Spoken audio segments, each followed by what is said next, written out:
Chapter 1. The Orphan of Dragon Valley. In the realm of Dou continent, there lies an enigmatic valley. Above, colorful clouds drift serenely across the sky, while beneath them stand colossal skeletal remains. These bones emanate an aura of ancient grandeur, as if they hail from a primordial age. Though merely remnants of what once was, their noble and imposing presence remains strikingly clear. Wah! Suddenly, amidst the tranquility of the valley, the piercing cry of an infant pierces the air. At the source of the sound, a brilliant nine-colored radiance shoots skyward. In an instant, the entire valley erupts into a frenzy. Countless colorful clouds surge toward the nine-colored light, converging in a chaotic rush. Red, yellow, green, cyan, blue, black, and gold, each hue competes to reach the luminous spectacle. The once still skeletal structures appear to awaken, reverberating with deep, resonant dragon roars that echo throughout the valley. At the heart of the valley, another dazzling, nine-colored brilliance bursts forth, seemingly in harmony with the first. Time passes, though its measure is lost. Buzz! Suddenly, a resonant hum fills the air. The space above the valley tears open, revealing a gaping, pitch-black rift. Then, a silvery figure materializes from within the chasm, glimmering with ethereal light. Suspended in the void, she wears a flowing silver gown, her visage veiled by a silver mask, and her long, silvery hair cascades gracefully to her waist. Observing the raucous valley below, her gaze shifts toward the tumult of colorful clouds. Instantly, the resplendent, nine-colored light captures her attention. She freezes momentarily, a flicker of astonishment crossing her violet eyes. With a swift motion, she extends her delicate right hand, as flawless as the finest jade. With a gentle beckon, the nine-colored radiance is drawn into her grasp. A fleeting glance reveals it to be an infant, not yet a month old. Her beautiful eyes widen in shock, sensing an indescribably familiar, yet overwhelmingly potent force. Beneath her veil, her countenance shifts subtly, a mix of disbelief and unrestrained joy. She turns sharply, gazing into the depths of the valley, where the other, nine-colored light flickers, as if whispering secrets. Her expression transforms, her resolve solidifying as she surveys the towering skeletal remains, a hint of sorrow shadowing her features. A fleeting flash of resentment crosses her eyes, and with the infant cradled in her arms, she swiftly vanishes into the rift. As they depart, the once turbulent valley gradually returns to its former serenity. In the Heavenly Soul Empire, in a remote area near the Star Dou forest, there lies a small town. This town is modest, lacking the grandeur of the major cities, inhabited predominantly by common folk with few nobles among them. In the northwest corner of the town, a cluster of dwellings serves as the residence for many of its citizens. Phew! In a narrow alley, the sound of heavy breathing reverberates. A child of about 6 years old struggles to carry an enormous cauldron as he dashes through the alley. The child, dwarfed by the weight of the cauldron, persists in lifting the object that even adults cannot budge, his steps resolute. With each stride, he leaves behind clear footprints on the ground. Squeak! Bang! After several laps, the child halts before a courtyard. The tightly shut door is kicked open with a resounding crash against the wall. The child, still bearing the cauldron, steps through the threshold and places it down on a patch of open ground. The cauldron lands with a dull thud, reverberating through the earth, a testament to its immense weight. "I'm so tired," Suyu mutters, wiping the sweat from his brow, his face flushed. The cauldron weighs over 1,000 pounds, an object far too heavy for an ordinary adult to lift. Though endowed with extraordinary strength, carrying the cauldron around the alley for several laps has drained his energy. "I need to take a shower, Uncle Tion, and Aunt Bai are coming soon." Suyu murmurs to himself, then scurries into the house with his short legs. Ignoring his sweat-soaked body, he boils a pot of hot water and indulges in a refreshing warm bath. After rinsing off, he splashes cool water over his head, instantly invigorating himself. Clean and dressed in fresh clothes, Suyu feels completely rejuvenated. In the kitchen, he finds a piece of fruit to nibble on, leaning against the door, his bright, dark eyes shimmering with an unexpected depth and wisdom for one so young. 6 years have passed. I've unwittingly spent 6 years in this Dou continent. Suyu reflects inwardly. Indeed, he is not a native of Dou continent, but a traveler from another world. Moreover, he has traversed in physical form, akin to a return to youth. Dou continent is a realm starkly different from his previous existence. Here, the strong reign supreme, possessing everything while the weak are left to crawl at the mercy of others. Without formidable power, one cannot hope to seize their own destiny. The worst part is that this is the Dou era. If it were the Dou era, things might be a bit easier. Suyu shakes his head inwardly. In the Dou era, myriad monsters and spirits roam, with divine beings manipulating the fates of all. In contrast, while chaotic, the Dou era lacks the rampant evil soul masters. There's at least some measure of security. Furthermore, in the Dou era, achieving prominence without sufficient background or status is exceedingly difficult. For commoners to rise to nobility is far more challenging than it was a millennium ago. Uncle Tion and the others are coming soon to take me to awaken my martial soul. But as a traveler, how can I possess a martial soul? A hint of worry flickers in Suyu's eyes. In Duluo continent, every individual, regardless of talent or soul power, possesses a martial soul. Yet, as a traveler, where would he acquire a martial soul? Without a martial soul in this world where martial souls reign supreme, how could he establish himself? Rely on his innate strength? Though he is unaware of why he possesses such extraordinary power, strength alone does not guarantee success. Even with great strength, he is not invincible. Encountering a slightly stronger soul master would leave him at their mercy. Might does not equate to combat prowess. Chapter 2. The First Awakening of the Divine Art. After all, strength is merely one of the factors determining combat ability. In Duluo continent, it is primarily the strength of the martial soul and the cultivation of soul power that dictate one's prowess in battle. If only I had a system. Suyu muses, biting into a piece of fruit with fervor. As a traveler, navigating this world without a unique advantage would be exceedingly challenging, especially in a mystical realm like this. Lacking power renders one nearly immobile. Ding! Detection of host about to awaken martial soul system officially activated. Just as Suyu laments his predicament, a cold voice resonates in his mind, startling him and causing him to drop the fruit from his hand. Holy cow! Suyu exclaims in surprise, his expression lighting up with excitement. A system? Host him here. The chilling voice echoes, dispelling Suyu's lingering disbelief. Wow, it really is a system. I knew that as a traveler. I couldn't possibly lack a unique advantage. This immense fortune has finally fallen into the hands of Suyu. Suyu bursts into hearty laughter, his earlier concerns about the future vanishing in an instant. After a brief moment of exuberance, he quickly composes himself and inquires, "What are your functions, system? Do I complete tasks or achieve accomplishments? Or can I simply lounge and receive rewards?" Suyu's eyes gleam with anticipation as he queries the system. As an avid reader, he has perused countless web novels in his past life. He is well versed in the concept of systems. Naturally, his preference leans toward the type that allows one to earn rewards by merely relaxing or making a choice. Why? Because it's effortless. To gain strength while reclining is a dream come true for the lazy. This system is named the ultimate check-in system. As long as the host persists in daily check-ins, rewards will be bestowed. Additionally, the system features weekly, monthly, annual, and anniversary check-ins, with even more substantial rewards. However, the host must maintain a daily check-in without interruption. Any lapse will result in a reset. The system also includes a random check-in task feature, occasionally issuing spontaneous tasks that require the host to check in at designated locations, with generous rewards for successful check-ins. I understand, Suyu nodded, gaining a general comprehension of the system's functionalities. He was already familiar with check-in systems. What kind of rewards can you offer? Suyu inquired, his curiosity piqued. This reward encompasses various domains. Anything the host desires, the system can provide. Is that true? How audacious! Then let's see some Pangus essence to gauge your capabilities. Suyu remained skeptical. System, you don't actually have it, do you? Suyu's eyes twinkled as he said, how about a pair of dual pupils or a piece of supreme bone instead?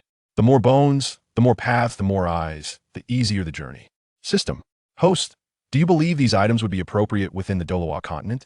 True, these items do seem rather beyond the scope of Duluo continent. After all, in a world recognized for its simplicity, the presence of such items would indeed seem excessive. After a moment's reflection, Suyu decided not to tease the system any further. He smiled and asked, System, since you have officially activated, may I commence my check-in now? Indeed. Excellent. Then I shall check in. Ding. Congratulations to the host for completing the first check-in. Rewards are being distributed. Ding. Congratulations to the host for obtaining the divine art, the supreme technique. Ding. Congratulations to the host for receiving a super set card. Ding. Congratulations to the host for acquiring 10 million gold soul coins. The system's mechanical and cold voice resonated continuously, invigorating Suyu. The supreme technique, a cultivation method, is sacred and magnificent, embodying equilibrium and serenity. Divided into 18 levels, each possessing unique abilities, vast and profound, shrouded in mysteries.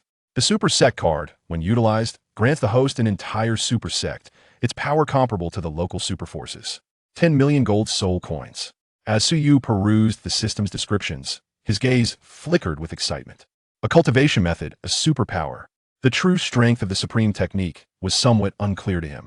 However, judging by the description, it was certainly far superior to the Shintian art. The Shintian art lacked the multitude of special abilities inherent in the supreme technique. This cultivation method was undoubtedly highly applicable to him at present. As for the Super Sect card, it was an immensely precious treasure. In the timeline of Dou Air, the only entities that could be deemed superpowers in the human realm were Shrek Academy, the Body Sect, the Hao Ian Sect, the Mingda Hall, and the Holy Spirit Church, among others.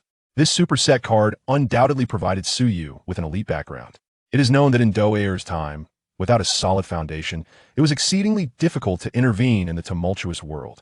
With the protection of a Super Sect, Suyu gained the capital to be a chess player rather than merely drifting with the tide, subject to others' manipulation. As for the gold soul coins, their significance is self-evident. With wealth, all matters flow smoothly without it. One stumbles at every step. The importance of money has never been in doubt. Receiving such a wealth of valuable rewards filled Suyu with joy, yet he furrowed his brow slightly. System, why is there no martial soul?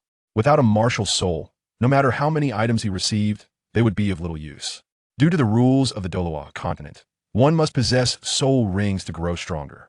Otherwise, even if the cultivation method reached a bottleneck, breakthroughs would be impossible. Moreover, he completely lacked a martial soul. Without a martial soul, even possessing a cultivation method would hold little significance. The host already possesses a martial soul. Suyu, what did you say? Suyu was taken aback. You mean I have a martial soul? As a transmigrator, how could he possibly have a martial soul? Was it your doing? Suyu's mind raced as if he had formed a realization. After all, the system had previously stated it was officially activated, rather than binding to a host.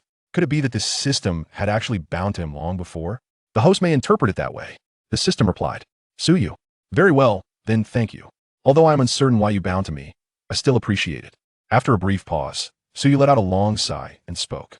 He never considered himself remarkable merely for being a transmigrator. Without the system, establishing himself would be exceedingly difficult, especially in a divine realm where eyes were constantly watching. Without the system, achieving any significant accomplishments would be nearly impossible. He genuinely felt gratitude towards the system. As for any conspiracy theories, he had never entertained such thoughts, nor did he see the need to. Even if the system harbored ulterior motives, what difference would it make? In the end, it was all beyond his control, so why burden himself with unnecessary worries? Chapter 3. Martial Soul Awakening, a tremor across the continent. In response to Suyu's gratitude, the system remained silent. Whether it was shyness or something else, the system fell into a quietude thereafter. Suyu did not press further, and instead retrieved another fruit from the kitchen to nibble on.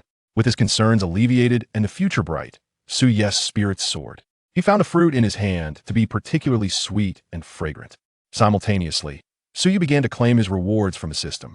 He prepared to delve into the supreme technique. Upon examination, Suyu was astounded. This cultivation method was far more formidable than he had envisioned. According to the method, the first 9 levels could correspond to soul masters up to title Doloa. From the 10th level onward, it broke into the realm of the divine. Beyond that, it grew increasingly fantastical, even transcending the bounds of martial arts cultivation. What a treasure! Suyu exclaimed, finishing the fruit before eagerly following the mental guidance to commence his training. This was the advantage of the system. Its rewarded cultivation methods allowed even a novice like him, who had never engaged in cultivation before, to practice smoothly. Before long, after meditating through a full cycle, traces of internal energy began to emerge within Suyu's body. Suyu's physical condition was excellent, with minimal impurities and unobstructed meridians. After all, he had indulged in exquisite delicacies since childhood, all thanks to Uncle Tian. Each time he savored these delights, he felt a warm and comforting sensation enveloping his body. He speculated that these culinary treasures were undoubtedly rare and precious. Now, with his newfound engagement in cultivation, the advantages bestowed by his exceptional constitution were fully revealed. As he embarked on his initial journey of cultivation, he was greeted with an exquisite sensation. Waves of warm currents flowed into his limbs and bones, and Suyu found the experience of cultivation truly delightful. Before long, An hour had passed in this manner. Just as Suyu was lost in his practice, the sound of footsteps began to resonate from outside the door, gradually growing closer and clearer. Had it been the previous Suyu, he might not have noticed, but the present Suyu could hear it distinctly. Suyu awakened from his meditative state, clapping his hands as he stood up. At that moment, footsteps paused, and two figures appeared at the door, one male and one female. The man was tall, approximately 2 meters in height, clad in dark attire, his countenance imposing and authoritative. His long black hair cascaded down his shoulders, interspersed with a singular strand of golden hair, lending him an air of intrigue. The woman, conversely, donned a flowing gown of aquamarine, her porcelain skin and delicate features radiating a gentle and benevolent aura. Upon seeing these two individuals, Suyu's eyes brightened with delight as he exclaimed, "Uncle Tian, Aunt Bai," as they stepped into the courtyard. The woman known as Aunt Bai offered a soft smile, advancing a couple of steps before placing her delicate hand upon Suyu's head. "My dear you, have you been waiting long?" she inquired with warmth, gently tousling his hair. "Not at all. I just finished my training a short while ago," he replied. Suyu smiled and said, ever since his arrival in this new realm, the two individuals before him had consistently cared for him. In his heart, he had long regarded them as family. Although he could perhaps surmise some extraordinary aspects of their backgrounds, such considerations held little significance for him. He simply knew that they had raised him. The debt of gratitude for his upbringing surpassed the heavens. "Have you had your meal?" the woman inquired with a smile. "I have already eaten," he replied. Suyu nodded and said, "2 pieces of fruit for breakfast are sufficient. Now that we have eaten, let us commence with today's important matters. You are already 6 years old. It is time to awaken your martial soul. Follow me." The man referred to as Uncle Tian spoke to Suyu before turning to walk towards the door. Suyu hastily followed suit. The trio exited the door and swiftly turned out of the narrow alley. "This is too slow," Uncle Tian exclaimed, effortlessly lifting Suyu as if he had transformed into a gust of wind, vanishing in an instant. In but a moment, the three had left the city, arriving at a secluded valley devoid of any presence. "Considering that your awakening of the martial soul may create quite a commotion, I specifically sought out a more remote location," Uncle Tian explained. "Oh, I see." Suyu scratched his head, indicating his understanding. Uncle Tian glanced at Suyu, then, with a flash of light in his hand, produced 6 golden stones. Arranging the stones meticulously, Uncle Tian altered his hand gesture, and instantly, a radiant hexagram formation emerged before them. Within the formation, intricate and mysterious patterns intertwined, seemingly imbued with strands of extraordinary power. "Step into the formation," Uncle Tian's voice resonated. Suyu promptly complied and stepped into the array. In the next moment, an astonishing aura emanated from Uncle Tian, as if a black dragon coiled behind him, its golden eyes radiating an awe-inspiring majesty. "Arise." With a commanding shout from Uncle Tian, the hexagram array erupted in resplendent light, transforming into a golden shield that enveloped Suyu entirely. Flecks of golden light penetrated into Suyu's body, seemingly awakening the dormant power deep within him. "I wonder what my martial spirit will be," Suyu pondered quietly. Soon, accompanied by a few golden specks of light merging into his being, it felt as though something within him had been stirred. On Suyu's form, an extraordinarily brilliant 9-colored radiance blossomed. A square object hovered above his right hand, emanating an ancient pressure reminiscent of primordial chaos. Encircling this object was a colossal 9-colored dragon, exuding unparalleled majesty and nobility. No amount of elaborate language could adequately convey its magnificence. The moment it appeared, it carried an overwhelming aura that seemed to dominate the realms. Across the heavens and the earth, the atmosphere shifted dramatically as an ethereal 9-colored dragon spiraled around the object before soaring into the sky. With a resounding roar that echoed across the expanse, it instantaneously triggered a cataclysm on the continent. The soul beasts within the great forest sensed a profound change, simultaneously prostrating themselves in trembling fear. Even the most formidable among them exhibited signs of unrest. Among humans, the unparalleled powerhouses wore expressions of confusion and unease. At Shrek Academy, in the Sea God Pavilion, an elderly man reclining in a chair instinctively rose to his feet. Following this, a radiant golden light erupted as a white dragon manifested in the sky, releasing a resounding dragon's roar, enveloping the entirety of Sea God Island in an aura of boundless light. In a remote location within the Heavenly Soul Empire, the world seemed to darken abruptly, as a deep yet commanding dragon's roar resonated. Deep within the Star Dou forest, a silvery figure quietly opened its eyes, revealing a pair of mysterious and noble purple orbs. Has the awakening already begun? In the depths of darkness, a faint murmur gradually emerged. Chapter 4. The Dragon God Seal, Uncle Tion's Elation. Within the valley, countless radiant hues of 9 colors spread outwards from Suyu, enveloping the surroundings. In no time, the entire valley was shrouded in this resplendent brilliance. Not far from Suyu stood a gentle woman clad in a water-green long robe, who appeared somewhat uncomfortable. Her delicate eyes sparkled slightly, imbued with a blend of softness and a hint of reverence. Beside her, a man in black reacted even more intensely. His body trembled slightly, and his rugged, dignified visage bore an unmistakable excitement. Clenching his fists tightly, his fingers turned white as he felt the overwhelming, sovereign pressure akin to divine authority. Yet, within his golden eyes, there was nothing but fervor. The blood coursing through him carried waves of submission. With his strength, he could have suppressed such impulses.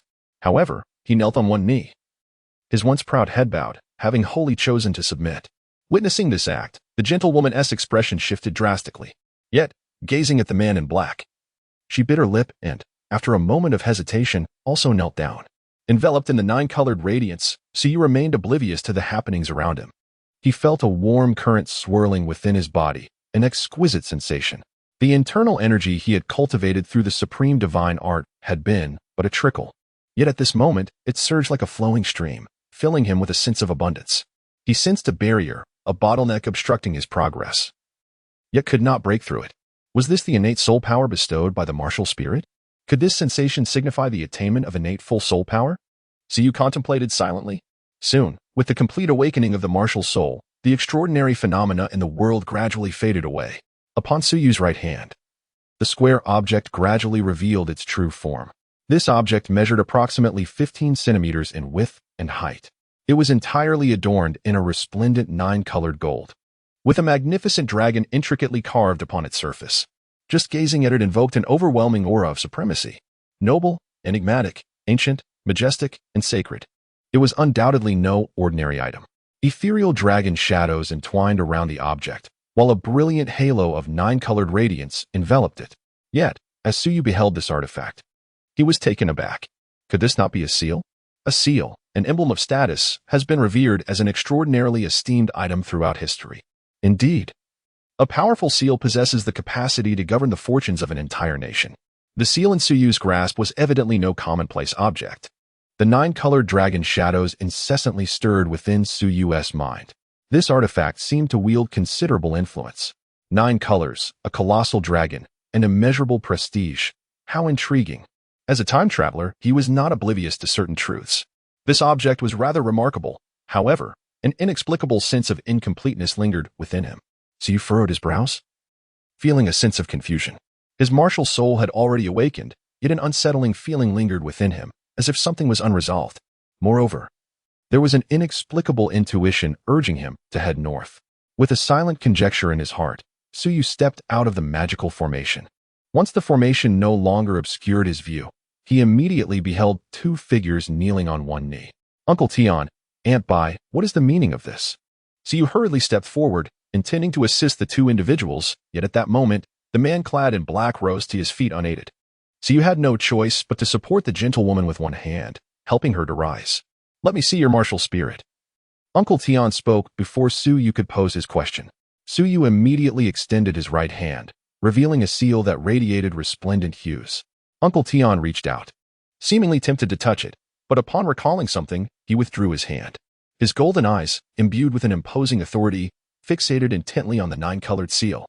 His body trembled slightly as he murmured softly, "The power of the dragon god," indeed, though his voice was barely a whisper. The proximity of the 3 made it impossible for Suyu to miss it, especially given the current circumstances. A glimmer of insight flickered in his dark eyes as he pondered silently. Indeed. Uncle Tion, do you recognize what this martial soul is? Suyu scratched his head and inquired, this martial soul should be unprecedented. Let us call it the Dragon God Seal. After a brief moment of silence, Uncle Tion sighed and remarked, the Dragon God Seal, the Dragon God Seal. It does indeed sound rather splendid. Suyu smiled widely. Child, let us measure your soul power. At that moment, the gentlewoman beside him chuckled. Very well, Aunt Bai. Suyu responded with a soft acknowledgement. His gaze fixed upon the crystal orb held by the gentlewoman. He placed his right hand upon it, and instantly, the orb radiated a brilliant light. Innate full soul power. The woman's beautiful eyes sparkled with delight as she exclaimed, "Indeed, it is innate full soul power." A smile played at the corners of Suyu's mouth, revealing his satisfaction. Humph, what significance does innate full soul power hold? Just then, the man in black emitted a snort, his words trailing off abruptly. Yet, his demeanor suggested a palpable disdain for the so-called innate full soul power, as if this martial spirit ought to possess a far superior level of soul power. Nevertheless, confronted with Su Yu's inquisitive gaze, he ultimately refrained from elaborating further. Instead, he shifted the subject, stating, "Since you possess innate full soul power, let us venture into the Star Dou forest. It will provide you with a fitting soul ring. However, Uncle Tian, it seems I possess another martial spirit." Su Yu scratched his head and said, "What did you just say?" The gentle woman was momentarily taken aback, while Uncle Tian exclaimed in astonishment, "How can this be possible? What kind of martial soul could possibly coexist with the dragon god seal? This is absolutely inconceivable." Uncle Tian's face was a portrait of disbelief, as if the very notion were utterly implausible. Yet, an inexplicable intuition whispered to me that perhaps I truly possessed another martial soul. So you spoke softly. The sense of incompleteness was palpable, impossible to deceive. Moreover, the inner guidance was exceedingly strong. This shouldn't be the case. What is your second martial soul? Uncle Tian furrowed his brow, his expression one of confusion. Clearly, this scene exceeded his expectations. "I do not know, but there has been a voice within me urging me to head north." So you answered truthfully. "Head north?" Uncle Tian's brow furrowed ever more tightly. The situation seemed increasingly bizarre. However, he harbored no doubts and addressed the woman, "Abai. Please wait at home while I take you for a trip north." "All right," the gentle woman replied, turning to depart. Meanwhile, Uncle Tian swiftly embraced Su Yu and soared toward the northern expanse of the Tianhan Empire. Uncle Tian's speed was remarkable throughout their journey, so you could scarcely discern the surrounding scenery, as everything transformed into a hazy blur under the onslaught of such rapidity. The howling wind roared around them, and the fierce gusts could have torn iron asunder. Yet, nestled in Uncle Tian's arms, Su Yu felt not a trace of discomfort. Chapter 5. The Realm of Spiritual Connection. The Endless Fate Bearer? Uncle Tian's strength was astonishing. The Dragon God Seal. How could I possess the power of the Dragon God? No wonder Uncle Tian and Aunt Bai have cared for me so attentively since childhood. Hiding in Uncle Tian's embrace, Su Yu's thoughts swirled. Uncle Tian, Aunt Bai. The golden eyes, the green dress, such rare and formidable beings. With so many conspicuous traits, if he could not deduce their identities, he might as well hang himself with a rope. In truth, he had long been aware, though he had always found it puzzling. As a mere human, and a transmigrator at that, there seemed little reason for these two to treat him with such kindness. He had enjoyed many fine things throughout his life. Yet, it was only after awakening his martial soul today that he began to comprehend. Perhaps all of this was intricately tied to the dragon god power within him. As for the specifics, he could not unravel, but he was certain it likely bore some relation to the system. The dragon god power, It seems the days ahead will be anything but tranquil. Su Yusin clicked his tongue, possessing the power of the dragon god. His future would undoubtedly be filled with tumult and upheaval. The prospect of a tranquil life seemed utterly unattainable. However, that was acceptable. He had not traversed to this realm in search of comfort. In times of adversity, one must remain dormant, but now, bolstered by the system's support, it would be disingenuous to claim he harbored no ambitions. Who would not wish to revel in the embrace of beauty while wielding dominion over the world? How could he not aspire to become an unparalleled force that commands the tempest? System, do you possess something akin to an information panel? Indeed, host. Then let us take a look. Ding. The host's information panel is as follows. Host, CU age, 6 martial soul, dragon god seal. Yet to awaken level, innate full soul power soul, 372, spirit communication realm, fate, endless destiny bearer cultivation method, supreme divine formula soul rings, none soul bones, none skills, none items, none gold soul coins, 10, 000 status. Under beginner protection the panel was quite rudimentary, but given that he was merely at the outset, such simplicity was entirely reasonable. With no soul rings, no soul bones, no skills, and no items, indeed, he possessed nothing at all. Su Yusin couldn't help but mock herself as she gazed at the panel. Oh, how is my mental strength so remarkably high? Su Yusin was taken aback. A spiritual power of 372 within the Ling Tong realm left him utterly astonished. The hierarchy of spiritual power is roughly categorized as follows: Ling Yuan Realm, Ling Tong Realm, Ling Hai Realm, Ling Yuan Realm, Ling Yu Realm, and Xin Yuan Realm. The divisions are as such: Ling Yuan Realm, 0, 100, Ling Tong Realm, 100 to 500, Ling Hai Realm, 500, 5000, Ling Yuan Realm, 5000 to 20,000, Ling Yu Realm, 20,000 to 50,000, and Xin Yuan Realm, which exceeds 50,000. Generally speaking, individuals are born with spiritual power at the Ling Yuan level. Soul Masters and Grand Soul Masters typically possess spiritual power around this level. It is only upon reaching the Soul Venerable rank that one may attain spiritual power in the Ling Tong realm.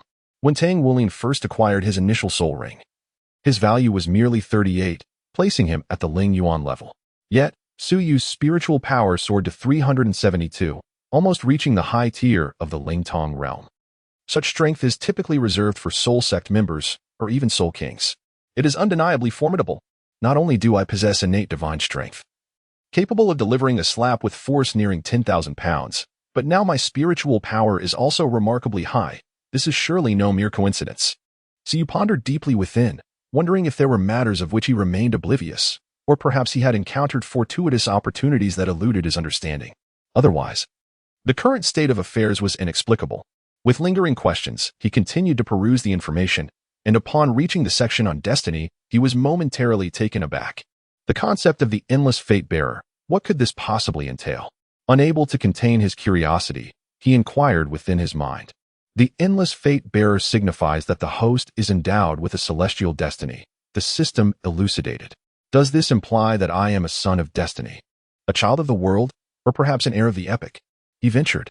Close enough, came the reply. Therefore, I am to be regarded as the child of the world within the realm of Dolua Dalu. Is that correct? Indeed. And what of Wu Yuhao? Is he not the son of fortune? Su Yu pressed further. The host occupies the primary sequence, while Hui Yuhao has been relegated to a lesser position. So, I have supplanted Hui Yuhao's favored status in the cosmos? Hui Yuhao is now beneath me? He queried, realization dawning upon him. Essentially, the system's mechanical voice resonated after a brief pause. If I have usurped Hui Yuhao's position, does that not imply that Hui will inevitably become Su from now on? So you couldn't help but chuckle inwardly, but as laughter bubbled within him, an unexpected thought crossed his mind, causing his expression to shift dramatically. Originally, Hui Yuhao had been targeted by a certain divine king. Now that I have supplanted his position, does that not imply that the one under the gaze of this divine king has now become me? This is troubling. Tang San is approaching me. Su Yuji's expression was one of astonishment and fear. Being targeted by a certain god king was far from a favorable situation. In the original narrative, Hui Yuhao's experiences were nothing short of tragic, as he was relentlessly pursued by a god king and ultimately subdued. Now, was he destined to become the one being pursued? How utterly vexing.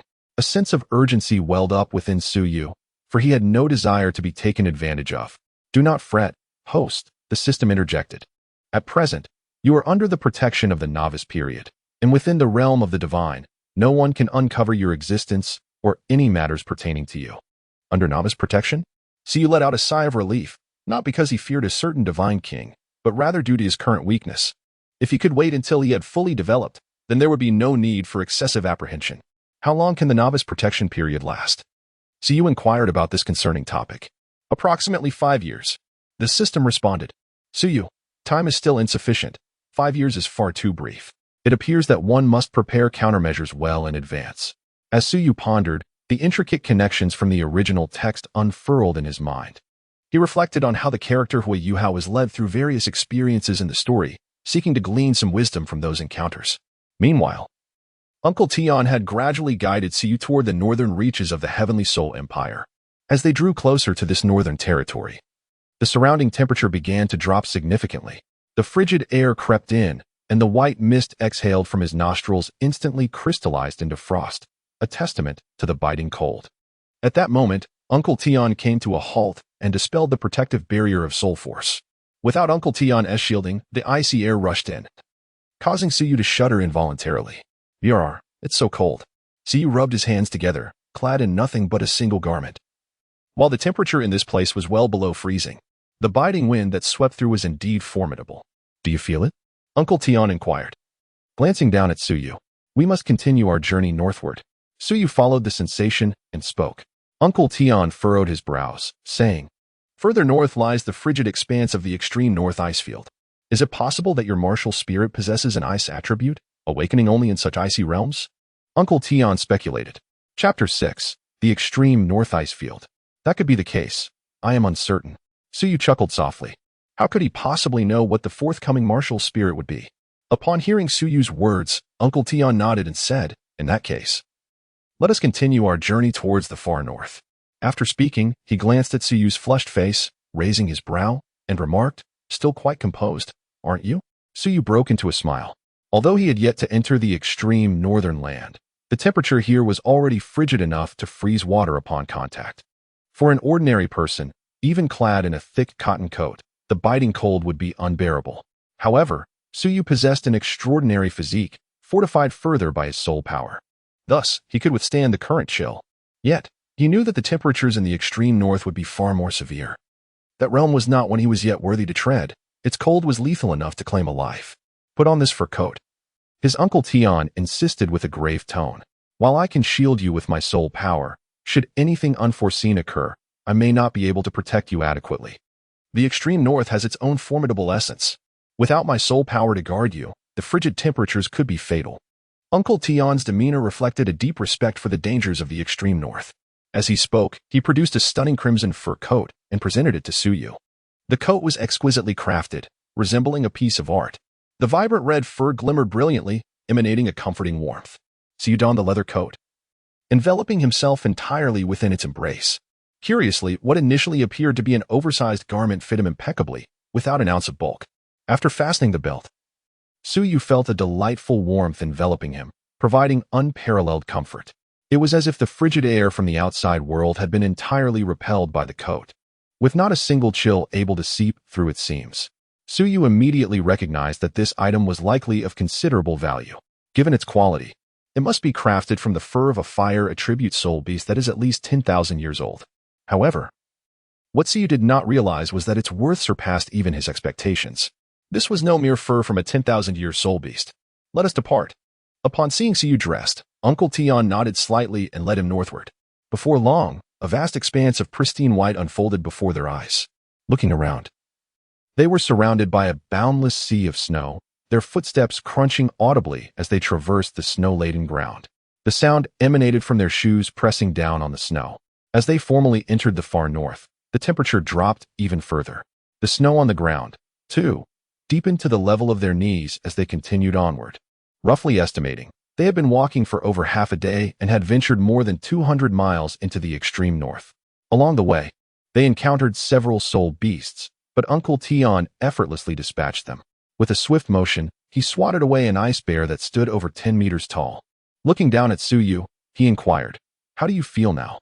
"The sensations are becoming increasingly vivid. It seems our destination lies deep within."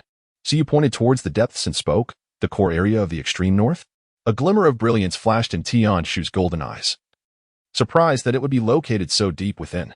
His gaze shifted slightly as he pondered for a moment and said, "Since we have sensed the precise location, let us not squander any more time. We shall proceed directly to the innermost depths." With that, Tianshu embraced Suyu and soared through the void. In an instant, they moved with breathtaking speed. Everything around them became a blur, accompanied by the sound of rushing wind. Within a mere quarter of an hour, Tianshu came to a halt. Suyu ventured outward, only to behold the distorted radiance that enveloped this place. Above, the sky shimmered with a resplendent spectrum of colors. Below, the snowflakes were hardened, and as the frigid winds blew, one could witness layers of icy powder swirling through the air. This was indeed the very heart of the far northern realm. "Can you feel it?" Uncle Tion inquired. Suyu nodded and leapt from Uncle Tion's embrace. The sensation within him was unprecedentedly clear. As if struck by a sudden epiphany, he gazed skyward. At that very moment, the atmosphere shifted dramatically. The heavens erupted with a dazzling ice-blue radiance, and the previously blurred and distorted halo became remarkably distinct. The layers of ice powder obscuring the sky were dispersed by an intangible force, revealing a cerulean expanse akin to a pristine gem. Subsequently, a profound vortex materialized above, causing the energies of heaven and earth to oscillate violently, enveloping the surrounding hundreds of miles under an overwhelming celestial might. Uncle Tion instantly became alert, his gaze sternly surveying the surroundings. The sky rumbled thunderously, winds howled fiercely, while within the depths of the vortex, an exquisite brilliance brewed. At last, an ice-blue beam shot forth from the vortex, striking Su Yu's forehead. This icy luminescence extended from the center of Su Yu's brow to the heavens, bridging the realms of earth and sky. An immensely powerful magnetic field suddenly surged forth, encasing Su Yu in an ice-blue shield that spanned several hundred meters. Even Uncle Tian was forcefully pushed back by this overwhelming force. The supreme majesty akin to celestial authority caused a change in Uncle Tian's expression. The will of the world. How could it be? Uncle Tian murmured, for there were few forces in this world that evoked such trepidation in him. The celestial might just witnessed was enough to compel even him to prostrate. This was not merely personal power. It was the authentic might of heaven and earth. A force that truly belonged to the entire Dou continent. Could it be? Uncle Tian's keen eyes fixed upon the awe-inspiring scene, his heart stirring with speculation. Suddenly, his brow furrowed as he gazed ahead, sensing an encroaching darkness from behind. From the far northern horizon, a layer of emerald light swiftly spread forth. Accompanying it was a fierce and wild chill. Humph! Uncle Tian snorted coldly, stirring a flurry of snowflakes that soared hundreds of meters high. A formidable pressure radiating into the distance. On the ground, layers of snow were swept away by this momentum, icy sand swirling through the air. Is it you, Emperor Tian? A crisp voice echoed from afar, and the once overwhelming wild aura seemed to diminish considerably. It appeared that one could detect a subtle hint of apprehension within the tone. Buzz, accompanied by a reverberating hum, the sky transformed into a vivid emerald hue, as a radiant beam of green light cascaded across the heavens. In the blink of an eye, before the figure of Tian Shu, a soul beast materialized. This creature, though modest in size, exuded an exquisite beauty. It was merely a scorpion, yet its allure was unparalleled. The juxtaposition of a scorpion and beauty may seem incongruous, yet at this moment, it manifested vividly before one's eyes. Chapter 7. The Ice and Snow Emperors. Heaven's blessing. This scorpion measured approximately 1.5 meters in length. Adorned in only two colors. One resembled the clarity of ice, while the other shimmered in a vibrant green. Its anterior body featured 4 overlapping segments, each extending slightly beyond half a foot, with its head positioned atop the foremost layer, its silvery mouthparts glimmering with a faint, chilling light. On the front half of its layered body, there existed a unique array of scales, or rather, protrusions, each taking on a hexagonal form that sparkled with an astonishing brilliance. Akin to diamonds. These facets were densely clustered on its anterior body and along its 6 elongated, powerful legs, bathed in the light of the snowy landscape. It radiated an incomparable luster, as if it had become a source of illumination, refracting myriad colors all around it. Its 2 pincers extended a full meter, similarly adorned with the extraordinary hexagonal protrusions reminiscent of diamonds. Only the foremost claw and mouthparts boasted a mirror-like sheen of silvery white. Its eyes were particularly striking, resembling 2 yellow diamonds embedded within its visage, also hexagonal, glimmering with a crystalline yellow light that evoked the essence of precious gems. The posterior half of its form was graced with a long, emerald scorpion tail. Unlike the multi-segmented tails of ordinary scorpions, this tail comprised merely 5 segments, each an enticing shade of green. The vibrant green shimmered with the vitality of life, with each segment uniformly colored, the segment closest to the upper body being the widest, tapering toward the rear. At the terminal segment, a tailhook adorned with diamond-like granules was raised high, its tip gleaming with the same silvery mirror-like brilliance. The entire scorpion resembled a dazzling gemstone, its beauty almost blinding. Yet, as Tian Shu beheld this enchanting creature, his countenance revealed no trace of astonishment. The Ice Emperor? Indeed. This stunning scorpion was none other than the Ice Emperor, ranked second among the 3 celestial kings of the far north. A formidable beast known as the Ice-Blue Emperor Scorpion, boasting an astonishing cultivation of 390,000 years. Tian, what brings you to my realm in the far north, abandoning the Star Dou forest? Moreover, what is the meaning of this spectacle? The Ice Emperor inquired, gazing at the astonishing scene several hundred meters away. Ice Emperor, are you questioning me? Tian Shu cast a disdainful glance at the Ice Emperor, revealing his unabashed contempt. It seemed that this renowned Ice Emperor, celebrated throughout the far north, held little significance in his eyes. Tian, you. The crisp voice of the Ice Empress resonated with suppressed fury, yet she refrained from taking any action. Had it been anyone else who dared to belittle her, her formidable nature would have swiftly torn them apart. However, the present circumstances were different. Indeed, her anger was palpable. but she was acutely aware of the terrifying presence of the man before her. Even in this frigid northern realm, her domain, she could not hope to match his might. His strength far exceeded her own. Nonetheless, her indomitable spirit would not allow her to concede easily. Tion, your cultivation is indeed impressive, but this is the extreme north. The territory of the Snow Empress, a place where you cannot run rampant. Let us await the arrival of the Snow Empress, remarked Tianshu with an air of indifference. Oh, she truly has come. Tianshu lifted his gaze, sensing a formidable aura approaching swiftly from afar. This presence, infused with a chilling yet regal dominance, caused even him to adopt a serious demeanor. Suddenly, the sky became adorned with swirling flurries of snow as a graceful figure descended from the tempestuous storm. She possessed long, pristine white hair cascading down her back, reaching her feet, and her sky-blue eyes were ethereal, seemingly capable of perceiving all that exists. Adorned in an exquisite ice-blue gown, she showcased her slender physique and flawless form to perfection. Her skin, as luminous as jade, appeared translucent and radiant. Her beauty was breathtaking, a divine masterpiece, truly flawless. She embodied the elegance and nobility of a winter plum blossom, proud against the frost. Snow Empress. Upon witnessing her arrival, the Ice Empress visibly brightened. To her, the presence of the Snow Empress rendered Tion no longer a source of fear. Ice Child. The Snow Empress offered a gentle smile to the Ice Empress before her gaze turned toward Tianshu.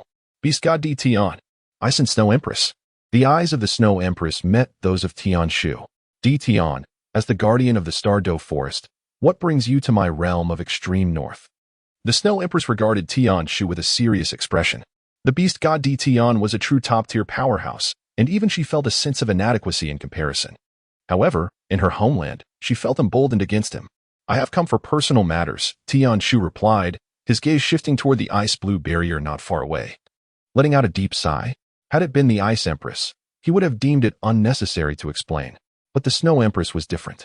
She was a snow spirit born of the extreme north, with a cultivation nearing 700,000 years, undeniably the sovereign of this territory. Even he could not easily defeat her here. In a sense, the Snow Empress could be considered his equal. Oh, the Snow Empress's gaze turned toward the distance, her beautiful eyes narrowing momentarily. Is it a blessing from the heavens of the extreme north? Or is it merely a human? The Snow Empress's expression suddenly grew solemn as she gazed upon the astonishing scene before her. A mere human had somehow garnered the active blessing of the supreme being of the extreme north? Moreover, how could the divine beast emperor, known as Emperor Tion, have any association with a human? It appeared that he was even acting as a guardian for this young child. This was utterly shocking. This was the beast god, Emperor Tion. He was no ordinary human. He was a being recognized by the sovereign. Uncle Tion spoke casually. Recognized by the sovereign? The Snow Empress's pupils instantly contracted.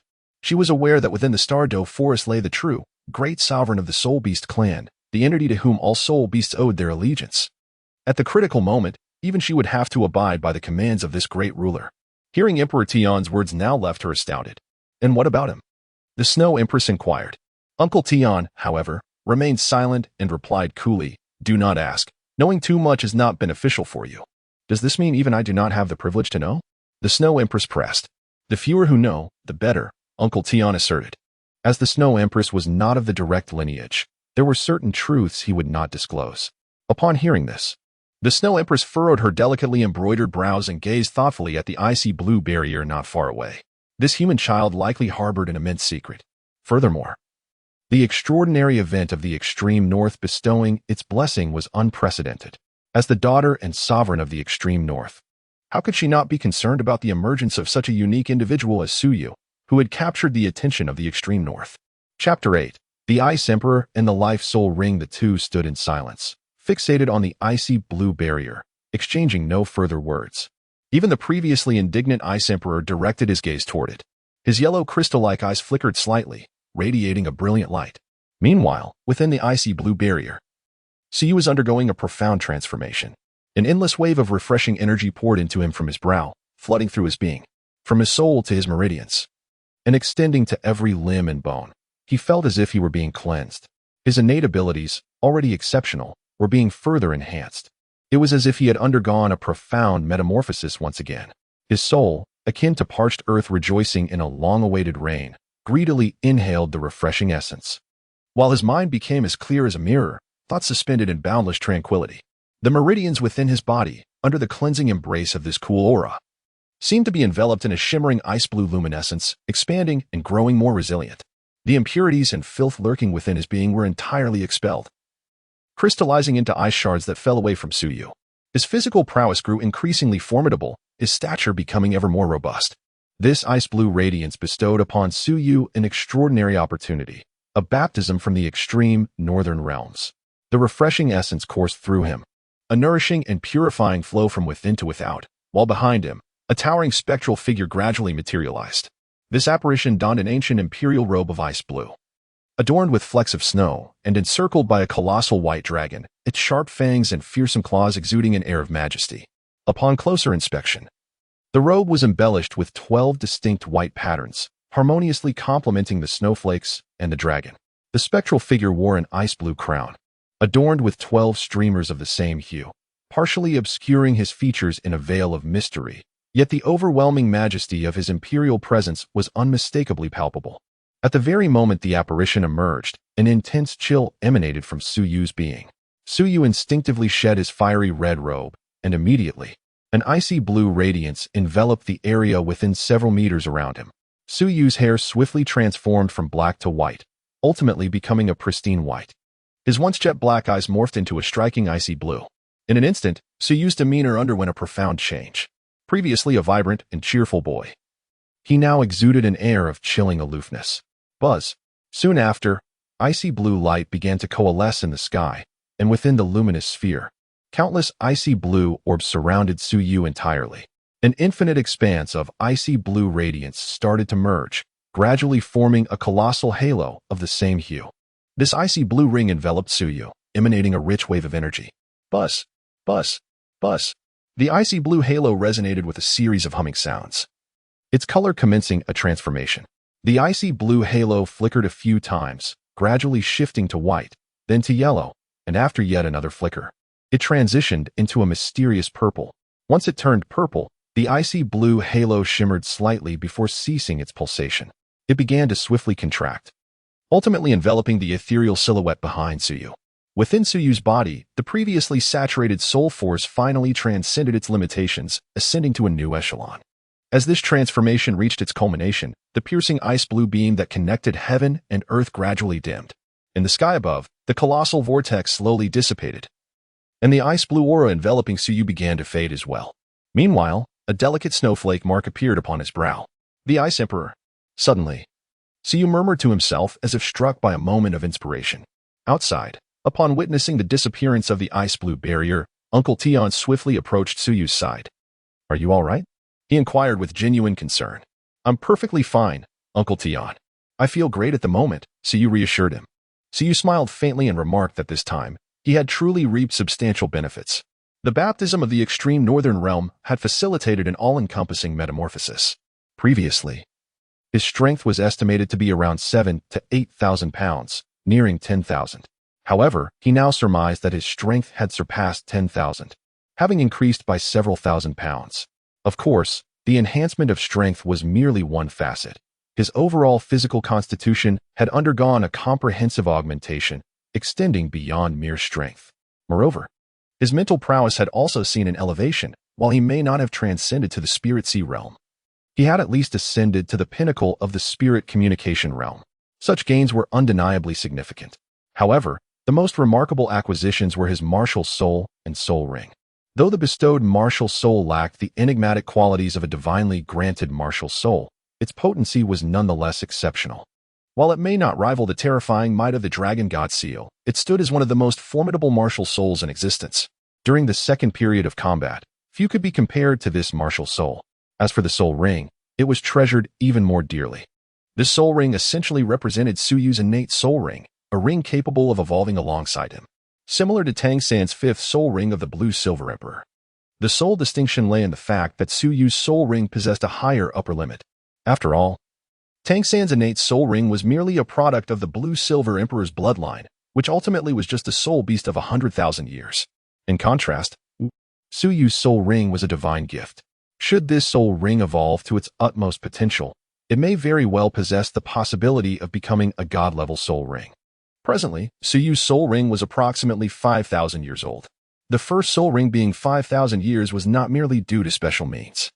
It was genuinely capable of withstanding the pressures associated with a 5,000-year soul ring. Suyu has indeed blazed a trail in history. Is it perhaps due to the boundless destiny of the celestial fate-bearer and the divine bestowal of the martial soul spirit rings? A flicker of speculation passed through Suyu's mind. Perhaps all of this was intricately linked to his so-called fate. As long as nothing is amiss. How did the awakening of your martial soul progress? Uncle Tian inquired with a sigh of relief. The awakening was remarkably smooth. I never anticipated that it would occur in such a manner. My martial soul is named the Ice Emperor, and it possesses the Ice attribute. It is likely not merely Ice attribute, but an exceedingly rare form of ultimate ice. Just as you finished speaking, a voice resonated. And both the Snow Emperor and the Ice Emperor approached him. Suyu turned slightly, and two figures immediately came into view. One was a scorpion. Approximately 1.5 meters in size, its body resembling a magnificent fusion of diamond and jade, exquisite and captivating. The other was a strikingly beautiful silhouette. With snow-white hair and azure-blue eyes, her skin was as flawless as jade, pale as snow. Her appearance was naturally enchanting, breathtaking in its beauty. She exuded a cool, regal aura, radiating an imperial dominance and authority, appearing slender yet as formidable as a towering mountain. In Suyu's memory, Tian Shu was the strongest he had ever encountered. Yet the woman before him seemed to rival Tian Shu's prowess. Chapter 9. Encountering the Snow Empress, a transformation in appearance. Astonishing. Indeed. The first impression this woman left on Suyu was one of sheer astonishment. Suyu had encountered many beautiful women in his life, yet none could compare to the enchanting figure before him. Although Aunt Bai was undeniably a rare beauty, she paled in comparison to the woman standing in front of him. Perfect. If Suyu were compelled to choose a single word to encapsulate her essence, it would undoubtedly be perfection. Such exquisite craftsmanship could only arise from the very essence of heaven and earth. Uncle Tian, who are these two? A fleeting glance of astonishment flickered in Suyu's eyes as he turned to inquire of his companion, Uncle Tian. He could indeed surmise the identities of the two figures before him, yet certain words remained unspoken upon his lips. For under ordinary circumstances, he ought not to be acquainted with them. These two individuals were none other than the Snow Empress and Ice Emperor, the sovereigns of the three great kings of the extreme north, and the true rulers of all soul beasts within that frigid realm. The three great kings of the extreme north? Soul beasts? Suyu exhibited a perfectly measured sense of curiosity. Uncle Tian nodded slightly, falling into a contemplative silence. Suyu turned his head, gazing at the two formidable frost emperors before him, the Ice Emperor Scorpion and the Snow Emperor. Both rank among the top 10 ferocious beasts, standing as paragons of power. Each embodies an ultimate attribute, one representing the essence of ice, the other the embodiment of snow, both extraordinarily potent. In the original narrative, without these two, the emergence of the emotion god, Mr. Dai Hao, would not have been conceivable. Ah, you have yet to respond to me, Your Majesty. Your martial soul is indeed the epitome of ice, is it not? The Snow Emperor, with her cerulean eyes, scrutinized Suyu. She found herself rather intrigued by one chosen by the realm of the far north. What singular quality does this child possess that garners such favor? Not merely from the far north, but he is also esteemed by the great sovereign, even prompting the beast god to offer his unwavering protection. There must be profound secrets hidden within him. Furthermore, this child consistently evokes an inexplicable sense of familiarity within her. Despite her usual disdain for humanity, she could not summon much animosity towards him. Could it be that he, like her, bears the blessings of the far north? Observing the humanoid ice martial soul behind Suyu, the Snow Emperor surmised that this might indeed be a contributing factor. Yes, my martial soul is the ultimate ice. Suyu did not conceal the truth, articulating it candidly. In the presence of such a formidable being as the Snow Empress, trivial matters are utterly incapable of disguise. She merely inquired casually, it had already discerned the underlying clues. The Snow Empress, being the most knowledgeable entity regarding ice and snow in the Dolua continent, could certainly not fail to recognize the pinnacle of ice. This martial soul is immensely powerful. It has been bestowed upon you by the heavens of the far north. You must wield it wisely, she advised, gazing intently at Suyu. I shall, he replied. Suyu nodded vigorously. No, you still do not comprehend. This martial soul is far more formidable than you imagine. It is not merely the ultimate ice in its simplicity. You are still young. When you mature, you shall understand the profound value of the blessings bestowed by the extreme northern heavens. The Snow Empress shook her head and continued. Such a divine blessing from the heavens is an all-encompassing baptism, a complete metamorphosis. Having undergone this celestial endowment, so you will possess the potential to transcend the limits of humanity and become a formidable Dolua. The overt advantages of this blessing are but a fraction of its true worth. More precious is the path it paves towards genuine strength. One might say that with this celestial favor, as long as he does not falter along the way, Suyu's future is destined for brilliance. You are indeed fortunate. Little human, the Ice Emperor chimed in, her voice as melodious as silver bells, barely able to contain her envy. The Snow Empress, a celestial spirit born of the extreme northern realm, was inherently supported by the blessings of that land, which was a crucial factor in her cultivation over nearly 700,000 years. In contrast, other soul beasts of the extreme northern territory do not enjoy such privileges. Even she, the second in command of the extreme north, lacks the favor of the heavens.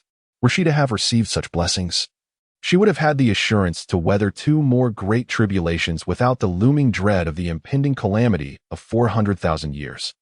Heaven knows how utterly shattered her heart felt upon witnessing a mere human child being chosen by the extreme northern heavens. Truly, it was an overwhelming mix of envy, jealousy, and bitterness. Is that so? Kiki. Siyu scratched his head, chuckling to himself. Just take a look at your current state, and you will realize how much you have transformed. The Ice Emperor scoffed, and an ice mirror materialized out of thin air before Suyu. Siyu slightly raised his head, scrutinizing his reflection, and indeed found that his appearance had undergone a remarkable transformation. With his snow-white hair and ice-blue eyes, could this truly be him? While his facial features remained largely unchanged, there was an undeniable elevation in his aura. Originally, Siyu was already quite handsome, but now he had completely transformed into a strikingly aloof and youthful figure. Even he himself could hardly believe that the person staring back at him in the mirror was, in fact, himself. What is this? Siyu's eyes widened in astonishment. Could the awakening of a martial soul bring about such a profound transformation? Generally speaking, whenever a living being undergoes a significant change in form, it signifies a metamorphosis. This holds true for soul beasts, as well as for humanity. You are now in stark contrast to your former self, the Snow Empress remarked with a hint of indifference. Siyu nodded repeatedly. He was indeed a changed man compared to his former self. It could be said that he had grown significantly stronger. The blessings of heaven and earth were indeed rare, and this martial soul was quite commendable. From now on, cultivate this martial soul. As for the previous one, let us set it aside for the time being. Uncle Tian advised Suyu. The dragon god seal bore immense significance and was of a superior quality. For now, focusing on the Ice Emperor's martial soul would undoubtedly yield greater benefits for Suyu. Suyu nodded in agreement. The divine power contained within the dragon god seal must not be carelessly revealed. Indeed, the Ice Emperor is currently an excellent choice. You possess a dual martial soul? Both the Snow Empress and the Ice Emperor exclaimed in astonishment. Not only is there the Ice Emperor, but there are also other martial souls. Although they are soul beasts, they comprehend the significance of a dual martial soul. Such a gift is regarded as a pinnacle talent among human cultivators. And if one of the dual souls is an extreme martial soul, it would undoubtedly signify an unparalleled level of talent among humanity. Furthermore, judging by the implication in Emperor Tian's words, this child's primary martial soul is likely not inferior to the Ice Emperor. Otherwise, he would not have permitted the child to cultivate the Ice Emperor first. Typically, one would prioritize the stronger soul when possessing a dual martial soul, thus reaping greater benefits when adding soul rings. The Snow Empress would never consider Emperor Tian to be lacking in insight. Upon this realization, even the Snow Empress could not suppress her astonishment. Who exactly is this child? Chapter 10, The Snow Empress's Invitation, a Dual Martial Soul, an Extreme Martial Soul. Emperor Tian, from where did you procure such a prodigy? It would suffice to say the heavens have bestowed their blessings, yet a dual martial soul? Could this child possibly be a love child of the world's will? This talent is rather extraordinary, is it not? The Ice Emperor's yellow diamond-like eyes glimmered slightly, her tone laced with disbelief. She could almost foresee that this child would undoubtedly become a superpower in the future human realm. Emperor Tian, given this child's overwhelming talent, are you truly not the least bit concerned? The Ice Emperor could not help but inquire. After all, Suyu remains human. With such terrifying potential, he might one day surpass even Emperor Tian. Is Emperor Tian not afraid of the ramifications? Humans and soul beasts, after all, are fundamentally different. Ice Emperor, enough of this. Cease your reckless words. Uncle Tian interjected, his countenance darkening as he reprimanded. He did not wish for any seeds of discord to be sown in Su Yu's heart due to the Ice Emperor's remarks. Emperor Tian, I was merely acting out of goodwill, the Ice Emperor retorted, feeling slighted by Emperor Tian's reprimand. She had intended to offer a warning. Yet Emperor Tian had responded with a scowl, inciting the prideful Ice Emperor's ire. Enough, Binger. Emperor Tian is well aware of his own judgments, the Snow Empress noted, sensing a different nuance in the relationship between the child and Emperor Tian. The Ice Emperor's bluntness might lead to undesirable consequences. Humph. Uncle Tian snorted, stating, This matter is concluded. I shall not linger any longer. Let us depart. Oh. Su Yu responded with a soft acknowledgement, his gaze inadvertently shifting to the Snow Emperor. To his surprise, the Snow Emperor offered him a faint smile, suggesting that he might return to the far north when time permitted. Concerning the ultimate essence of ice, this emperor possessed a modicum of understanding. Despite the formidable strength of Emperor Tian, he lacked comprehension of ice. Ah, very well. Su Yu was momentarily taken aback, but soon nodded in agreement. The Snow Empress had graciously extended her goodwill, and it would be remiss of him not to reciprocate. Moreover, she was indeed the most knowledgeable entity regarding ice and snow in the present world. Her guidance would undoubtedly be immensely beneficial to Su Yu as he cultivated the Ice Emperor martial soul. Let us depart. Uncle Tian cast a glance at the Snow Empress, then swiftly embraced Su Yu, and in an instant, they vanished without a trace. As the two disappeared, the Ice Emperor remained seething with indignation. This Emperor Tian truly lacks discernment. Despite my noble intentions to offer a warning, he remains utterly oblivious. It infuriates me. The Ice Emperor exclaimed, its fury palpable. Were it not for the disparity in power, it would have eagerly confronted Emperor Tian. In his heart, Emperor Tian must have had some scheme in mind. As the beast god, he was no fool, especially with the presence of that great sovereign to consider. Humph. I would rather witness his expression when he inevitably falters. The Ice Emperor scoffed. Upon hearing this, the Snow Empress smiled and shook her head, amused by the Ice Emperor's prideful demeanor.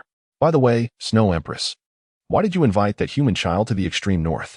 After all, he is ultimately still a human. The Ice Emperor inquired, perplexed. It held little affection for humanity. Yet this boy had been chosen by the extreme north, thus he must be regarded as part of it. Furthermore, I am quite curious about what makes this little fellow so extraordinary. The Snow Empress gazed up at the azure sky, her cerulean eyes shimmering softly. Meanwhile, Uncle Tian was swiftly returning along the same route with Su Yu. The vastness of the extreme north was even broader than the Star Dou Great Forest. Yet it flew past beneath Uncle Tian's feet at an astonishing pace. In Uncle Tian's embrace, Su Yu's expression was tranquil, his ice-blue eyes flickering with thought. What occupies your mind? Uncle Tian's voice suddenly reached Su Yu's ears. Su Yu was taken aback, regaining his composure as he mused, I have been contemplating the Snow Empress. The Snow Empress? Uncle Tian appeared somewhat surprised. What is it that occupies your thoughts about her? I wonder why she extended an invitation for me to the far north. Moreover what? I sense a peculiar familiarity with her, though I cannot ascertain if it is merely an illusion. Su Yu murmured softly. A sense of familiarity? Uncle Tian raised an eyebrow, a glimmer of intrigue flickering in his golden eyes. Could it be? Would you be willing to journey to the far north once more? Uncle Tian paused momentarily before posing the question. Do you believe I should go? Su Yu inquired. If you are cultivating the Ice Emperor's martial spirit, I would advise that it is indeed worth the journey. The Snow Empress is undoubtedly the most profound connoisseur of the ultimate ice in the world. She once proclaimed, I truly do not comprehend ice, which is an honest admission of my own limitations, Uncle Tian candidly acknowledged. Furthermore, if you harbor concerns that the Snow Empress, being a soul beast, might pose a threat to you, you need not fret. She would not harm you.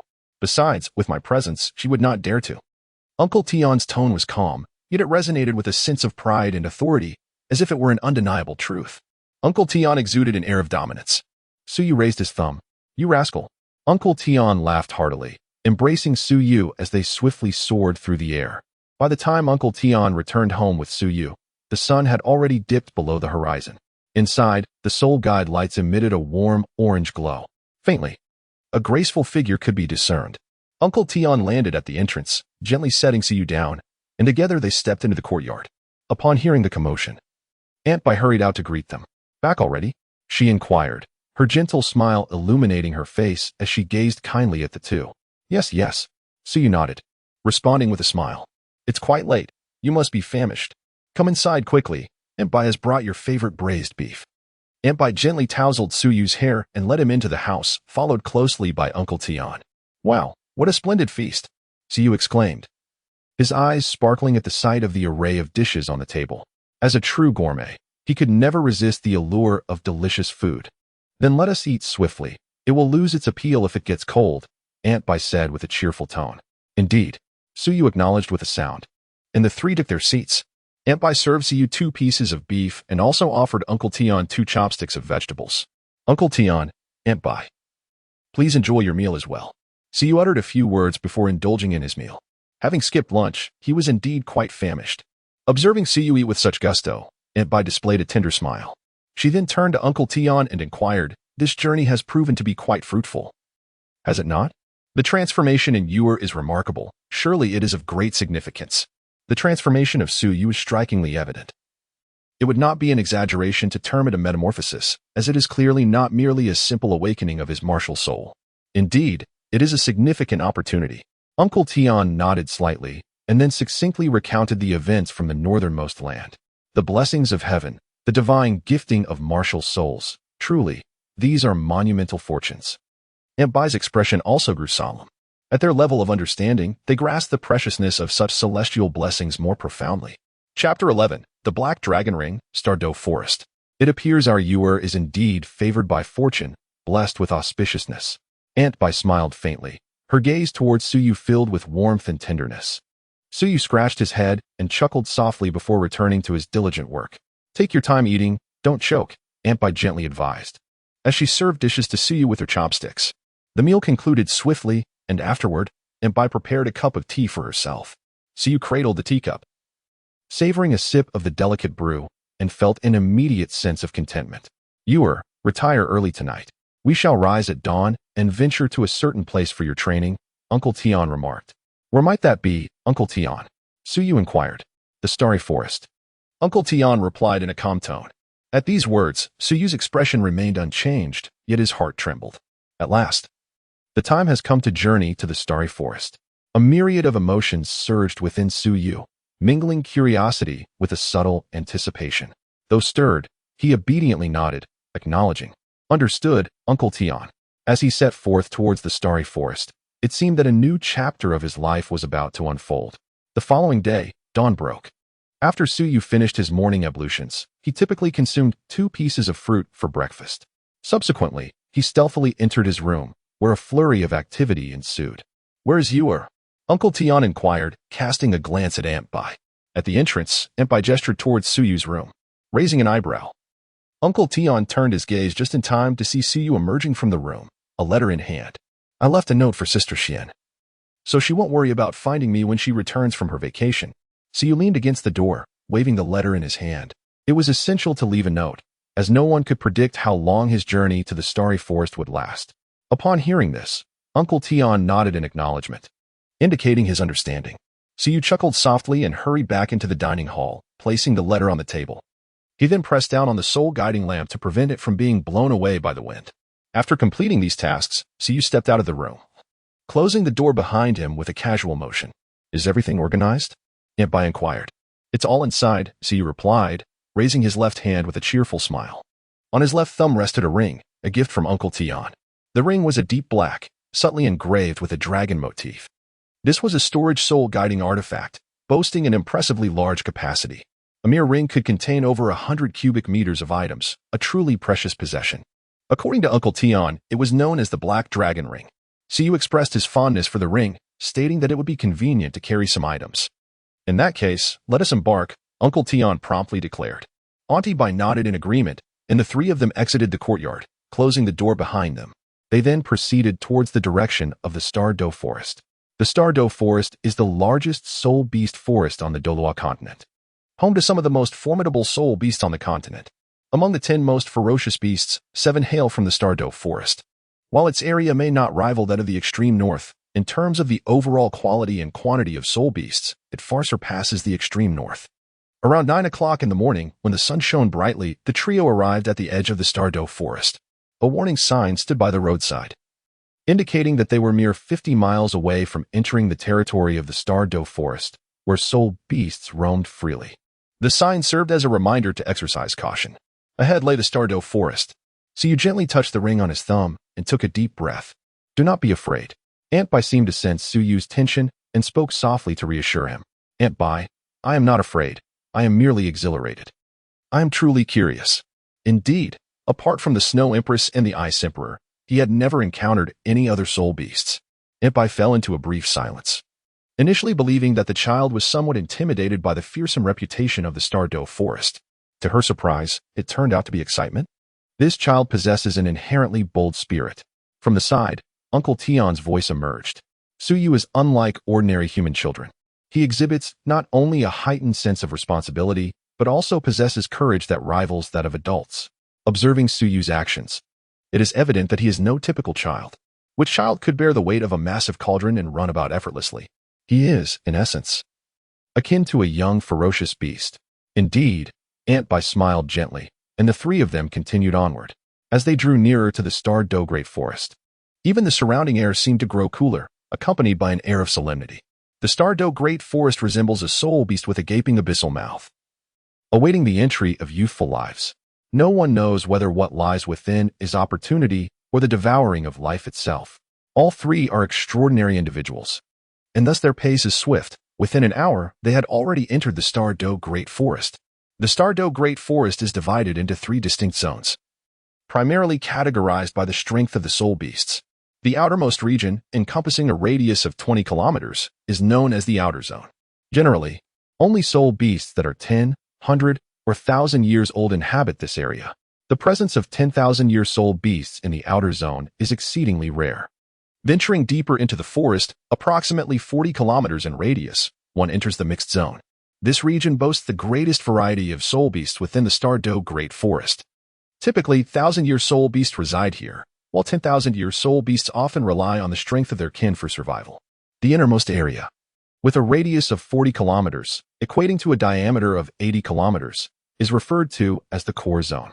Although this area is quite expansive, the number of soul beasts is significantly lower than that in the Mixed Zone. In the Core Zone, 100-year soul beasts are virtually extinct, while 1,000-year soul beasts are scarce. The 10,000-year soul beasts reign supreme. Occasionally, one might even glimpse the elusive 100,000-year soul beasts. At the very center of the Core Zone lies the true dominion of the Star Dou Great Forest, aptly named the Core Circle within the Core Zone. Upon entering the starry forest, Suyu and his companions pressed on relentlessly, making their way deep into the heart of the woods. Given the multitude of spirit beasts inhabiting this forest, one would expect a cautious approach, resulting in a slower pace. However, Suyu and his companions not only maintained their speed, but seemed to accelerate, encountering not a single spirit beast along their path. By midday, they had already ventured into the Mixed Zone, nearing the core area. Uncle Tion, where exactly is our destination? Suyu wiped the beads of sweat from his forehead. Since approaching the starry forest, he had journeyed alone, covering a distance of no less than 100 miles without pausing for rest. Were it not for his extraordinary fortitude, an ordinary soul master would have long since succumbed to exhaustion. As he pressed onward, he was assured that they were nearing their destination. Uncle Tion casually responded, yet his steps remained unceasing. The deeper they ventured into the forest, the taller the trees grew, and the denser the thicket became. Chapter 12. The Lake of Life. The silvery figure each tree stood remarkably stout, so robust that it would take several people to encircle its trunk. They towered into the clouds, reaching heights of at least several hundred meters. The lofty canopies obscured the sun, casting the forest into a realm of perpetual shadow and dampness. Even under the brilliance of the midday sun, the ground was carpeted with layers of fallen leaves which decayed into the soil, occasionally mixed with the bones of unknown soul beasts, exuding an indescribably nauseating odor. As Suyu walked, he remained particularly vigilant, for at times, a moment's carelessness could lead him to tread into the mire, leaving him in a state of disarray. The trio continued their journey, with Suyu occasionally reaching up to wipe the beads of sweat from his forehead. The long trek, compounded by such harsh conditions, exacted a significant toll on his stamina. Suyu had to endure the unpleasant odors as he took out a fruit and began to nibble on it. After consuming 2 fruits, his vitality was considerably replenished. Seizing the moment, by noon, Suyu and his companions finally emerged from the dense thicket. Before them lay a vast expanse of flat land. Although towering trees surrounded the area, the ground was notably dry. The repugnant stench was absent, and Suyu instantly felt a significant sense of relief. Siyu was unaware that they had truly entered the heart of the starry forest. After walking for merely half an hour, he suddenly sensed a refreshing mist enveloping him. This moisture was invigorating, infused with a hint of vitality that uplifted the spirit. Indeed, after traversing less than 500 meters, a vast lake emerged before them. The lake stretched expansively, its waters remarkably clear, resembling a pristine mirror. Gossamer wisps of vapor rose from the surface, refracting the sunlight into a spectrum of colors. At that moment, a gentle breeze swept in, carrying the refreshing mist that rejuvenated Suyu's senses, dissipating much of the weariness accumulated along their journey. How breathtaking! Suyu couldn't help but murmur as the boundless expanse of the crystal-clear lake opened his heart and mind. This was the source of life in the starry forest. The lake of life. Henceforth, this would be the place of your cultivation. Uncle Tian stepped forward and patted Suyu's shoulder, saying, "You and your Aunt Bai may stay here for a while. I have some matters to attend to first." "All right, Uncle Tian," Suyu acknowledged with a nod. Stepping forward to gaze upon the crystalline lake, and instinctively extended his hand to stir the water. The lake's icy coolness felt remarkably refreshing. Uncle Tian exchanged a knowing glance with Aunt Bai before discreetly moving aside. Aunt Bai lightly approached, attending to Suyu at his side. In the core area, a realm shrouded in darkness, a figure knelt on one knee, humbly bowing to an entity deeper within. A faint silver light flickered from the depths of the shadows.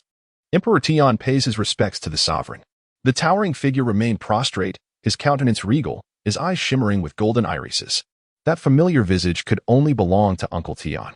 "Emperor Tian, do you have significant news to convey?" A crisp female voice resonated from the darkness. Its tone aloof yet imbued with profound authority. "I report to you, my sovereign, that Emperor Tian has been tasked to oversee Suyu by your command for over 6 years. As of yesterday, Suyu has successfully awakened his martial soul, which is indeed the power of the dragon god." Emperor Tian lowered his proud head, his expression one of utmost reverence. "This matter is already known to this king. I sensed the fluctuations of the dragon god's power yesterday." A faint voice emerged from the shadows. "Sovereign, do we know if Suyu's identity is genuine?" The dragon god's power would not recklessly manifest within an ordinary human, and its emergence in the Dragon Valley resonates profoundly with the core of the dragon god, indicating authenticity. "Sovereign, does this imply that Suyu truly is?" Emperor Tian's voice quivered with a hint of excitement. "Indeed, it can be largely confirmed that he is the reincarnation of the dragon god's remnant soul." The female voice acknowledged with a subtle tone, revealing an unspoken emotion. "Is there any further news to report?" The voice inquired once more. "There is one more matter," compelled by his instincts. "Suyu has ventured to the far northern lands to awaken his second martial soul," Emperor Tian recounted, revealing every detail without reservation. "A blessing from the heavens. A choice of the world's will," the woman murmured, seemingly deep in contemplation. After a moment, her voice resonated again. "Emperor Tian, henceforth, Suyu shall be the young master of our spirit beast lineage. Ensure that he is well protected." "Yes." Emperor Tian was momentarily taken aback, but soon nodded solemnly. "I shall spare no effort in safeguarding the young master. Please rest assured, my sovereign." "Very well, you may depart." With a deep bow, Emperor Tian respectfully withdrew. The power of the dragon god, the child of the world, perhaps this young man would be the hope of our spirit beast lineage. A soft murmur began to echo within the darkness. By the life lake, Suyu sat at the water's edge, his feet immersed in the lake's embrace. The icy water seeped into his pores, imparting an indescribable sense of comfort and delight. "System check-in." In his mind, Suyu exclaimed, "Ding! Today's check-in was successful. Congratulations to the host for receiving 100 gold soul coins. You have now checked in for 2 consecutive days. Please continue your efforts." 100 gold soul coins, indeed. From the following day onward, there seemed to be little of value left. Suyu was not surprised. This is simply the nature of daily check-ins. The rewards for daily participation are rather mundane. To obtain something valuable, one would likely need to engage in monthly or even yearly check-ins. As for weekly participation, the rewards are likely to be quite meager. He had already mentally prepared himself for this. Indeed, it is rather comforting. Suyu playfully splashed the water with his feet while savoring a fresh fruit, utterly at ease. Uncle Tian, who had just arrived, could not help but smirk at Suyu's antics. It seemed he was the first to immerse his feet in the waters of the Lake of Life. However, there was little he could do. After all, this was a little ancestor of sorts, and he could only pretend not to notice. Clearing his throat twice, he announced his presence. "Ah, Uncle Tian, you've come. Join me in soaking our feet. It's incredibly delightful." Suyu exhibited no sense of reservation, embodying the principle of adapting to local customs. Uncle Tion's brows involuntarily furrowed, yet he managed to suppress it, revealing a faint smile. There has been a matter that I have never communicated to you. Today, I shall clarify it. Uncle Tion's expression was grave, and his tone carried an unprecedented seriousness. Suyu paused for a moment, withdrawing his foot from the lake and casually slipping on his shoes. Uncle Tion, if you have something to discuss, please do so. Suyu seemed to sense something, his small face tensing as he adopted a serious demeanor. At that moment, Empei stepped forward, her emerald, glistening eyes fixed intently on Suyu. In Chapter 13, the revelation of Emperor Tion's true identity, Suyu realized that he was about to confront the truth from both Empei and Uncle Tion. As expected, Uncle Tion began to speak. He said. We have never revealed our true identities to you. In fact, neither by nor I are human. I am the ruler of the Star Dou forest, the golden-eyed black dragon king, possessing over 800,000 years of cultivation. Humans commonly refer to me as the beast god, Emperor Tion. Your Empei, whose true name is Baiji, is the embodiment of a 580,000-year-old emerald swan, the most powerful healing spirit beast and one of the rulers of the Star Dou forest. We have kept this from you because we have long lived in the human world, fearing the unnecessary troubles it might bring. Though you are human, you are, in truth, the reincarnation of the oldest and greatest dragon god of our spirit beast clan. It is for this reason that we have taken care of you. Now that we have arrived in the Star Dou forest, there is no longer a need to conceal the truth from you. Uncle Tion spoke earnestly, his golden eyes fixed upon Suyu.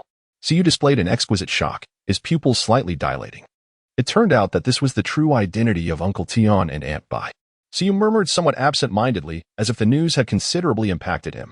We understand that upon hearing this, you may initially find it hard to accept. However, Uncle Tion and Empei, I am not unable to accept it. I am merely a bit astonished. Suyu lifted her head, her small face adorned with an air of solemnity.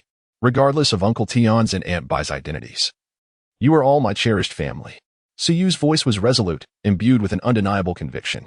This statement, perhaps driven by circumstances, was certainly reflective of the truth that one must speak according to the situation at hand. Yet, it undeniably contained Suyu's genuine feelings. The care he had received over 6 years was no mere facade. They had never treated him unjustly. Were it not for their nurturing, Suyu might have long since perished. Regardless of their identities, they were his family, a fact beyond dispute. Upon hearing Suyu's words, both Tion and Baiji couldn't help but smile, with Baiji's gaze softening like tranquil water. Suyu ultimately did not disappoint them. Emperor Tion gently patted Suyu's shoulder and said, My dear, if you have any questions, feel free to ask. Uncle Tion will share all he knows. Uncle Tion, I do indeed have a question. Suyu raised his head to gaze at Emperor Tion, inquiring, Uncle Tion, since you assert that I am the reincarnation of the dragon god, why did you not leave me in the starry forest but instead choose to raise me in the human world? If I had grown up in the starry forest, would my sense of belonging not be stronger? He found it hard to believe that these formidable beast kings could overlook such a straightforward notion. Although you are the reincarnation of the dragon god, you remain, after all, a human. The environment of the starry forest is not conducive to the survival of human offspring. Furthermore, we lack the experience to raise children. This is precisely why we brought you to the human world, Emperor Tion elucidated. Now I understand, Suyu replied. Suyu understood. In the Star Dou forest, even the newly born soul beasts, within just a month or two, can swiftly develop combat prowess, indicating their rapid growth. However, he is human. The early stages of human development are slow and frail, making the primordial environment of the Star Dou forest unsuitable for his maturation. Tion and the others are undoubtedly concerned about the possibility of his premature demise. It was only when he turned 6 and awakened his martial soul that he gained the means for self-protection. This was precisely why they chose to bring him back at the age of 6. Firstly, it was an age conducive to arrangements and less prone to misfortune. Secondly, it facilitated instruction. And thirdly, it was likely intended to cultivate his bond with the Soul Beast clan. After all, at 6, he is still quite young, and his thoughts and concepts remain in a stage of immaturity, making cultivation relatively effortless. One must acknowledge that their considerations were indeed quite thorough. Is there anything else you wish to inquire about? Tion asked. Suyu shook his head. All right, then take a good rest, Baiji. Take care of him. Tion nodded to Baiji. Understanding his intent, Baiji reached out and gently tousled Suyu's hair. Suyu lowered his head, seemingly lost in contemplation. At that moment, Emperor Tian had already departed, and Bai Ji knelt beside him, gently stroking Suyu's hair with eyes as gentle as water. My dear you, are you still troubled by your identity? Suyu shook his head. So, you were concerned about the life ahead in the starry forest? Suyu remained non-committal. Bai Ji revealed a gentle smile and spoke softly. My dear you, do not worry. You are the reincarnation of the dragon god, and here, no one would dare to mistreat you. You are the hope of the Soul Beast clan, and all the Soul Beasts here will only show you reverence. Should anyone dare to show you disrespect, Emperor Tian will surely punish them. Trust Aunt Bai, you shall find great joy in this place. Suyu gently uttered a soft sound of acknowledgement. Upon witnessing this, Bai Ji smiled faintly and embraced Suyu in her arms. Before long, afternoon had arrived. Suyu sat beside the lake of life, his eyes closed in deep meditation. A faint luminescence emanated from his form, imbued with a refreshing chill. Within him, the internal energy of the supreme divine art surged with remarkable swiftness. Following the acquisition of his first spirit ring, Suyu's rank had ascended to the 13th level of Spirit Master. At this moment, the flow of soul power within him was noticeably more rapid than it had been prior to obtaining the spirit ring. Furthermore, with his elevation to the status of Spirit Master, the supreme divine art naturally progressed to its first tier.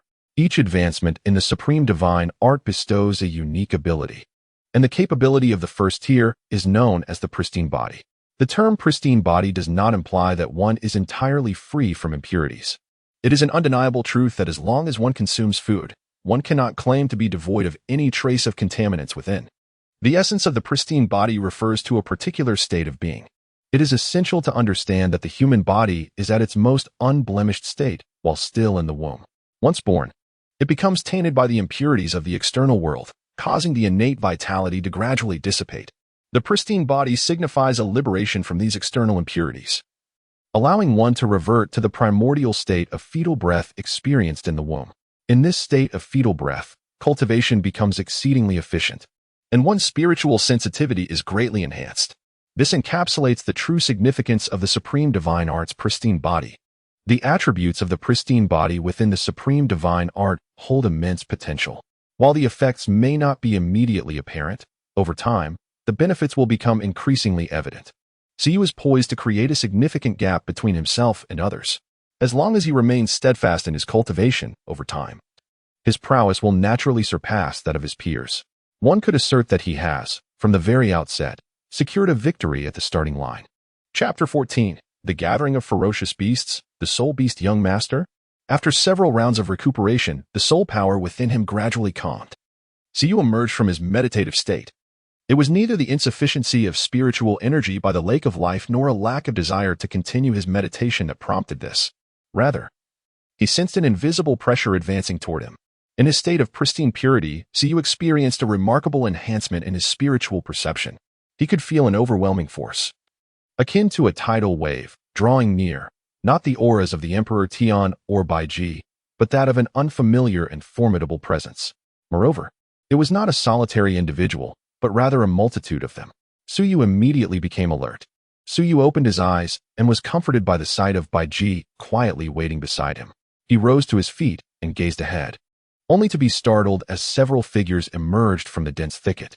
At the forefront was an extraordinarily large bear, its dark golden fur shimmering, and its eyes glowing like lanterns with a yellow light.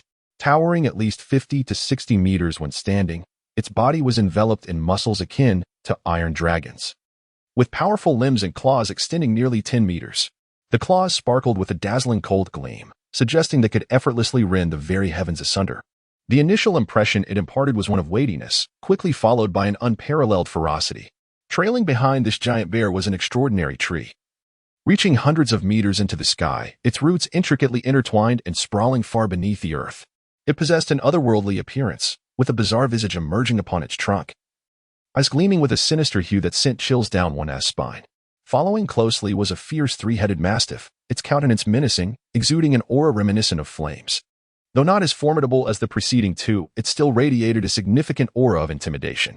Beside this three-headed beast stood a striking figure, a woman with cascading purple hair and skin fairer than snow, her slender waist enticingly delicate, exuding an irresistible allure.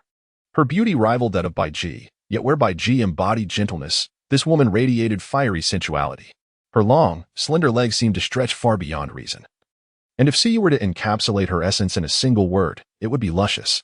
As these four figures approached, they soon arrived at the edge of the lake of life. The wild and overwhelming pressure emanating from them felt as if a great mountain had settled upon Suyu's chest, quickening his breath. How powerful! These beings exuded a strength that instilled in him the sensation of standing before the majestic Kunlun Mountains. Has that demon spirit not yet arrived? The towering bear rumbled, its voice resonating like a war drum. It has come, the purple-haired woman murmured softly, and in the adjacent space, an enigmatic figure seemed to materialize. It appears everyone has gathered, a voice resonated out of nowhere, and in the next moment, Dtion's figure appeared beside Suyu. He and Bai Ji flanked Suyu, instantly capturing the attention of the other figures. Dtion, is this the reincarnation of the dragon god you mentioned? Just this little one? The colossal bear extended two claws, creating a slight opening, its tone laced with a hint of indifference. The remaining figures scrutinized Suyu. Their gazes a blend of curiosity, intensity, and astonishment, lingering upon him.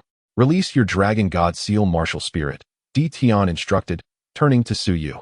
Suyu observed the five formidable beings before him, feeling a significant pressure yet maintaining a composed demeanor. Having lived 2 lives, his intellect had matured considerably. Furthermore, with Dtion and Bai Ji by his side, he felt no fear. He raised his right hand, releasing the dragon god seal.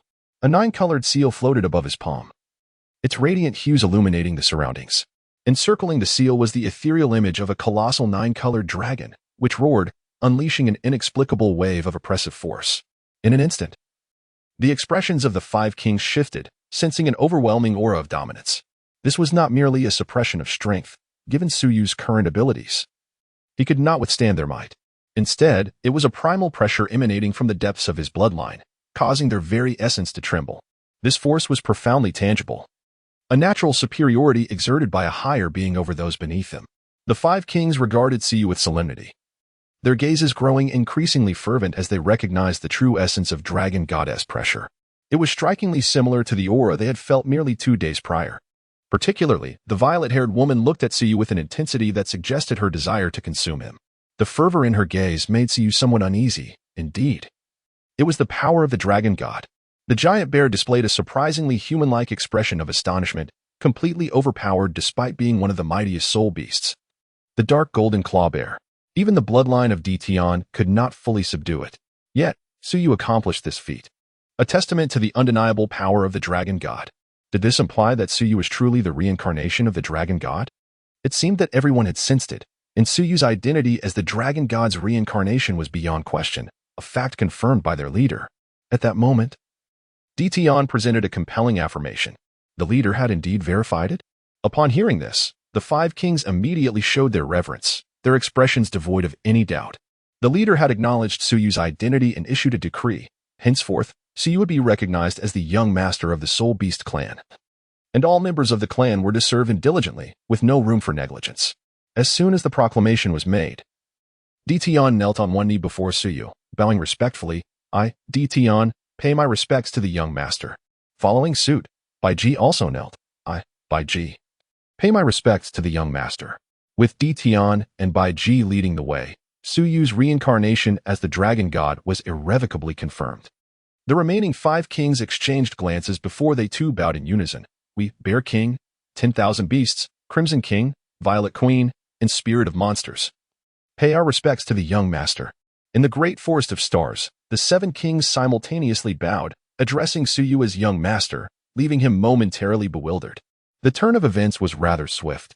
He had yet to grasp the situation when he found himself designated as the young master of the Soul Beast clan. A mere human, now the young master of soul beasts, such a notion was indeed surreal. However, he quickly regained his composure, realizing what needed to be done, and promptly urged Emperor Tian and the others to rise. Chapter 15. Emperor Tian's instructions in the unique soul beast. Emperor Tian stood, his golden eyes fixed upon the remaining 5 kings with an imposing intensity. Today, you have all understood the identity of the young master. Henceforth, there is a matter that requires your attention. You are to inform your respective clans, as well as other clans possessing soul beasts of 10,000 years or more. Ensure they manage their kin properly. Should any soul beast of over 1,000 years offend the young master, I shall flay its skin. Emperor Tian's tone was stern. He was a firm believer in hierarchy and order. With Suyu now established as the young master of soul beasts, He would not tolerate any disrespect from soul beasts of a millennium or more. As for those under 1,000 years, aside from the naturally noble-blooded, their intellect was generally limited. Most acted on instinct, possessing some awareness, but not much. Restraining them and ensuring they recognized Siyu would likely prove a daunting task. Understood. The 5 kings nodded in acknowledgement, signaling their comprehension. Especially you, Bear King. Your dark gold claw bears are brutes. Should any of them lack foresight and inadvertently harm the young master, I will sever your claws. The dark gold claw bears were exceptionally powerful, and their dark golden claws possessed formidable offensive capabilities. Even a century-old dark gold claw bear could pose a lethal threat to Suyu. Moreover, the clan was known for its combative nature and lack of intelligence. In a fit of rage, they might indeed act recklessly. Thus, it was necessary for Emperor Tian to issue a stern warning to Bear King. Being singled out by Emperor Tian, Bear King felt a sense of dread. Why was he always the target? Was it merely because he had once challenged Emperor Tian and left a scratch on him with his dark golden claws? Did he hold such a grudge? It was he who had suffered far worse at Emperor Tian's hands. Bear King felt aggrieved but remained silent. Since being bested by Emperor Tian, he had grown somewhat timid. If Emperor Tian truly lost his temper, a single strike from the Dragon God Claw could incapacitate him. I understand, Bear King replied sullenly. Very well, you may all return. By the way, periodically send a batch of rare materials. The young master will require them. Emperor Tian gestured dismissively, signaling the formidable beasts to depart. The great beasts each offered their regards to Suyu before taking their leave. Uncle Tian. Suyu looked at Tian. What is the matter, young master? Tian spoke with great respect. Uncle Tian, please call me Ewer or Little You instead. Addressing me as young master feels rather distant. Suyu shook his head. He was genuinely feeling a bit out of sorts. Etiquette must not be neglected. Now that your status has changed, one must not overstep boundaries. However, Tian refused to comply. The previous Suyu was merely Suyu, but from this moment onwards, Suyu is the young master of the soul beasts. He is the little master to Tian, and given Tian's nature, there would naturally be no hint of transgression. Suyu felt a sense of helplessness. Tian was an obstinate and unyielding individual. After several fruitless attempts to counsel him, Suyu had no choice but to acquiesce to his will. Nonetheless, he could not suppress a quiet sigh within. With Tian and Baiji's recent change in address, only Sister Xian continued to refer to him as Little You. He wondered how Sister Xian was faring, if she were to be wronged. Then he would not hesitate to dismantle Shrek Academy. The following day, at the break of dawn, Suyu commenced his rigorous training regimen. As was his custom, he hoisted a massive cauldron, jogging around the Lake of Life. With each passing day, his strength burgeoned, prompting him to upgrade to a larger model of the cauldron, now weighing an impressive 2,000 pounds. As he exercised beside the lake, each step he took left a profound imprint in the earth. After running a grueling 10 kilometers while bearing the weight of the cauldron, Suyu, breathless and drenched in sweat, finally set it down. In the absence of a structured training plan, weighted running proved to be an excellent choice. However, it is imperative to understand the nuances of this practice. One must avoid excessive strain on their potential, for overexertion can lead to irreversible injuries that may never heal. Suyu's unique physique, combined with the consumption of rare treasures, emboldened him to engage in such reckless endeavors. For ordinary individuals, it is prudent to act within their means, especially for children in their developmental stages, who must avoid excess. In the original narrative, Shou Yi's indiscriminate imposition of extreme weight-bearing exercises on all types of soul masters is likely to result in severe consequences for their health. Had it not been for the significant opportunities granted to Hui Yuhao, he would have long been incapacitated by that old witch, Shou Yi. Her so-called high advancement rates are attributed to her arbitrary expulsion of students. With fewer individuals, the base number diminishes, thus inflating the advancement statistics. Moreover, she depletes the student's future potential. While progress may be swift in the present, reaching the ranks of Soul King or Soul Emperor reveals the near impossibility of further breakthroughs, as their potential has been prematurely exhausted. Such an instructor is revered at Shrek Academy as a strict yet commendable teacher. Suyu found himself at a loss for words. He could only acknowledge the advantages of having a deep-rooted background. In the world outside, one must indeed possess connections. Leaning against the great cauldron and breathing heavily, it took Suyu approximately 15 minutes to regain his composure. He retrieved a bottle of water and sipped gently, replenishing his body's hydration. After another quarter of an hour, the perspiration ceased, leaving him feeling sticky. Slowly, he shed his clothing and plunged into the Lake of Life. The revitalizing waters enveloped him, eliciting a pleasurable sigh. The waters of this lake not only invigorate the mind but also confer substantial benefits to the body. As Suyu luxuriated in his bath, a peculiar soul beast gradually approached the lake of life. This creature, approximately 3 meters in length and standing 8 feet tall at the shoulder, was cloaked in a radiant golden fur. Its form appeared semi-transparent, reminiscent of crystal, exuding an otherworldly quality. Its overall shape bore resemblance to a lion. Yet its paws were akin to those of a dragon, each claw surrounded by a halo of golden flames. Its muzzle was slightly elongated compared to typical felines, and beneath its fur lay fine golden scales. In addition to its normal pair of eyes, it possessed a third eye, a vertical slit that emanated a crimson glow, imbued with an alluring strangeness. To the human eye, this soul beast was undeniably stunning, surpassing even the Ice Emperor in beauty. Moreover, it approached the lake of life soundlessly, step by step, unnoticed by Suyu. As it neared the lakeside, preparing to lower its head and drink, it locked gazes with Suyu, who was soaking in the water. In that instant, both parties were momentarily taken aback. The atmosphere fell into silence as their eyes met, neither daring to speak. The expression on Suyu's face was indeed peculiar. He had never anticipated encountering the three-eyed golden lion precisely while indulging in a bath. Chapter 16. The Three-Eyed Golden Lion. Without hesitation, Suyu recognized the creature. Admittedly, he had never laid eyes upon a three-eyed golden lion before, yet its characteristics were unmistakable: 3 eyes, golden fur, and a visage that could be deemed the pinnacle of spirit beasts. It was impossible for Suyu to be mistaken. The tale of the three-eyed golden lion is one of profound tragedy, and it is a figure that evokes great sympathy in Suyu as he perused his books. As an imperial auspicious beast, it bore the fortune of the Star Dou forest and possessed the rare golden dragon bloodline, rendering it exceptionally noble. Yet, it was precisely this nobility that led to its downfall. This very trait attracted the attention of the Tang God King. Following a series of machinations, it was ultimately sacrificed to Hui Yuhao, resulting in the loss of its fortune and bloodline, thereby inadvertently empowering the Tang family. With the auspicious beast lost, the fortunes of the Star Dou diminished, and the spirit beast lineage subsequently fell into disarray. It can be said that the spirit beast clan of the Doloa continent has endured significant suffering, evoking genuine compassion. This is also why Suyu readily accepted the arrangement made by Emperor Tian to become the heir of the spirit beasts. While possessing the power of the dragon god is one justification, the other reason is the undeniable plight of the spirit beasts. He is more than willing to lend a helping hand within his capabilities. Of course, the influence of Emperor Tian and Bai Ji also plays a role in his decision. Suyu fixed his gaze upon the three-eyed golden lion, which returned his stare with a pair of golden eyes that emanated a curious human-like bewilderment. "Who are you? How did you come to be here?" The three-eyed golden lion spoke, her voice clear and melodious. While she had encountered humans before, the presence of a human child by the lake of life was perplexing. Did Uncle D. Tian and the others not sense anything amiss? The three-eyed golden lion tilted her head slightly, pondering in confusion. "And who might you be?" She provocatively retorted, "Why are you spying on me while I bathe?" The three-eyed golden lion responded with bewilderment. "Who has been watching you bathe? Wait, you dare to bathe here? This is the lake of life, and this child has the audacity to bathe here? Why can't I bathe here?" Suyu crossed her arms defiantly, standing her ground. "The water here is meant for drinking. Come out immediately." The three-eyed golden lion's melodious voice took on a sharper tone. The thought of this individual bathing meant that she would be drinking the water that had been sullied by this person's wash. Instantly, the three-eyed golden lion was filled with indignation.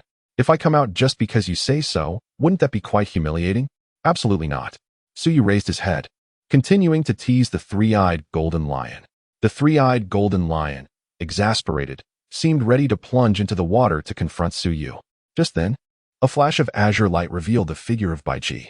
Observing the standoff between Suyu and the three-eyed golden lion, she felt a twitch in the corner of her eye.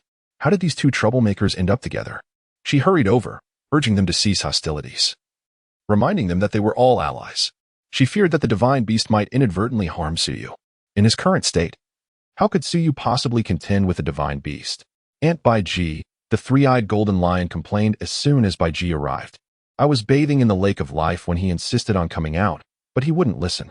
The divine beast lamented, feeling wronged as it had almost ingested the bathwater. On the other side, Suyu was equally defiant. "Aunt Bai, I just finished my morning training and was about to take a bath when she came to spy on me." "I did not." The three-eyed golden lion exploded in indignation at being accused of peeping. All right, Bai Ji interjected, acting as a mediator. Young master, the divine beast would not spy on you while bathing. This is merely a misunderstanding. She then turned to the three-eyed golden lion, saying, the young master has just arrived and is unfamiliar with the environment. Please be magnanimous and do not hold this against him. Young master? The three-eyed golden lion was taken aback, feeling a surge of confusion. Since when did the Soul Beast clan have a young master, and especially one so young? Bai Ji continued to soothe the three-eyed golden lion before addressing Suyu. Young master, hurry and wash up. We are set to officially commence our training today. Understood. Aunt Bai. Suyu responded with a sound, then fixed his gaze intently upon Bijia and the three-eyed golden lion. Bijia cleared her throat, patted the head of the three-eyed golden lion, and turned to leave. Before turning away, the three-eyed golden lion deliberately cast a glance at Suyu, its eyes reflecting a hint of defiance. It was evident that Suyu had already made an impression on this auspicious beast. Suyu, unfazed, broke into a grin before hastily cleansing himself and donning a fresh set of garments. While nibbling on a piece of fruit, he shook his still damp hair and strolled towards the nearby Bai Ji. Bai Ji, seated gracefully beneath the tree alongside the mythical beast, waved at Suyu upon noticing him. Suyu called out and took a few steps forward, observing the seemingly still somewhat irked divine beast. A smile crept across his face as he produced a fruit and extended it towards the creature. Would you like a fruit? Humph. The divine beast huffed, turning its head away. How prideful. Suyu couldn't help but chuckle softly to himself as he casually retrieved the fruit, taking a decisive bite. If I can't eat it, then I'll have it myself. This action caused the auspicious beast to tremble with indignation once more. All right, young master, do not always tease the auspicious beast. Bai Ji also recognized that Suyu was intentionally provoking the three-eyed golden lion. Although the golden lion had lived for 15,000 years, it remained as innocent and naive as a young girl, lacking in cunning. Although Suyu is merely 6 years old, he is as astute as a clever spirit. The auspicious beast certainly cannot compete with him. If this continues, she genuinely fears for the well-being of the auspicious beast. Having watched these children grow up, she feels a pang of sorrow whenever one of them is wronged. Very well. Suyu finished the fruits with a few bites, adopting a demeanor of a well-behaved child. And Bai, what shall we learn today? Bai Ji responded with a gentle smile. From today onward, our primary focus will be on various theories and practical lessons. The morning will be dedicated to theoretical studies, encompassing the lifespans, characteristics, combat styles, and behavioral preferences of soul beasts. In the afternoon, we will engage in practical exercises. Unlike those soul masters who categorize things meticulously, we possess our own specialties. When it comes to understanding various soul beasts, humanity pales in comparison to us. As for the practical training, the Star Dou forest is replete with a diverse array of soul beasts, ensuring that our combat experiences are far richer and more direct than those in human academies. In a certain sense, our practical training is more authentic. The lower-tier soul beasts do not exhibit the restraint that humans do. Bai Ji conveyed this with a profound expression. Upon hearing this, Suyu nodded in agreement. The battles among soul beasts are more primal, bloody, and genuine. Humans are rational beings, aware of the need to hold back. However, soul beasts do not share this restraint. Their attacks are far more ferocious and lethal. Conversely, enduring such practical experiences will render one's combat style remarkably decisive, sharp, and straightforward. Chapter 17, The Godslayer. The Wind Baboon? It is essential to understand that having seen blood and not having seen it are two entirely different concepts. So, are you afraid? Bai Ji asked playfully. I am fully prepared, Suyu replied with unwavering determination. If he lacked even this modicum of resolve, he would not be worthy of the prowess he possessed. Excellent. Bai Ji nodded in satisfaction. Let us commence our lessons for today. With that, she waved her hand toward the distance, and shortly thereafter, a fiery three-headed mastiff emerged from the dense forest. Following it were about 10 similarly crimson mastiffs, each carrying a soul beast in their mouths. Upon seeing the three-headed mastiff, Suyu immediately recognized it. This was the Crimson King, one of the 10 ferocious beasts, its essence being the three-headed red devil mastiff. Boasting a cultivation of approximately 300,000 years, roughly equivalent to a 96th or 97th level super duel among humans. In the original narrative, this Crimson King was even inferior to the most inept 98th level pinnacle Dolua, Xuanzai, suggesting a distinct gap from the 98th level. The Crimson King dropped the 3 soul beasts it held in its mouth and bowed respectfully to Suyu, greeting him as the young master. You may rise, Crimson King. Suyu received a bow from the Crimson King, displaying little change in expression. unlike the Emperor Tian and Bai Ji, who had raised him since childhood. The bond he shared with them was distinctly different, thus he naturally referred to them as uncle and aunt. However, with the other soul beasts, he could address them in any manner he deemed fit. He was well aware of what his identity represented. Bai Ji, the soul beasts you desired have been brought to you. Behind him, over a dozen crimson magic hounds had also discarded the soul beasts they carried. You have worked hard, Bai Ji said softly. The Crimson King shook his head, gestured toward the auspicious beast, and then looked back at Suyu. Young master, should you require anything, feel free to summon me. I am always at your service. Thank you for your efforts, Suyu replied calmly. It is my duty. The Crimson King acknowledged with another bow before leading the numerous crimson magic hounds away. Witnessing this scene, the three-eyed golden lion regarded Suyu with even greater curiosity. Even the Crimson King bowed and referred to himself as a subordinate. This emperor-level auspicious beast had never received such treatment. Now, let us commence our studies. Bai Ji clapped her hands, drawing Suyu's attention. With a casual gesture, a soul beast was summoned before him. It was a baboon, standing about 1 meter tall, covered in a coat of brownish-yellow fur, with brown eyes, elongated arms, sharp claws, and exposed canine teeth, exuding an air of ferocity. This was a 10-year soul beast. A wind baboon. The wind baboon, categorized as a low-level soul beast, is distinguished primarily by its height, fur, and eye color. A 10-year wind baboon typically stands under 2 meters tall, with brownish-yellow fur and brown eyes. A 100-year wind baboon reaches heights between 2 and 4 meters, maintaining the same coloration. A 1,000-year wind baboon exceeds 4 meters in height, with deep yellow fur and dark brown eyes. Once it reaches 10,000 years, the wind baboon's size diminishes to around 2 meters, but at that stage, it exhibits a dark yellow complexion and black eyes, with a significant increase in speed, strength, defense, and attack power. Bai Ji pointed at the soul beast before them, elaborating on its characteristics. As she spoke, she summoned 3 additional soul beasts, which bore a striking resemblance to the wind baboon. It was evident that these were a 100-year, a 1,000-year, and a 10,000-year wind baboon. Suyu's gaze continually scrutinized the wind baboon before him, his expression imbued with intrigue. So this is the god slayer, the wind baboon. When it comes to renowned soul beasts in the second rank of combat, the wind baboon undoubtedly reigns supreme, having nearly achieved the feat of slaying a deity. Alas, it fell just short of success. Otherwise, it could have basked in glory for eternity. A meticulous examination of the distinctions between them ensued. As Biji's voice resonated at an opportune moment, Suyu nodded, observing the distinctions among the 4 wind baboons. The method of attack employed by the wind baboons involves emitting white waves of light from their mouths to assault adversaries. Bai Ji spoke incessantly, while Suyu attentively absorbed the knowledge, nodding in understanding. The emerald swan is an exceptionally unique spirit beast, inherently possessing extraordinary healing abilities, and is often followed and protected by other spirit beasts. As the sovereign of the emerald swan lineage, Bai Ji commands an innumerable retinue of spirit beasts, endowing her with profound insights into various spirit creatures. She elucidated the characteristics of each spirit beast with clarity and depth, and Suyu remained engrossed, reaping immense benefits from her teachings. Meanwhile, the three-eyed golden lion, observing Bai Ji's instruction, stifled a yawn out of boredom. Curling up, it sought a comfortable position and soon drifted into slumber. Time flew swiftly, and before long, the entire morning had elapsed. Within that span, Suyu had diligently studied the lifespan characteristics, combat strategies, and advantageous traits of over a dozen spirit beasts, firmly imprinting this knowledge in his mind. His privileged experience was indeed unparalleled. Who else could boast of having the ruler of the Star Dou forest personally capture spirit beasts for his learning? The insights gleaned from first-hand observation were far superior to those acquired from books. He had not only witnessed these creatures but had also physically interacted with them, understanding the texture of their fur, the firmness of their muscles, and the robustness of their bones with remarkable clarity. Such is the advantage of his identity as the heir of the spirit beasts. After a morning of study, he consumed 2 fruits for lunch and took a brief respite before the afternoon session commenced. This time, it was a practical combat exercise. Instead of being confined to the core area, Bai Ji was taking Suyu to experience real combat scenarios.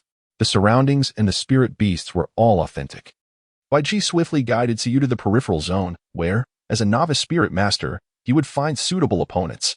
Suyu traversed through the dense jungle, while Bai Ji and the three-eyed golden lion concealed their presence, observing from a short distance. With Bai Ji by his side, there was no need to fret over any potential peril that might befall Suyu. for she was always ready to offer her aid. Su traversed the dense forest alone, clutching a heavy iron hammer in his grasp. This hammer, custom-made for him, weighed several hundred pounds. Given his utter lack of combat experience, he found himself at a loss with any other weapon. It seemed far more prudent to wield this hammer, flailing it about with reckless abandon, for in conjunction with his extraordinary strength, it possessed a significant potential for devastation. Su traversed through the dense forest, his mind acutely attuned to his surroundings. The silence enveloped him, yet it only heightened his vigilance. Suddenly, a flicker caught his eye, ahead on the path. A shadow appeared and vanished in an instant. Su tightened his grip on the hammer, his gaze becoming remarkably calm. Suddenly, he felt a chill run down his spine, prompting him to swiftly lunge to the right while simultaneously swinging the hammer with great force. Chapter 18. The subtle smirk of the mythical beast with a single swing. The hammer unleashed a thunderous sound of explosive energy. Although Su possesses no martial skills and lacks any combat experience, his strength exceeds 10,000 pounds. When he swings a hammer weighing several hundred pounds, the force generated is such that even a soul master would meet their demise if struck directly. Of course, this is predicated on the condition that he is able to land a hit. Su's formidable strike, however, failed to hit its intended target. The overwhelming inertia surged forth, causing Su's body to spin around. Su steadied his posture, gripping the hammer with utmost seriousness. He turned to glance behind him and beheld a large feline spirit beast, approximately 2 meters in length and standing about a meter at the shoulder, revealing itself. Its fur was a rich tawny yellow adorned with striking purple spots, and its eyes were dark and glimmering, filled with sharp fangs. This was a lightning leopard, one of the myriad spirit beasts he had studied earlier that day. Judging by its size, this creature had likely existed for around 200 years. True to its name, the lightning leopard was as swift as a flash of lightning. It was a spirit beast of agile offense, wielding attacks infused with violet lightning and capable of expelling electric orbs from its mouth to strike at foes. A wealth of information about the lightning leopard surged in his mind, and a serious expression flickered in his eyes. Opposite him, the lightning leopard bared its razor-sharp fangs and emitted a low growl, its dark eyes fixated intently on Su. Suddenly, the leopard's hind legs bent slightly before it lunged fiercely towards Su. Su's right foot struck the ground, creating a small depression. With a sweeping motion of his right arm, he swung the massive iron hammer directly towards the lightning leopard. The hammer cut through the air, generating gusts of formidable wind. Sensing the imminent danger of the strike, the lightning leopard deftly transformed mid-air, evading to another location. Subsequently, the purple leopard-patterned glow emanated from its body, flickering with arcs of electricity. From its mouth, it expelled a 1-foot-wide orb of electricity, hurtling rapidly towards Su. Su's pupils constricted as he swiftly leaped to the side, evading the imminent danger. At that moment, the lightning leopard lunged forward, its gaping maw aimed directly at Su's neck. Should it secure its grip, Su would undoubtedly meet a grim fate. Just as the situation reached a critical juncture, the black dragon ring in Su's grasp shimmered with brilliance, summoning a massive bronze cauldron that materialized before him. The lightning leopard, caught off guard, crashed headlong into the cauldron. Seizing this rare opportunity, Su grasped one of the cauldron's legs and swung it forcefully against the lightning leopard. The creature was sent hurtling through the air, landing several meters away and tumbling across the ground. Su strode forward with great determination, leaping into the air. With immense force, the great hammer in his right hand descended with a thunderous impact. In a single strike, it caused the lightning leopard's skull to shatter, sending its soul to the afterlife. Su finally sheathed his massive iron hammer, panting heavily, still shaken from the encounter. In that fleeting moment, he had genuinely sensed a threat to his very existence. Hence, his retaliation had been so fierce, driven purely by instinct in the face of peril. Now, as his rationality gradually returned, he began to ponder whether he had been too forceful in his actions. With a single strike, he had brought the lightning leopard to its demise. As the creature lay lifeless, a ring of yellow soul rings began to manifest around its body. Witnessing Su's triumphant battle, Bai Ji finally appeared beside him, accompanied by the three-eyed golden lion. As Su gazed at the approaching Bai Ji, he opened his mouth to speak. Aunt Bai, young master, I understand what you wish to convey. There is no need for hesitation. This is an ordeal, a matter of life and death. In battles for survival, it is either you or me who prevails. If you remain shackled by restraint, then what is the purpose of this trial? As long as you do not engage in indiscriminate slaughter, you are justified. Bai Ji replied with a smile. In the realm of soul beasts, Mutual carnage is an inherent reality. Slaying two soul beasts is, in truth, inconsequential. The abhorrence lies not in the act of killing soul beasts, but rather in the senseless unleashing of violence. What is truly detestable is to slay soul beasts while donning the mantle of evil, all in the name of one's own righteousness. Furthermore, Suyu's purpose is to instill hope within the entire soul beast community rather than being preoccupied with the lives of a mere few soul beasts. I understand now. And by listening to Bai Ji's words, Suyu's apprehensions gradually dissipated. Ultimately, he was human, and his true concern lay in the sentiments of Bai Ji and the others. With Bai Ji's reassurances, he naturally felt a sense of relief. Hearty laughter echoed in the air. As soon as Suyu's words fell, he noticed the three-eyed golden lion gazing at him, one paw covering its mouth, chuckling heartily. Suyu appeared utterly bewildered, still unaware of the unfolding events. With a gentle smile, Bai Ji raised her delicate white hand, softly brushing away the fallen leaves from Suyu's hair and wiping the dust from his face. How truly disheveled. The three-eyed golden lion raised its head, speaking with an air of arrogance. It was, of course, referring to Suyu, who had been forced to roll on the ground by the lightning leopard. Suyu smiled faintly, displaying a nonchalant demeanor. Indeed, he possessed little combat experience. Shall we continue? Bai Ji inquired. Suyu nodded. Very well, let us proceed. Bija smiled and once again ventured forth with the three-eyed golden lion. Suyu continued his training and soon encountered a centennial elephant rhinoceros. Unlike the lightning leopard, the elephant rhinoceros is a defensive type of soul beast, possessing tough skin and substantial muscle power. Typically, ordinary soul masters find it nearly impossible to breach its formidable defenses. Suyu, however, was invigorated. He feared not those who relied on brute strength and defense. Rather, it was the swift and agile opponents that instilled a sense of caution within him. With a mighty swing, Suyu wielded the immense iron hammer, weighing several hundred pounds, channeling his formidable strength of 10,000 pounds to seize the opportunity and bring the century-old elephant rhinoceros to its knees. This battle was one of the most exhilarating experiences for Suyu. There was nothing quite as satisfying as striking such a target. Following the defeat of the century-old elephant rhinoceros, Suyu was once again confronted by an adversary, a tiger demon cat with over 500 years of cultivation. Suyu, although unfamiliar with this particular soul beast, could discern its feline nature. Feline soul beasts have always been associated with agility and swiftness, characterized by their keen offensive capabilities. Suyu harbored a profound apprehension towards this agile soul beast. The battle commenced with great intensity as Suyu wielded his hammer with formidable might. However, the tiger demon cat, possessing astonishing speed, evaded his strikes effortlessly. It moved like a shadow, presenting immense pressure upon Suyu. The 500-year-old tiger demon cat proved to be a worthy adversary for the young master. Bai Ji observed the fierce confrontation from behind a tree, keenly watching the unfolding spectacle. Suyu's strength is quite formidable, powerful, and overwhelming. Whenever he lands a blow, the tiger demon cat is bound to succumb. However, the difficulty lies in the inability to make contact. Although the tiger demon cat possesses average defense, its speed is truly astonishing. With every strike, Suyu found himself hitting nothing but air. At this rate, no matter how much stamina he possessed, it would not suffice to sustain him. This fellow is truly a brute, merely flailing about, commented the three-eyed golden lion. In her view, Suyu's combat skills were utterly abysmal, a sight too painful to behold. Chapter 19. First Soul Skill. Ice Emperor's decree. One cannot entirely blame the young master, as today marks his inaugural day of combat, given such performance. It is already commendable. Defeating both the lightning leopard and the 200-year-old soul beasts is indeed an impressive feat for a soul master encountering battle for the first time. Even within the most prestigious academies on the continent, few first-ring soul masters can contend with a 100-year soul beast alone. To face such a formidable opponent solo, even prodigies must possess the cultivation of a great soul master for a reasonable chance of success.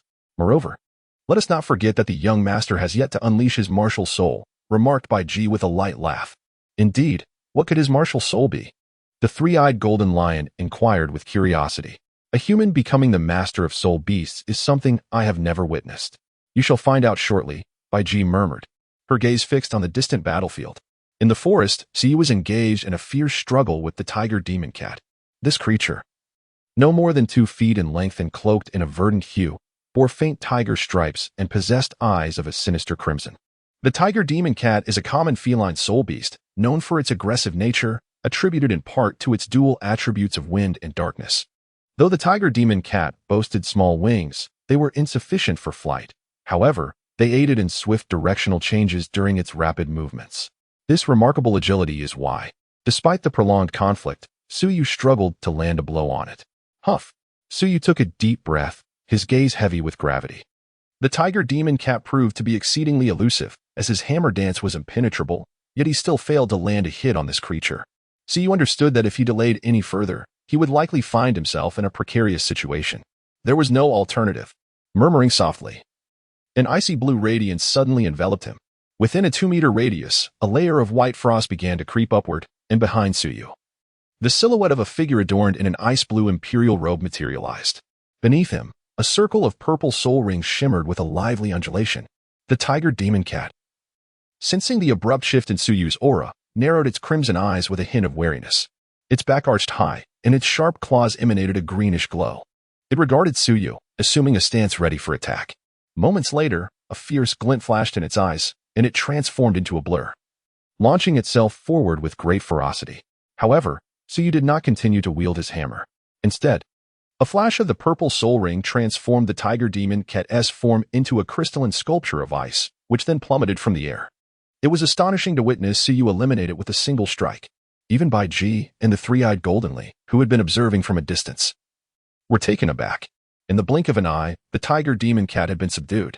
"And Bai Ji, you may come out now," Suyu exhaled slowly, calling out to those behind him. Upon hearing this, Bai Ji approached Suyu, accompanied by the three-eyed Goldenly.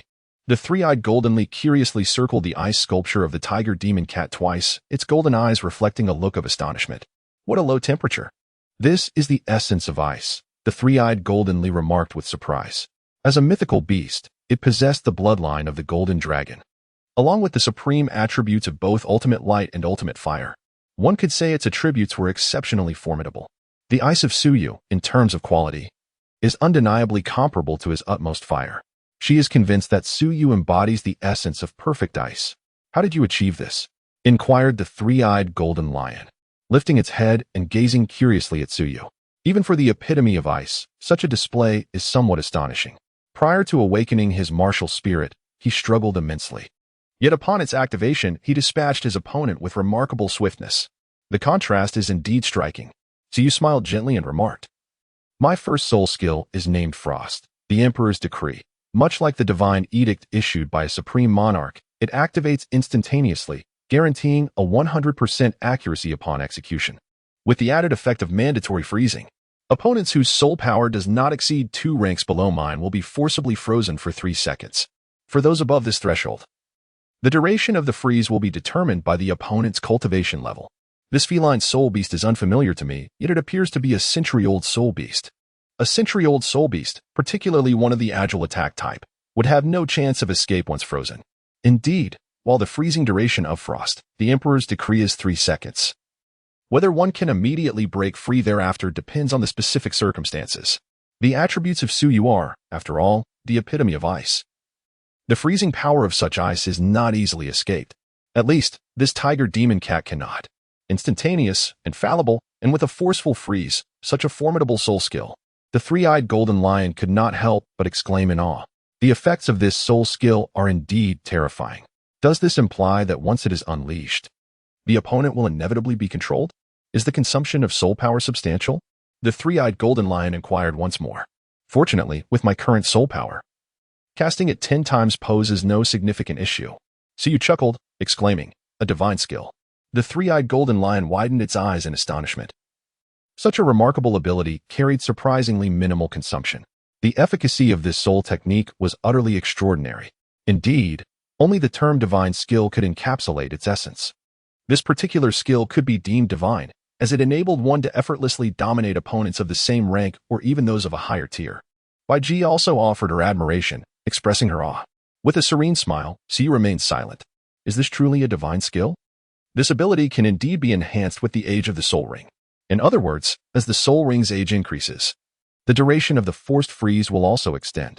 This is the effect of his first soul skill, Ice, the Emperor's Decree. As the foundational soul ring of a bestowed martial soul, it is certainly not without merit. Such an effect is befitting of the prestige associated with a bestowed foundational soul ring. However, it must be noted that no soul skill is absolutely invincible. Skills such as purification, immunity, and the indomitable golden body can all counter the effects of ice, the Emperor's decree. Yet the question arises, how many possess such a soul skill in this world? With just this singular ability, Suyu can already be regarded as an exceptional control-type soul master. Of course, Suyu does not solely pursue control. He envisions a development path for his Ice Emperor that balances between offense and control. A combination of control and output is the true path to mastery. Solely focusing on control would squander the potential of the Ice Emperor martial soul. Truly, it is a remarkable soul skill. Bai Ji once again expressed her admiration and looked up at the sky. At this moment, the sun was about to set, and the horizon was painted with a splendid display of fiery clouds. Well then, it is getting late. Let us conclude today's training here. Suyu nodded. After such a prolonged battle, he was indeed quite fatigued. Well then, let us return, he said. Biji smiled gently, leading Suyu and the three-eyed golden beast back to the core area. Chapter 20. A certain divine king. You have chosen the path to death as night fell. A bonfire blazed before the lake of life. One person and two beasts gathered around the fire, while the moonlight shone brilliantly above, adorned with a myriad of twinkling stars. Suyu held a bamboo skewer, upon which a 3-foot-long rabbit was sizzling and roasting, exuding a tantalizing aroma as it released its golden, glistening fat. The rich scent wafted through the air, inviting and delectable. Suyu extracted a selection of spices and chili powder from the soul-guiding device, sprinkling them generously.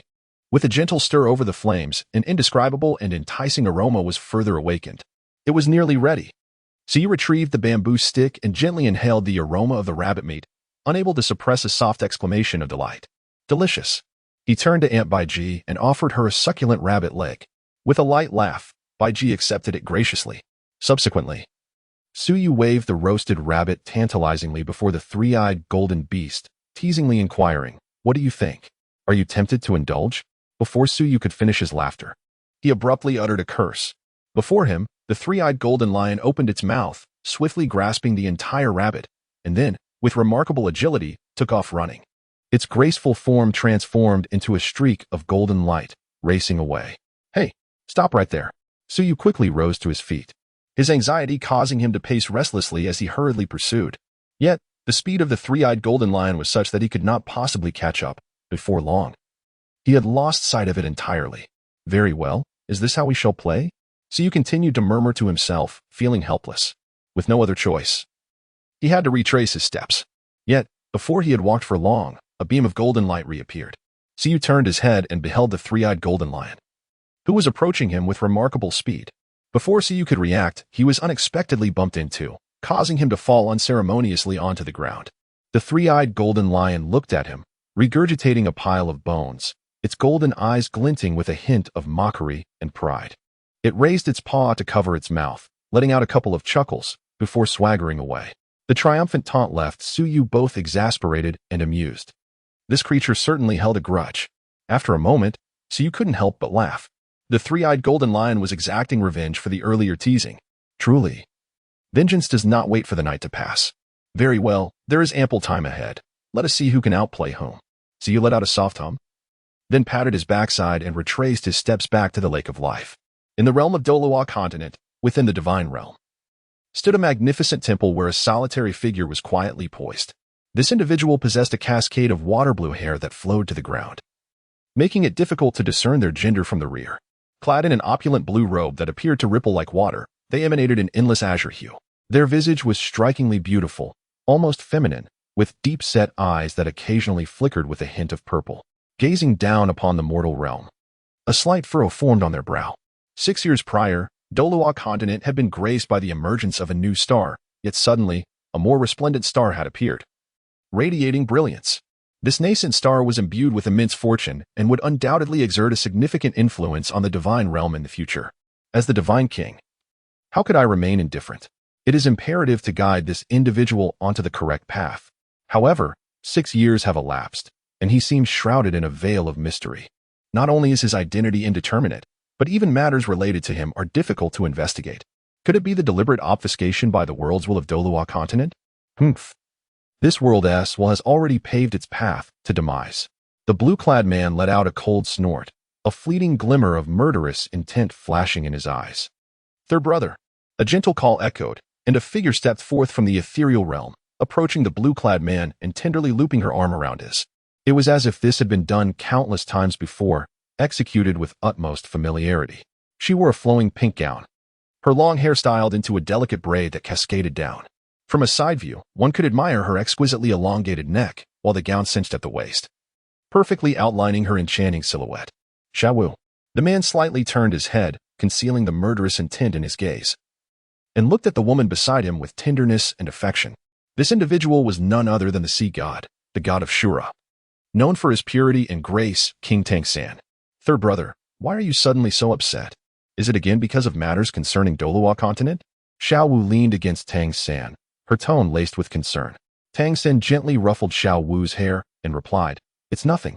Merely that a new star has emerged in the lower realm. I attempted to perceive everything clearly, yet I am met with layers of obscurity. I can only hope that things will unfold positively." With a long sigh, Tang San's expression revealed his deep concern for the future of both the Divine Realm and Doluo continent. Since you refer to him as a new star, he must be a remarkable candidate. If only he could assist you in revitalizing the Tang sect, Xiao Wu remarked. Ever since the collision between the Sun and Moon continent and Doluo continent, leading to the rise of soul-guiding devices, the Tang sect had gradually fallen into decline. Xiao Wu sighed softly, feeling a pang of sorrow for Tang San. After all, it was he who had meticulously established the Tang sect. One can only hope, however. As I observe the celestial signs, the fate of the Tang sect is not yet exhausted, and there remains a chance for prosperity. Tang San spoke with unwavering confidence. His sect, so resplendent, and its hidden weapons, so formidable, how could they possibly endure perpetual decline? It is solely due to the incompetence of future generations. The Tang sect's hidden weapons have never been inferior to others. Even if compared to soul-guiding devices, how could they rival the intricacy of the Tang sect's hidden weapons? If only there were artisans today capable of crafting the Buddha-S Wrath and the Rainfall Pear Blossom Needle, the Tang sect would surely not find itself in its current predicament. Brother San is right. The Tang sect will undoubtedly flourish again. Xiao Wu gazed adoringly at Tang San, wholly believing his words. Everything that Brother San said was indeed correct. Tang San smiled gently, affectionately ruffling Xiao Wu's hair, when suddenly he felt a disquieting absence. Glancing down, he realized that his trousers had inexplicably vanished. A gust of wind swept by, bringing with it a faint chill. After a brief moment of silence, a furious roar erupted, startling Xiao Wu. "Who dares? Who dares to provoke this divine king? You have sealed your own fate." Tang San bellowed, his previous elegance and nobility completely evaporating, replaced by a menacing demeanor that sent a jolt of fear through Xiao Wu's heart. She lowered her head, only to suddenly widen her eyes in shock. "Brother San," Xiao Wu exclaimed, quickly covering her mouth. "Humph, it must be you, the god of destruction," Tang San scoffed. The mightiest among the divine was the 5 divine kings, and the only one capable of such mischief, and who bore animosity toward him, seemed to be the god of destruction. Chapter 21. The wrath of the divine king. To dare to humiliate this divine king, god of destruction, I vow that I shall not let this matter rest. Tang San roared, his fists clenched tightly. In that moment, a certain divine king harbored a deep-seated grudge against the god of destruction. Within the temple of destruction, the god of destruction sneezed vehemently. "Which fool speaks ill of me from behind? It wouldn't be Tang San, would it?" the god of destruction muttered, a glint of malice flickering in his violet eyes. Tang San was short-sighted. Holding the reins of the divine realm's core was certainly no benign matter. "Oh, benevolent and malevolent divine kings, how foolish you are," the god of destruction sighed, his gaze hardening with determination. It seemed that this plan must be expedited. Thus thought the god of destruction as he contemplated the lake of life. "So you rose early in the morning. System check-in." Ding. The system detected that the host had completed 7 consecutive days of check-ins and was proceeding with the weekly check-in. Ding. "Congratulations, host. You have received the exclusive underwater deities small shorts." Suyu felt a wave of frustration wash over him. After diligently checking in for 7 consecutive days, this was the reward he received? What purpose does this serve? How unfortunate. Suyu silently cursed under his breath before commencing his morning training. With the 2,000-pound cauldron hoisted above him, he began to run. By the lake of life, his diminutive figure dashed forward. Not far away, witnessing Suyu's tireless dedication, a gentle smile graced the exquisite countenance of Baiji. With extraordinary talent coupled with such diligence, Suyu's future appears boundless. It seems the Soul Beast clan truly harbors hope. Before long, Suyu completed his training. After a thorough cleansing, he savored his breakfast and embarked on the day's cultivation. The morning was devoted to acquiring various theoretical knowledge, while the afternoon was reserved for practical combat training, regardless of whether the winds howled or the rain poured. Be it the sweltering heat of summer or the biting cold of winter, Suyu practiced diligently every day, scarcely pausing for a moment. Thus, over the course of time, more than 4 years have swiftly passed. 4 years later, the starry forest, Suyu moved gracefully among the myriad thousand-year soul beasts, his form as elusive as the wind. With each strike, he unleashed a tempest of frost that filled the air. One by one, the soul beasts fell to the ground, either swept away by the fierce gales or rendered into frozen statues. Suyu traversed through numerous soul beasts unscathed. With a voice as clear as a bell, he unleashed a powerful punch, and within a radius of 5 zhong, layers of solid ice enveloped the surroundings. The 4 soul beasts struck were simultaneously transformed into exquisite ice sculptures. Suyu descended from the heavens, gently exhaling a breath of chilling air. Over the span of 4 years, the once youthful child had matured into a strikingly handsome young man. Standing approximately 175 meters tall, he donned a sleek silver-blue outfit, with a cascade of white hair gracefully draping over his shoulders. His countenance was radiant, with exquisitely sculpted features, a prominent nose, slender lips, and icy blue eyes, complemented by brows that resembled swords.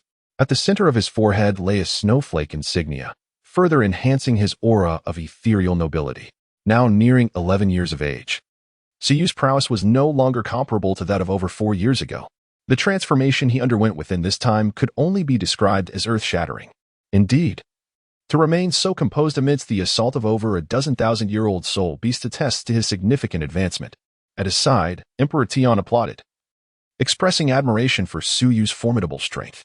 Although these dozen or so thousand-year soul beasts were not of the most formidable variety, they were still beings that typically only a human soul master could contend with. With a single breath, Suyu faced more than a dozen opponents, effortlessly showcasing his prowess. Uncle D. Tian, you flatter me, Suyu replied with a calm expression, exuding an air of nonchalance. Over the years, he had endured countless battles, cultivating an unwavering state of mind. There is one final trial to undertake. Will you accept? D. Tian inquired, gazing intently at Suyu. What is it? A 2,000-year-old Titan giant ape. D. Tian replied with a grin.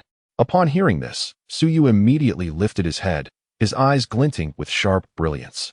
A Titan giant ape. Indeed, though it boasted merely 2 millennia of age, this creature was on par with the formidable dark golden terraclaw bear, a super soul beast of immense strength. The combat capability of a 2,000-year-old Titan giant ape was nothing short of astonishing, rivaling that of a 20,000-year-old soul beast. Such a soul beast would pose a significant challenge even for a human soul king. For Suyu, this represented a considerable test. This was far more daunting than the prior assault of numerous thousand-year soul beasts. While those beasts were numerous, they fought independently and lacked coordination. In stark contrast to the 2,000-year Titan giant ape, they were hardly comparable. Will you accept? D. Tian asked once more. Without hesitation, Suyu nodded affirmatively. Yes. A super soul beast, the Titan giant ape. How could he possibly resist such an opportunity? Previously, he had encountered century-old Titan giant apes and dark golden terraclaw bears, all of which were impressively powerful, far beyond the scope of ordinary soul beasts. However, he had yet to confront one aged a millennium, and his curiosity was piqued. Very well. D. Tian clapped his hands, and a crimson figure manifested, revealing a Titan giant ape that was hurled into the arena. This Titan giant ape stood over 5 meters tall, its coat a deep ebony, with pronounced muscular masses adorning its form. Its arms were thickly muscled, exuding an aura of raw power. Its amber eyes glimmered with ferocity and savagery, resembling a wild beast ready to unleash chaos. Upon spotting Suyu, it let out a thunderous roar, pounding its fists against its chest, radiating an overwhelming presence. Suyu's gaze turned solemn as a massive obsidian hammer materialized in his previously empty hand. This was no ordinary hammer. It was a tungsten steel hammer, forged through countless trials. Remarkably durable and weighing a staggering 1,000 pounds. It was a reward earned from years of dedication. He possessed an extensive understanding of the Titan great ape, a formidable soul beast characterized by its high defense, powerful attacks, and impressive speed. Engaging it with sharp weapons might not yield effective results. rather. A heavy blunt instrument would prove more advantageous. At this moment, Suyu's strength had surpassed 30,000 pounds, and he felt no trepidation in confronting the Titan great ape head-on. "Come forth." Suyu beckoned towards the Titan giant ape. In response, the colossal creature let out a thunderous roar, its towering form lunging towards Suyu. Its arm, as thick as a stone pillar, swung fiercely in his direction. The force of the punch created a resounding explosion in the air, and the gust generated sent Suyu's long hair swirling wildly. The overwhelming pressure was almost suffocating. Yet, rather than feeling fear, Suyu was invigorated, a surge of blood coursing through him, igniting a fervor within. This was precisely the challenge he craved. Suyu gripped the forged tungsten hammer tightly, raising it high before unleashing a powerful strike. In Chapter 22, the ancient gun of Tsangming, the hammer cleaved through the air, producing a resounding explosion that distorted the surrounding atmosphere. The overwhelming force was vividly demonstrated in that moment. The tungsten hammer, enveloped in a shadowy glow, collided directly with the Titan giant ape's robust arm. The impact of the fist and hammer resulted in a thunderous, muffled clash. A pit approximately 2 meters deep appeared out of nowhere in the vicinity of Suyu, as the Titan ape's ferocious strength bore down upon him relentlessly. Suyu found his feet ensnared in a pit, yet his body remained upright and resolute. "Very well, let me rise." Suyu, instead of displaying anger, smiled with increasing excitement. A layer of blue light enveloped the mighty tungsten steel hammer, and a formidable power surged forth. "Shatter the rock." With a vigorous motion, Suyu wielded the formidable tungsten steel hammer, unleashing an astonishing force that caused the Titan giant ape, towering over 5 meters, to stagger backward several paces. Roaring in fury at being forcibly repelled, the Titan giant ape's dark fur became enveloped in a sinister aura. Its eyes blazed with a fierce light, and its entire demeanor transformed into a more frenzied rage. It pounded its chest with both hands and charged once more at Suyu. Its elongated arms nearly grazed the ground, and its colossal fists, reminiscent of granite, came crashing down towards Suyu. Suyu did not retreat. He swung the mighty tungsten steel hammer, casting numerous shadows of his strikes, forcefully descending. Crushed the city, Suyu unleashed a formidable surge of power, engaging the Titan giant ape in a fierce confrontation. The clash between man and beast escalated to an astonishing intensity, with soil and dust swirling chaotically around them, creating a scene of utter disarray. This child possesses an incredible brute strength. Witnessing him grapple with the Titan giant ape is indeed a first for me. Bai Ji observed the battle unfolding, a faint smile gracing her lips. Typically, the strength of human soul masters pales in comparison to that of soul beasts, and the Titan giant ape is no exception.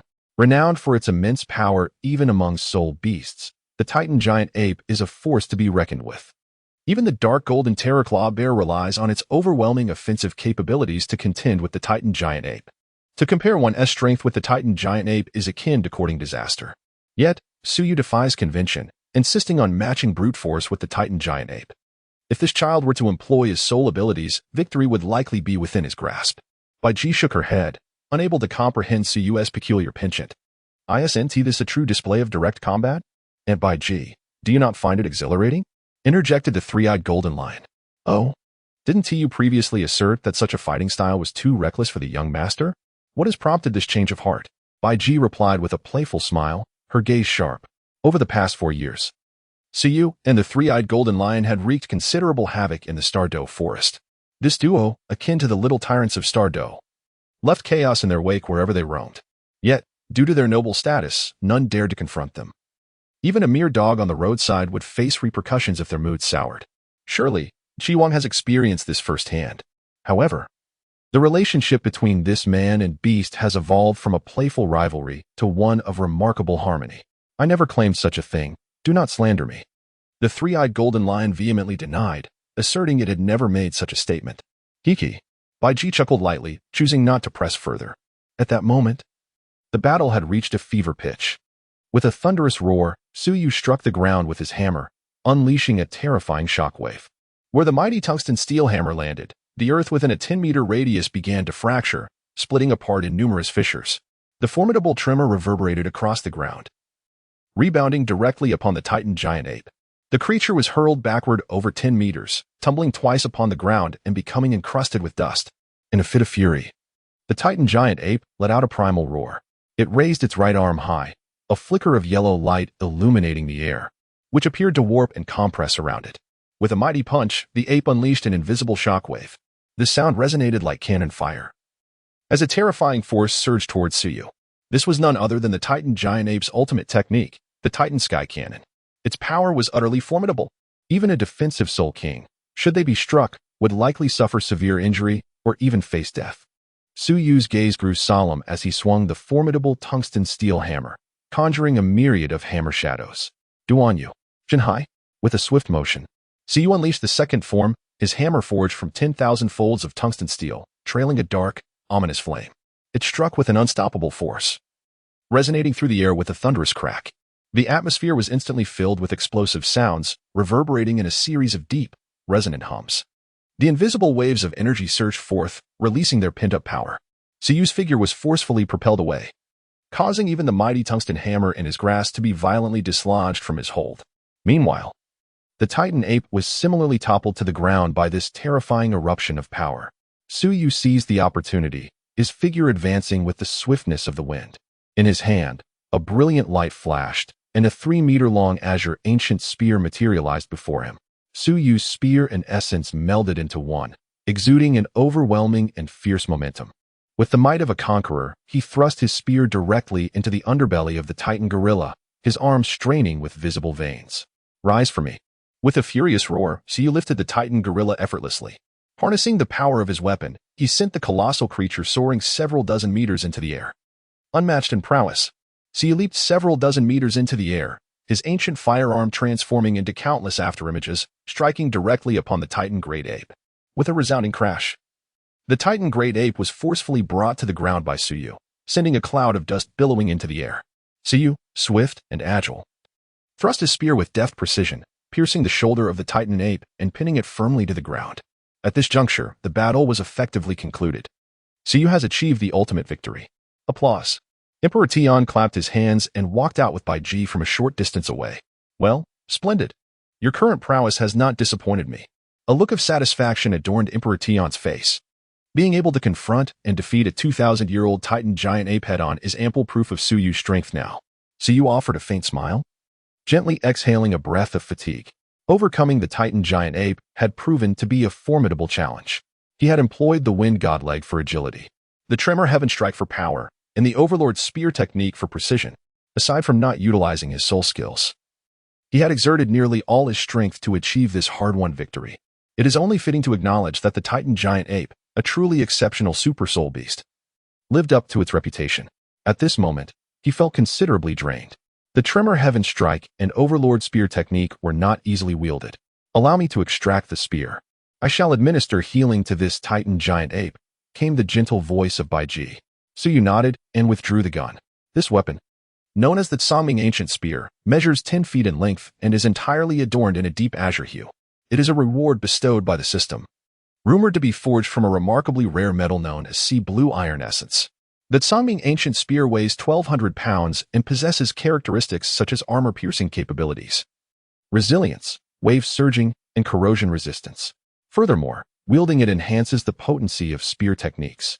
In Chapter 23, The Little Overlord of the Stars, The Temptation of Ziji, it can be deemed an unequivocal divine weapon. Had he employed any other spear, even the Overlord Spear technique would not have yielded such formidable power.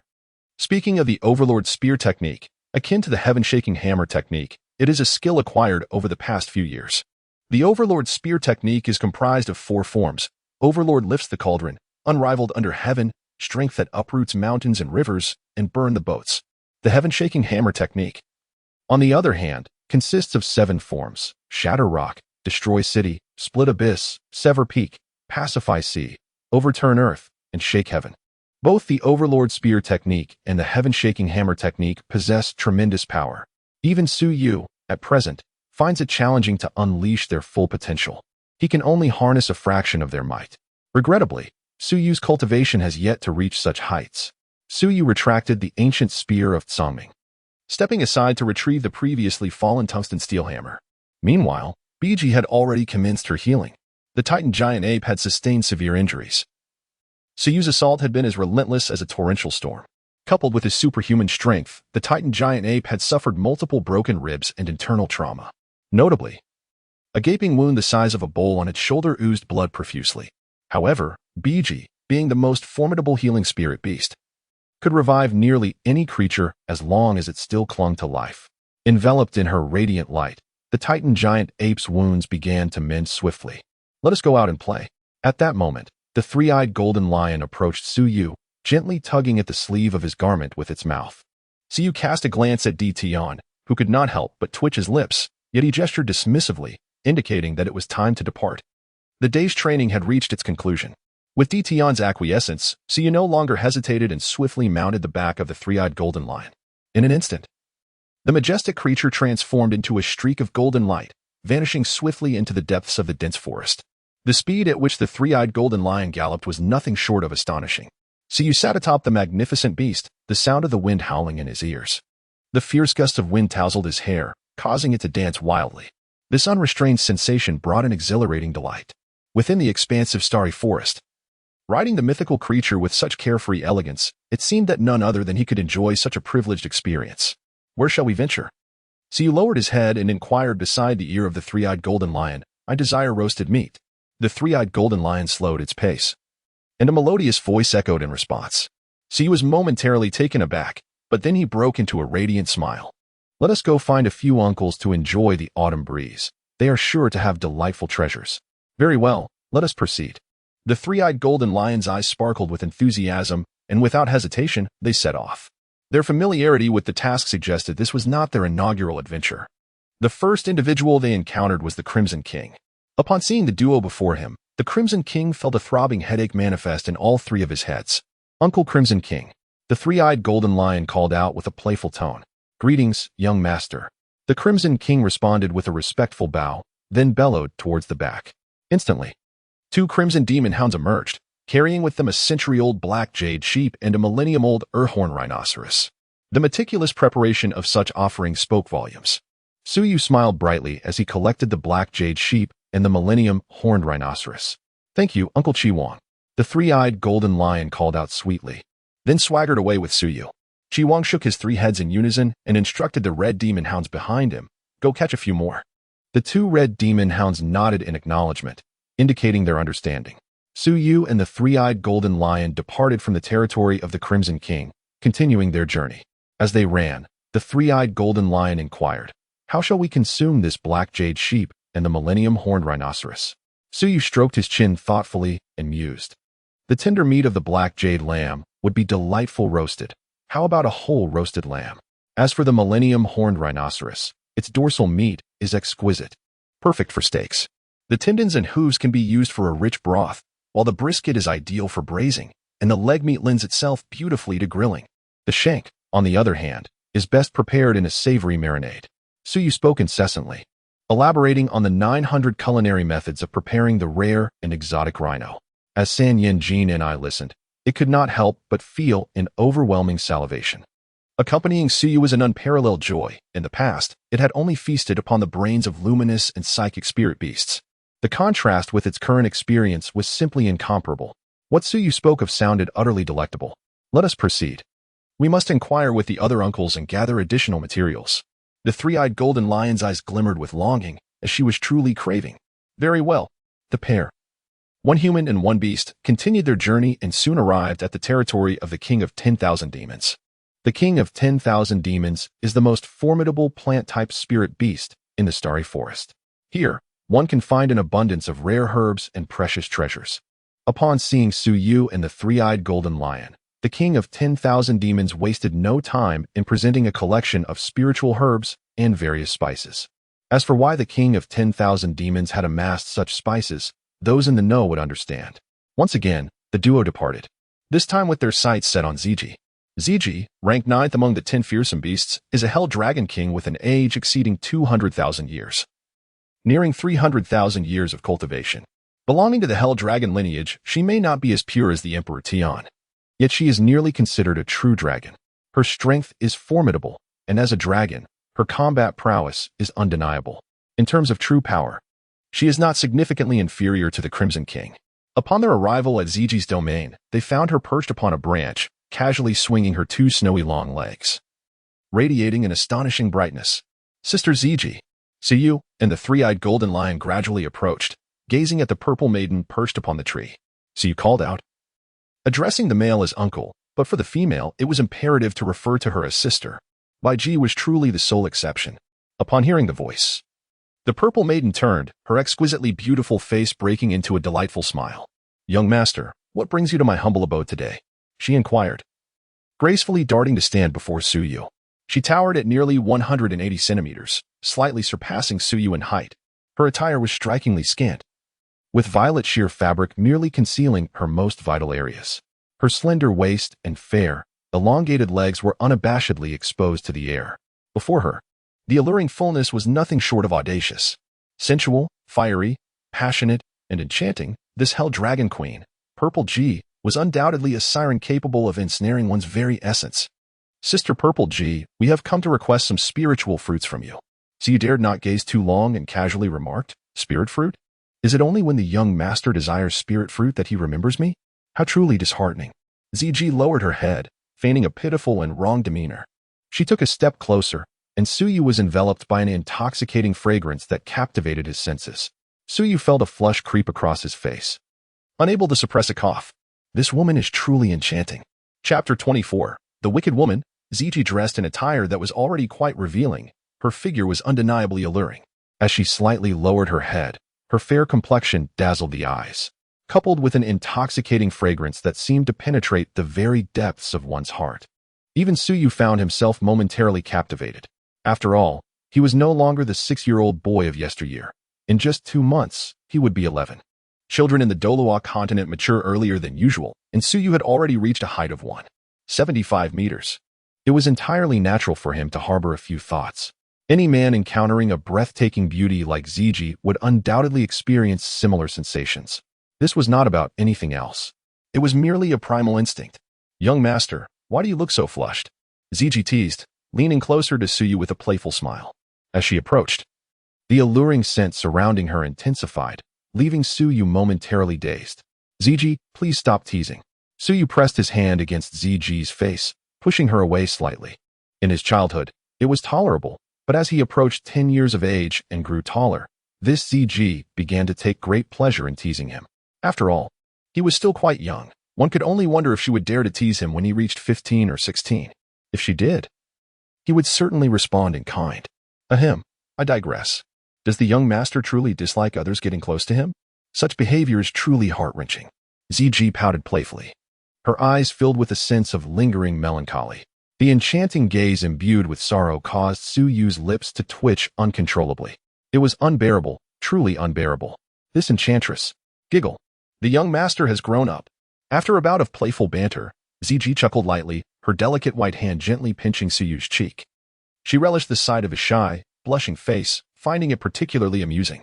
The once monotonous starry forest had become much more engaging since Suyu's arrival. As a pure-blood dragon, ZG had devoted considerable attention to this reincarnation of the dragon god over the years. Aside from her cultivation, her thoughts were largely occupied with Suyu. In terms of character and talent, she held him in high esteem. He was indeed worthy of being the reincarnation of the dragon god. Humph, and ZG is a wicked woman. Before Suyu could utter a word, the three-eyed golden lion suddenly spoke up, her 2 eyes fixed intently on ZG, her expression one of indignation. The possessive demeanor she displayed startled ZG momentarily. But soon she covered her delicate lips with her hand and erupted into laughter. It seemed our auspicious beast had also matured. ZG glanced at the three-eyed golden lion and then at Suyu, her expression laden with meaning. Suyu was momentarily taken aback. Then a faint smile graced his lips as he gently rubbed the head of the three-eyed golden beast. Young master, the auspicious creature is quite innocent, you know, ZG remarked, seemingly casually yet with an undertone of reminder. I understand. With a faint smile gracing his lips, Suyu softly remarked, then I shall rest assured. ZG, with a playful giggle, turned around to present an array of spiritual fruits, which Suyu graciously accepted. What delightful dish are you preparing next, young master? May I have a taste? ZG inched closer, her delicate form brushing against Suyu, her eyes sparkling with mischief. Of course, Sister ZG. You may visit the Lake of Life, but we must proceed to our next destination, so we shall take our leave first. With that, Suyu gently patted the back of the three-eyed golden lion, who had been growing impatient and swiftly transformed into a streak of golden light, vanishing from sight. How intriguing. Observing the direction in which both the young man and the beast had disappeared, Ziji's face blossomed into a charming smile. With a graceful leap, she returned to the branch, her long, snow-white legs swaying as she hummed an unfamiliar tune. Meanwhile, Suyu and the three-eyed golden lion exited Ziji's territory, heading toward their next venture. As they journeyed, the lion grumbled, "Umph, and Ziji is utterly wicked. She is a bad woman." The lingering resentment over Ziji's previous teasing of Suyu still simmered within the creature. Suyu reminisced about the striking figure of Sister Ziji, her form surpassing the ordinary with an alluring grace that was undeniably captivating. He could not help but nod in agreement. Indeed, Sister Ziji possessed an extraordinary wickedness, truly a force of unparalleled malevolence. Suyu expressed heartfelt admiration, exclaiming, "Indeed, Aunt Ziji is exceedingly wicked." The three-eyed golden lion chimed in repeatedly, entirely oblivious to the fact that what it was discussing with Suyu was an entirely different matter. "Where shall we go next?" the three-eyed golden lion suddenly inquired. "Well, we shall visit Uncle Xiong Jun. Barbecued meat tastes best with honey, and Uncle Xiong Jun possesses the finest honey." After a moment of contemplation, Suyu spoke, "All right. Let us hasten our pace." A glimmer of excitement flickered in the eyes of the three-eyed golden beast as the pair, one human and one creature, swiftly made their way toward the territory of the Bear Monarch. The domain of the Bear Monarch was even more expansive than that of the Red King and the Purple Princess. Within this territory, one could frequently encounter the ancient dark gold claw bears, which had existed for over 10,000 years. The dark gold claw bear was a formidable soul beast, possessing immense strength. A 10,000-year-old dark gold claw bear could challenge a 100,000-year-old soul beast single-handedly. Although the population of dark gold claw bears was relatively scarce, it was contingent upon the location. In the realm of the Bear Monarch, even if their kin were few, there still existed dozens of them. Aside from the Bear Monarch himself, there were indeed several others of 10,000-year caliber, though they remained largely unknown. While the Star Dou forest was renowned for its 10 legendary ferocious beasts, the quantity of 100,000-year soul beasts was by no means insignificant. Any human super soul master would likely hesitate to venture into the Bear Monarch's domain. Yet Suyu and the three-eyed golden beast strode through it with unbridled confidence. Along their path, they disregarded the 10,000-year dark gold claw bears, creatures capable of challenging ordinary tidal Dolua. No bear dared obstruct their passage. Even if it meant a slight delay, they would rather endure a slap than confront the duel. The Star Dou tyrants were far from mere names without substance. At that moment, the Bear Monarch was resting beneath a large tree. As a bear, his greatest passion, apart from combat, was slumber. Particularly when the sun graced him with its warm embrace, sleeping in such comfort was unparalleled. While the Bear Monarch was lost in dreams, suddenly, a voice echoed from afar. "Uncle Bear Monarch, we have arrived." Awakened from his slumber, the Bear Monarch looked around, somewhat bewildered. Had someone called for him? He scratched his head with a paw, glancing about without spotting anyone. Just as he was about to return to his dreams, the voice rang out again. "Uncle Bear Monarch, we have arrived." This time, the Bear Monarch heard it distinctly. He sat upright and gazed into the distance, where he perceived a golden light rushing toward him. In an instant, all traces of drowsiness vanished from the Bear Monarch. "Oh no, these two little troublemakers have come again." He felt a throbbing headache arise. In the vast expanse of the starry forest, if there exists anyone capable of giving the formidable Bear Lord a headache, it would undoubtedly be these two little ancestors. Chapter 25. The right paw bone of the dark golden fearclaw bear. These two little beings, one a reincarnation of a dragon deity and the other an imperial auspicious beast, are treasured gems of the spirit beast clan. Not only would it be impossible to harm them in the slightest, but even causing them discontent would lead to dire consequences, as they would promptly report it, and the emperor would take immediate action. The Bear Lord has suffered several beatings over the years, thus, it dares not offend them. Ironically, these two little ancestors delight in coming to him to seek favors. The Bear Lord, pitifully, has little sustenance remaining, while the Bear Lord laments his plight. The pair approaches with remarkable speed. In the blink of an eye, they stand before him. The Bear Lord possesses a robust physique and an aura that exudes fierce ferocity, enough to instill fear in even the mightiest of humans. Yet, these two, a person and a beast, are entirely unafraid. Conversely, the towering Bear Lord gazes down at the two diminutive figures, feeling a pang of headache. "Greetings, young master."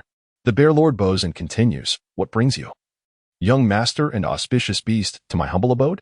I must forewarn you, I possess little of value. However, if it pleases you, I could part with a few bones of the dark golden fearclaw bear, albeit with great reluctance. Over the years, due to various misfortunes or calamities, many dark golden fearclaw bears have perished, leaving behind their soul bones in the bear lord's territory. In remembrance, he has cherished these bones. Oh, such courtesy, bear uncle. Pleased to bring them forth. Upon hearing the bear lord's words, Suyu's eyes gleam with excitement. Is there truly such a fortunate opportunity? Were it any other soul bones, he might not have cared as much, but the soul bones of the dark golden fearclaw bear are a rarity beyond compare. Are you truly interested? These are the soul bones left by my kin, the bear lord exclaims, astonished by Suyu's eagerness. This is not what he anticipated. The young master is rather unreserved. However, having spoken, he cannot retract his words. To deceive the young master would be tantamount to courting death. He had no desire for Tion to seek him out for emotional connection. Alas, one must face the consequences of their own actions. Xiong-jun approached a tree hollow and extended his paw to rummage within, uncovering 3 soul bones. These soul bones were remarkably intact, each possessing a history of at least 10,000 years. Among them, one emitted an extraordinarily powerful energy, dense as a mountain. Even if it was not a 100,000-year soul bone, it was certainly over 50,000 years. It was evident that Xiong-jun understood that he could not deceive Suyu, ensuring that none of the bones were below 50,000 years. Xiong-jun tossed the 3 soul bones to Suyu, who caught them with care. Upon closer inspection, he identified them as the left arm bone, the right arm bone, and the trunk bone. From his discerning perspective, the left arm bone appeared to be approximately 30,000 years old, while the trunk bone seemed to be around 40,000 years. The finest among them was the right arm bone, estimated to be between 60 and 80,000 years old. These 3 soul bones were of immense value, particularly the right arm bone, which was undeniably comparable to a 100,000-year soul bone. So you perused the text repeatedly. Inquiring of Uncle Xiong, is there truly no soul beast aged 100,000 years? Uncle Xiong shook his head in response. The dark golden fearclaw bear clan indeed had no soul beast that had perished after a century of existence. However, considering their formidable combat prowess, it was evident that a 100,000-year dark golden fearclaw bear would be an invincible entity. Without the strength of a super Dolua, encountering one would be tantamount to death. The prospect of hunting such a beast was unimaginably daunting. Conversely, those of 10,000 years were more likely to encounter unexpected circumstances. I see, he mused. Are there any bones available? Perhaps something akin to claws? So you inquired once more. The most superior soul bone produced by the dark golden terror claw bear is not the 10,000-year soul bone, but rather the external soul bone, the dark golden claw. This is the most formidable aspect of the dark golden terror claw bear lineage. There is indeed one, albeit of relatively low age, having only just reached 10,000 years. Bear Lord scratched his head and said, it is this 10,000-year one. Uncle Bear, is it from the left claw or the right claw? Suyu's eyes sparkled brightly, illuminated with excitement. It appeared to be the right claw. The young master urged patience. The bear returned to its previous position, rummaging through its belongings. Soon, a dark golden right claw bone was retrieved. Upon the bone, 5 sharp claws glinted menacingly, as if capable of tearing through the very fabric of space. The bear tossed it forth, and Suyu caught it with a surge of exhilaration. This dark golden fear claw was indeed one of the finest soul bones, and fortuitously, it was the most powerful right claw bone. Such a serendipitous encounter could not be deemed anything less than remarkable. Suyu gazed at the dark golden claw bone of the fearsome bear in his hand, sighing inwardly. The Star Dou forest is indeed abundant. One could scarcely fathom the plethora of precious treasures these ferocious beasts possess. Suyu was acutely aware that they undoubtedly possessed a substantial collection of precious soul bones. If Bear Jun had such treasures, one could only imagine the opulence of Emperor Tion's collection. However, he felt too reserved to broach the subject himself. It was only due to Bear Jun's initiative in offering him the soul bones that he found himself in this fortunate position. Otherwise, he would have remained silent. Although Bear Jun may have merely spoken in jest, Suyu took his words to heart. Thank you, Uncle Bear Jun. I will remember your kindness, and in the future, this young master shall repay you. Suyu smiled broadly. He spoke no falsehood. When he promised to repay, he would indeed do so. In time, Xiong-jun would come to realize the true worth of the few soul bones he had bestowed. Then I must thank you, young master, Xiong-jun replied, raising his paw in a gesture of acknowledgement, though not taking it to heart. After all, the current Suyu was still quite feeble. There was much time ahead. By the way, Uncle Xiong-jun, do you happen to have any honey? Suyu suddenly changed his tone and asked. No honey, none at all. Bear Jun quickly shook his head, resembling a bobbing drum. The dark golden fearclaw bear is a carnivorous creature, yet it possesses a distinct fondness for honey. For Bear June, it would rather part with several soul bones than relinquish its precious honey. Alas, such is the nature of Bear June's peculiar preferences. Uncle Bear June. Telling lies is not the behavior of a good child, you know. So you raised an eyebrow and chuckled. Uncle Xiong, you surely wouldn't want others to discover your stinginess. Hoarding even a smidgen of honey. Indeed, interjected the auspicious beast. Uncle Xiong scratched his head, genuinely asserting, I truly have no honey. So you smile deepened. Uncle Xiong Jun, you wouldn't want Uncle D Tian to reach out to you for emotional connection, would you? Exactly. The three-eyed golden lion chimed in. At that moment, Uncle Xiong Jun felt a chill. This was an unequivocal threat. Did he, Xiong Jun, fear D Tian? What a jest. Who was Xiong Jun? Would he be intimidated by D Tian? Young master, I happen to have a bit of honey here. Those supplies are limited. You must leave some for me. Xiong Jun implored, looking rather pitiful. Chapter 26. Deceiving Uncle Xiong Jun. Setting a trap. Let it be clear, Xiong Jun was not afraid. He simply wished to avoid conflict with D Tian. Who could deny that Xiong Jun was the most amiable of creatures? I knew Uncle Xiong Jun was the most generous and would never engage in such stingy behavior. Suyu wore a cheerful smile, and beneath him, the three-eyed golden lion nodded in agreement. On the other hand, Xiong Jun wore a forced grin, while his heart was filled with exasperation.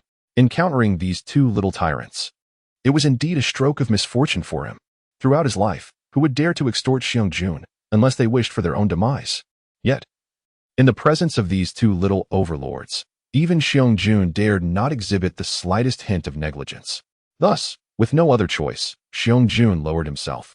His ample rear raised high like a small hill, as his large paw rummaged within the hollow of the tree. Siyu stretched his neck, gazing with curiosity.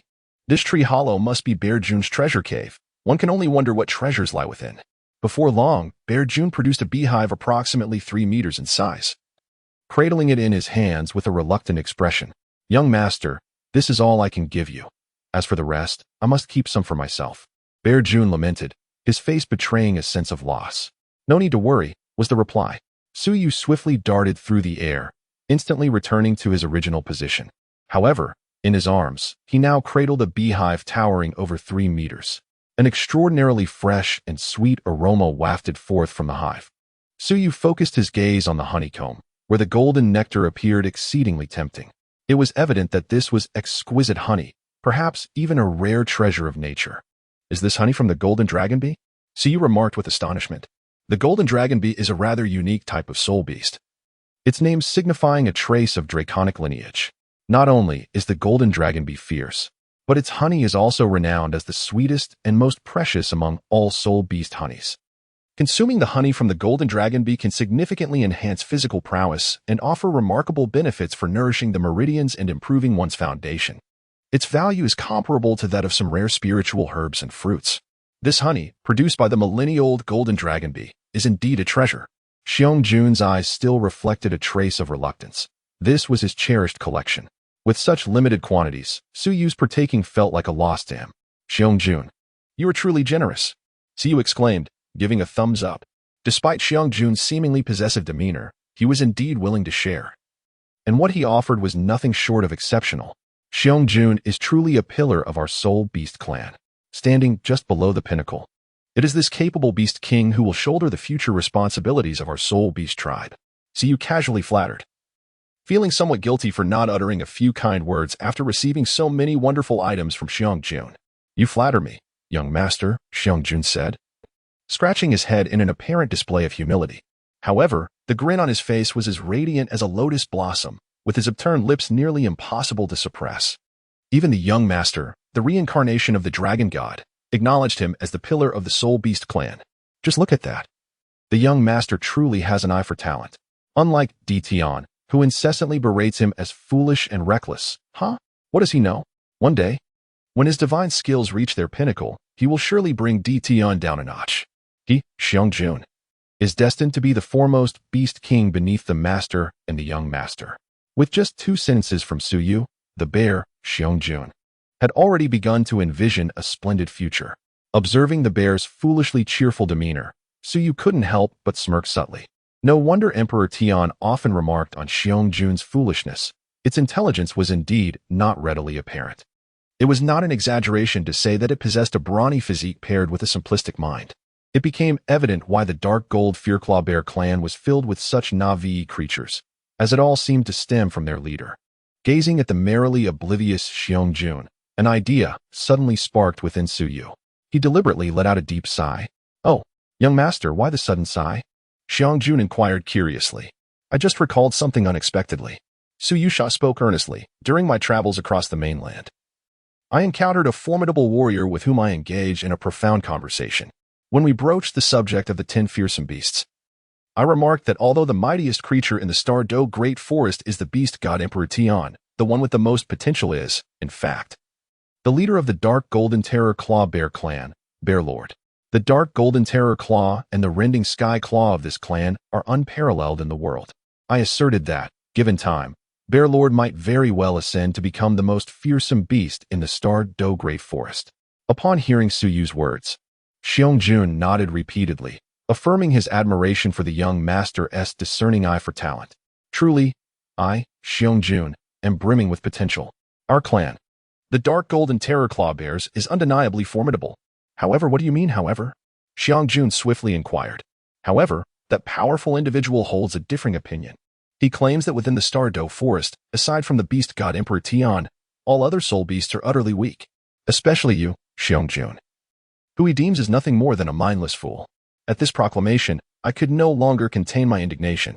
I challenged him, asserting that Xiong-jun is renowned as a sage within the Star Dou Forest. How could he be foolish? Moreover, Xiong-jun is famously powerful. If you possess the capability, seek Xiong-jun for a duel, and he will surely render you incapable of self-sufficiency. He retorted that he would inevitably venture into the Star Dou Forest to confront Xiong-jun, intending to prove that the so-called Xiong-jun is merely mediocre. He even boasted of hunting several Dark Golden Terror Claw Bears to furnish soul rings for his students. What? How shameless, how arrogant. "Master, who is this scoundrel? I shall tear him apart for daring to insult me in such a manner." Xiong-jun roared towards the heavens, his eyes ablaze with murderous intent. He harbored an intense aversion to being labeled foolish. Moreover, how dare that wretch underestimate him? He is Xiong-jun. Not to mention, that knave even dared to threaten his kin. Such recklessness is tantamount to courting death. He introduced himself as Xuanzi, the gluttonous Dolua of Shrek Academy. Typically seen with a gourd of wine at his waist and perpetually clutching a chicken leg, dressed in a disheveled manner that betrayed a lack of true capability. Yet, he remained so audacious. I could no longer endure it. "Uncle Xiong-jun, can you tolerate his insults?" "Of course I cannot. Gluttonous Dolua, how fitting. If you seek death, I shall gladly oblige." Xiong-jun emitted a series of furious roars, his killing intent filling the air. Suyu quietly observed, a smile gracing his lips.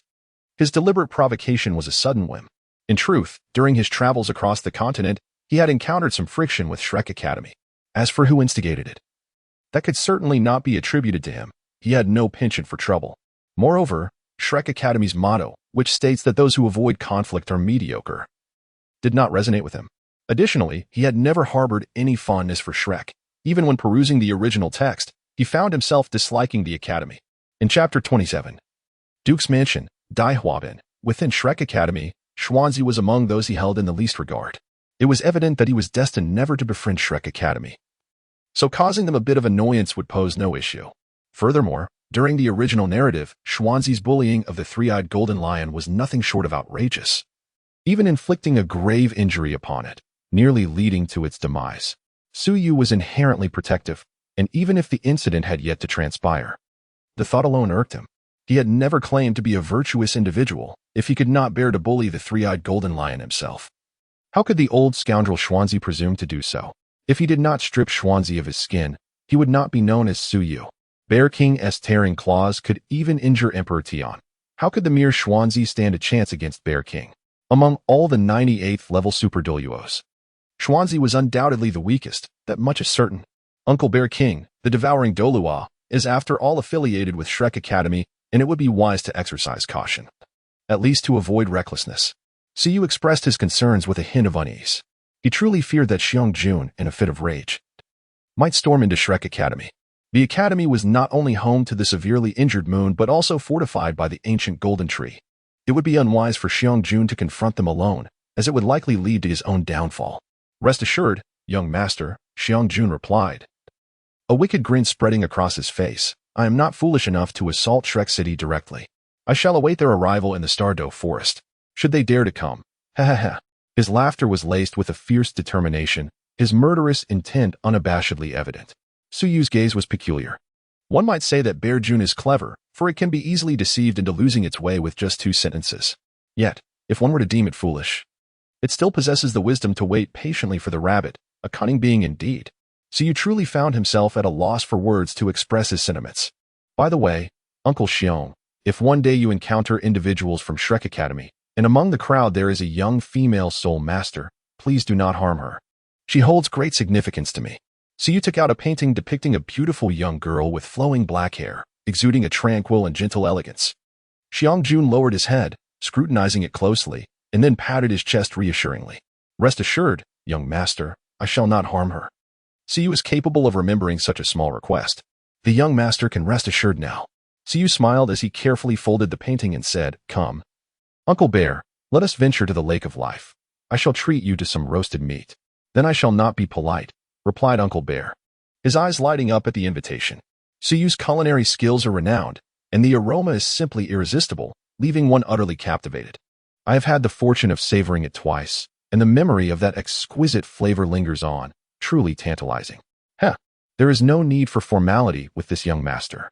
Su Yu chuckled softly, affectionately ruffling the head of the 3-eyed golden lion, which instantly transformed into a streak of golden light, vanishing from sight. Following closely behind was Xiang Jun, scratching his head in confusion. Meanwhile, within the hallowed halls of Shrek Academy, Xuanzi, who was indulging in a chicken leg, suddenly sneezed, scattering a mess of saliva-laden meat shreds across the ground. Wiping his mouth haphazardly with his sleeve, he muttered to himself, Who is it that has been thinking of me? Why do I feel an unsettling chill creeping down my spine? Before him stood an edifice reminiscent of a palace, its golden glazed tiles glinting brilliantly under the sun. The palatial structure featured a gilded roof and crimson doors, exuding an air of ancient elegance that inspired a sense of solemnity. From a distance, the fog hung low, and the sprawling grounds appeared as vast as an endless expanse, reminiscent of a meticulously crafted brick. At the towering 5-zhang entrance, 3 grand characters proclaimed Duke's Mansion. Spanning over 3,000 acres, this colossal estate did not belong to any city but was established independently, situated 50 miles northwest of the capital, Xinglua City. Within the Xinglua Empire. This clearly underscored the esteemed status of the estate's owner within the empire. At this moment, the sun was at its zenith, casting radiant beams upon the golden tiles, enveloping the entire Duke's Mansion in a resplendent glow that could even be faintly perceived from the city walls of Xinglua. Inside the mansion, within a training ground, several individuals were engaged in fierce combat. At the center stood a youth, approximately 175 meters tall, with golden hair cascading down from a center parting. His visage was cold yet handsome, and his deep blue eyes bore an unusual double pupil. Behind him loomed the ethereal figure of a white tiger, its arms adorned with white fur, brandishing sharp claws, while beneath him, 2 yellow soul rings radiated a brilliant light. White Tiger Guardian Barrier, he exclaimed, and in an instant, his physique seemed to grow taller, his muscles straining against his clothing, as a visible protective barrier enveloped him. With a fierce roar, he charged towards the 3 opponents, his razor-sharp claws aimed directly at one of them. The adversaries, however, did not underestimate this youth. With a white and a yellow soul ring shimmering beneath them, they evaded his attack and countered from the side. Simultaneously, the other 2 also advanced toward him, each similarly adorned with a white and yellow soul ring. Remarkably, all 3 were formidable great soul masters, faced with the coordinated assault of 3 great soul masters. The youth's expression grew serious, yet there was no trace of fear. Instead, his countenance turned even colder. He deftly dodged one attack, relying on his formidable defenses to launch a bold counteroffensive. Each strike was executed with power and precision, embodying the essence of a berserker-type soul master. Go for it, Huabin. In the heat of youthful combat, a young girl stood outside the arena, fervently cheering for the boy engaged in battle. She appeared to be around 11 or 12 years of age, with lustrous black hair cascading down her back. Tall and graceful, her features were exquisite, and her mismatched eyes hinted at a certain maturity beneath her youthful facade. Notably, despite her tender age, she possessed an allure that was strikingly sophisticated. Such an aura was seldom found among ordinary women. Perhaps it was her encouraging words that emboldened the boy, who fought valiantly against 3 formidable soul masters, steadily gaining the upper hand. With a fierce declaration, he unleashed the White Tiger Radiant Wave, a torrent of white light that sent one soul master hurtling away. Following this, his sharp claws struck down another master with ferocity. The final adversary, faced with the boy's relentless assault, could no longer withstand the onslaught and succumbed swiftly. Having triumphed over all 3 soul masters, the boy let out a triumphant roar, releasing the fervor within him. Huabin, seeing the boy's decisive victory, the black-haired girl clapped her hands and joyfully stepped into the arena. Truly, the strength of the second young master has grown immensely. I am in awe, she thought. The 3 defeated soul masters slowly rose to their feet, offering their praises to the boy. Yet, in response to their flattery, the boy's countenance remained as cold as ever. Chapter 28.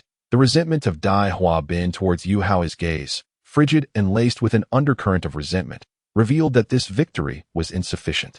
It fell short of quenching his desire to defeat that individual.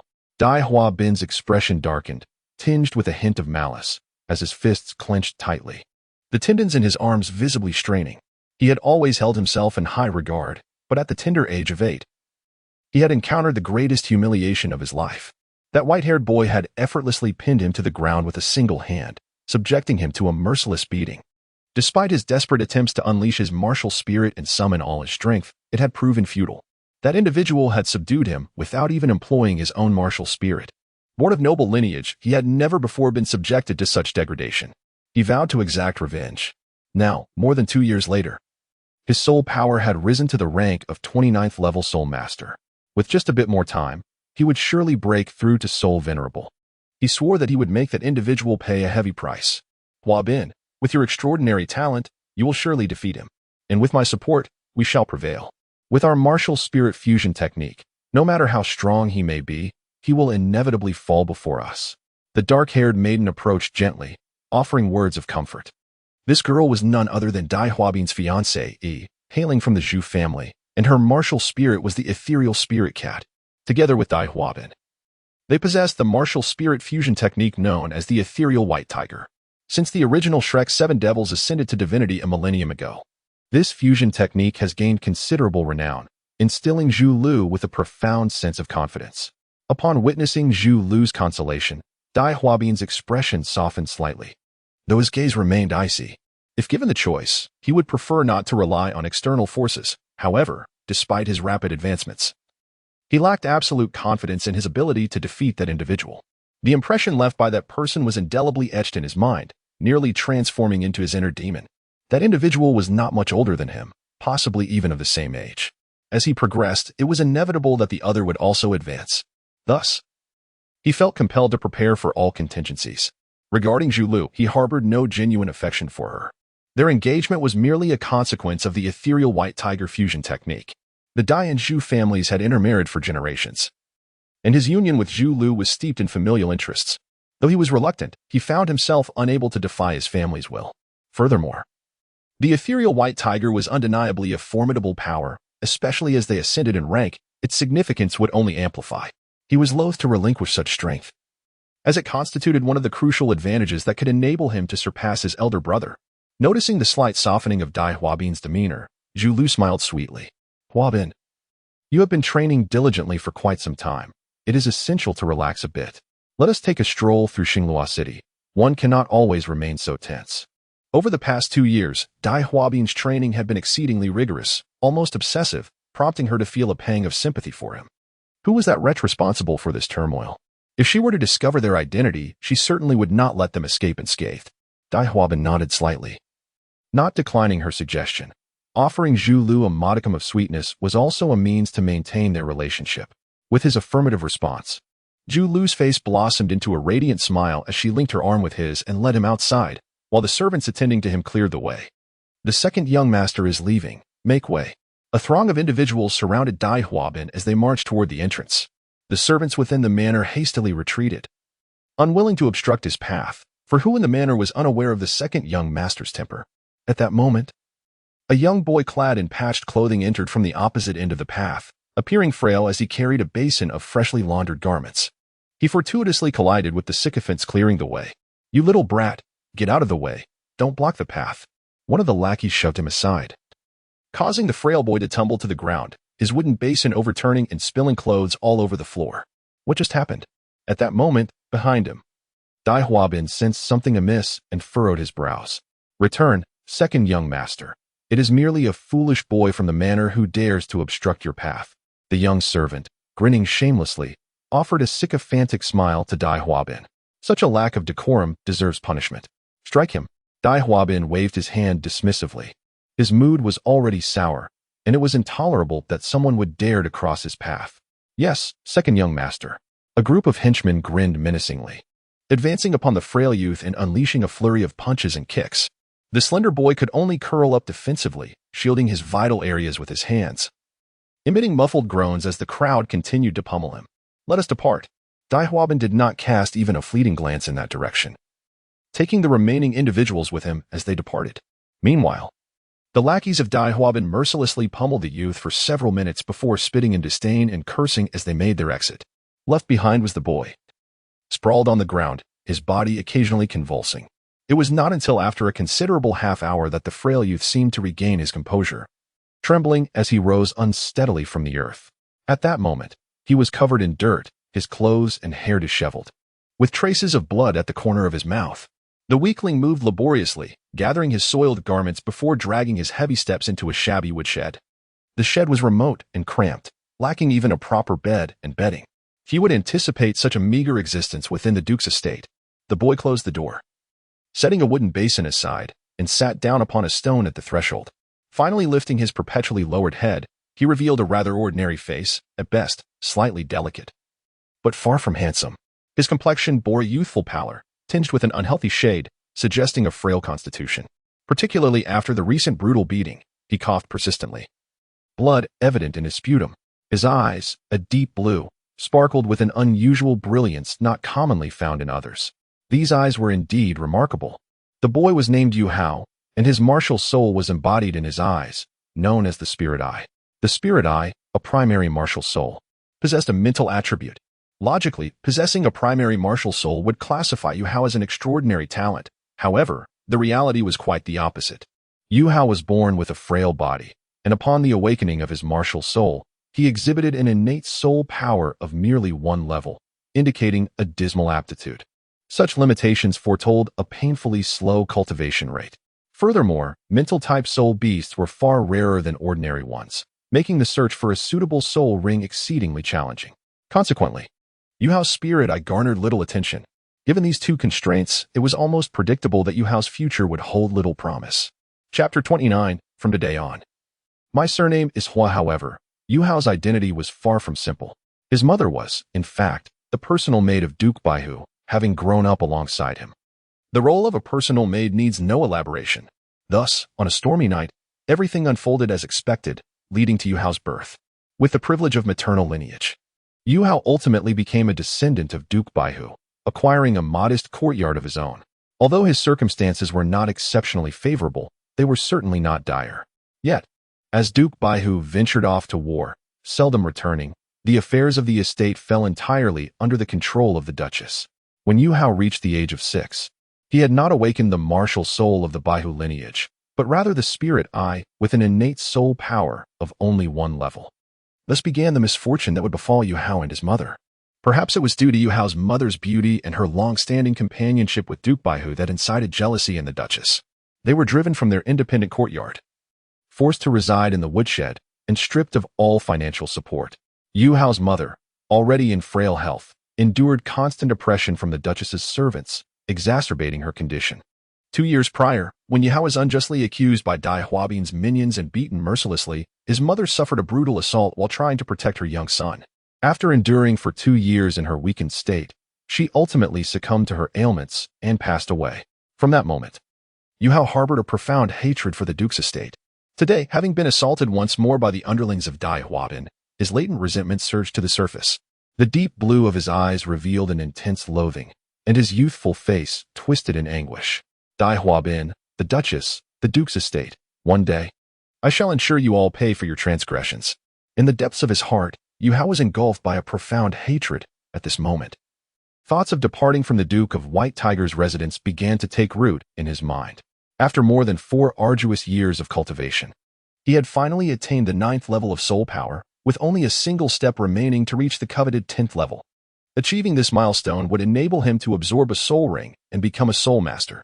Once he became a soul master, he would possess a certain degree of self-defense. Mother, may your spirit watch over me from above. No matter the effort I must exert, there will come a day when I shall trample everything here beneath my feet. I will ensure that Lady White Tiger and Dai Huabin pay the price they deserve. I intend to sever the lineage of the White Tiger clan entirely. I will make that man kneel before your grave in repentance. Yu Hao's youthful face twisted into a somewhat grotesque expression, marred by his hatred. He vowed Ripui Yu Hao clenched his fists, his eyes ablaze with a deep-seated hatred that seemed almost palpable. In the Star Dou forest, near the Lake of Life, several figures gathered around a campfire, indulging in a hearty feast. The sky had begun to darken, shadows creeping in. Yet they could not dampen the joyous spirits of the group. Ditian and Bai Ji, each holding a skewer of roasted meat, savored their meal with an air of elegance.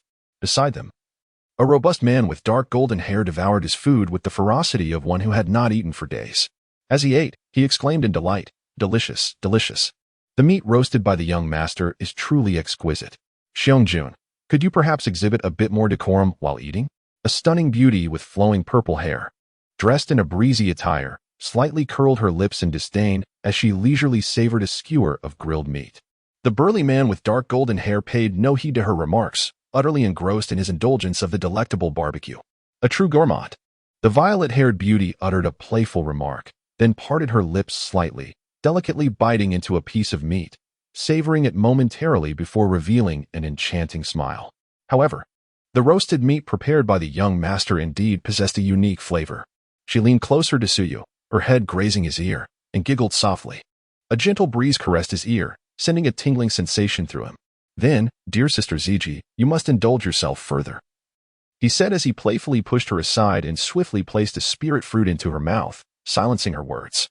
This enchantress delighted in teasing him, and her immense allure stirred a longing within his heart. Just wait for a couple of years. Once he matures, if she dares to provoke him again, he would certainly make this enchantress aware of the might of his golden cudgel. With her mouth filled by the spirit fruit, Ziji cast a somewhat resentful glance at Suyu. So you feigned indifference? Tearing off a leg of lamb and offering it to the mouth of the three-eyed golden lion on his right. A flicker of delight sparkled in the lion's golden eyes as it eagerly took a bite. Before long, the entire roasted leg of lamb, measuring over a meter in length, was devoured with great satisfaction. The golden fat glistened at the corners of its mouth. Suyu took out a cloth and wiped away the grease from the mouth of the three-eyed golden lion, before bringing forth a of roasted beef leg. You should eat as well. The three-eyed golden lion shook its head and nudged Suyu with its forehead. Suyu chuckled softly, savoring the roasted meat in his hands until the celestial stars adorned the night sky and the moon hung low. Only then did their evening meal draw to a close. The group had thoroughly enjoyed their feast. With their appetites satisfied, Suyu and the three-eyed golden beast strolled alongside the Lake of Life. A gentle breeze swept through, enveloping them in a mist brimming with vitality, imparting an indescribable sense of comfort. Not far off, Di Tian and Bai Ji gazed at the harmonious interaction between the man and the beast. What do you think about the conversation between the young master and the Bear King today? Bai Ji inquired, turning to Di Tian. Under normal circumstances, they would not stray too far from Suyu, remaining vigilant even within the starry forest. Suyu's identity was of paramount importance, and they were well aware of what he discussed with the Bear King. That was merely the young master's persuasion of the Bear King. In these past few years, apart from his training in the starry forest and the extreme north, the young master indeed has a month for travels across the continent. However, there is one place he has undoubtedly never visited, and that is Shrek City. Thus, it is impossible for him to have encountered that devourer Dolua. Di Tian asserted with certainty. He was ever vigilant in protecting Suyu, fully aware of his experiences. Then why does the young master deceive the Bear King so? Perhaps the Bear King harbors a deep-seated animosity towards that devourer Daw now. Does the young master have some vendetta against Shrek Academy? How could he possibly know of the devourer Dolua? Bai Ji pondered, her confusion evident. I'm not certain, but the young master has always been mature. His actions must have a purpose, Di Tian remarked thoughtfully. Chapter 30, Di Tian's Resolve. Iron horses and icy rivers. Di Tian's tone was contemplative as he stated. The master has instructed me to accommodate the young master's request whenever possible. He is not one to act recklessly. He possesses a clear mind when it comes to significant matters. Since he has chosen to target that devourer Dou, there must be a rationale behind it. After all, the young master is the reincarnation of the dragon god, perhaps perceiving threats that elude our sight. Are you suggesting that the young master believes this devourer Dou may pose a threat to our soul beast clan? Bai Ji's heart tightened at the thought. Perhaps. DT sighed lightly. How can this be? The strength of the devourer Dou is at most comparable to that of the king of all beasts, and it is likely even inferior. Moreover, within the starry forest, there are both you and the bear king. How could such a mere devourer Dou hold any power? Bai Ji questioned, perplexed. After all, Xuanzi is merely a super Dou of level 98. While not weak, he is far from invincible. At least in the presence of our starry forest, he is not formidable enough. Both the king of all beasts and the bear king surpass him in strength. Furthermore, with DT by our side, he is the strongest in the Dou continent, second only to the master. What is Xuanzi in comparison? And let us not forget about myself, she added. Though she may not excel in combat, her auxiliary abilities are sufficient to astonish even the most formidable super Douos. With her presence, the fierce beasts of the Star Dou forest would find it exceedingly difficult to perish. In such a formation, which faction in the Dou continent could possibly rival it? This remains uncertain. However, it must be said that Shrek Academy is by no means virtuous. Over the years, has Shrek Academy not slaughtered a considerable number of soul beasts? They have even engaged in large-scale hunts of my soul beast kin to manufacture those so-called secret method soul bones. How utterly cruel. A trace of frigid hostility flickered in Tion's golden eyes. Had it not been for the larger picture, I would have struck against those fellows long ago. Although Shrek Academy possesses a half-damaged limit Dou, I have never held it in regard. Now that the young master has emerged, our soul beast clan is poised for resurgence. And I believe it is time for the Star Dou forest to shed its former low profile. What do you mean? Bai Ji's countenance shifted slightly as she pressed for clarification. I mean to follow the young master's will and let those individuals know that the Star Dou forest commands its own dignity. Anyone who dares to offend the Star Dou forest shall pay a heavy price, Tion declared, his tone both resolute and chilling. In truth, he had endured for far too long. Now, let this so-called gluttonous Dou become the first vessel for his pin-up fury. This would also serve as a warning to those human powerhouses. The Star Dou forest is not to be insulted. The following day, at dawn, by the Lake of Life, beneath a grand tree, Suyu rubbed his eyes and awakened. At this moment, the horizon was tinged with the first light of day, the sun yet to rise, and a refreshing breeze wafted from the direction of the Lake of Life. Suyu habitually stretched languidly, gently rubbing his head as his soft golden fur brushed against his face, both gentle and warm.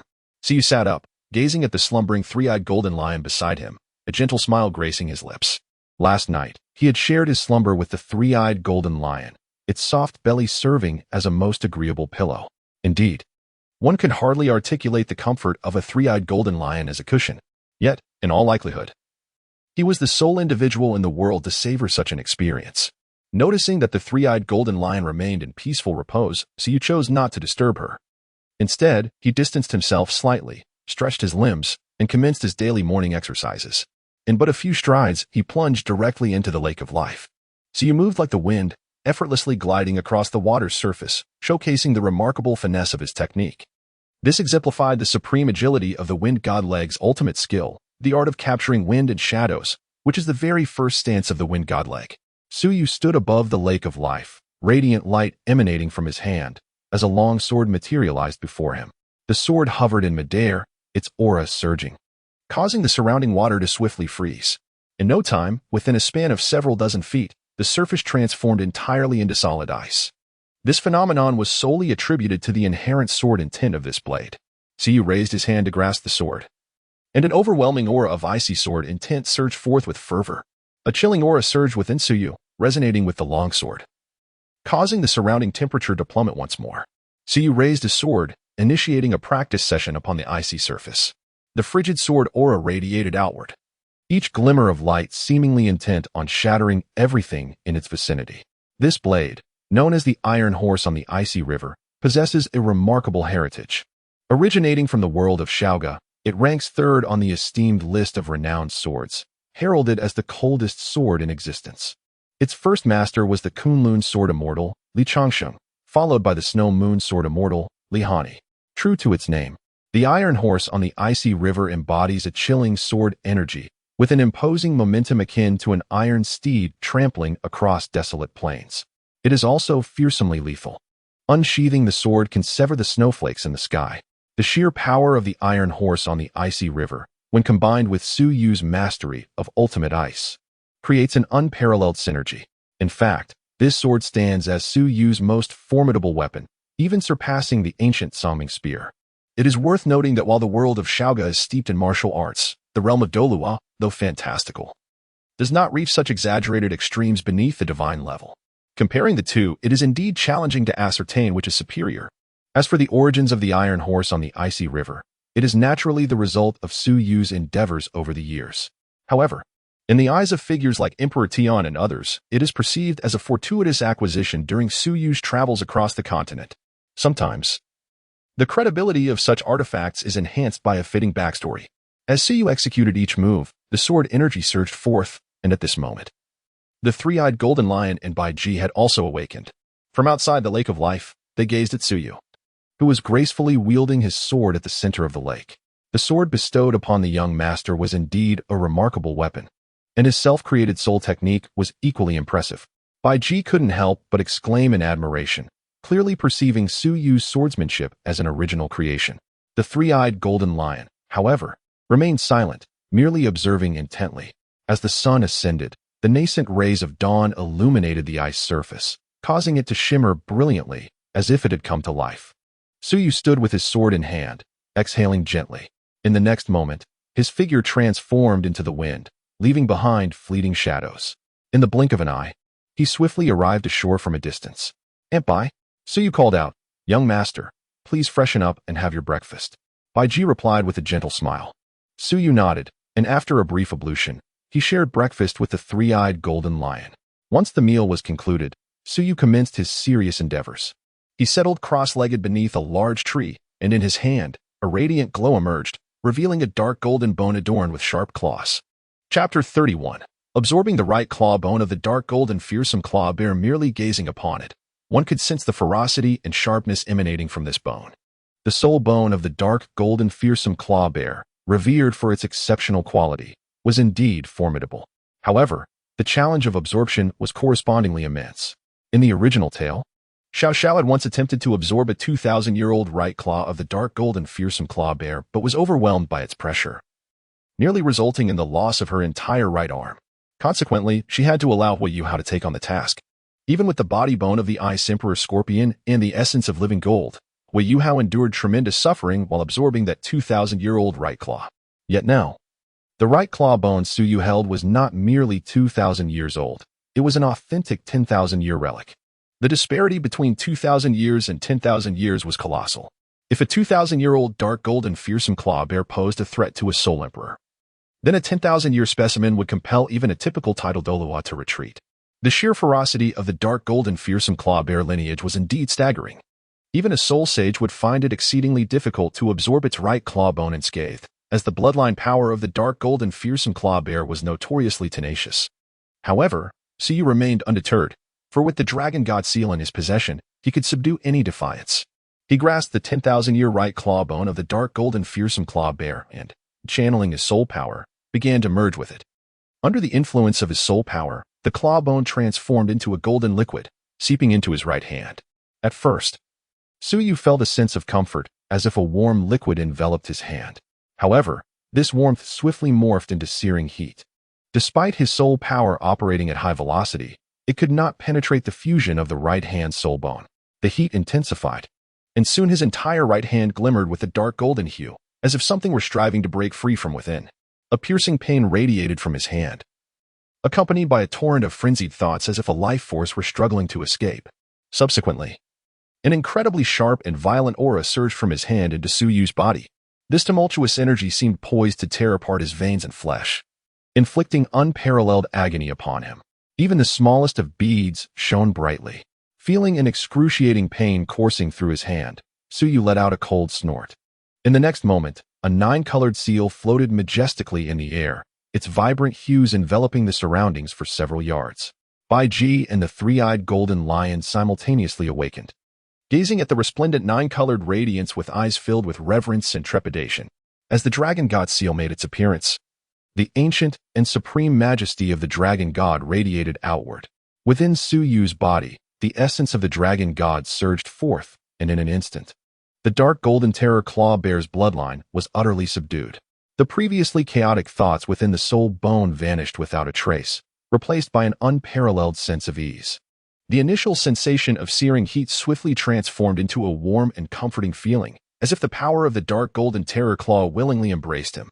The strength of the dark golden claw was completely unveiled. As the might of the dark golden terror claw flowed into Su Yu's right paw, his entire hand was enveloped in a resplendent dark gold hue. The bones of his palm slightly expanded, though the change was not overly noticeable. The bones of his 5 fingers widened at the top and tapered at the base, resembling the shape of keen blades, while the surrounding muscles continuously shifted and transformed. The immense power gradually compressed within the bones, slowly taking shape. Remarkably, peculiar patterns began to emerge upon Su Yu's phalanges. The broader sections of the finger and palm bones displayed swirling cloud-like designs, while the sharper areas beneath exhibited triangular, acute textures, intricately layered and densely packed, as if each line contained boundless strength. As time ticked away, approximately half an hour later, the palm bones finally crystallized into their complete form. Su Yu seemed to sense something as he raised his right arm. Suddenly, with a soft sound, blood light erupted from the fingertips of his right hand, swiftly extending into 5 strands of dark golden radiance. These 5 beams, measuring approximately 2.5 feet in length, were broad at the top and narrow at the bottom, resembling blades, with the dark golden light shimmering like ripples on water. At the instant of their appearance, the air involuntarily emitted a faint whistle, and Su Yu's entire right hand transformed into a dark golden hue. The gaping wound at his fingertips quickly healed, merging seamlessly with the blades, creating an inseparable unity. These 5 blades appeared as extensions of his fingers. Immediately, the dark golden light surged back from his palm, coursing up his right arm and swiftly enveloping his entire being. It was as if Su Yu had been baptized in this layer of dark golden luminescence. Su Yu opened his eyes, and within his ice-blue gaze, a glimmer of dark golden light flickered. Su Yu exhaled deeply, rising to his feet as he gazed at the 5 sharp, elongated claws, each measuring 2.5 feet in length, their glinting edges reflecting a flicker of light. With a swift turn, he unleashed the claws, which sliced through the air with effortless grace, cleaving into the massive tree behind him. It was as if the wood were mere tofu, offering no resistance whatsoever, as the 5 dark golden claws penetrated effortlessly. Su Yu once again produced a tungsten steel sphere, approximately 1 meter in diameter, and cast it into the air. Subsequently, 5 sharp claws danced with precision, and in an instant, the once formidable sphere was reduced to a shower of metallic shards scattered across the ground. How remarkably sharp! Should these fragments descend upon a person, even the defenses of a soul sage would be effortlessly torn asunder. Su Yu sighed, his eyes gleaming with admiration. The dark golden fear claw bear truly lives up to its reputation as a formidable soul beast renowned for its sheer attacking prowess. Its unmatched sharpness is simply terrifying. Were his strength to increase, reaching the soul sect or even the soul king level, this dark golden claw in his grasp could likely rend the defenses of a soul Dolua. It is not that the dark golden claw lacks potency, rather, it is his current cultivation that hinders its full potential. Initially, I contemplated enhancing the Ice Emperor's martial soul with a purely offensive soul ring, but now, with the dark golden claw at my disposal, that notion has been entirely dispelled. Su Yu murmured to himself, reflecting on the terrifying nature of the dark gold terror claw's assault, realizing that he was not lacking in offensive capabilities. In the future, when adding soul rings, he could indeed contemplate other avenues, for the placement of soul rings was limited and should not be squandered. With this thought, he retracted the dragon god seal martial soul, and the 5 sharp blades on his right hand melted away like snow, quietly vanishing. Even the dark golden hue on his palm disappeared without a trace. His entire right hand appeared unchanged from before, however. He was acutely aware that it had gained considerable strength. In fact, it was not only his right hand that had improved. His overall physical condition had also enhanced significantly after absorbing the dark gold terror claw. Chapter 32. Silver Dragon King Guyuna. Su Yu estimated that even his strength had likely increased somewhat. Clenching his fist, he felt the explosive power contained within, and nodded in satisfaction. It seemed that his gains were quite commendable. Suddenly, a voice resonated from behind him. Su Yu swiftly turned around and was taken aback to find Di Tian's figure materialized before him, having appeared unbeknownst to him. Gazing at Su Yu, A soft warmth graced his otherwise stern countenance. At that moment, not far away, Bai Ji and the three-eyed golden lion approached as well. Uncle Dition, what brings you here? Is there perhaps another trial awaiting me? Su expressed his astonishment. Every time Emperor Tian made an appearance, it invariably signified an important matter. Whether it was to test him or to address other pressing affairs. Su noted that Emperor Tian seldom manifested without reason when he himself was unoccupied. Su was acutely aware that Emperor Tian was always there to protect him, yet the latter seldom made an appearance.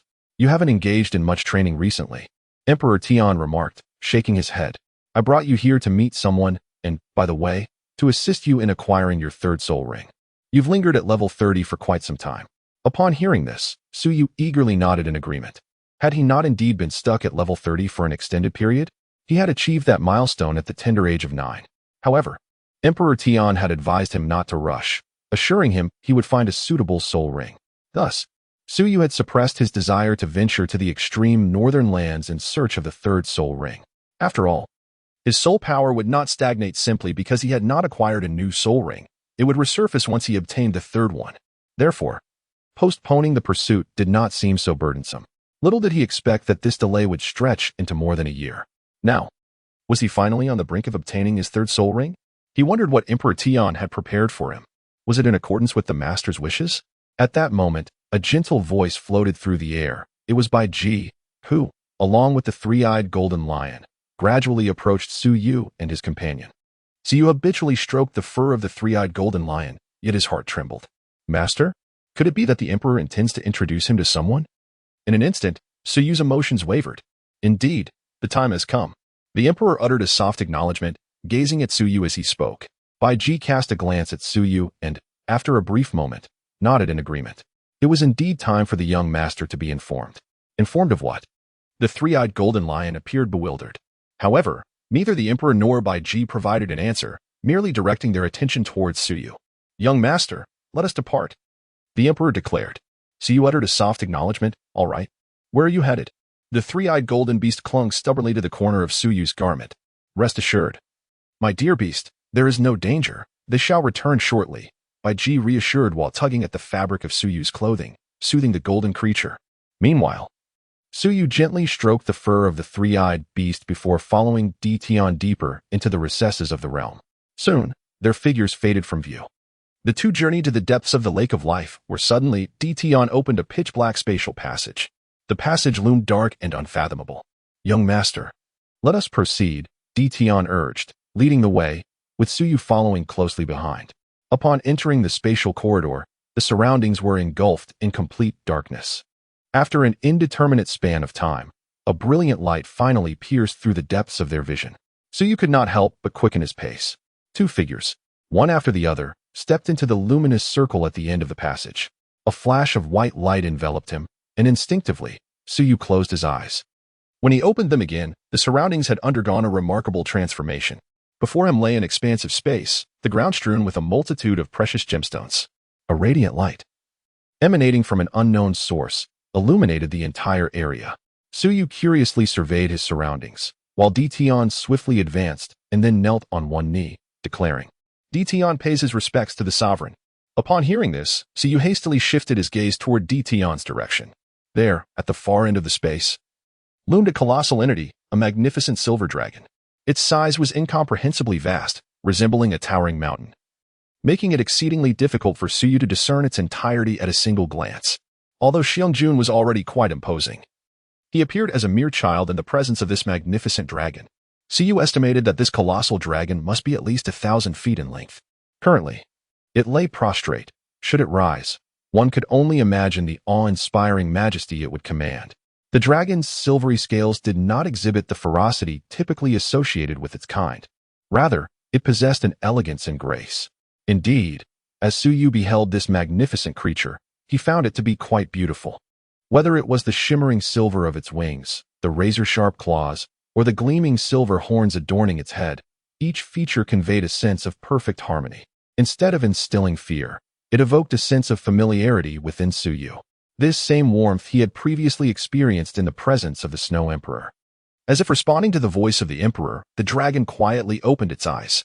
A pair of violet orbs, mysterious and regal, revealed themselves, accompanied by an overwhelming sense of pressure that washed over the surroundings. The Emperor felt his bloodlines surge within him, compelling him to prostrate himself completely. It was an undeniable manifestation of ancestral dominance. A resounding roar of a dragon emanated from Su Yu, as the dragon god seal uncontrollably enveloped him. It seemed as though his majesty had been provoked. The dragon god seal radiated an extraordinary brilliance, conjuring an ethereal nine-colored dragon that encased Su Yu. The magnificent illusion of the nine-colored dragon materialized behind him, unleashing a furious roar towards the silver dragon above. The colossal dragon apparition behind Su Yu measured merely a dozen feet, a mere trifle when compared to the majestic silver dragon. Yet, its aura of authority appeared even more formidable than that of the silver dragon. A resplendent spectrum of 9 colors enveloped the surroundings, causing all oppressive forces to dissipate like melting ice and snow. Most affected was Emperor Tian, who felt the weight of 2 distinct pressures, each imposing an absolute dominance over his bloodline. Gazing at the 9-colored dragon apparition encircling Su Yu, the silver dragon's eyes seemed to shine even brighter. Subsequently, it quietly retracted its bloodline aura. However, the 9-colored dragon apparition behind Su Yu remained undeterred, roaring at the silver dragon several times before retreating back into the dragon god seal. The dragon god seal hovered silently above Su Yu's right hand, emanating an overwhelming might that suppressed the heavens and earth. As both pressures simultaneously dissipated, Emperor Tian felt considerably relieved. "Your Excellency, I have brought the young master." Emperor Tian respectfully addressed the silver dragon. "Understood. You may withdraw." A gentle yet commanding feminine voice emanated from the silver dragon. To his surprise, the voice was extraordinarily melodious. "Yes, Your Excellency. I take my leave," Emperor Tian replied, bowing before stepping back, offering a respectful nod to Su Yu as he departed. Chapter 33. The awkward encounter with Guyuna. With Emperor Tian gone, Su Yu lifted his gaze to meet the silver dragon's enigmatic purple eyes, which were fixated intently upon him. The atmosphere around them fell into a profound silence as man and dragon exchanged glances. "Could you possibly shrink in size?" Suddenly, Su Yu spoke.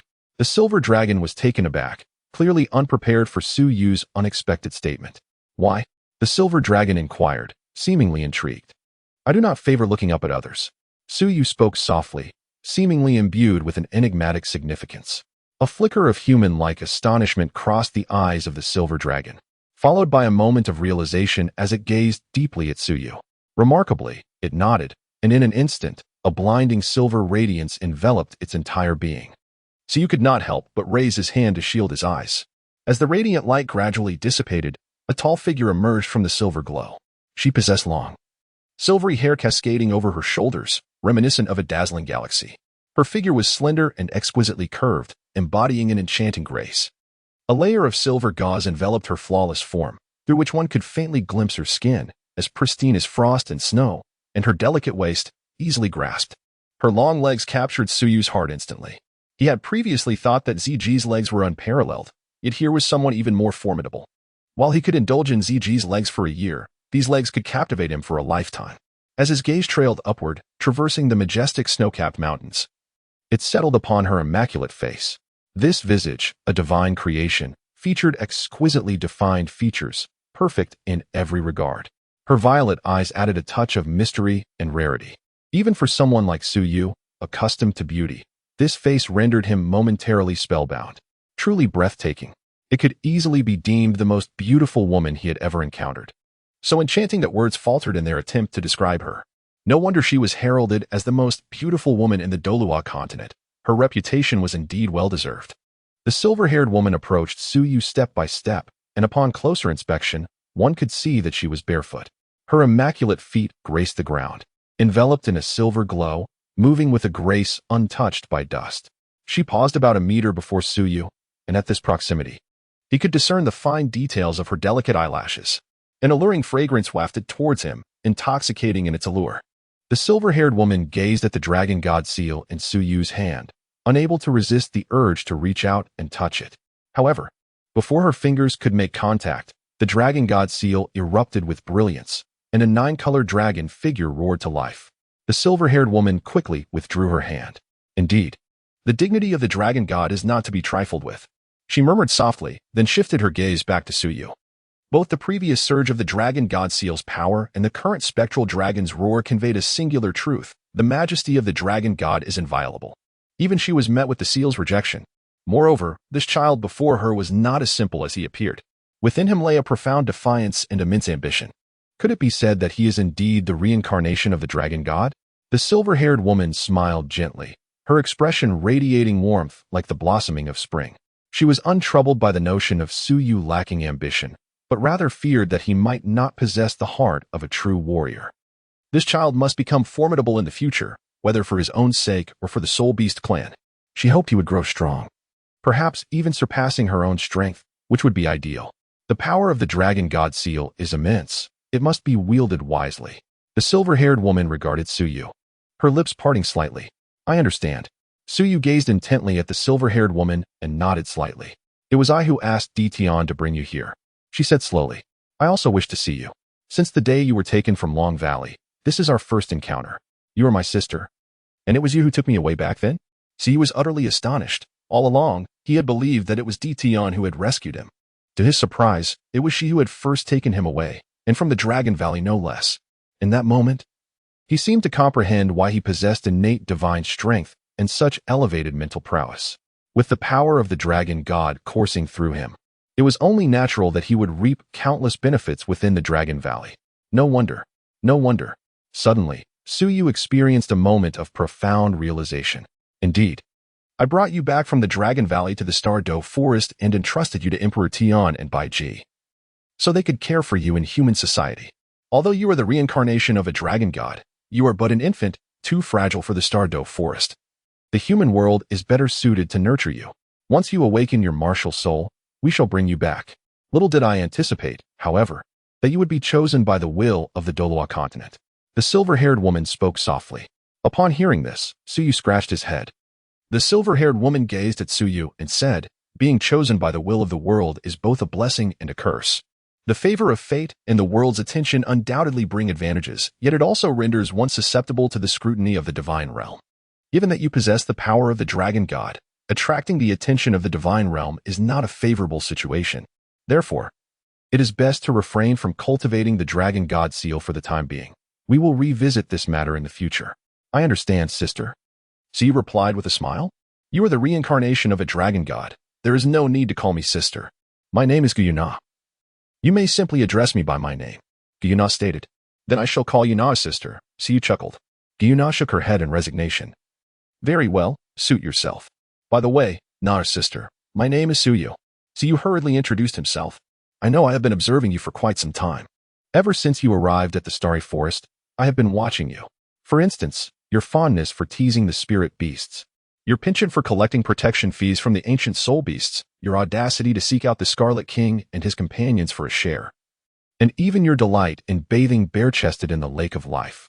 With each revelation from Guyuna, Suyu felt his cheeks grow increasingly warm. Goodness. It turns out that all his little secrets have been laid bare before Guyuna. Weren't you supposed to be in slumber to heal? Why do you keep fixating on me, Suyu? However, little did Suyu realize that, at this juncture, his affairs were of paramount concern to Guyuna. Her injuries would not heal swiftly. Rather, it was Suyu, the reincarnation of the dragon god, who captivated her attention even more. The survival of the Soul Beast clan hinged on Suyu's successful growth. In comparison, the few years of slumber were utterly trivial. Sister, please, no more. Suyu grasped Guyuna's hand, wearing a pitiable expression. What is the matter? Guyuna gazed at him in confusion. Please, have a little mercy on me. Suyu replied, somewhat embarrassed. Chapter 34, The Heavenly Dream Eye Silkworm. Do not come any closer. Guyuna was initially taken aback. But soon a charming smile blossomed on her flawless face, radiating an enchanting beauty that could captivate anyone. Suyu was utterly captivated, feeling that this woman had truly penetrated his heart with her beauty. Very well, let us not dwell on this further. Guyuna gently withdrew her hand from Suyu's grasp and said, in truth, I invited you here not only to meet you and converse, but also to assist you in acquiring your third soul ring. With a shift in tone, Guyuna broached the matter at hand. The third soul ring? Suyu gazed curiously at Guyuna. What an intriguing third soul ring. One that warranted Guyuna's personal inquiry. It appeared to be quite extraordinary. Well, this soul ring has been specifically prepared for you. Although it may not be entirely suited to your needs, it remains a fitting choice. Moreover, its age is remarkable, making it a rare find. With that, Guyuna gracefully waved her delicate hand, summoning a swirling portal of space. She gently took Suyu's hand and began to lead him towards the vortex. Suyu held Guyuna's hand, feeling its icy coolness, akin to a piece of exquisite jade. Guyuna's slender fingers were delicate and graceful, her palms soft and inviting, providing a delightful sensation in his grasp. There was no time for further admiration, as the two of them stepped into the spatial vortex. And upon their reemergence, they found themselves in a unique realm. However, this place did not possess the profound depth found in Guyuna's previous location. The expanse was vast and bright, and as they emerged, they immediately beheld the figure of Tion. "Salutations, master." "Greetings, young master." Tion bowed respectfully. Guyuna waved her hand dismissively and led Suyu forward. Directly ahead stood an altar, measuring 3 zhang in circumference. Upon this altar rested a remarkable soul beast. It exceeded 7 meters in length, appearing rotund and plump, gently writhing atop the altar. Its body radiated a lustrous white jade hue, translucent and gleaming, reminiscent of a colossal piece of jade. Beneath its surface, a shimmering aura flowed, and atop its head sparkled a pair of golden, twinkling eyes. Most intriguing were the 10 golden patterns that spiraled around its body, beginning half a meter from its head and spaced evenly along its length. A faint golden halo rippled above the altar, seemingly binding the soul beast securely in place. Upon sighting this creature, Suyu's entire being trembled. Was this not the ice silkworm? Having spent considerable time in the extreme northern lands, he could not possibly mistake it. Yet, this ice silkworm was unlike any he had seen before, stretching over 7 meters long and adorned with 10 golden patterns. Suyu recognized it instantly. Was this not the dream ice silkworm, a soul beast over 1,000,000 years old? It was also the first companion of Huiyuhao. One could say that without the dream ice silkworm, there would be no subsequent Huiyuhao. Hadn't it escaped? How could it have been captured again? But Guyuna was awake. It was impossible for it to elude capture. At that moment, Guyuna spoke. "This is an ice silkworm with a cultivation exceeding 1,000,000 years. While its attributes may not be overwhelmingly powerful, even verging on the mediocre, its status as 1,000,000-year soul beast guarantees benefits that are incomparable to those of ordinary soul beasts. This ice silkworm has consumed an excessive amount of 10,000-year Xianbing essence, resulting in the accumulation of an extraordinary amount of natural energy within it. It took Emperor Tian and his companions a millennium to fully absorb it. Recently, this ice silkworm broke through the 1,000,000-year threshold and, employing special methods, managed to evade Emperor Tian and the others, quietly making its escape. Considering your potential need for it, I personally captured it and brought it back." Guyuna's tone was calm, as if all of this were mere trifles, hardly worthy of mention. So you listened, yet mourned for the heavenly dream ice silkworm. You lament that after a millennium of arduous struggle, you managed to escape the clutches of the ferocious beasts like Tion, only to encounter Guyuna. Although the mental prowess of the heavenly dream ice silkworm is unparalleled across the continent, even surpassing that of the evil eye tyrant, it pales in comparison to Guyuna. How could the meager concealment techniques of the heavenly dream ice silkworm possibly deceive her? What a pitiful creature. What? You assert that this was arranged by Guyuna for him? That can only imply that the Moon Palace is truly magnificent, executing their plans flawlessly. Now, this ice silkworm's vitality has been nearly entirely drained, leaving only its most primal strength. Yet, this may prove advantageous. If its power were excessively potent, you would find it unbearable. Sister Nar, even if it has lost its other abilities, I still cannot withstand it. Suyu spread his hands, expressing his helplessness. With his current physique and mental strength, enduring a soul ring of approximately 30,000 years posed no issue. However, to withstand the heavenly dream ice silkworm was indeed an overestimation of his capabilities. It is worth noting that, in the original narrative, this heavenly dream ice silkworm had once overwhelmed the title Dou. "No worries. I shall take action," Guyuna replied with an air of calm. "Then I can rest assured," he responded with a playful smile. Suyu chuckled with delight. With Na Bao about to intervene, success was all but guaranteed. Even though Guyuna was gravely injured, she still possessed divine-level prowess. Dealing with the heavenly dream ice silkworm was merely a trivial task, one devoid of any pressure. Suyu's eyes darted as he made his way towards the altar. In just a few strides, he arrived before the altar, gazing at the golden halo above it. He reached out to touch it, only to find his hand grasping at emptiness. He exclaimed in surprise, observing the round, plump head of the heavenly dream ice silkworm. Preparing to continue his exploration, At that moment, the heavenly dream ice silkworm suddenly spoke, recoiling slightly, its tiny golden eyes reflecting a fleeting glimpse of human-like fear. What do you intend to do? Please, don't come any closer. It roared. The heavenly dream ice silkworm had overheard the conversation between Su Yu and Guyuna in its entirety. These rascals were still unwilling to spare it. Were they truly intent on taking action against it? It felt utterly wronged. The heavenly dream ice silkworm lamented silently, having absorbed its essence for millennia. And now, even its last remnants of primal power were being meticulously orchestrated. Could these beings not act like humans? They were nothing short of demons. Su Yujia chuckled sinisterly, deliberately revealing a peculiar grin. He crouched down, his large hand resting upon the head of the heavenly dream ice silkworm, giving it a firm rub, and menacingly threatened. Heavenly dream ice silkworm, surely you wouldn't wish to burst, would you? What does it mean to burst? The heavenly dream ice silkworm inquired cautiously. Just look at you. So plump and round, you must be filled with juice. Do you imagine that if Uncle Dtion's dragon claw were to seize your body and then suddenly squeeze? Wouldn't it result in a cascade of juice splattering everywhere? So you struck a pose as if you were about to unleash an explosion, grinning mischievously. This sight was enough to terrify the heavenly dream ice silkworm, causing it to tremble uncontrollably. Please, don't act recklessly. I am quite formidable, you know? It stammered. When I lose my temper, even I am frightened.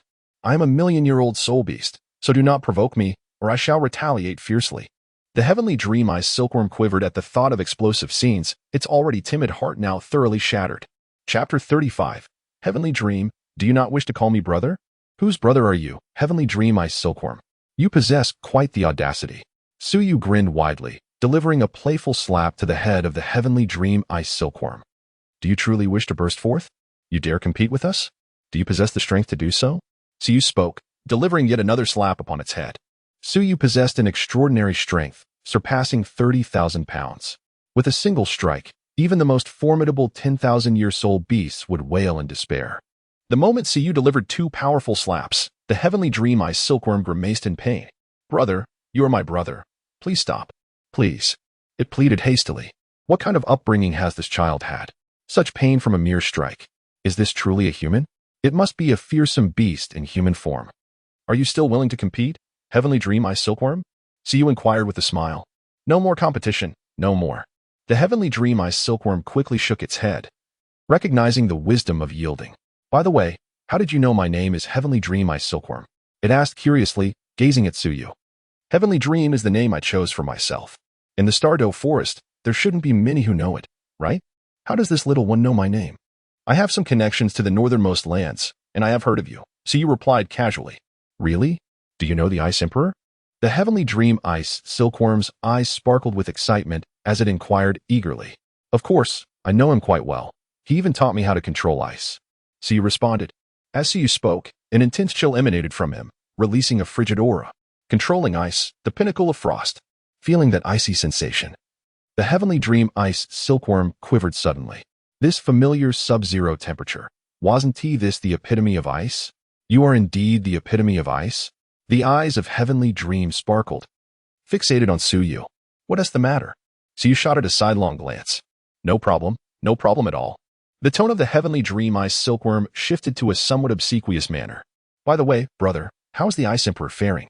Currently, she is well. But that may not hold true for long. Her tribulation is not far off. The expression of the heavenly dream ice silkworm suddenly turned somber. Indeed, the Ice Emperor's tribulation is approaching, surely within a century. Not only the Ice Emperor, but it too, ever since breaking through the million-year mark, its tribulation is imminent. If a suitable host is not found soon, it may cease to exist. For the first time, it carefully scrutinized Su Yu, contemplating the possibility of him as a host. It could not detach itself from this place, and Su Yu was its only viable option. However, it needed to ascertain whether Su Yu could truly withstand its power. After all, Su Yu was not a spiritual-type soul master. To be frank, it had its doubts. What are you contemplating? Su Yu delivered a light smack, causing the heavenly dream ice silkworm to roll its eyes in pain. This child, how so violent? It inwardly scoffed while displaying a sycophantic smile. Brother, has the Ice Emperor ever mentioned me? It remained most concerned about the Ice Emperor. Indeed, she has. Su Yu replied nonchalantly. What did she say about me? Did she say I am handsome and dashing, with remarkable poise?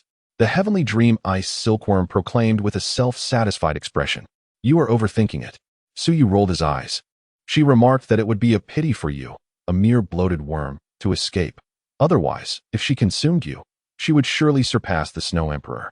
The heavenly dream-eyed silkworm sighed. Alas, it seems that in her heart, there is only the Snow Emperor. The heavenly dream-eyed silkworm lamented. The Snow Emperor belongs to me. Suyu replied indifferently. The heavenly dream-eyed silkworm was taken aback, then hastily nodded. Right. The Snow Emperor is yours. Then that means the Ice Emperor is mine. My Ice Emperor. The heavenly dream-eyed silkworm began to drift into a reverie. Suyu was rendered speechless. What kind of daydreaming is this? The Snow Emperor belongs to him, Su, but the Ice Emperor shall never be yours, Great Worm. Have you truly taken a moment to reflect upon yourself? The Ice Emperor regards you merely as sustenance. Suyu rolled his eyes and gave a sharp slap on the head of Tianming Ice Silkworm, urging it to awaken. The Tianming Ice Silkworm came to its senses, only to find Suyu before it, offering an apologetic smile, unable to contain its emotions. Suyu, disinterested in the matter, was approached by Guyuna. Ice Silkworm. I present you with two choices. The first, willingly become Suyu's soul ring. In doing so, I can preserve your wisdom, and as Suyu ascends to greatness, you shall share in his glory and soar to new heights. The second option is far less desirable. I shall forcibly erase your soul, leading to your complete and utter obliteration. At an opportune moment, Suyu interjected, the heavenly dream-eyed silkworm, do you not wish to perish an untimely death? The heavenly dream-eyed silkworm fell silent. Did it truly have a choice? It certainly did not wish for its very essence of wisdom to be obliterated. Esteemed one, is this child not a mental-type soul master? Can he genuinely withstand my power? It remained apprehensive about this matter. Should anything go awry, it would be Suyu who would ultimately vanish. Would that not spell disaster for it as well? It possessed a rare treasure to safeguard the sea of consciousness, which was as steadfast as granite. What a mental-type soul master could achieve, he could undoubtedly surpass. Moreover, with my intervention, unforeseen mishaps were out of the question, declared Guyuna with a serene demeanor. Then I shall choose the first option. I am willing to be this child's soul ring. There seemed to be no alternative, for lacking strength often invited oppression. Fortunately, Suyu exhibited considerable talent, possessing the ultimate ice martial spirit, coupled with its presence. The likelihood of achieving divinity should be significantly heightened. Furthermore, observing this child, it appeared to have connections with both the Star Dou forest and the extreme north. In the future, enlisting the Ice Emperor's support would likely prove much simpler. With all these factors considered, the chances of success had drastically increased. The heavenly dream-eyed silkworm felt it could take this gamble. Very well, in that case, let us not squander any time. With a graceful wave of her delicate hand, Guyuna dispelled the golden halo that bound the heavenly dream-eyed silkworm upon the altar. As the golden aura dissipated, an aura of frigid air emanated from the heavenly dream-eyed silkworm, cloaking the surrounding earth in a layer of white frost. Suyu was the closest, and thus the first to be affected. Yet, he showed no sign of discomfort. The temperature was trivial compared to his extreme ice, akin to mere bathwater. Let us commence. You shall first seal your own powers, and I shall support you, echoed Guyuna's voice. Upon hearing this, the heavenly dream-eyed silkworm ceased its hesitation, its 10 golden rings pulsating as if animated. It leaned forward, pressing its head against Suyu's forehead. The 10 golden rings swiftly enveloped Suyu's form, while the heavenly dream-eyed silkworm itself transformed into streams of white radiance continuously flowing into him. Oh, such a formidable physique. Is this truly a child? The heavenly dream-eyed silkworm exclaimed in astonishment, realizing the strength of his body upon entering it. Among the human soul masters, it seemed that only those who had reached a certain level of cultivation could rival this child. As for his peers, none could possibly compare to him. The heavenly dream-eyed silkworm felt elated. The stronger Suyu's physical constitution, the higher the success rate of their fusion. Chapter 36. Sealing the source, gentle streams of white radiance surged into Suyu's body, while an imperceptible wave of spiritual energy emanated from the heavenly dream-eyed silkworm. Although this spiritual wave lacked aggressive force, it was profoundly dense. In the external world, it could likely render soul beasts within a 100-mile radius momentarily incapable of thought. However, both Guyuna and Ditian were true powerhouses. Such a minor mental assault could hardly affect them. As time slowly passed, the intense white light became increasingly substantial, gradually infusing into Suyu's being. Simultaneously, the heavenly dream-eyed silkworm's form grew ever more transparent, its size rapidly diminishing. Suyu's body had completely transformed into a hue reminiscent of exquisite jade, exuding an icy aura that surged forth uncontrollably. The martial soul of the Ice Emperor enveloped the surroundings in a radiant cerulean glow, causing the temperature to plummet swiftly. Simultaneously, traces of blood began to emerge from Suyu's mouth and nose. The heavenly dream Ice Silkworm, initially awed by the regal presence of the Ice Emperor, was now thrown into disarray by Suyu's sudden predicament. "My lord, this is dire. The child is on the brink of collapse," it thought anxiously. It was fully integrated within Suyu, and should anything befall him, it too would perish. "Remain calm." Guyuna, however, shook her head, observing quietly. The heavenly dream Ice Silkworm was nearly beside itself with worry. At that moment, an explosion of 9-colored light erupted from within Suyu, the overwhelming majesty nearly rendering the Ice Silkworm breathless. A formidable and unparalleled force surged within Suyu, as the remaining power of the heavenly dream Ice Silkworm was entirely drawn into him. The Ice Silkworm, unable to exert any control, was wholly consumed by Suyu. In a moment of astonishment, the Ice Silkworm could only emit a gasp before it vanished completely. A rich, resplendent spectrum of 9 colors enveloped Suyu, as terrifying energy waves rampaged within him with ferocity. The essence of this Ice Silkworm was vast beyond measure. Even the Dragon God Seal could only temporarily suppress it. Yet the moment had arrived. Guyuna murmured softly, her delicate hand raised, and a silver radiance enveloped Suyu entirely. Within this silver glow, it appeared as though a multitude of elemental energies converged, exuding an extraordinary might. The silver light, akin to moonlight, draped over Suyu, and the chaotic energy within him seemed to be subdued by an unseen hand, becoming significantly more tranquil. Guyuna's gentle hand trembled slightly, and silver rings of light shot forth, surrounding Suyu. After casting 10 silver rings, Guyuna finally ceased her actions. The 10 silver rings penetrated Suyu's being, causing the tumultuous energy waves to vanish entirely. The vibrant 9-colored radiance enveloping Suyu gradually dissipated, and a pearly white halo ascended from beneath his feet. Flickering motes of light coalesced around Suyu's form as he traversed an unfamiliar realm. Within this expanse, countless white luminescent points floated amidst an endless golden ocean. Above this resplendent sea, 10 enormous silver rings hovered, each exuding a soft, milky glow that accentuated their enigmatic and noble presence. This was indeed the ocean of Suyu's consciousness. Alas, how unfortunate I am. What manner of place is this? At that moment, a mournful wail echoed in Suyu's ears. Suyu focused his gaze and beheld, nestled within the 10 colossal silver rings, a diminutive white figure. Upon closer inspection, it was none other than the heavenly dream Ice Silkworm. Suyu's figure flickered and appeared before the heavenly dream Ice Silkworm, with the silver halo shimmering just within reach.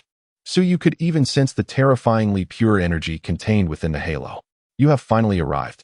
Upon seeing Suyu, the heavenly dream Ice Silkworm was overwhelmed with emotion, tears streaming down its form as it lamented, "Brother, I am in such a dire predicament. This power, which rightfully belongs to me, I find myself utterly unable to control. Is there still a concept of law? Is there any semblance of justice left?" It was no wonder the heavenly dream Ice Silkworm struggled to accept its fate. This primordial force, once its own, had been deeply sealed away by Guyuna. Even the Ice Silkworm itself found it impossible to regain control. Meanwhile, within Suyu's sea of consciousness lay an enigmatic presence, as solid as a rock, offering no possibility of disturbance. In essence, apart from this fragment of spiritual essence, it possessed nothing else. Should Suyu so choose, extinguishing this spiritual entity would pose no challenge. With no means of self-defense, how could it not be in a state of panic? It is worth noting that in the original narrative, the heavenly dream Ice Silkworm roamed freely within Huayuhao's sea of consciousness, a stark contrast to its current predicament, which bore not a hint of comparison. "Are you certain you wish to invoke the law before us?" Suyu wore a smile that was neither fully sincere nor entirely mocking. "Do they presume to enforce the law?" he inquired. "Who among you dares to accuse this official?" He chuckled, dismissing the matter lightly. Tianming Binkin quickly yielded, recognizing the precariousness of his situation. "Brother, I implore you, you wouldn't cast me out, would you?" Tianming Binkin asked cautiously, genuinely fearing that Suyu might sever the ties that bound them. "Not at all," came the reassuring reply. Suyu shook his head, for he could not engage in such unscrupulous acts. "I knew you wouldn't." Tianming Ice Silkworm sighed with relief, then boasted, "Let me tell you, I am quite remarkable. I possess an unprecedented million-year soul ring. As a million-year soul beast, my mere soul skills can bestow upon you 4 These are skills of 1,000,000 years, undeniably replete with boundless utility. Proceed, Su Yu replied, his expression unchanged, for he was already well aware of this information. Currently, my powers are sealed within these 10 rings. And at most, I can elevate all 10 of your soul rings to 100,000 years. As Tianming Ice Silkworm spoke, it stole glances at Su Yu, seemingly eager to witness his astonishment. However, to its disappointment, Su Yu remained unfazed. Is there anything else? Moreover, it continued, although I cannot provide you with a soul bone, I can gift you a new martial spirit. This martial spirit possesses ice attributes, yet it currently lacks a specific form. The nature of this martial spirit will be determined by the first soul ring you absorb. If executed correctly, you could acquire an unparalleled ice martial spirit. At that point, who could compete with you in the realm of dual supreme ice? Tianming Ice Silkworm winked conspiratorially, a knowing expression on its face. Is that all? Su Yu asked flatly. Brother, why are you not the least bit excited? This means an additional martial spirit. Tianming Ice Silkworm was bewildered. It was one thing to remain calm earlier, but now. Hearing this, Su Yu still exhibited such composure? This could mean an extra martial spirit. Dual supreme ice, do you grasp the significance of this? I understand the addition of another martial spirit, yet I am already a dual martial spirit wielder. Su Yu shook his head gently and replied. Chapter 37, The Million-Year Soul Ring. What? Tianming Binkin exclaimed, suddenly taken aback. Brother, what did you just say? You are indeed a twin martial soul? Indeed. Su Yu nodded affirmatively. Then with the addition of another, does that not make you an unprecedented triple martial soul? Wow, brother, you are truly remarkable, Tianming Binkin exclaimed, his golden eyes brimming with excitement. What kind of talent is a triple martial soul? If this cannot lead one to divinity, then who can achieve it? This is astonishing. Indeed, the essence of martial souls lies in their quality rather than quantity. Whether it be a triple or a twin, the distinction is minimal.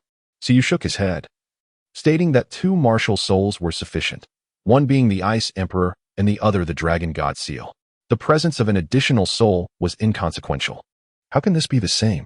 Moreover, with skillful manipulation of my martial soul, I could attain a new pinnacle of ice. That would be the ultimate ice.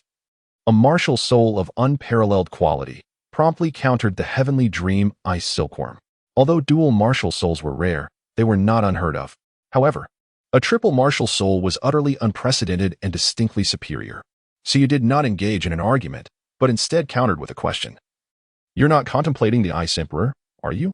Caught off guard by Su Yu's incisive remark, the heavenly dream Ice Silkworm stammered, Brother, how did you know? The ultimate ice is exceedingly rare.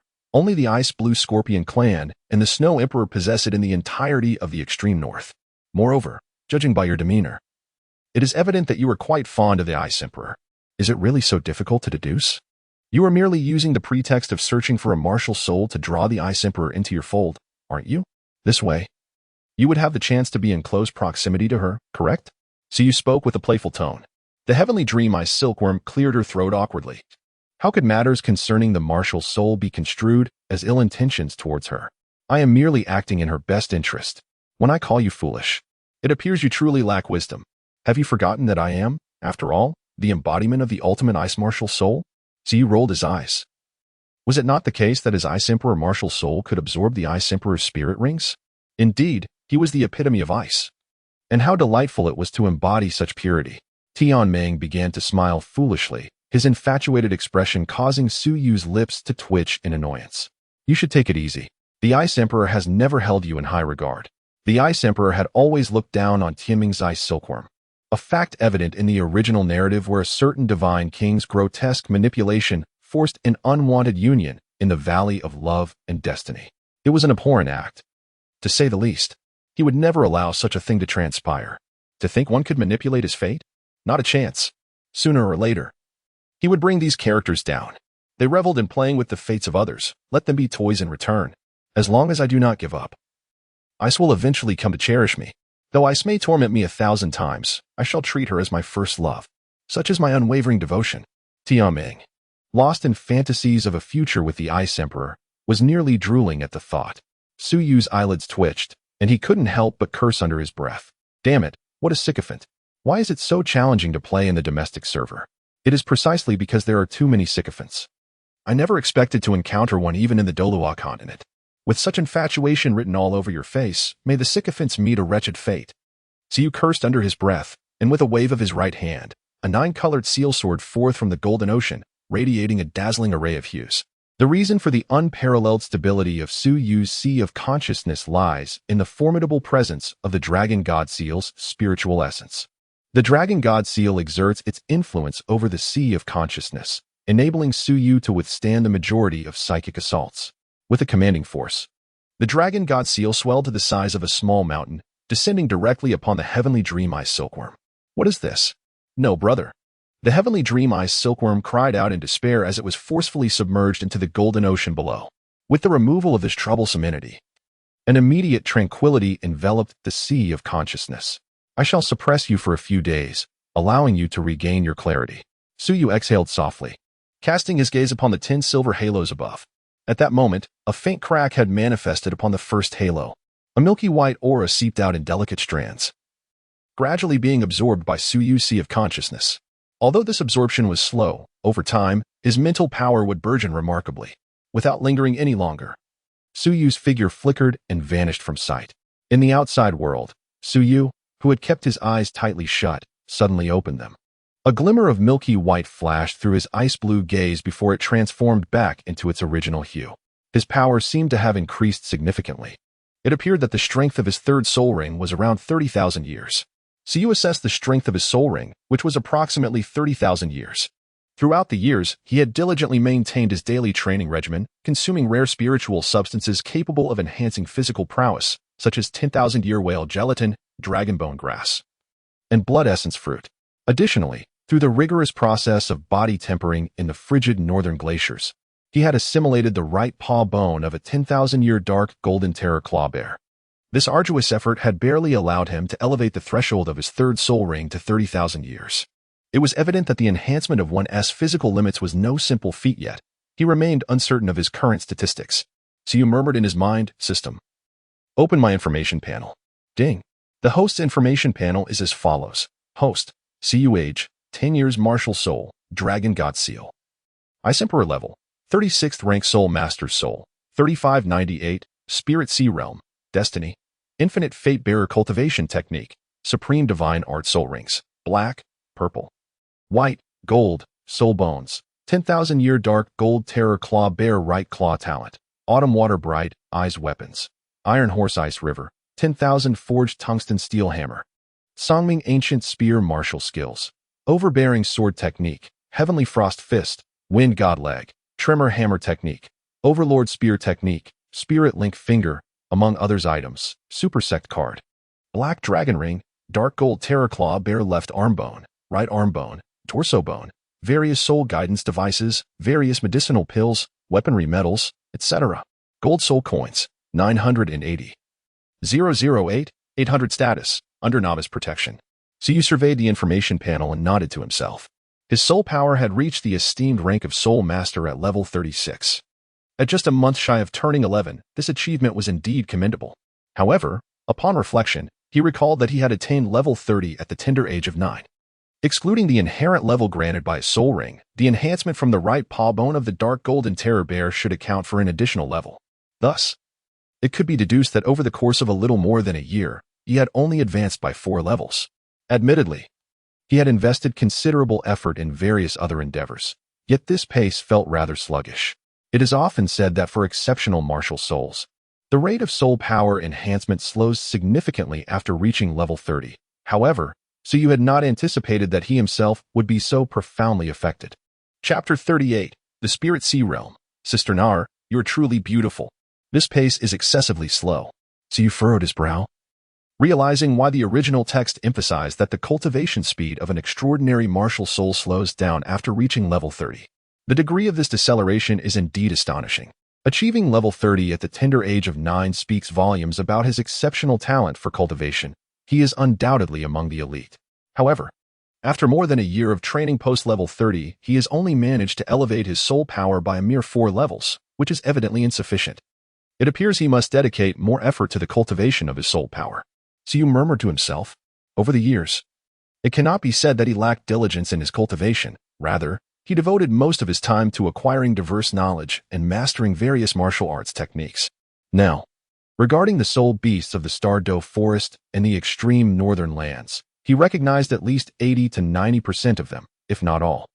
Few in the contemporary world could rival him in terms of the vast reservoir of knowledge about soul beasts. Furthermore, he was well-versed in an array of martial arts, having attained a level of expertise that could be described as both profound and accomplished.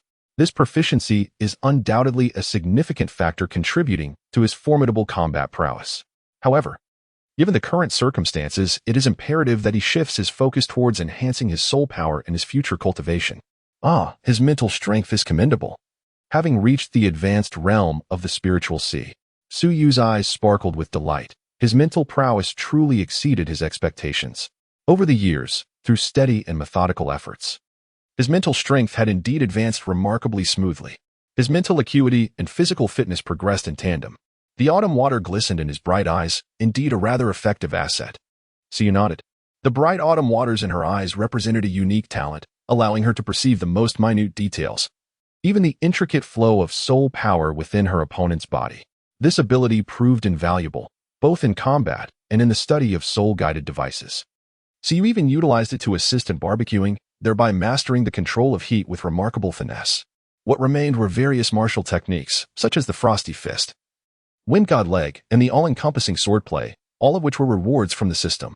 In addition to these, there exists a plethora of other martial arts, including the Huashan sword technique, the Chuanjin sword technique, and the five-tiger soul-cutting blade, among others. Even the Xiantian treasure record of the Tang sect had been rewarded by the system. However, Su Yu had scarcely studied it, and it was not particularly powerful. Hence the system concealed it entirely. The techniques displayed were solely those that Su Yu primarily practiced. One wonders when the cloud-pushing palm will also be rewarded.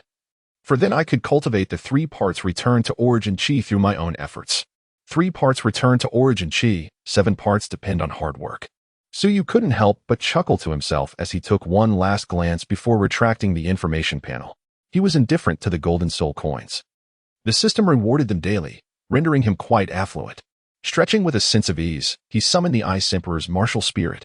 A brilliant azure light enveloped the area for several meters, causing a sudden drop in temperature and frost to creep across the ground. The black, purple, and white soul rings materialized one after another. The first soul ring, the foundational one, had evolved to a remarkable 30,000 years in accordance with his growing strength. As for the second soul ring, it was derived from a 9,000-year-old ice-armored beast. This creature, known for its extraordinary defensive capabilities, rivaled even the legendary black tortoise. Due to its exceptional quality, Su Yu had opted to forego the opportunity to attain a 10,000-year soul ring at that time. In terms of cost-effectiveness, the 9,000-year ice-armored beast was indeed superior. The soul skill it bestowed upon Su Yu was named Ice Armor of the Emperor. When activated, diamond-shaped ice armor would manifest, enhancing his ice attributes by 100%, increasing his strength by 50%, and augmenting his defense by 200%, with an additional 10% boost for every 10 levels gained. Such formidable effects for a second soul ring were nothing short of explosive, particularly with the added increment of attributes every 10 levels, truly exceptional. One could only say that it was fitting for a soul skill derived from a super soul beast to live up to its reputation. The third soul ring, of course, was the heavenly dream ice silkworm. While its appearance was white, it actually possessed the essence of 1,000,000 years, radiating a golden hue. However, the combination of black, purple, and white soul rings would surely astonish any onlookers. How does it feel? A melodious voice, as sweet as a lark, broke through Su Yu's reverie. Su Yu gazed upon the enchanting visage of Guyuna, momentarily taken aback before a subtle smile graced his lips. I feel splendid at this moment. The sensation of breaking through is truly exquisite.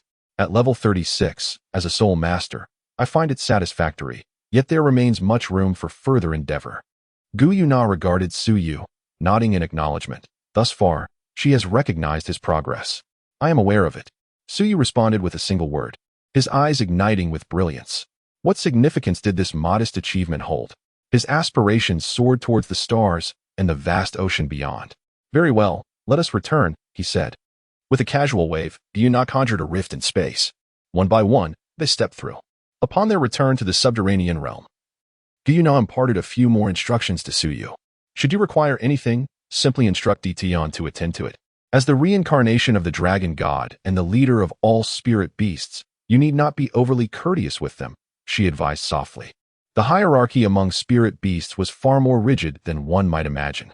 Despite Guyuna's amiable demeanor towards Suyu, she remained an untouchable ice mountain in the presence of others. In her eyes, only Suyu, the reincarnated dragon god, held significance. To her, all other spirit beasts were merely subordinates, including Tion. She hoped that Suyu would gradually cultivate the demeanor of a leader, for he was destined to bear the weighty responsibilities of the entire spirit beast clan in the future. Understood, he replied. Suyu nodded repeatedly, then, with a glimmer of mischief in his eyes, inquired, Sister Nara, may I come to visit you often? Guyuna was momentarily taken aback, but eventually inclined her head slightly, stating that he could come down to seek her guidance whenever he had questions. This privilege was unique to Suyu. Even Tion would not dare to disturb Guyuna at any moment. Very well, thank you, Sister Nara, he replied gratefully. Suyu smiled broadly, and after exchanging a few more words, Guyuna bid him farewell. Suyu took a few steps towards the spatial passage, and suddenly, he turned around, presenting a radiant smile to Guyuna. Oh, there is something I forgot to mention. Sister Na, you are truly beautiful. As soon as he finished speaking, Suyu slipped into the spatial passage. Guyuna's violet eyes fluttered, a flicker of astonishment crossing her gaze. No one had ever spoken to her in such a manner before. Beautiful? Guyuna touched her face, a visage crafted by the cosmos itself, resplendent and breathtaking, almost suffocating in its beauty. This child, why does he always focus on such trivial matters? Guyuna shook her head. He was still young, his thoughts unpredictable and ever-changing. It seemed he required more experience. Emperor Tian should arrange for him to undertake several trials. Guyuna murmured softly. Meanwhile, just as Suyu emerged from the spatial passage, a chill ran down his spine, causing him to shiver involuntarily. Chapter 39. The Three-Eyed Golden Lion. Come. Fight me. Why do I suddenly feel a chill on my back? Could someone be plotting against me? Just as he exited the spatial passage, Suyu shivered, sensing an intangible coldness enveloping him. Could that little rascal be scheming against me again? Suyu felt a hint of suspicion whenever something unfavorable occurred. His thoughts invariably turned to a certain divine monarch. It was unavoidable. He was the chosen one of the world's will, and that divine monarch was likely preparing to conspire against him. Fortunately, the novice protection period had yet to conclude. Otherwise, that divine monarch would have undoubtedly begun his schemes against him. One need only look at the original work to see the extent of Ho Yuhao's suffering at the hands of that divine monarch. Even the soul of his mother was taken to the heavens, striking at Ho Yuhao's Achilles heel from the very beginning. The successful taming of Ho Yuhao was not without reason. How infuriating. Sooner or later, I shall make you pay. Suyu, grumbling and cursing, strode outside. The certain divine king, unjustly burdened with blame, expressed his utter frustration. Although he was not a paragon of virtue, it seemed rather inappropriate for him to bear every accusation. The divine king declared, You have already charted a path to your own demise. Suyu traversed along the lake of life, making his way outward. His pace was swift, and he soon arrived at his former abode. Bai Ji and the three-eyed golden beast were present. Upon noticing his arrival, the three-eyed golden beast transformed into a golden beam of light and swiftly approached Suyu. It circled around him several times, its golden eyes scrutinizing Suyu intently. Observing that Suyu appeared unscathed, it finally relaxed its anxious demeanor. Suyu gently patted the fur of the three-eyed golden lion, tenderly embracing its head. Rest assured, I am unscathed, Suyu gently spoke. The three-eyed golden lion nodded slightly, gently rubbing its head against Suyu's face. I have now added the third soul ring. 1,000,000 years old. How impressive. As Suyu gently caressed the fur of the three-eyed golden lion, he smiled and remarked, Is that truly the case? The three-eyed golden lion, taken aback, responded, 1,000,000-year soul ring? Could it possibly be that ice silkworm? At that moment, Bai Ji approached as well. In all likelihood, among the soul beasts of our current continent, only that ice silkworm qualifies as a 1,000,000-year soul beast. Although it may be rather unremarkable, it indeed possesses the age of 1,000,000 years. Bai Ji's assertion was correct. It was indeed that very ice silkworm. He was not surprised. Bai Ji undoubtedly knew of the dream of heaven. After all, Bai Ji was one of the fierce beasts that absorbed the dream ice silkworm. Her current cultivation was also indebted to the contributions of the dream of heaven. It was truly magnificent for the dream of heaven to sustain all the fierce beasts of the Star Dou forest single-handedly. The ice silkworm, while possessing only mediocre attributes, had a considerable age, making it an excellent choice for the third soul ring of the young master. However, it might serve even better as the seventh soul ring, as the significance of the seventh soul ring primarily lies in its age. Bai Ji expressed her perspective.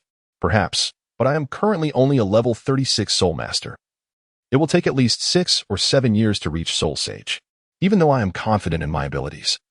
The ultimate martial soul is indeed subject to the constraints of cultivation. Achieving the rank of Soul Sage before the age of 20 would be quite commendable. Su Yu's perspective may seem conservative, yet it undeniably possesses profound wisdom. Throughout history, no extraordinary martial soul has ever attained the rank of Soul Sage before the age of 20, to say nothing of the rank of Soul Sage. It is exceedingly rare for an extraordinary martial soul to reach the level of Soul Emperor prior to this milestone. While extraordinary martial souls are renowned for their formidable power, they are equally notorious for the arduous cultivation they demand. When Hui Yuhao participated in the second soul fighting competition at the tender age of 17, he had merely achieved the rank of Soul King. Without the aid of fortuitous circumstances, it would have been impossible for him to attain the rank of Soul Sage before 20. Su Yu's assertions exclude any consideration of such external aids. The future remains uncertain, and no one can predict the extent of his potential growth. Therefore, his statements reflect a cautious stance. However, when accounting for fortuitous circumstances, Su Yu is confident in his ability to reach the realm of Soul Dou before the age of 20. Indeed, the challenges of cultivating an extraordinary martial soul are formidable. Even the young master cannot achieve rapid advancement, not to mention extraordinary martial souls. Even other types of martial souls face significant challenges in reaching the rank of Soul Sage before 20. Those who succeed in this endeavor are truly exceptional prodigies. Bai Ji nodded in agreement, recognizing the truth in his words. It is quite possible that Sister Nara and her companions are also concerned that the heavenly Dream Eye Silkworm may not endure for long, as its tribulation could arrive at any moment. Su shrugged and smiled. Attaining Soul Saint status before the age of 20 is indeed a rarity. Even within the inner academy of Shrek, those who reach Soul Emperor status before turning 20 are regarded as seed talents. Specifically, the only one known to achieve Soul Saint status at such a young age is Long Outyin from the original narrative. Alas, his demise was rather abrupt. As for Xiao Hongchun, his excessive reliance on drugs has rendered his Soul Saint status rather questionable, essentially marking him as a failure in the future. He pales in comparison to Meng Hongchun, whose cultivation aptitude remains commendable. Speaking of talent, that girl, Xiao Xian, possesses considerable potential, achieving Soul Saint status before 20. She might very well become a valuable ally to the young master in the future. Suddenly, Bai Ji recalled something. The girl they had casually rescued back then displayed unexpectedly remarkable talent. Whether she provides assistance or not is of little concern to me. My only wish is for Sister Xian to live happily. She has endured enough hardship, and I do not wish to place any undue pressure upon her. So you shook his head. Sister Xian's background was indeed pitiable. He held deep compassion for her, treating her as family rather than a mere pawn to be exploited. In this world, there are countless individuals who can be used as pawns, yet he would never lay a hand on those close to him. Would it not be more advantageous to manipulate one's enemies instead? One of the primary reasons for Tang San's unpopularity lies in his willingness to harm his own daughter. If he could be so ruthless towards those he holds dear, how could anyone possibly believe he is a good person? He detests a certain divine king and would never engage in the same treachery. Otherwise, what distinction would there be between him and that divine king? Alas, young master. Bai Ji sighed, recognizing that the young master's greatest virtue was his profound emotional depth. Yet, she feared that this very quality could become his Achilles heel. Little Xian, it would be wise not to betray the young master. Otherwise, a fierce glint flashed in Bai Ji's eyes. Although she was kind and gentle, Siyu had been raised by her since childhood. Should anyone dare to harm him, they would undoubtedly face the consequences. Little did Siyu know the thoughts swirling in Bai Ji's mind. Otherwise, he would have no cause for concern. Sister Xian's character is undeniably trustworthy. Enough of such matters. I have just acquired my third soul ring and am still unaccustomed to my soul skills. I wish to find an opponent to test my abilities. Siyu's tone shifted as he smiled and said, Allow me, allow me. The three-eyed golden lion raised its head, its golden eyes sparkling with curiosity. It too desired to experience the million-year soul skill. Siyu, to fight with you? You truly hold me in high regard. Surely, you must be harboring some sinister intentions, wishing to deliver a thorough beating to me. Am I right? Chapter 40. The 4 soul skills bestowed by the heavenly dream. Siyu was momentarily speechless. What manner of being was the three-eyed golden lion? Possessing the bloodline of the golden dragon, it boasted the supreme attributes of ultimate light and ultimate fire. Even its mental prowess was exceptionally formidable. At the same level, not even the notoriously fierce dark golden grizzly bear could hope to best the three-eyed golden lion in combat. The three-eyed golden lion truly had no weaknesses. Although this particular specimen was only 15,000 years old, even an ordinary title de law would be insufficient to contend with it. In the original text, it withstood the furious strike of Xuanzi, merely sustaining injuries. Regardless of Xuanzi's shortcomings, he was still a 98th level Super Dou. To endure a blow from him without suffering grave harm speaks volumes of the three-eyed golden lion's prowess. What level was he? How could he withstand the onslaught of the three-eyed golden lion? Hence, he harbored doubts that perhaps the three-eyed golden lion was scheming something sinister, contemplating about with him. Suyu pondered carefully, wondering if he had inadvertently offended her in any way. Please, don't tease. My fragile bones cannot withstand your antics. Suyu gently rubbed the head of the three-eyed golden lion, wearing an expression of helplessness. Given his current strength, even a transformed three-eyed golden lion posed a significant challenge, let alone its untransformed state, which was utterly insurmountable. Nevertheless, why not give it a try? The three-eyed golden lion nuzzled against Suyu, playfully licking his face as if in a display of affection. I fear that if I attempt this, I might meet my demise, resulting in a grievous loss. Suyu rolled his eyes in annoyance and replied, "It won't harm you. I merely wish to observe the effect of the soul skill." The three-eyed golden lion repeatedly assured him, "Indeed?" Unable to withstand the persistent entreaties of the three-eyed golden lion, Suyu's tone softened a bit. "Truly." The three-eyed golden lion raised its head, affirming its promise. "Very well, but should you injure me, you shall have no roasted meat to feast upon afterward." Suyu, feeling uneasy, quietly reminded, "Three-eyed golden lion, you wouldn't want to miss out on the delicious roasted meat, would you? Rest assured, I shall not harm you." The three-eyed golden lion replied with utmost sincerity, "Very well." Suyu ultimately acquiesced, and the two of them distanced themselves on the open ground beside the Lake of Life. A shimmering azure light emanated from Suyu, as the Ice Emperor's martial soul had already manifested. 3 soul rings of black, purple, and white ascended from beneath his feet. 100 meters away, the three-eyed golden lion gazed curiously at Suyu, or more precisely, at Suyu's third soul ring. Is this truly a million-year soul ring? But why does it appear white? Suyu gazed solemnly at the three-eyed golden lion. Subsequently, the third soul ring shimmered, and a tempest of wind and snow engulfed the heavens. In the blink of an eye, he found himself amidst a frigid expanse of ice and snow, where the howling blizzard concealed Suyu's form and enveloped the three-eyed golden lion entirely.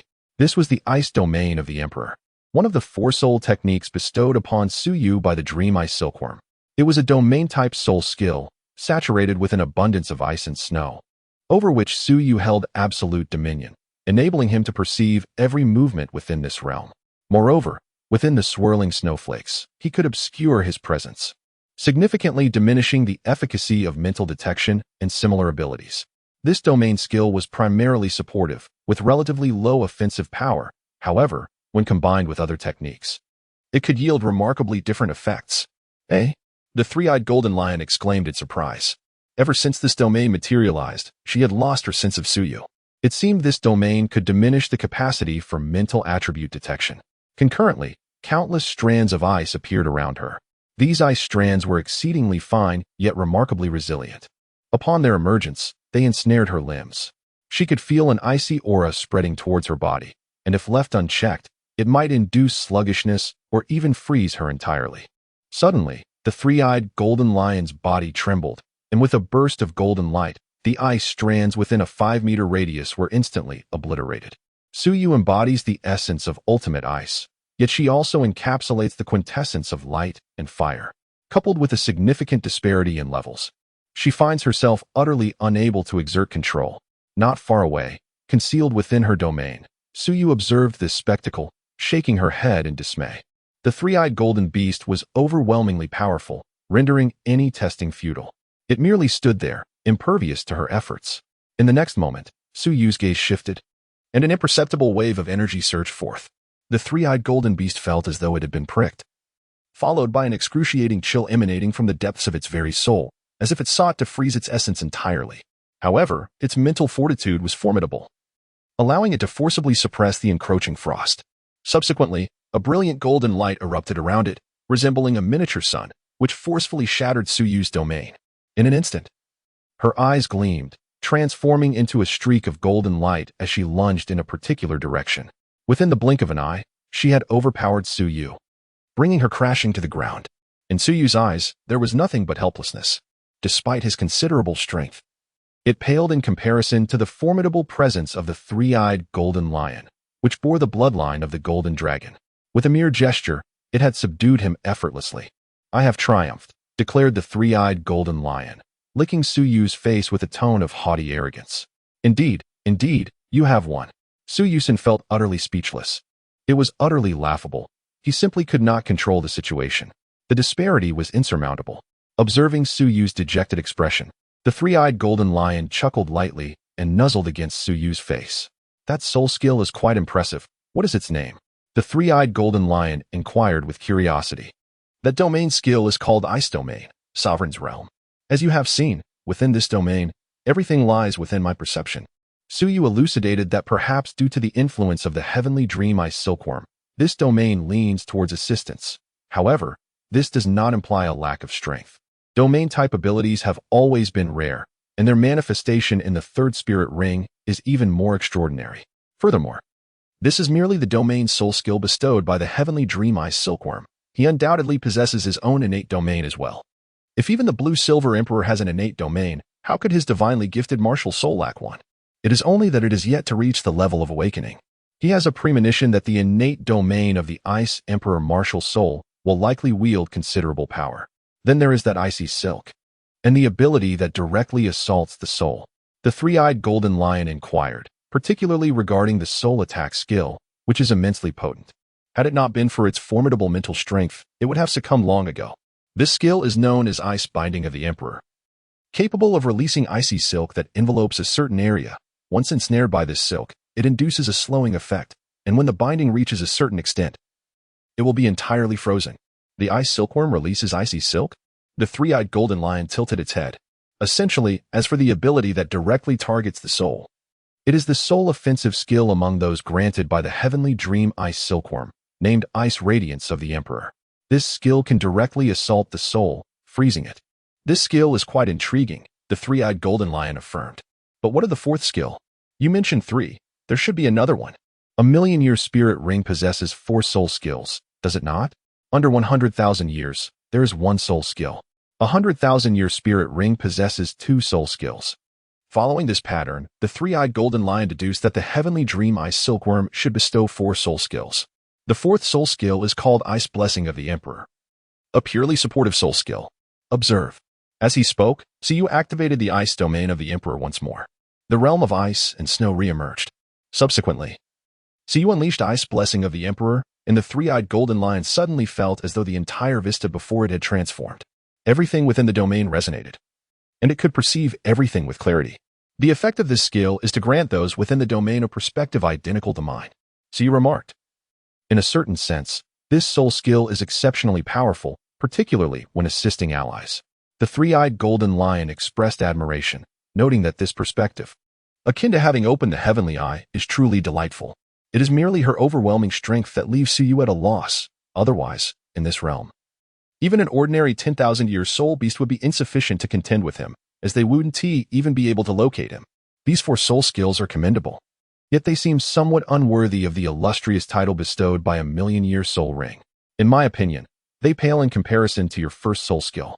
The three-eyed golden lion spoke candidly, expressing thoughts without reservation. Suyu's first soul skill is truly formidable, bordering on the divine. These 4 soul skills possess the potential for evolution, as the majority of the energy from the million-year soul rings remains sealed. As my strength escalates, the potency of these 4 soul skills will likewise intensify. Suyu smiled gently and said, "Ah, in that case, that is quite remarkable."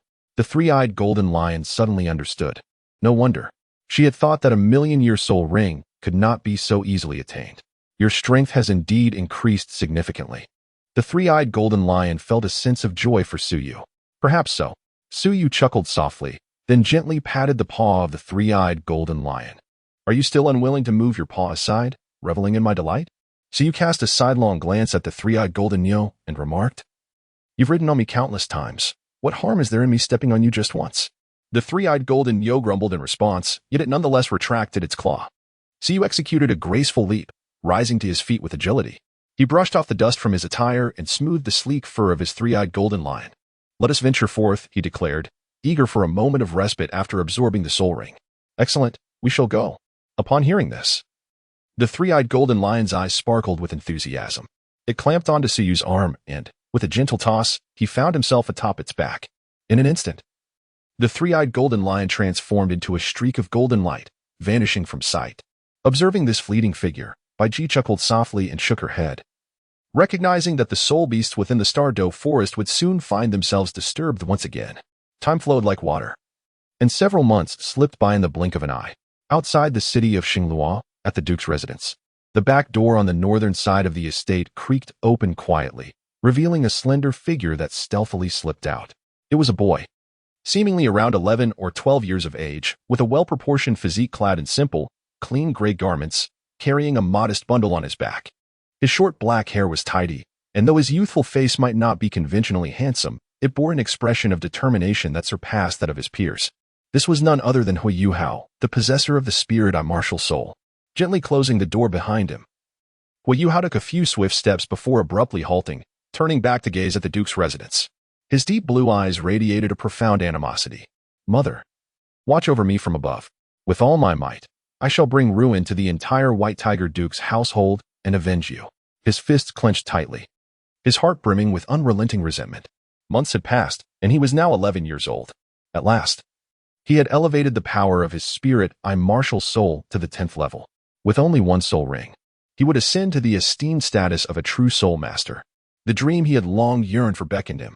For this moment, he had toiled for 5 arduous years. 5 years. Do you comprehend the struggle he endured during this time? His innate soul power was merely at the 1st level. While even the least talented children within the Duke's estate could become soul masters within 3 years, it was only he who, through relentless effort, had managed to reach the 10th level of soul power after 5 grueling years. Throughout this journey, he had faced immense hardship and relentless bullying. Yet he bore it all in silence. Now, having finally attained the 10th level of soul power, he felt liberated from this loathsome place. One day, I shall return, he vowed. It is not to prove my worth, but to reclaim what has been lost. White Tiger Duke's residence await my return, Hui Yuhao silently vowed in his heart. His eyes tinged with a hint of red as he left the Duke's residence without looking back. He journeyed northward and soon found himself on the official road. In the northern expanse of the Star Luo Empire lay the Star Dou forest, the very destination of Hui Yuhao's quest. He intended to venture into the Star Dou forest to hunt soul beasts and acquire his first soul ring.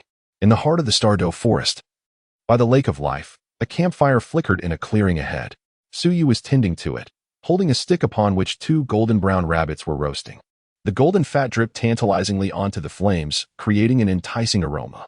Several months had passed, and Suyu had reached the age of 11. His strength had ascended to the 37th level of Soul Master, with the 38th level only a step away. As he refocused his efforts on cultivating his soul power, his rate of progress accelerated. At his current pace, advancing 5 levels within a year seemed quite feasible, influenced by his exceptional martial soul. Suyu's talent was indeed remarkable. This rapid enhancement could also be attributed to his robust physical constitution. The reason the ultimate martial soul experiences slow cultivation is due to its extreme attributes, which make it challenging for a soul master's body to bear, necessitating greater soul power for nourishment and transformation. Suyu's physical prowess was inherently formidable, and while the potent martial soul did exert an influence upon him, it was not as significant as he had anticipated. This revelation was indeed a pleasant surprise. He surmised that his initial self-assessment may have been somewhat conservative. Taking the golden brown rabbit from the flames, he sprinkled it with a blend of cumin and chili powder, and after giving it a few turns in the fire, an enchanting aroma began to waft through the air. It was ready to be savored.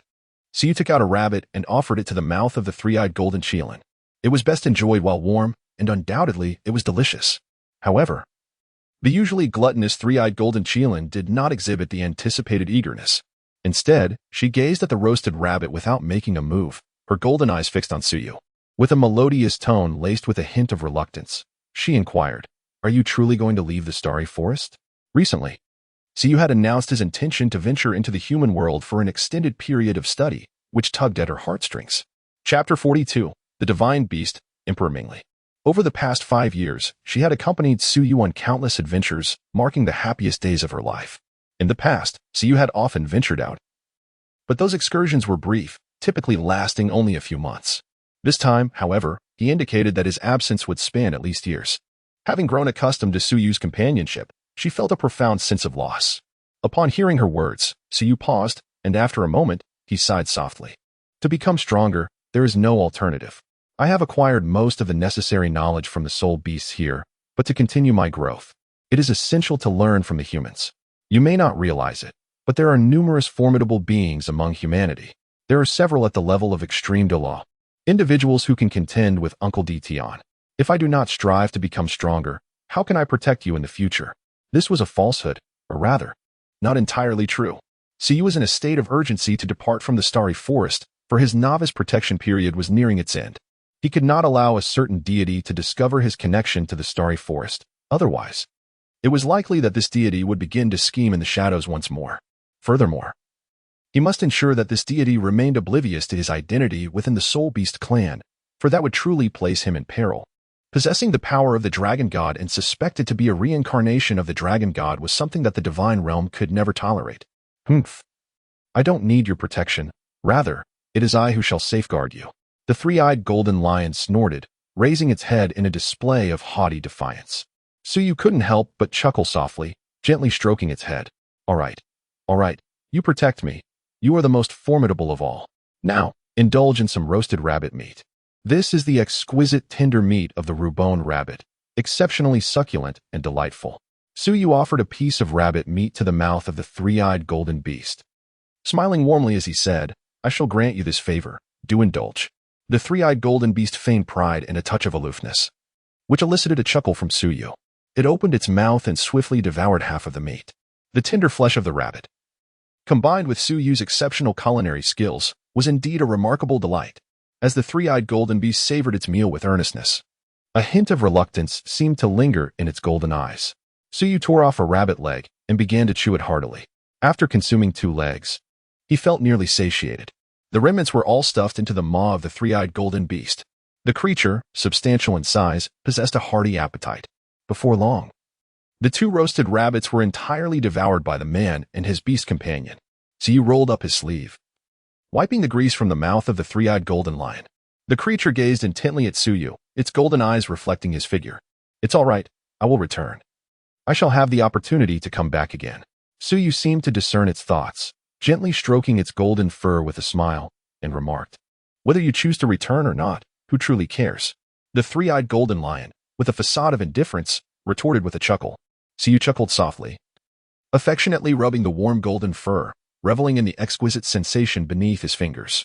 Let me bestow upon you a name. Suyu smiled and said, what is your name? The three-eyed golden beast stared blankly at Suyu.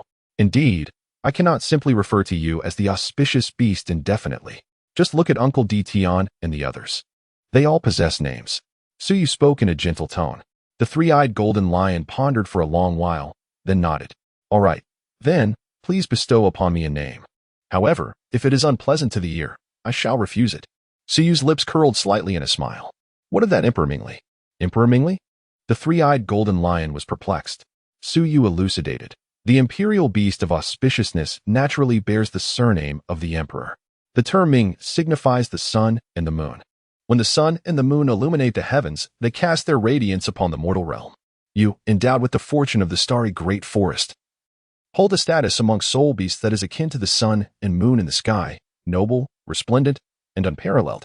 Furthermore, Li, often associated with glass, represents exquisite transparency. Hence, Li symbolizes beauty.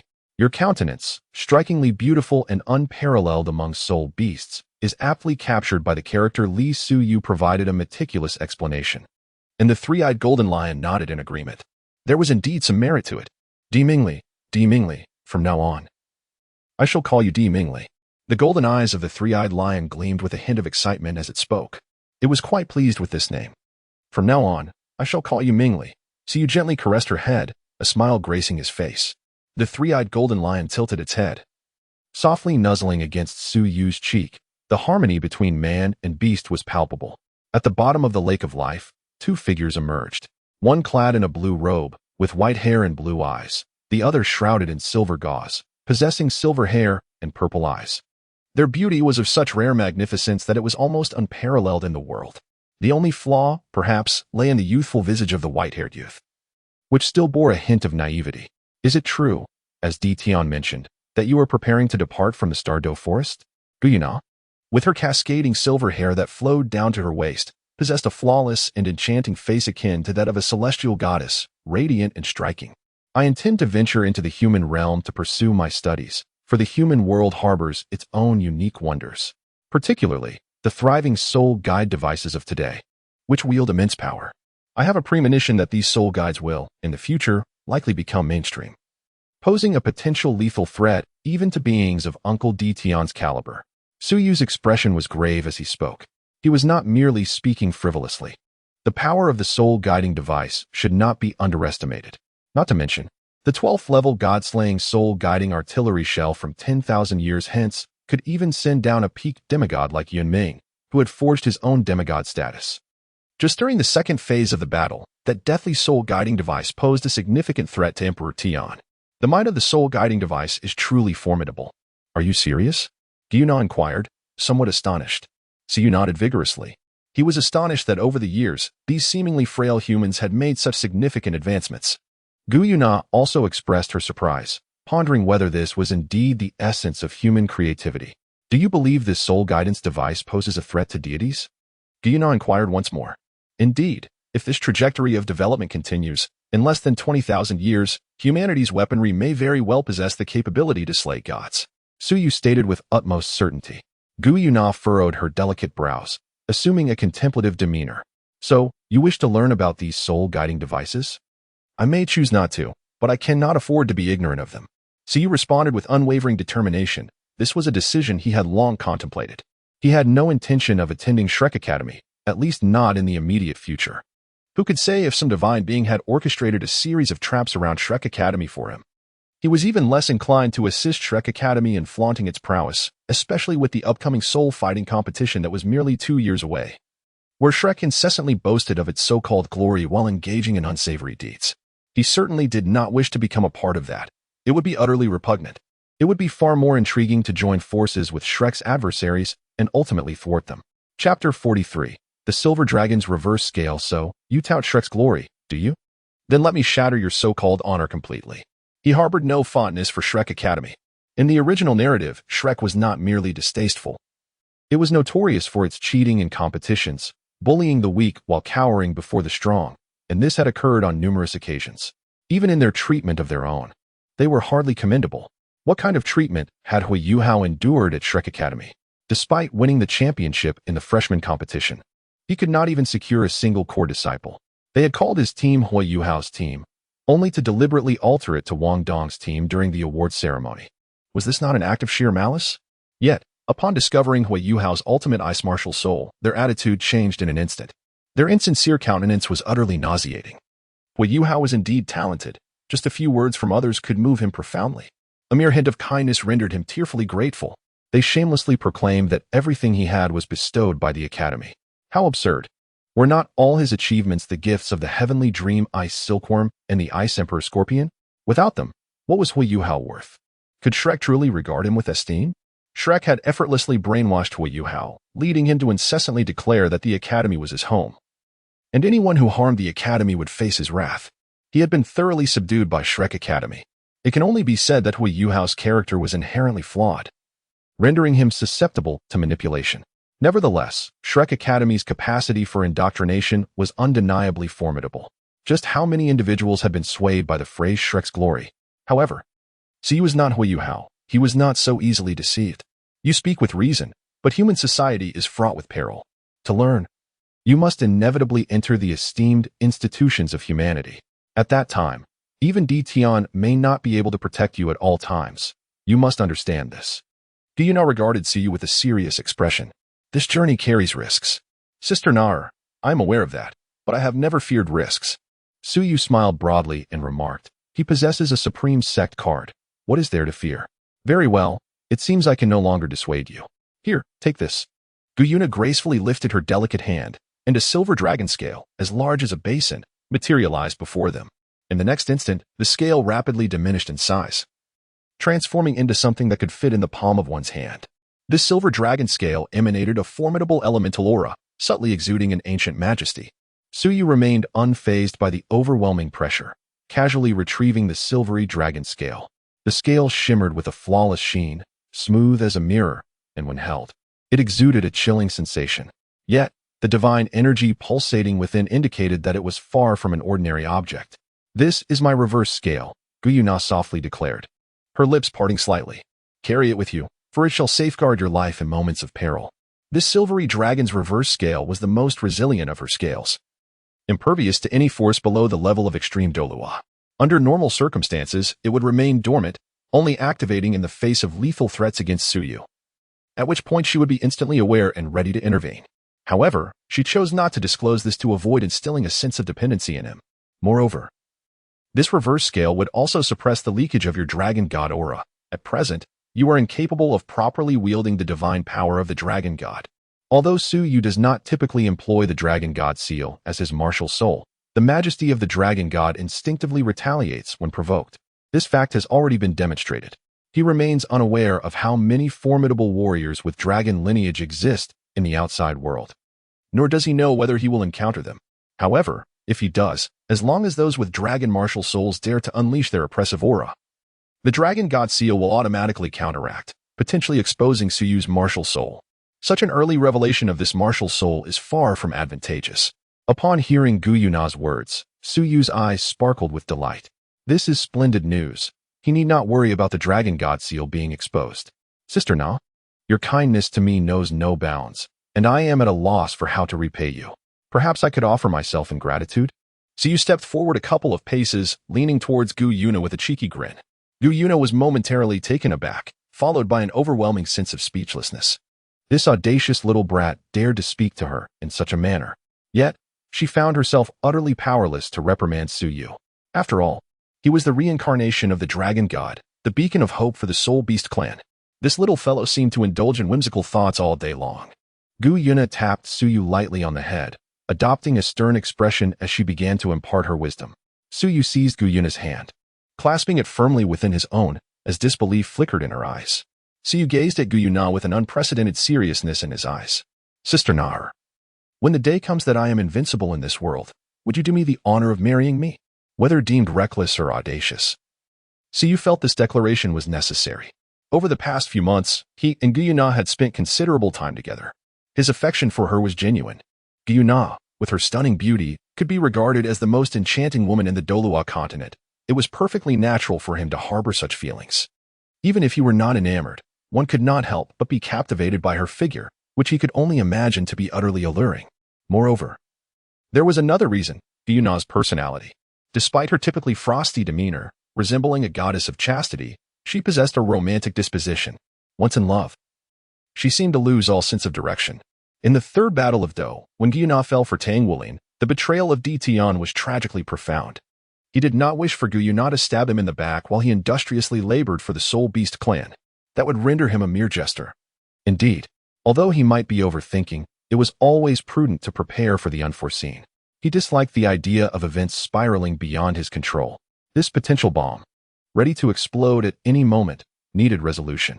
There were two possible approaches. One was to eliminate the threat directly.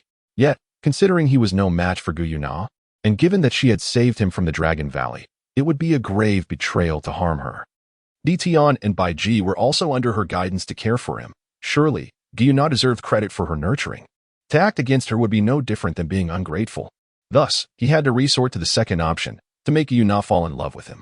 Once she loved him, with her romantic mindset, how could she ever betray him?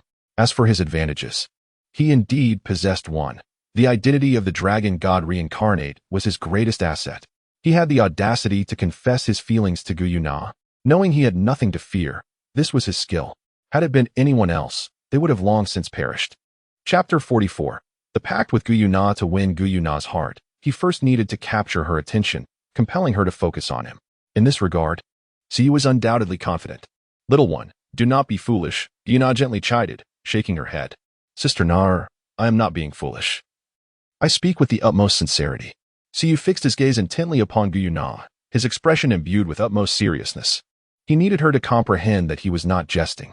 Guyuna was momentarily taken aback, her eyes meeting Suyu's resolute stare, causing her demeanor to drift into a slight daze. Could it be that this child is truly earnest? Throughout their acquaintance, Guyuna had always perceived Siyu as a mere child, yet it appeared he had genuinely matured. He was capable of reflection and exhibited a remarkable level of maturity. After a moment of contemplation, Guyuna broke into a smile, declaring, "Very well. When you become invincible in this world, I shall marry you." She pondered earnestly. Given her status, those worthy of her hand were indeed few and far between. Suyu is undoubtedly the most suitable choice. As a reincarnation of the dragon god, he possesses noble character and boundless potential, aligning with her ideals, enabling mutual support. It is not that Guyuna is currently enamored with Suyu, but rather that he is indeed an appropriate match. Moreover, there lies another significant point. If she can inspire Suyu to strive harder for strength and to take greater interest in the Soul Beast clan, it would not be a detrimental sacrifice. Regardless of whom she marries, once Suyu becomes invincible, what difference does it make? For the sake of the Soul Beast clan, she is willing to make certain sacrifices. At present, Guyuna is remarkably clear-headed. She approaches her thoughts from a perspective of benefit, when she is not ensnared by the whirlpool of emotions. Her intellect remains invaluable. Sister Nar, do you truly believe this? Suyu's eyes sparkled with a hint of surprise. However, I have a condition. I shall grant you a mere 20 years. After 2 decades, you must ascend to divinity. At the age of 31. It is commendable for an ordinary individual to attain the rank of title Dolua, yet you are far from ordinary. Mere mortals are unworthy of my Guyuna. Guyuna gazed at Suyu, her tone icy, tinged with an air of arrogance. As the esteemed Silver Dragon King, how could she be matched with just anyone? Of course, she did not genuinely expect Suyu to achieve divinity by 31. Her intention was to motivate him to diligently pursue his cultivation. She wished to ensure he would not be seduced by the temptations of the human world, which far exceed those found in the Star Dou forest. Contemplating this, if she could indeed restrain Suyu and prevent him from straying onto a misguided path, it would be immensely worthwhile. Very well, I accept. Sister Nar, await the day you shall become my bride. Suyu did not hesitate for a moment and readily agreed. If Tang San could attain divinity at the age of 25, how could he possibly fall short? Before he turns 25, he shall undoubtedly ascend to the divine realm. Words must be accompanied by action. I have little patience for those who boast without substance, sighed Guyuna softly. Suyu chuckled heartily. Sister Nar, just watch and see. I, Suyu, shall not let you down. A surge of ambition welled up within Suyu. As a transcender endowed with extraordinary abilities, how could I possibly be underestimated? Little girl, prepare yourself to become the woman of this esteemed master. Suyu was aware that Guyuna harbored no genuine feelings for him at present. She was merely attempting to provoke him. Yet, he remained unfazed, for he never expected such matters to reach fruition in an instant. His journey was not even predicated on the hope that Guyuna would acquiesce to him. Rather, it was to convey to her that he was no longer a child. He sought to alter her perspective of him. For if she continued to perceive him as a mere youth, time would render any hope utterly futile. To his astonishment, however, Guyuna did indeed consent. Her agreement was fortuitous, as it provided him with greater impetus to pursue and ultimately win her heart. Nonetheless, one must note that Guyuna, bold enough to barter her emotions, was indeed a formidable individual. Was this truly the Guyuna prior to her romantic entanglements? The stark contrast to her infatuated demeanor post-relationship was nothing short of remarkable. As for Sister Na, let it be understood, no one is permitted to renege on this accord. Suyu extended his right hand, and Guyuna paused for a moment before reaching out her delicate hand as well. Clap, clap, clap. The two exchanged 3 handshakes, solidifying their agreement. Suyu's eyes darted as he suddenly opened his arms, embracing Guyuna before she could react. The masculine scent that enveloped her made Guyuna's heart tremble, stirring a mix of surprise, anger, and an indescribable feeling within her. How dare he? Though she felt an urge to strike him, her resolve faltered. Cradled in his warm embrace, Suyu spun Guyuna around several times before lowering his head. Their foreheads touching, breaths mingling. A mysterious and enchanting fragrance emanated from Guyuna, captivating him. How audacious of you, she exclaimed, her cheeks flushed, making it difficult to discern whether she was embarrassed or furious. You dare to, but before Guyuna could finish her sentence, Suyu leaned down, silencing her with a kiss. Her delicate lips held an indescribable allure. Guyuna was momentarily taken aback, gradually succumbing to the intoxicating sensation that enveloped her. Yet, she quickly regained her composure, her enchanting visage radiating an unintentional aura of defiance. Suyu was violently propelled backward, a silvery shield enveloping him as he crashed into the distant spatial barrier. At that moment, Guyuna also reacted, Concern etched upon her delicate features. "Suyu, are you all right?" she exclaimed, her form flickering as she hurried to his side, her expression filled with urgency. After all, he was the hope of the Soul Beast clan. She could not bear the thought of him being harmed. Fortunately, Suyu managed to rise unsteadily to his feet. "Ouch, that hurts." Suyu grimaced in pain, feeling as though every inch of his body ached. Fortunately, the protection of the silver dragon's reverse scale mitigated the severity of his injuries. The overwhelming aura exuded by Guyuna was so potent that the reverse scale instinctively recognized it as a life-threatening assault and automatically shielded its master, leaving Suyu relatively unharmed.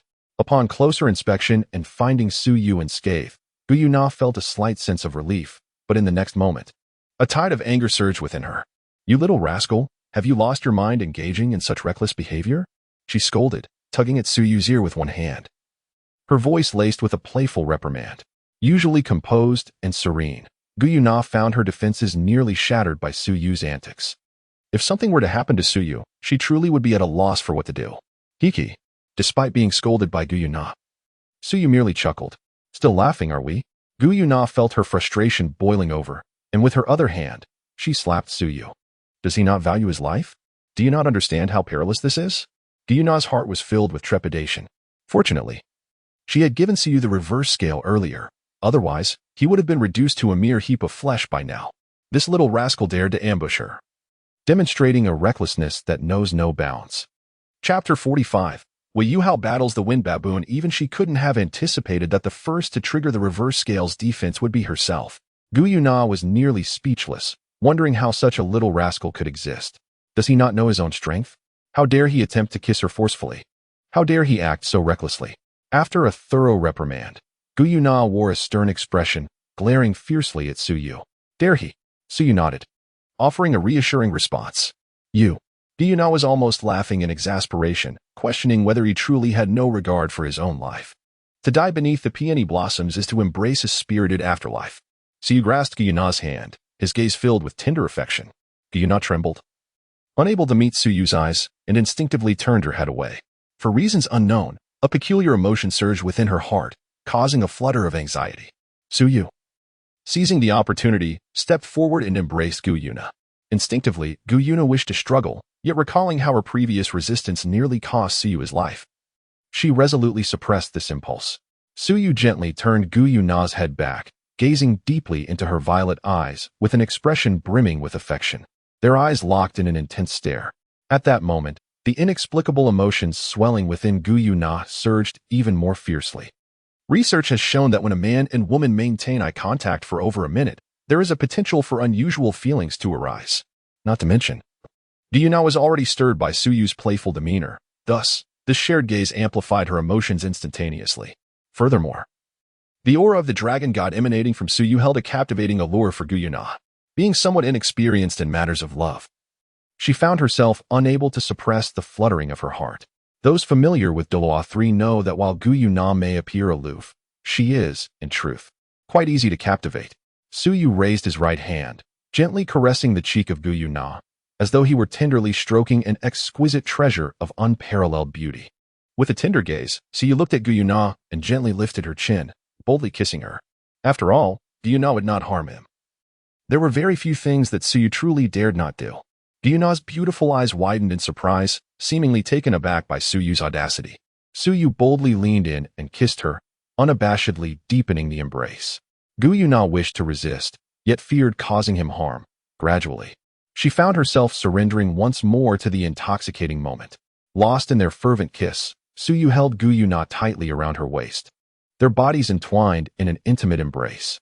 Time seemed to slip away, and only after what felt like an eternity did they finally part. Suyu gazed upon the exquisite visage before him, his eyes softening as he gently pecked her crimson lips once more. "Nana, wait for my return to wed you."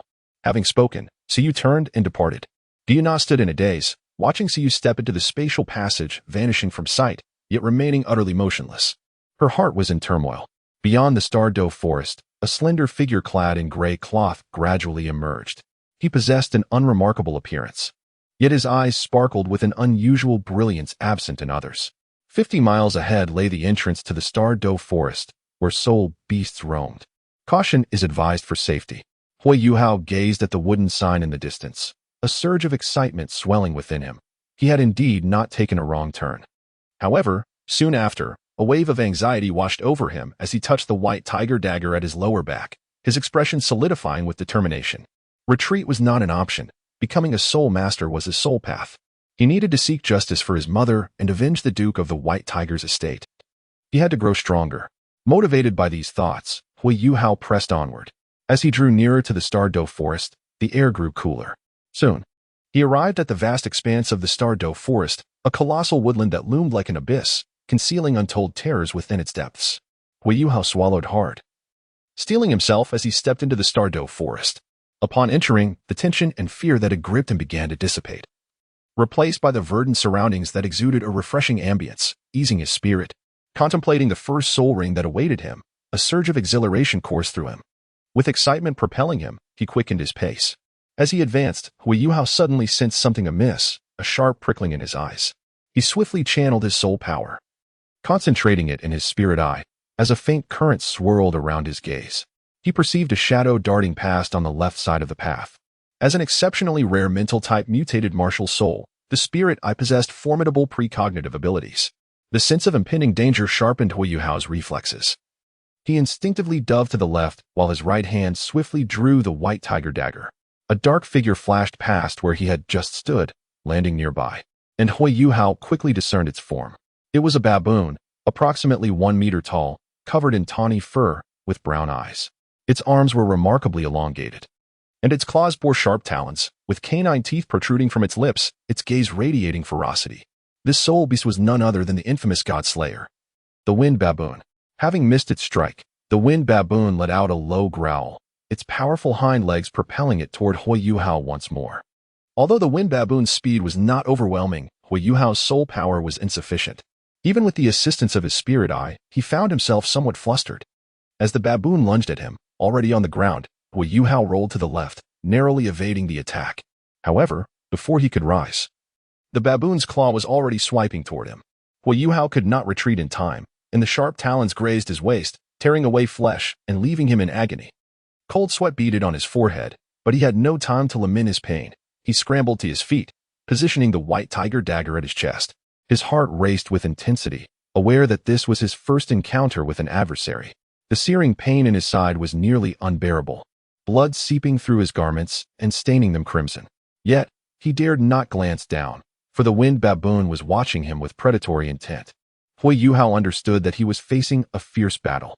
Frustrated by its failed attempts, the Wind Baboon pounded its fists against its chest, emitting a series of roars. Its eyes glinted with menace as it focused on Hui Yuhao. The confrontation between man and beast was palpable, tension thick in the air. With a thunderous roar, the Wind Baboon suddenly launched its attack. It opened its jaws wide and expelled a sphere of white light toward Hui Yuhao. This unexpected assault took him by surprise. He had not anticipated such an attack from the baboon. The orb traveled at incredible speed, an overwhelming force that momentarily paralyzed Hui Yuhao in place, rendering him immobile. As the white light approached, panic surged within him. In a moment of desperation, he raised the white tiger dagger to shield himself. The white light collided with the dagger, which inexplicably radiated a verdant glow, absorbing the luminous orb. Hui Yuhao felt a rush of joy, but before he could revel in his triumph, a shadow loomed, obscuring the sun. The Wind Baboon lunged at him, its mouth still emitting white light. Terror gripped Hui Yuhao, but he had no time to evade. In a frenzy, he began to swing the white tiger dagger wildly. Bang! The claw of the Wind Baboon struck Hui Yuhao's chest, sending him flying several meters before he rolled on the ground, his body covered in mud. Hui Yuhao writhed in agony, blood staining his mouth and nose. In the area on his chest where the Wind Baboon had clawed was a gruesome sight, bloodied and mangled. That single strike from the Wind Baboon had inflicted severe injuries upon him, even shaking his internal organs. Gritting his teeth against the pain, Hui Yuhao struggled to rise.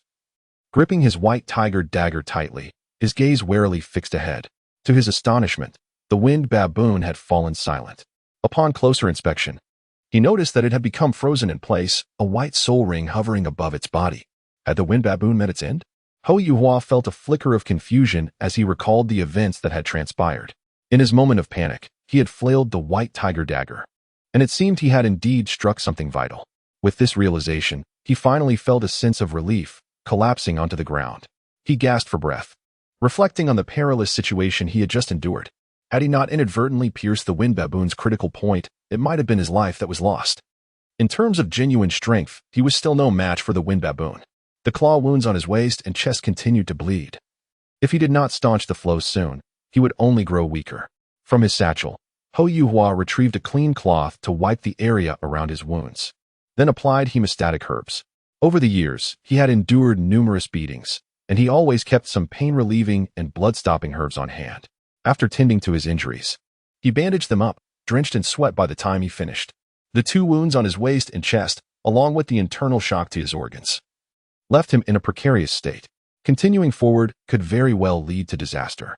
Ho Yuhua gazed sorrowfully at the lifeless body of the wind baboon not far away. Although he did not know what kind of soul beast the wind baboon was, he was certain it was not of the spiritual attribute. This meant that the wind baboon was not suited for him. Yet, in his current condition, could he still seek a soul beast that would be compatible with him? Before arriving at the Star Dou forest, he had harbored dreams of acquiring a soul ring that would perfectly match his abilities. However, the appearance of the wind baboon had dealt him a staggering blow. If even a 10-year soul beast had nearly cost him his life, how could he possibly contend with 100-year soul beasts? Pressing forward, there seemed to be no alternative but to embrace death. A sense of despair enveloped Hui Yuhao, and tears flowed freely from his eyes. Alone, without any influential background, he perpetually struggled to obtain worthy soul rings. Hui Yuhao even doubted whether he would be fortunate enough to encounter a 10-year soul beast again. Although the soul ring from the wind baboon was not suited for him, it was still a soul ring. With it, he could ascend to the rank of soul master. Upon reaching the age of 20, he would be able to acquire a better soul ring. For Hui Yuhao at this moment, nothing held greater significance than becoming a soul master. Tears streamed down his face as he thought of his mother once more. He rose again, making his way toward the lifeless body of the wind baboon. Sitting before the fallen creature, he drew upon his soul power, causing the white soul ring hovering above the wind baboon to drift toward him. The 10-year soul ring, lacking in energy, took approximately half an hour for Hui Yuhao to absorb, thus elevating him to the rank of an 11th level soul master. As he opened his spiritual eyes, a white soul ring manifested beneath him. The soul skill bestowed upon him by the wind baboon was named Mental Dread. The wind baboon, known for its roaring and chest thumping to intimidate others, combined with Hui Yuhao's spiritual perception, gave rise to this soul skill. The effect of Mental Dread is that when Hui Yuhao's spiritual power surpasses that of his opponent, and the opponent's will is exceedingly weak, there exists a chance to induce a mental intimidation effect. In essence, for this soul skill to be effective, 3 conditions must be met. First, Hui Yuhao's spiritual power must exceed that of his adversary. Second, the opponent's psychological resilience and willpower must be notably frail. Third, there is merely a probability of inducing the intimidation effect, contingent upon the fulfillment of the first 2 criteria, and it is not guaranteed. If C were to evaluate this soul skill, he would likely deem it something he had never encountered in 8 lifetimes. Furthermore, he would never have imagined that Hui Yuhao, in the original narrative, would frequently employ the first soul ring, that of the 10-year wind baboon, to deceive others. Now, his first soul ring had indeed transformed into that of a 10-year wind baboon. At the Lake of Life, Suyi was bidding farewell to the 3-eyed golden lion and others. Mingli, I must take my leave. There are matters I must entrust to you. During my absence, unless absolutely necessary, do not venture outside the core area, understand? Your identity is special, and there will always be those who wish to bring you harm. So you gently caressed the fur of the 3-eyed golden lion, softly advising it. At present, the 3-eyed golden lion bore no trace of Tang Wudong's soul. This fact had been confirmed through a thorough examination by the system. In the original narrative, Tang Wudong's soul was likely placed within the 3-eyed golden lion by Tang San when Hui Yuhao first encountered the creature during a pivotal moment of destiny. He had audaciously claimed that the 3-eyed golden lion was transformed from his daughter. However, the 3-eyed golden lion, being 15,000 years old, was indeed older than Tang San. Such divine beings could truly speak falsehoods with open eyes.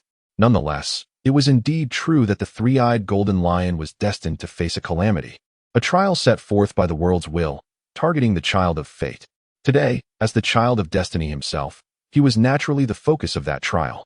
As the subject of this trial, it was manageable. He would certainly ensure the safety of the 3-eyed golden lion. However, the real concern lay with that particular divine being. Thus, he instructed the three-eyed golden lion to refrain from wandering beyond the core region. Once his novice protection period elapsed, he would undoubtedly attract the attention of that divine being. Consequently, he too would avoid frequent visits to the Star Dou forest, deliberately denying that divine being any opportunity to act against him. Unknown to him were the numerous schemes awaiting his attention. He himself was unafraid, prepared to counter any threats. Yet he was apprehensive about the potential repercussions for those close to him, especially the females with whom he shared a close bond, or the auspicious beasts possessing unique bloodlines and fortunes. That divine being would likely target them even more intensively. Currently, they lacked the strength to confront that divine being head-on. It was unwise to engage in direct confrontation. Therefore, they could only bide their time, allowing the three-eyed golden lion to remain in the core area. While it was uncertain how long they could conceal their presence, delaying was certainly beneficial. Moreover, should the three-eyed golden lion encounter calamity, he, as the one fated to face it, could not be absent. As long as he remained away, that divine being's schemes would falter. Furthermore, unless pushed to a true dead end, that divine being would not act impulsively. Typically, when the divine being intervened personally, it signified that the situation was on the verge of collapse. At such times, the divine being would abandon any pretense of martial virtue, resorting to clandestine threats against others, such as coercing Orange not to alter the name of Dolua continent or using children as leverage against Orange. In the original narrative, even Hui Yuhao's affection for Wong Dong bore traces of Tang San's interference. After all, why else would Hui Yuhao suddenly recall the goddess of light when he began to harbor feelings for Orange? One can only say that those who understand, understand. What is the bottom line of a certain deity? It is the bond tethering Tang Wudong. As long as the emotional connection with Tang Wudong remains untroubled, a certain deity can maintain his composure. However, should any threat arise that jeopardizes this emotional line, that same deity shall commence to take action. This is the realization Su Yu has come to over the years. As for the person of Tang Wudong, Su Yu could only express his fondness for the mythical beasts and his sympathy for Wong Dong, yet he felt indifferent towards Tang Wudong. The mythical beasts are capable of sacrificing themselves for their beloved. Wong Dong is daring in love and willing to make sacrifices for it. In contrast, Tang Wudong merely incessantly praises her father, embodying the essence of a daddy's girl. Between her romantic interest and her father, Tang Wudong will eternally choose her father. This is one aspect that Su Yu finds most detestable. A mama's boy is unfit for marriage, and a daddy's girl is equally unsuitable for courtship. Particularly when her father is a certain divine king, she becomes even less desirable. This divine king does not seek a son-in-law. Rather, he desires a mere pawn to command. The fully tamed Hui Yuhao serves as a prime example of this notion. However, regarding Hui Yuhao, Su Yu harbored little animosity, though he also felt scant affection. His experiences were indeed tragic, yet his tendency to evoke pity from everyone became excessive, especially in the presence of beautiful young ladies such as Tanya, Orange, Wong Dong. In the mythical beasts, he would inadvertently reveal tales of his orphanhood, his mother's demise, and other sob stories, primarily aiming to elicit sympathy. Of course, this is merely Su Yu's personal sentiment. How others perceive it is a matter of individual interpretation.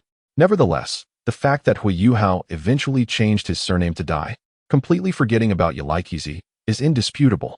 He frequently spoke of avenging his mother, yet in the end, he was the one who failed to exact vengeance. Is this truly what it means to avenge your mother? Su Yu expressed his profound incomprehension. Were he in such a position, he would deem it a mark of his incompetence if even a single fly were to escape from the Duke's residence. The deep-seated grudge of a mother's murder and the humiliation he endured would compel him to eradicate the entire lineage of the White Tiger Duke. He envisioned a scenario where eggs would shatter, mercury would flood the ant hills, and even the earthworms would be split asunder. Even the dogs within the Duke's estate would find themselves cast into the cauldron. Only in this manner could he muster the courage to tell his mother that he avenged her, not by offering mere forgiveness after a single act of submission. That would hardly constitute true vengeance. Su Yu's thoughts drifted far away, yet swiftly returned to the present. The three-eyed golden lion gazed at Su Yu with a serious expression, nodding in understanding. I comprehend. I shall not venture beyond the core region. When will you return? The three-eyed golden lion looked intently at Su Yu. I shall do so as promptly as possible. It may take 1 or 2 years, or perhaps 3 or 4. Su Yu smiled and said, within the system, there exists a force capable of sealing the divine realm, though I have yet to obtain it. Should the day come when I acquire it, and seal the divine realm. I shall undoubtedly return. At that time, I shall indulge in my desires as I please. By the way, you must never recklessly transform into human form in the core area, do you understand? Suyu recalled something and issued a stern warning, fearing that the three-eyed golden lion was merely feigning compliance while secretly planning to transform and escape in search of him. If that were to happen, it would truly spell disaster. The three-eyed golden lion was taken aback, gazing at Suyu in astonishment. How could he possibly discern her thoughts? Upon hearing Suyu mention the span of 3 or 4 years, she indeed felt a flicker of desire to sneak out of the starry forest. Little did she expect that Suyu would expose her intention. I knew it, observing the three-eyed golden lion's reaction. A smirk played at the corners of Suyu's mouth as he comprehended everything. Remain obediently in the core area. If you dare to venture outside, I shall disregard you. Suyu sternly admonished, who says I cannot? The three-eyed golden lion, equally incensed, turned its head aside in defiance and retorted. It was determined to venture out regardless. After all, who among them was not a proud little princess in their own right? I shall have Uncle Emperor Tian confine you. Let us see where you can go. Suyu spoke softly. You, the three-eyed golden lion, are in a state of agitation. Suyu's status surpasses yours. Indeed, Tian would heed his words. A wave of grievance surged within you, and your eyes nearly brimmed with tears. You only know how to bully me. I shall not associate with you any longer. The three-eyed golden lion appeared to have suffered an immense injustice, presenting a pitiable visage, as though Suyu had subjected her to tremendous torment. Suyu, feeling helpless, glanced at Bai Ji, who shrugged her shoulders, indicating that he had brought this trouble upon himself and should resolve it on his own. Suyu rolled his eyes, realizing he had no choice but to handle it personally. All right, I apologize. It was my mistake. I was merely concerned for you. Your status is so significant, and the outside world is fraught with peril. What would happen if something were to occur? I would be utterly heartbroken. Suyu spoke with gentle words of comfort, calming the emotions of the three-eyed golden lion somewhat, yet it remained unconvinced. Are you truly safe to venture outside? Why is it that you can go out while I cannot? The three-eyed golden lion fixed its gaze upon Suyu, questioning him earnestly. Suyu smiled helplessly, embracing its head and gently stroking it. After all, I am but a human. The issue is not significant. However, what if you transform and are recognized by others? How about this? I assure you that once I have established myself in the human realm and possess the capability to safeguard you, I will take you out to enjoy the world. How does that sound? Suyu Yen spoke earnestly. Really? The three-eyed golden lion gazed into Suyu's eyes, half believing. I swear to the heavens. Suyu solemnly declared. Very well, I shall trust you this once. The three-eyed golden lion replied somewhat reluctantly. I always knew that Ming Li was the most obedient. Suyu breathed a sigh of relief and exchanged a knowing glance with Bai Ji, signaling her to keep a close watch on the three-eyed golden lion. Bai Ji nodded slightly in acknowledgement. After smoothing the fur of the three-eyed golden lion once more, Suyu smiled and said, It is time for me to take my leave. The hour is getting late. Chapter 48. Suyu's departure. Are you not going to bid farewell to the Lord? Bai Ji inquired. Suyu offered a sheepish smile, tinged with a hint of guilt. There's no need for that. I have already met her before and wouldn't want to intrude on her, he said. Indeed, not long ago, he had boldly kissed her. And now he found himself hesitant to approach. At that moment, Guyuna had been caught off guard, her mind in disarray, and fearing she might inadvertently harm him. He had managed to take advantage of the situation and retreat unscathed, now that Guyuna's emotions had long since calmed. Visiting her at this juncture would be akin to walking into a lion's den. He could easily foresee the severity of the beating he would receive. It was wise to keep his distance. His current state could hardly withstand Guyuna's wrath. Young master, why do you wear such a countenance? Have you done something to anger the master? Bai Ji inquired, her gaze fixed on Suyu, filled with curiosity. This was indeed a possibility. Over the years, Suyu, alongside the three-eyed golden lion, has transcended mere description. They are the embodiment of a celestial tyrant, unafraid of undertaking any challenge. If one were to suggest that Suyu has acted foolishly and provoked the sovereign, it would indeed align with his characteristic behavior. And Bai, you are overthinking. There is nothing of the sort. Suyu scratched his head and chuckled lightly. All right, it's getting late. I must take my leave. With that, he bid farewell to Bai Ji, gently ruffled the head of the three-eyed golden lion, and swiftly departed. If he lingered any longer, he knew not what questions Bai Ji might pose. It was prudent to leave. Observing Suyu's hasty retreat, Bai Ji was further convinced that he had indeed angered their master. Otherwise, he would not exhibit such behavior. What audacity! Bai Ji shook her head in resignation. Only Suyu could act so recklessly. Had it been anyone else who dared to provoke their master, they would have faced dire consequences, unlike Suyu, who remained lively and unscathed. Come, my divine beast, let us return, she gently instructed the three-eyed golden lion, leading it back inside. Deep within the lake of life, the figures of Guyuna and Tian emerged. Guyuna, adorned in a silver gauze dress, appeared as a divine being, exuding an aura of sanctity and elegance. Tian stood respectfully at her side, his head bowed slightly. Before them, a screen materialized, displaying Suyu's image. Master, are you truly not allowing me to protect the young master? The human realm is rife with powerful adversaries. The young master may easily find himself in peril. Tian expressed with concern as he gazed at Suyu's figure on the screen. I have given him my reverse scale. Should he encounter life-threatening danger, I will sense it. There is no need for you to worry, Guyuna replied. Her voice is frigid as a millennia-old snow mountain, emanating an air of chill. Indeed, but without protection, the young master is likely to endure considerable hardships, Tian hesitated to say. Without guardianship, even in the absence of life-threatening situations, he would undoubtedly face trials.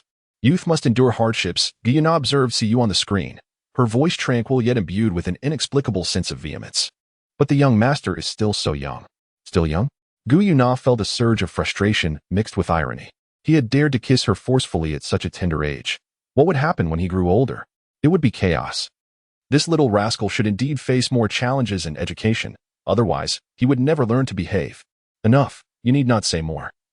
I have my own views regarding Suyu. Guyuna interrupted Tian with a wave of her hand. Understood, master. Tian acquiesced, albeit with a sense of resignation. Now, you may leave. Tian bowed and quietly exited the subterranean space. In the now empty chamber, only Guyuna remained. Her gaze fixed upon Suyu's image on the screen, no longer concealing her emotions. Her delicate face displayed a blend of embarrassment, anger, and an indescribable feeling. Little rascal, if you have the ability, never return. Guyuna gently touched her lips, and her emotions became somewhat complex for a moment. After a long while, she let out a deep sigh. Achoo.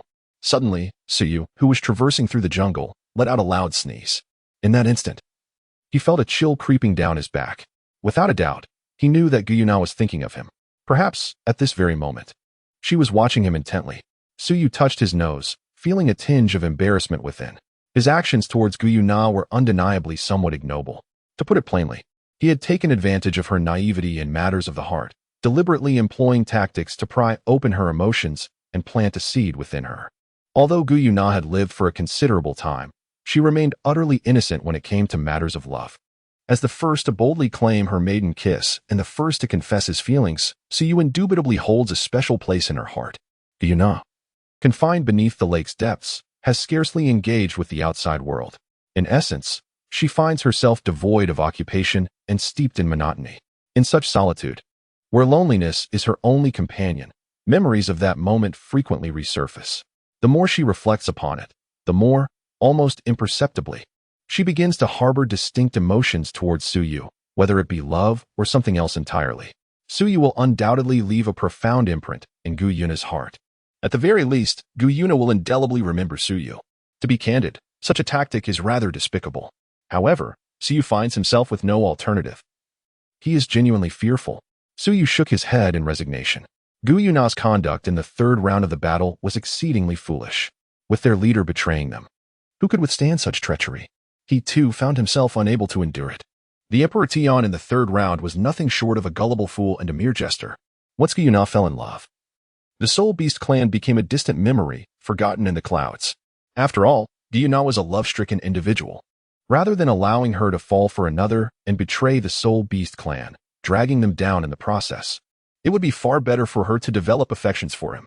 Such was Suyu's sentiment. A love-stricken individual, indeed? If the object of her affection were him, then all would be well. Betrayal or hindrance would cease to exist. After all, his stance, his ambitions, were in alignment with Guyuna's. Of course, he had contemplated a more conventional approach to win her heart, taking the time to nurture their relationship and allowing love to blossom over time. However, time was of the essence. He had no moments to squander. The protection period for novices was drawing to a close, and a certain divine king would soon set his sights on him. When would he return, and how long could he spend with Guyuna? These were uncertainties that plagued him. Otherwise, he would not feel compelled to engage in such matters at this juncture. Did he not realize he was merely 11 years old? His original intentions had never accounted for the prospect of romance at such a tender age. He believed he should wait until at least 15 before entertaining notions of love. In truth, he was merely a victim of circumstance. Chapter 49. Tanya Bay. Moreover, he felt quite awkward during his confession. Their time spent together had been brief, and to claim he was deeply in love with Guyuna would be nonsense. The tender emotions expressed during his confession, while perhaps not entirely fabricated, were predominantly feigned. Did he not harbor feelings for Guyuna? No, he certainly did. Yet, such affection was primarily driven by lust for her physical form. Guyuna was undeniably beautiful, with a flawless figure. It was hard to find a man who would not be drawn to her allure. He, too, was no exception. If one were to speak of genuine emotional connections, Suyu shared a far deeper bond with the three-eyed golden lion, forged over 5 years of daily companionship. Having only exchanged a few fleeting glances with Guyuna did not constitute love. It was merely a superficial attraction. His confession to Guyuna was sustained by the FAA of performance. As for the motivation behind his confession, it was as stated, necessity. I know I have wronged you, but I am sorry. This is the only time. When I return, you may unleash your frustrations upon me. Su Yusin pondered for a moment, then suddenly turned around, revealing a radiant smile. Guyuna, who had been watching intently, clenched her silver teeth with a soft grinding sound. What does this fellow mean? Is he provoking her? Just wait for my return. Su spoke with a mouth shape that conveyed his thoughts. Guyuna let out a soft huff, secretly clenching her fist. Yes, indeed, wait for your return. Upon your return, there will be a delightful fate awaiting you. After Su finished speaking, he turned around. He was aware that Guyuna must have seen his movements. With a faint smile, he cradled his head with both hands and hummed a little tune as he slowly made his way towards the outskirts of the Star Dou forest. At this very moment, a fierce battle was unfolding in a certain part of the Star Dou forest. A millennium-old mandala snake was locked in combat with a boy who appeared to be around 15 years of age. The boy was enveloped in blue-purple lightning, resembling a lord of thunder. A lightning mark adorned his forehead, from which a cluster of azure light radiated, coursing throughout his body. Strands of blue-purple lightning erupted like small serpents, dancing around him. The boy's left arm was extraordinarily robust, significantly larger than his right. It was covered in blue-purple scales, with his hands transformed into claws, each joint appearing remarkably thick. The blue-purple serpent-like electricity coiled around his arm, either condensing or swirling. Unlike typical soul masters, his 3 soul rings, 2 yellow and 1 purple, were not swirling around him but instead encircled this exceptional, mutated arm. A 3-ring soul master. Indeed, this boy, around 15 years of age, was a genuine soul master. His martial soul was none other than the renowned Blue Lightning Tyrant Dragon. Thousands of years ago, the Blue Lightning Tyrant Dragon was celebrated as the strongest beast martial soul, and even in the present day, it still enjoys a lofty reputation. It was precisely for this reason that the boy could confront the millennium-old mandala snake head-on. One must understand that the mandala snake is a paragon among primary soul beasts, possessing extraordinary power. While the boy battled the mandala snake, there was also a girl and another boy nearby. The girl, seemingly around 14 or 15, was charmingly youthful, exuding a unique vitality. A blue-purple vine extended from her left hand, with 2 yellow soul rings shimmering above. Beside her stood a boy clad in gray cloth, with an unremarkable appearance and a slender build. His waist and chest bore the marks of bandaging, suggesting he had sustained injuries. "Yuhao, do not be afraid. I will protect you," the girl said with a sweet smile, glancing at the boy beside her. The boy nodded repeatedly, his gaze filled with deep admiration as he watched the lightning boy fiercely battling the mandala snake. Senior brother is so impressive. At such a young age, he has already reached the rank of soul master. I can scarcely imagine the heights of his talent. Bei's martial soul, the Blue Lightning Tyrant Dragon, was a formidable beast martial soul. He himself was exceptionally gifted, a rare prodigy even within the illustrious Shrek Academy. The young girl chuckled lightly. She held a genuine fondness for the delightful little brother, particularly now that he had joined the Tang sect, marking him as one of her own. As the sect leader, it was her duty to take good care of her young disciple. Shrek Academy? The boy murmured. Indeed, it is the foremost academy on the continent, and our Tang sect shares a connection with Shrek. Each year, they grant us a reserved spot. Bei and I are already students there, and this year, that spot is yours. You, 2. Can enroll at Shrek Academy. Really? The boy's face lit up with excitement. Could he truly attend Shrek Academy?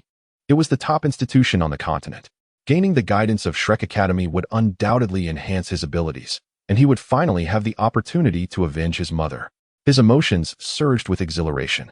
It's true, but Shrek Academy is exceptionally rigorous. Even if you gain admission, failure to meet their standards could result in expulsion. How?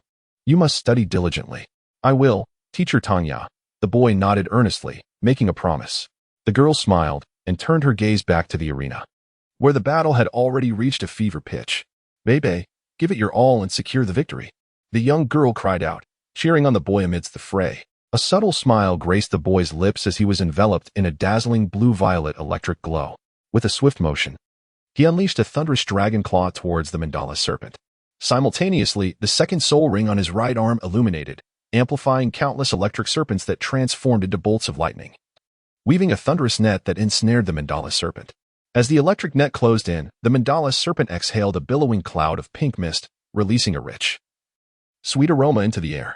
The girl quickly retreated with the boy, aware that the serpent's toxic mist was exceedingly lethal. Even a mere touch could prove fatal. The lightning arrows, when met with the pink poison, fragmented as if doused with water. Their power remained, yet they diminished in form. The mandala serpent revealed its ferocious side, propelling its body forward and colliding with the electric net, creating a small breach. In its escape, the serpent's tail swung, with the tip glowing a brilliant pink, striking the pursuing thunderous claw and shattering it into fragments. Nevertheless, the blue electric Tyrannosaurus Rex was not to be underestimated. Even as the mandala serpent landed, its body still flickered with electric energy, appearing somewhat rigid. On the other side, the lightning boy, keenly aware of the serpent's deadly poison, retreated cautiously. In the midst of his swift withdrawal, he produced a porcelain vial.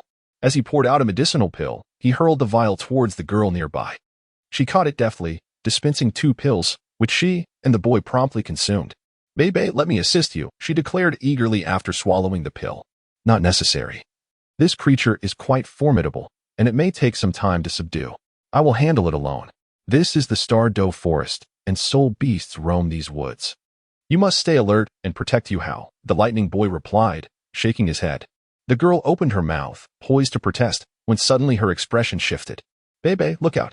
The mandala serpent is fleeing. Indeed, after recovering from the paralysis, the mandala serpent had turned tail, darting away without a backward glance. It vanished in an instant, covering a great distance. How could this be? The lightning boy exclaimed in surprise. The mandala serpent was renowned as one of the most ferocious soul beasts. That it would choose to flee was unprecedented for him. Little did he know that all creatures possess instinct. And the mandala serpent was particularly infamous for its cunning and patience. It relentlessly hunted weaker soul beasts or humans, yet as an adept predator, it would retreat at the first sign of danger. While some soul beasts would stubbornly confront threats, they were indeed the exception rather than the rule. Xiaya, protect How. I shall pursue. The Millennium Mandala Serpent is undoubtedly one of the most suitable soul beasts for Tanya, and it must not be allowed to escape easily. The boy, enveloped in purple lightning, swiftly pursued the Mandala Serpent. Yunhao, we must follow. The girl expressed her concern to the boy beside her. The boy nodded, and they both hastened after the figure ahead. The Mandala Serpent glided rapidly through the jungle, the surrounding trees blurring past. The lightning boy was not to be outdone, closely trailing behind. His powerful lightning and sharp dragon claws severed countless obstructing branches along the way. Hiss. The Mandala Serpent flicked its tongue, its lengthy body twisting and undulating, almost gliding above the grass. Behind, the lightning boy's figure became ethereal, his speed increasing exponentially. Suddenly, a thicket of thorns emerged ahead, and the Mandala Serpent darted straight into it. With a fierce swipe of his dragon claws, the lightning boy tore through the thorny underbrush. Where do you think you're going? The lightning boy, with keen eyesight, spotted the fleeing Mandala Serpent. With a flash of his first soul ring, a thunderous dragon claw shot towards the serpent. The Mandala Serpent swam swiftly forward in its escape. Meanwhile, Suyu, leisurely strolling and clutching his head, was startled by a commotion from the thicket to his left. Turning to look, a meter-long, earthy yellow serpent soul beast suddenly shot forth from the thorns. Upon closer inspection, it turned out to be a Millennium Mandala Serpent. Moments later, the thicket erupted as a blue-purple thunderous dragon claw burst forth. The Mandala Serpent immediately spotted Suyu, sensing the relentless pursuit of the thunderous dragon claw behind it. A fierce glint ignited in its eyes as it lunged directly at Suyu, while the thunderous dragon claw hurtled towards him as well. What audacity! With a piercing gaze, Suyu extended 2 fingers of his left hand just as the mandala snake was about to pounce upon him, deftly pinching its vital point. The force unleashed rendered the creature powerless in battle. Though devoid of wings like the colorful swallow, his heart resonated with an unspoken connection. With a mere gesture, he could seize anything within reach. Capturing the mandala snake was as effortless as plucking a flower. Subsequently, Suyu thrust his right hand forward, unleashing a punch that shattered the thunder claw. At that moment, from the explosive breach in the thicket emerged a youth enveloped in crackling lightning. Upon witnessing the mandala snake ensnared in Suyu's grasp, his eyes widened in disbelief. Could it truly be that the mandala snake had been subdued by another? Suyu also directed his gaze towards the youth enveloped in crackling lightning, then glanced at the dragon claw adorning the boy's left arm and the 3 soul rings. Instantly comprehending the situation, the blue electric Tyrannosaurus Rex, 3 rings, and the mandala serpent, this must be Bebe. My apologies for disturbing you, dear friend, he said, bowing slightly in apology to Suyu. He sensed a profound threat emanating from Suyu. This seemingly youthful boy was likely far from ordinary. You certainly possess audacity. Charging recklessly through the Star Dou forest, Suyu cast him a fleeting glance and replied nonchalantly.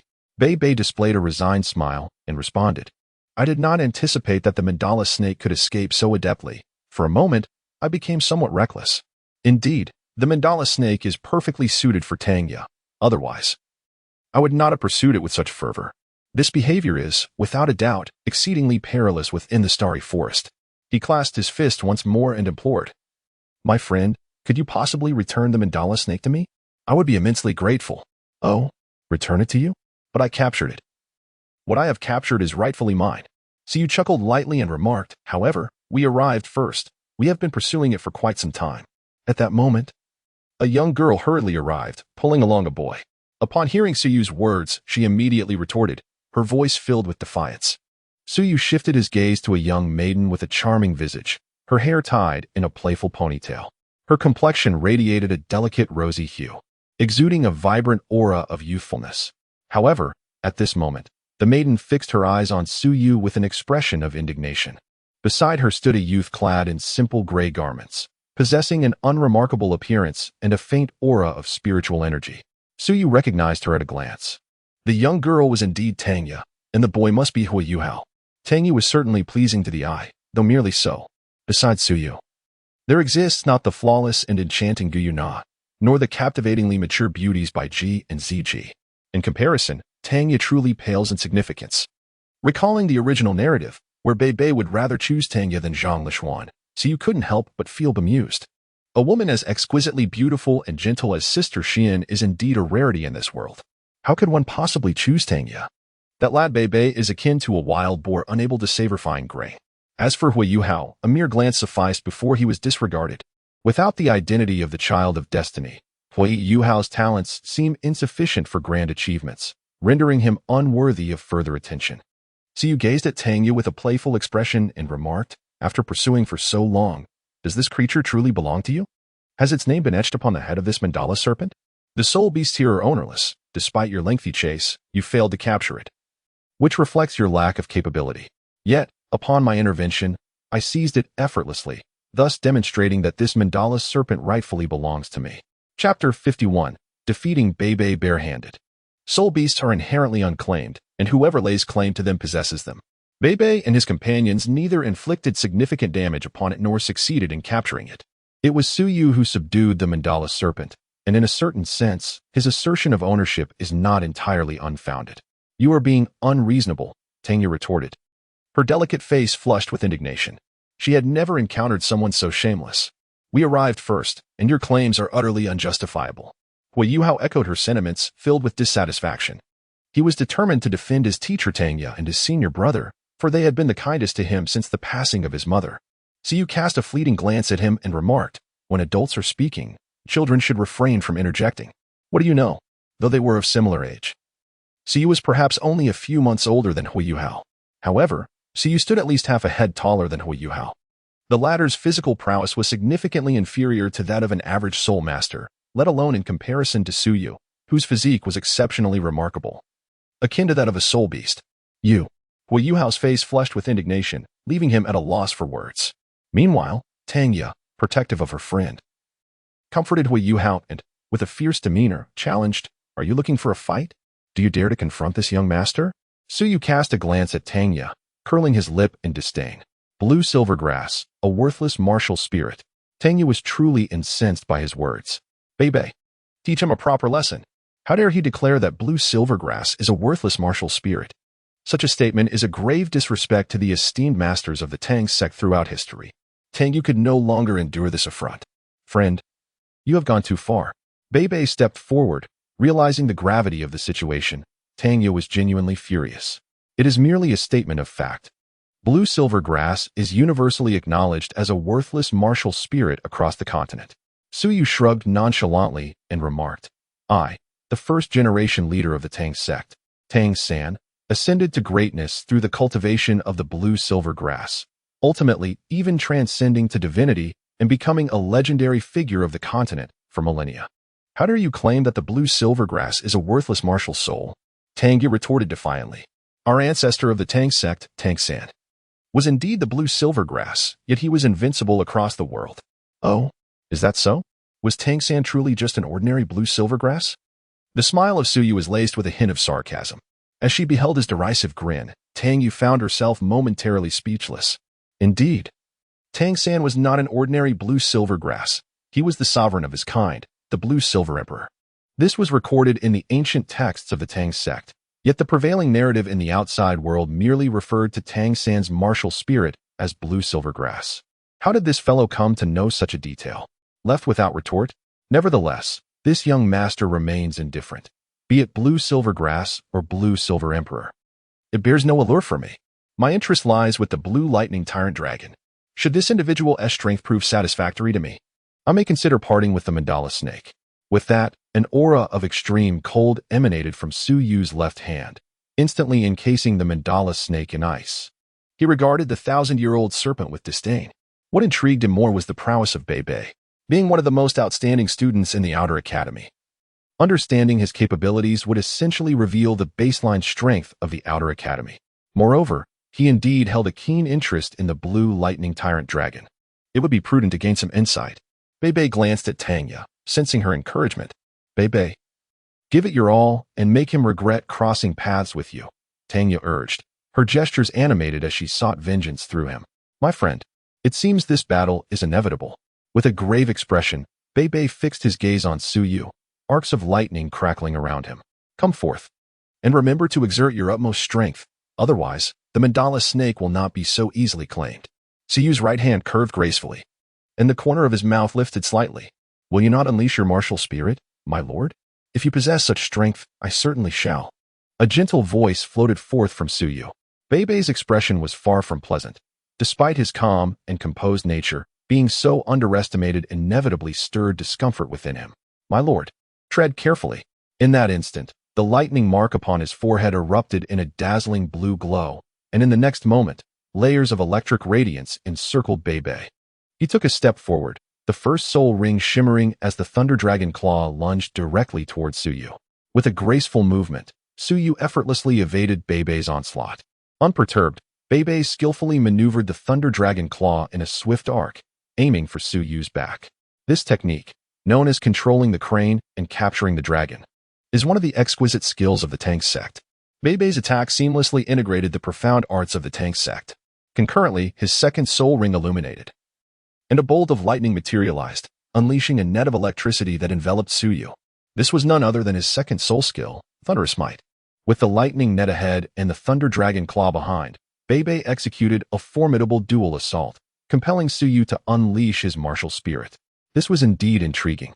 With a hint of a smile playing on Suyu's lips, he swiftly evaded the oncoming assault of the thunder net and dragon claw, his figure darting away like a gust of wind, escaping their lethal reach. How swift! A jolt of surprise coursed through Bei's mind, and before he could react, he felt a chilling sensation behind him. He hastily employed the shadowy steps to evade, yet a foot still struck him effortlessly, sending him flying over 10 meters. Behind him, Suyu's figure materialized. Bei, Tangya exclaimed in alarm as Bei was sent sprawling. Concern etched itself upon Hui Yuhao's face. I didn't exert much force. Let us try again. Show me your true prowess. Suyu once again raised his hand. Bei Bei climbed to his feet, wiping the dirt from the corner of his mouth. His gaze growing increasingly serious. The speed was astonishing. Even a spirit master specializing in agility would find it difficult to match. Nevertheless, he was not one to retreat in the face of formidable opponents. The third spirit ring shimmered, and torrents of lightning surged around Bei Bei, amplifying his thunderous power. The intense brilliance of the lightning was blinding, accompanied by the crackling sound of thunder. The third spirit skill, Wrath of Thunder, could significantly enhance his attack power and augment his electrical abilities. With this skill unleashed, Bei Bei felt emboldened enough to confront even a spirit master head-on. Encircled by lightning and exuding a fierce aura, he lunged at Suyu, his left claw crackling with electricity as it reached out towards him. Suyu's gaze flickered slightly, and his right hand moved swiftly, blocking Bei Bei's dragon claw. To his surprise, Bei Bei deftly evaded Suyu's hand. In that instant, Bei Bei spread his dragon claw wide, and an overwhelming force enveloped Suyu, attempting to pull him off his feet. It was yet another instance of controlling the crane and capturing the dragon. With a sudden jolt, Suyu dispelled the force that surrounded him, simultaneously clenching his right fist and launching a powerful strike towards Bei Bei. Just as Bei Bei prepared to defend himself, an invisible force enveloped him, dragging his dragon claws aside and restraining his movements. In that moment, Suyu's fist collided with his body with tremendous force. The crackling electricity that adorned Bei Bei proved utterly ineffective, swiftly succumbing to the icy grip of frost, sending Bei Bei's form hurtling through the air once more. Chapter 52. The Radiant Thunder Tyrannosaurus and the Windswept Ruins. Bei Bei. Tangyu could no longer contain her distress, exclaiming as she rushed towards him. Bei Bei struggled to rise, feeling a heaviness in his chest that left him gasping for breath. The force behind Suyu's punch was exceedingly heavy. He could even sense that Suyu had held back, yet despite this, he barely managed to endure it. After a prolonged effort to calm himself with soul energy, Bei Bei finally felt somewhat restored. Glancing at Tanya, whose face was etched with concern, Bei Bei mustered a faint smile and reassured her, Xiaoya, I am fine. Bei Bei, let us not continue. I no longer wish to pursue the mandala snake. Tanya replied, her eyes reddening with worry. Although the mandala snake was indeed well-suited for her, she recognized that if this continued, Bei Bei would sustain severe injuries. She could clearly see that Bei Bei was no match for that individual. Bei Bei smiled gently, about to speak, when suddenly, a voice echoed from afar. Suyu ambled forward with his hands clasped behind his back. His offensive capabilities were commendable, yet they fell short. Is this truly all that the blue electric Tyrannosaurus Rex has to offer? Within you lies a far greater power. Why do you not harness it? Suyu gazed down at Bei Bei from a lofty position, his icy blue eyes emanating an overwhelming pressure. Bei Bei, a descendant of Muin, harbored within him the bloodline of the radiant holy dragon. Once this power was awakened, Bei Bei's blue lightning tyrant dragon could undergo a temporary evolution. Suyu also yearned to witness the extraordinary lineage of the radiant holy dragon. How could he possibly know? Bei Bei's pupils contracted, and a flicker of astonishment danced in his eyes. What are you speaking of, my lord? I fail to comprehend, he vehemently denied. This was his most profound secret, one that could not be easily unveiled. It is rumored that within the Sea God Pavilion of Shrek Academy, there exists a master whose martial soul is a rare manifestation of the radiant holy dragon. With a mysterious smile, Suyu spoke with profound meaning. Upon hearing these words, Bei Bei's gaze narrowed once more, realizing that the person before him was not merely speaking nonsense, but truly aware of his secrets. Mentioning his ancestral lineage was indeed a pointed remark. However, how could this individual possess such knowledge? Shocked, confused, and perplexed, Bei Bei fixed his gaze intensely on Suyu. Could you refrain from being so obstinate? Bei Bei possesses no hidden powers, Tanya interjected, stepping forward with a fierce expression directed at Suyu. Just because you are powerful does not give you the right to bully us. I assure you, I am not afraid of you, not at all. Standing protectively in front of Bei Bei, she spoke in the most delicate tone while uttering the fiercest words. Startled, Bei Bei quickly grasped Tanya's arm. After all, Suyu remained an ambiguous figure with considerable strength. Provoking him at this moment would not be a wise decision. My dear young lady, at your age, surely you understand that true strength commands respect? Suyu smiled faintly. Moreover, was it not you who wished to engage in a conflict with me? Now, it appears I am to blame. Furthermore, acquiring something from another is never as simple as it seems. Suyu raised his left hand, showcasing the ice-encased mandala snake, and addressed Tanya. If you wish to take my possessions, you must first satisfy me. All right, Xiaoya. Tanya intended to retort, but was restrained by Bei Bei. At this moment, it was unwise to engage in direct confrontation with Suyu. The strength of one who could effortlessly defeat an opponent without unleashing their martial soul was undoubtedly formidable. Although Bei was young, he exhibited remarkable maturity. He understood well which choices would yield the greatest advantage. Since you are so eager to witness this, let us fulfill your desires, he stated, gazing at Suyu, a flicker of battle intent igniting upon his countenance.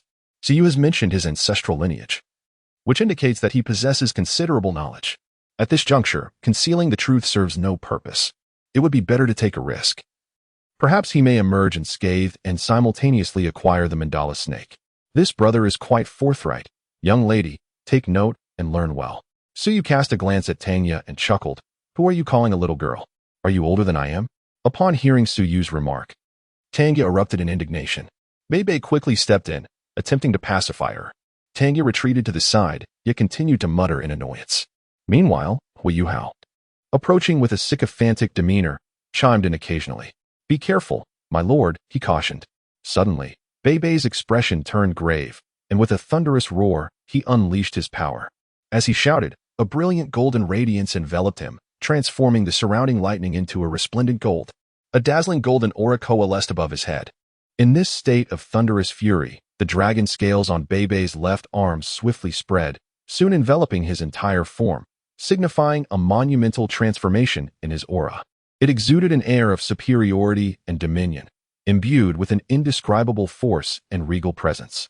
Bei's momentum surged to its zenith as he stepped forward, proclaiming, Supreme Emperor. Thunder Domain. A wave of furious golden light erupted, comprised of intertwining bolts of lightning, radiating outwards and engulfing an area of over 10 meters in diameter. The overwhelming and tyrannical energy bore down upon Suyu with sudden intensity. This was the true extent of Bei's power, awakened by the bloodline of the radiant holy dragon, revealing his authentic self. Quite intriguing, Suyu mused, nodding to himself upon witnessing Bei's extraordinary form as the radiant thunder tyrannosaurus. At this level, Bei might very well possess the capability to confront a formidable soul ancestor. As one of the most distinguished disciples of Shrek's outer court, he undoubtedly showcased remarkable prowess. Enough of this, Suyu decided, having observed what he sought. He dismissed any further delay and with a swift motion, descended from the heavens, stirring a tempestuous wind. Windstorm. Rise. Suyu unleashed the wind tornado technique from the wind god leg. His figure spun rapidly, generating a powerful whirlwind. Centered around Suyu, a small tornado formed, drawing nearby objects towards him with a ferocious force. Tanya's complexion paled. Seizing the moment while the pull was still manageable, she hurriedly pulled Yu Hao back. They had scarcely retreated when the tempest had already engulfed an area of several dozen meters, surging fiercely towards Bei. Bei's expression turned grave as he summoned waves of golden light around him, harnessing the power of the Overlord Thunder Domain to confront the onslaught head-on. The winds howled violently, and countless bolts of golden lightning were torn asunder. In the next moment, a brilliant flash erupted, accompanied by a deafening explosion. Bei was hurled through the air, spitting out a copious amount of blood. Suyu gently alighted as the surrounding tempest gradually subsided, feeling a faint numbness emanating from the soles of his feet. Suyu cast a surprised glance at Bei. Quite an impressive ability, albeit still unrefined. Nonetheless, it has managed to amuse me. Chapter 53. Utilizing the Sect Card. The Ice God Palace. Suyu casually tossed the ice-encased mandala serpent beside Bei, then, with both hands behind his back, strolled away leisurely. This encounter allowed him to gauge Bei's prowess, which pleasantly surprised him. The exceptional students of Shrek possessed commendable strength. Indeed, if it were anyone else, they would struggle to withstand Bei's sovereign lightning domain. There was certainly substance to his abilities. In a one-on-one confrontation, Bei could effortlessly replace a 4th-level soul miner. However, for Suyu, he posed little threat. At the age of 30, he had already vanquished a 2,000-year-old Titan giant ape and faced 10,000-year-old soul beasts without fear. Moreover, he had now ascended to the rank of 37-level soul master. Might I inquire as to your esteemed name? Bei called out, disregarding his own injuries as he watched Suyu depart. Such strength was unprecedented for him. It was the first time he had encountered a peer of such caliber. Furthermore, this individual seemed to possess an intimate knowledge of his capabilities, which compelled him to take heed. There would undoubtedly be another opportunity for their paths to cross in the future. Suyu waved his hand without looking back, continuing to stride forward. At that moment, Tang Yi arrived alongside Hui Yuhao before Bei Bei. Upon noticing the blood at the corner of Bei Bei's mouth, Tang Yi was taken aback, and a surge of fury ignited within her. How despicable! He actually struck with such ferocity. He had shown restraint. Otherwise, I would have at least been severely injured, if not worse. Recalling Su Yu's mastery over the ferocious tempest, Bei Bei's pupils narrowed. It was the first time he had witnessed such an impressive self-created soul skill, one capable of effortlessly altering the very heavens. Compared to the self-created soul skills of the Tang sect, this was on an entirely different level. Although he belonged to the Tang sect, he could not deny such a disparity. Who on earth is that scoundrel, and why does he target us so relentlessly? Tang Yi expressed her indignation. If it weren't for Su Yu's relentless pursuit, Bei Bei would not have been harmed. It's not targeting, rather. He seeks to gauge our strength. This individual possesses knowledge of certain hidden matters. His origins must be extraordinary. He appears to be only slightly older than Yuhao, with a background that is undoubtedly remarkable, perhaps stemming from some hidden power. Bei Bei speculated. I don't care where he comes from. I will ensure he pays for this today. Yuhao, you must cultivate diligently, for we shall teach him a proper lesson in due time. Tang Yu continued in her huff. Teacher Xiaoya, I will certainly restore Master Brother's honor. Hui Yuhao nodded earnestly, determined to make Su Yu pay for daring to bully his Master Brother. It is good that Yuhao harbors such intentions, but this person possesses extraordinary talent. We may not necessarily be his enemies. At the very least, he has kept his promise. Bei Bei remarked, glancing at the mandala snake encased in ice, smiling. Engaging with an unknown genius like Su Yu without cause is hardly a wise decision. To defeat someone unleashing their full power without even releasing his martial soul at such a young age is remarkable. Such a prodigy has likely never graced the annals of the Academy's history. What good is talent when the person is so vile? It's a pity he is so handsome. Tang Yi huffed. As a member of the Aesthetics Association, she couldn't help but notice Su Yu's looks, even while harboring grievances against him. If it weren't for Su Yu's striking appearance, she might have been even more enraged.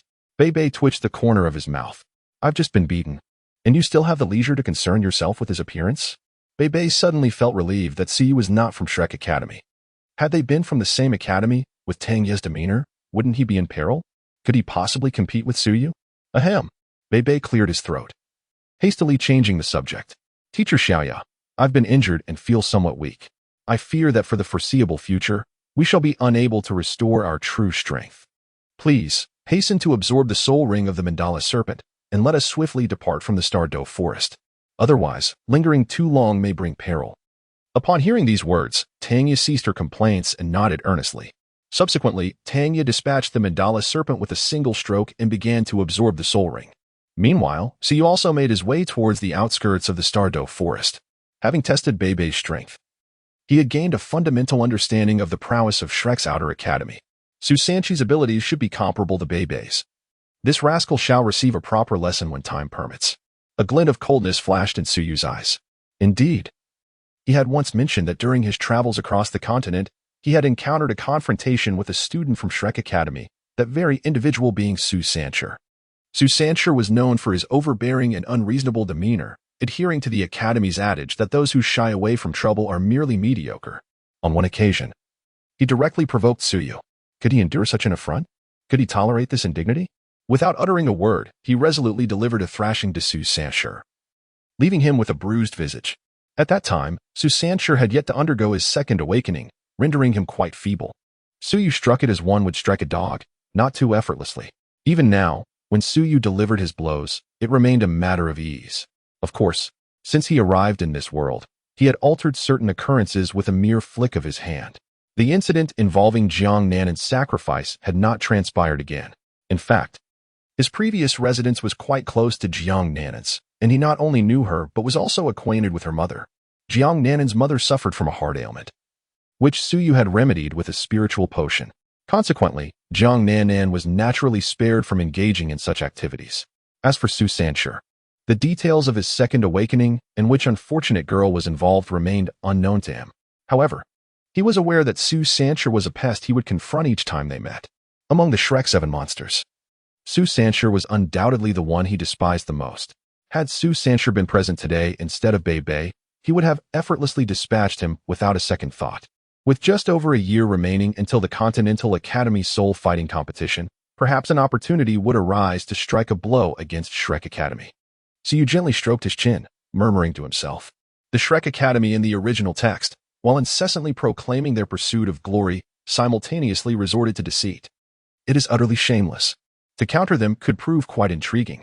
However, the individuals from Shrek are not known for their adherence to rules. Their habitual bullying of others is commonplace. Thus, Suyu spoke as he took out a purple card. It had been stored away for quite some time, indeed. It was time to put it to use. Suyu contemplated as he casually crushed the card in his hand. Ding! The host has utilized the Super Sect card. Congratulations to the host for acquiring the formidable Ice God Palace, which shall integrate into the Doluo continent in a manner befitting its stature. The voice of the system resonated within Suyu's mind. The Ice God Palace. Suyu contemplated the information regarding the Ice God Palace that resonated within his mind. A subtle smile gracing his lips. What a magnificent Ice God Palace it is. Chapter 54, with the sun and moon in hand. I alone can pluck the stars according to the intelligence provided by the system. The Ice God Palace, as a superpower, is utterly comparable to the body sect. The number of titled Doluos alone exceeds 30. Among them, nearly 10 are super Doluos, existing at the formidable level of 95 and above. Such a force is sufficient to bolster Suyu's confidence in the human realm. Even in the face of Shrek Academy, he harbors no fear. Alas, there are no true limit Doluos, with the most powerful among them merely being a half-step limit. Suyu sighed. Perhaps this was the only flaw amidst the beauty. Nevertheless, it was still quite remarkable, as it effortlessly surpassed Xuanzi. The system's creations are undoubtedly of exquisite quality. Suyu firmly believed that the formidable beings presented by the system would not be inferior to the likes of Poison Immortal, and might even be stronger. Although Shrek Academy boasts a limit Doluo, it is but a shadow of its former self. While the Sea God Pavilion is supported by the ancient Golden Tree. Once detached from Shrek Academy, this half-crippled limit Doluo may not possess much superiority over Poison Immortal. Poison Immortal can endure, but how much vitality remains within you, Muin? Can you withstand a war of attrition? Thus, Suyu felt little trepidation in his heart. What does reasonable integration mean? Suyu furrowed his brow and asked. Does it imply that the Ice God Pavilion will function as a native force? Indeed. Reasonable integration equates to creating a new identity on the Doluo continent seemingly from thin air, altering the causative framework. Within the cognizance of Shrek Academy and other powers, the Ice God Pavilion would be perceived as an ancient force that has existed for millennia on the continent. The individuals of the Ice God Pavilion would also share this perception, as it is fundamentally a force dedicated to venerating the Ice God. Akin to the Sea God Island of Doi. Of course, the host possesses the highest authority. Everyone within the Ice God Pavilion is wholly loyal to the host. I understand now. Listening to the system's explanation, Suyu grasped the concept. He could not help but marvel once more at the system's immense power. Truly, it is remarkable. This is the essence of creating something from nothing. After musing over this, Suyu summoned 2 Super Doluo to protect him. Once he exited the Star Dou forest, they would seamlessly take over. The primary aim was to avoid standing beneath a precarious wall. Coincidentally, the headquarters of the Ice God Pavilion is not far from the extreme north Icefield. With the acquisition of such a superpower as the Ice God Pavilion, Suyu felt elation within. Humming a cheerful tune, he continued on his journey. However, it wasn't long before the weather took a drastic turn. The previously clear sky suddenly darkened, and a thunderous roar echoed in the heavens. In that instant, the sun's radiance was entirely obscured by darkness, and an overwhelming pressure descended from above, leaving one breathless. A grayish stream of energy surged forth from the darkness, piercing directly into Suyu's mind. Suyu was startled, his gaze sharpening. In the next moment, a wave of familiarity surged within his heart. It was as if a certain will, shrouded in mystery, was communicating with him. The will of the world? Suyu was taken aback, his vigilance somewhat eased. The will of the world would not harm him. At that moment, a rather indistinct figure materialized behind Suyu, an ancient voice resonating with an indescribable authority.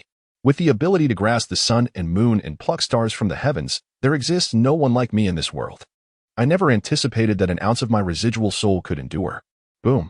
Suddenly, Suyu's mind erupted, as if struck by a thunderclap. This familiar phrase, was it not the necromancer saint, the plague of the undead, Ilex? Moments ago, Suyu had reacted instinctively with caution, but now the realization dawned upon him. That stream of gray energy was none other than Ilex himself. Suyu refrained from unnecessary chatter and immediately entered his mental sea. Within this vast expanse of consciousness, he discovered a small gray orb, no larger than a yellow bean, which had mysteriously appeared, in stark contrast to the 10 massive silver rings above. This gray orb seemed rather inconspicuous. However, as Suyu gazed upon it, a solemn expression crossed his face. This orb was the manifestation of the consciousness of Ilex. In the original narrative, Ilex served as a crucial guide for Hui Yuhao, playing an essential role in his achievements. Regrettably, after the emergence of the emotion god Dai Yuhao, Ilex was all but forgotten. Who is Ilex? Mr. Dai, the emotion god, claimed ignorance. Who are you? He might as well have asked. I am the emotion god. The foremost sycophant of the Tang clan. What relevance does Ilex hold? What? Revive you? Did I ever say that? I don't recall. It must be said that Ilex remains an unresolved grievance for many fans of the original work. Indeed, some suggest that Ilex perished due to insufficient votes. As for the circumstances, do not inquire. We know nothing. Gazing at the dark orb, Suyu contemplated deeply. In the next moment, a colossal seal rose from the golden ocean, radiating resplendent 9-colored light. Even the gray orb, born of Ilex, quivered slightly under the brilliance of this kaleidoscopic glow, as if feeling a sense of suppression. From within the gray orb, a faint exclamation of surprise could be heard. Simultaneously, a plump ice silkworm emerged from the golden sea. Oh, at last, I am liberated. Do you know what I have endured these days? Do you? As soon as the dream ice silkworm appeared, it began to chatter incessantly, having suffered greatly during its prolonged confinement. However, before it could ramble on, it sensed a piercing gaze upon it. It quickly turned to see Suyu silently observing. A shiver ran down its spine, and it forced a sycophantic smile. Ah, you are here. Suyu paid it no heed, merely gazing at the gray orb transformed by Ilex. Could this object be considered his third, no, fourth martial soul? Alongside the vacant ice martial soul bestowed by Tianming. This peculiar item indeed seemed to qualify as a fourth martial soul. It appeared that 2 flamboyant martial souls were more than sufficient. Suyu shook his head. The Ice Emperor and the Dragon God Seal were more than sufficient for him to utilize throughout his lifetime. Having an abundance of martial souls held little significance. Oh, what is this? The celestial dream ice silkworm also took notice of the gray orb, its 2 golden eyes narrowing. Who dares to encroach upon my territory? Tianming blinked and spoke with a hint of arrogance, declaring that Suyu could not provoke it, nor could it be intimidated by a mere gray orb. Suyu rolled his eyes, exasperated by Tianming's penchant for causing trouble. Who could he possibly provoke? Challenging someone like Ilex? Even though Ilex was reduced to a mere wisp of consciousness, that wisp still possessed more significance than a mere horse. Moreover, could Tianming truly harness his own primordial powers? All of that had been sealed by the Silver Dragon King. However, Suyu chose not to concern himself with such matters and allowed them to continue. He summoned the spirit of the Dragon God Seal, intending to subdue the entirety of the spiritual sea. Chapter 55. Mingdu, whether it was Tianming's ice silkworm or Ilex. They were both parasitic entities residing within his spiritual sea. Thus, the hierarchy must be distinctly established. He had no desire to be like Hui Yuhao, allowing the entities within his spiritual sea to scrutinize every aspect of his affairs. They could only observe what he permitted, anything beyond that was strictly off-limits. With the spirit of the Dragon God Seal at his disposal, Suyu could exert complete control over his spiritual sea, enabling him to sever or obscure Tianming's ice silkworm and the others from perceiving the outside world. This capability was of paramount importance to Suyu. The massive seal hung above, its 9-colored radiance illuminating the entirety of the spiritual sea.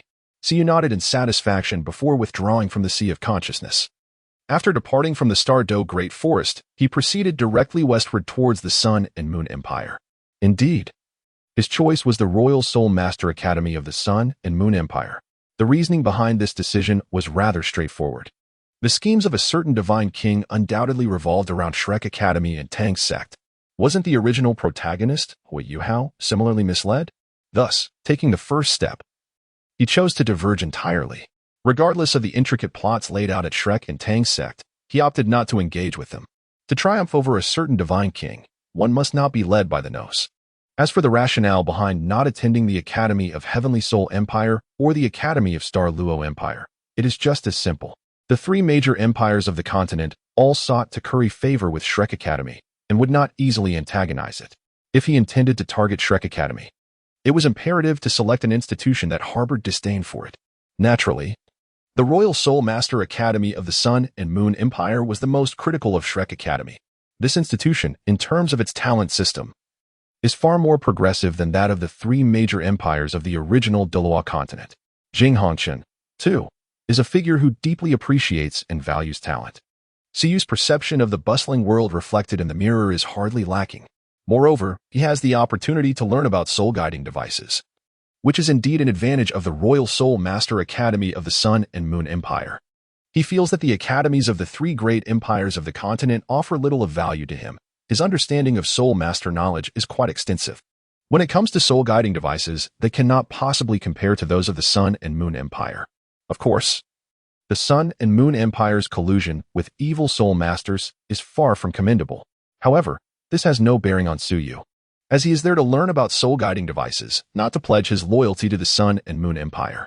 Just how could those from the royal family of the Sun and Moon, with their dark dealings, be worthy of such allegiance? Suyu harbors a similar disdain for the Sun and Moon Imperial family, and should the opportunity arise to covertly undermine them, he would not hesitate. To Suyu, these empires are essentially indistinguishable. Why should he extend his assistance to any one of them? They may engage in their conflicts as they please, but it bears no significance to Suyu. Suyu is not a resident of the Dolua continent. Suyu's sole ambition was to cultivate his strength, safeguard those dear to him, and ultimately overthrow a certain divine monarch.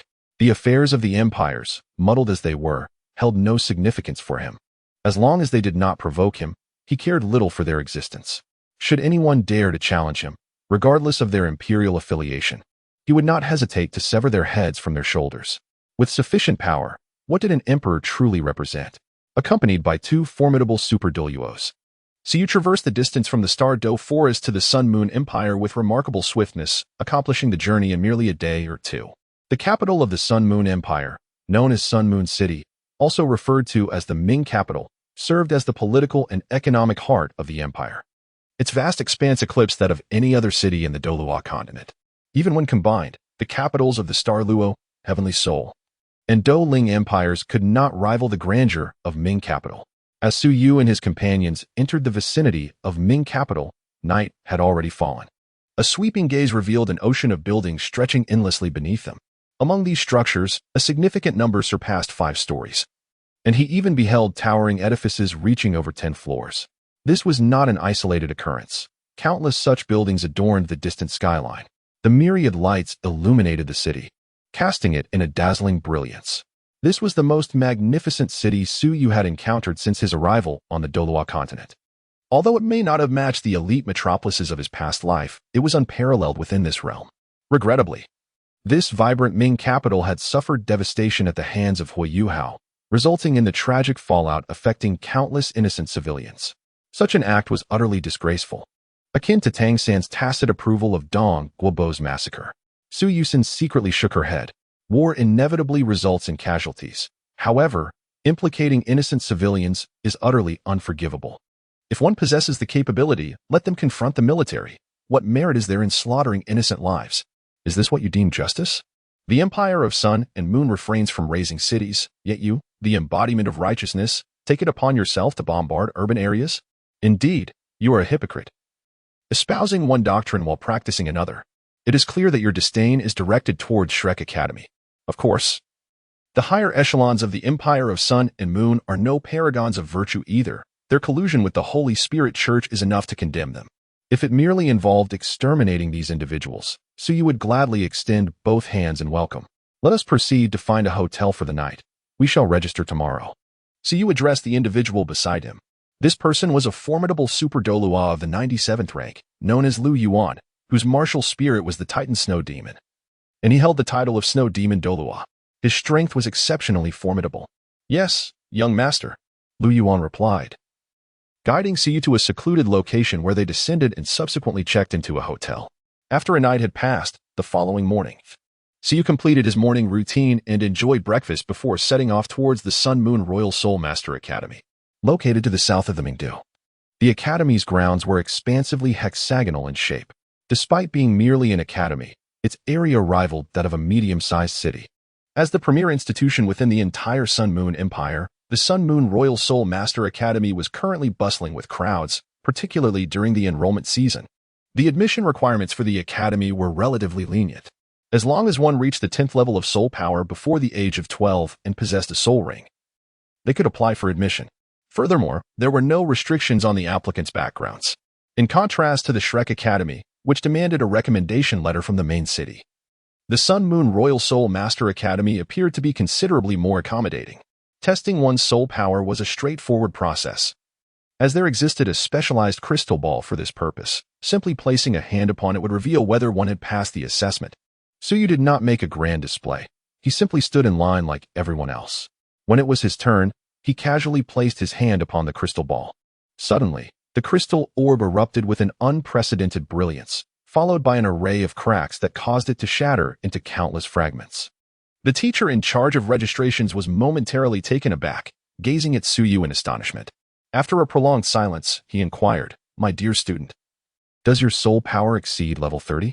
The crystal ball's maximum threshold for soul power was indeed level 30. Surpassing this would result in its destruction. Upon hearing this, Suyu nodded in affirmation. A look of delight spread across the teacher's face as he retrieved a form from the side. Please fill out this registration form, and then take it to the testing area at the back for a more comprehensive evaluation.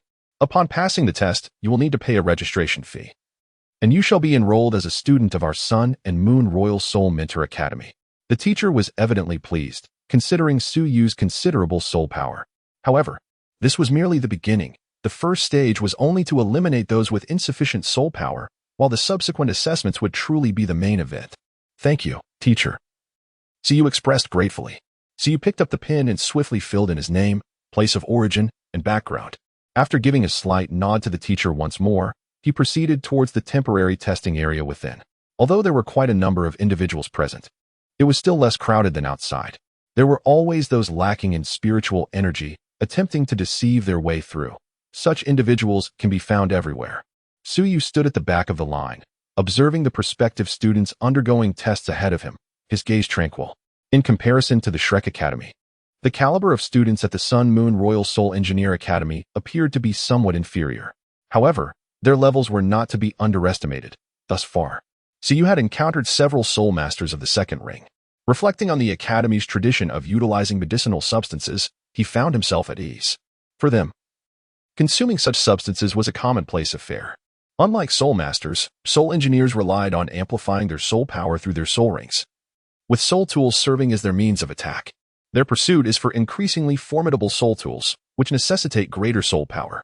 Consequently, the consumption of medicinal substances was a frequent occurrence. In contrast, a pure soul master like Suyu was considered an anomaly within the Sun Moon Royal Soul Engineer Academy. Soon, it was the turn of the individual before Suyu. Suyu gazed curiously at the soul guide, measuring instrument ahead. This remarkable device was exclusive to the Sun Moon Empire, capable of precisely analyzing age, soul power, physical strength, resilience, and even soul bones. Upon seeing it, Suyu realized that his physical data would likely be laid bare. However, he was not overly concerned.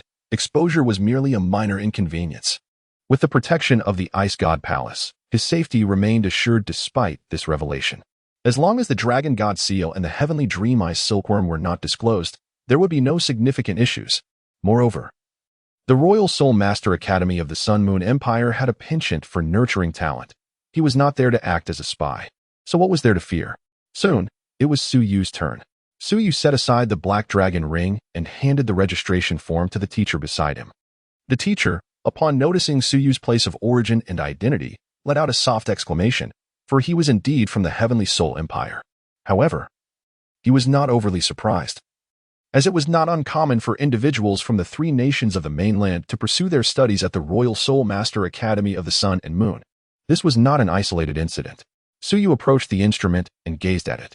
The soul conductor measuring device is a vertically elongated cylinder, featuring a crystalline column that extends from top to bottom on its front face. At the base, there lies a circular platform on the ground. The entire apparatus stands an impressive height of 2.5 meters. Suyu ascended the platform, standing before the crystalline pillar. An instructor approached the apparatus, placing their right hand upon a palm-shaped indentation on its side. Meanwhile, the previous teacher held a pen, poised to inscribe details in the designated space beneath Suyu's registration form.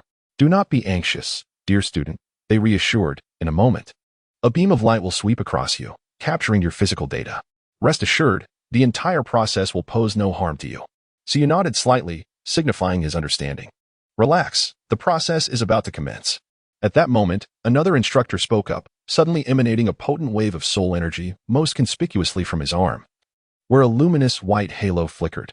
Subsequently, the apex of the soul-guiding instrument illuminated with a beam of white light, fanning out in a shape reminiscent of a wide arc, encompassing an area of approximately 1 square meter as it descended slowly from above. The white light scanned downwards at a leisurely pace. After some time, it finally reached Su Yu's chest, during which the instructor holding the registration form began to record the readings. Physical strength, level 70. Body resilience, level 70. Soul energy fluctuation, level 37. Soul master. Height, 176 meters. Weight, 70 kilograms. Left arm bone age, 11 years. Soul bone? Overall assessment. As the instructor continued to jot down the details, he began to suspect he had made an error. Rubbing his eyes and focusing intently on the soul-testing apparatus, he confirmed that he had indeed recorded the data correctly. Instantly, his gaze transformed, looking at Su Yu as if he were a marvel. At the tender age of 11, a level 37 soul master, a prodigy among prodigies. Even with the aid of medicinal enhancement, such a feat is exceedingly rare. Yet, the most significant concern was not the level attained, but rather the physical strength. A level 37 soul master possessing the physical prowess of a level 70 soul sage? Was this a jest? It is crucial to note that this soul-guiding apparatus is merely a 6th level device, with level 70 being the upper limit of its measurements. However, whether this represents Su Yu's ultimate capability remains uncertain. It is well known that one of the greatest weaknesses of the Soul Masters at the Sun and Moon Royal Soul Master Academy is their inferior physical condition compared to Battle Soul Masters. Some 6th-level Soul Masters may possess physical attributes only at the level of a Soul King. The astounding data presented by Su Yu is truly unprecedented in his experience.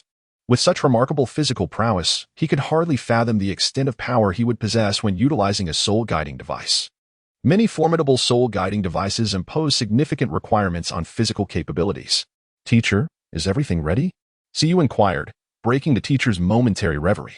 The instructor promptly regained his focus and replied, Yes. Student Su Yu, you have successfully passed the assessment. Please proceed to the adjacent payment station to settle your fees. Upon completion, you will receive your badge and dormitory key, officially marking you as a member of our esteemed academy. Thank you, teacher. Su Yu expressed his gratitude, picking up the black dragon ring before proceeding toward the adjacent payment counter. At that moment, the instructor who had recorded his information hastily turned to a nearby colleague, urging them to swiftly deliver the enrollment form to Director Lin. For this year our academy has a prodigy among us. The teacher nodded fervently, clutching Su Yu's enrollment form as he dashed into the depths of the academy. Meanwhile, Su Yu settled the enrollment fee, which amounted to 10 gold soul coins. Quite reasonable.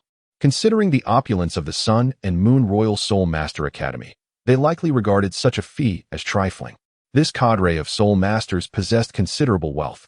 Even a couple of soul-guiding devices could yield a substantial fortune. Here, this is your school badge. As for your uniform, it will be delivered to your dormitory in a day. This is your dormitory key. Your room is in building 1 of the first-year dormitory, room 212. And here is a map of the academy. Along with the dormitory key, he was handed a map of the Sun and Moon Royal Soul Master Academy. Chapter 57. Mirror of Red Dust. Is this truly an 11-year-old?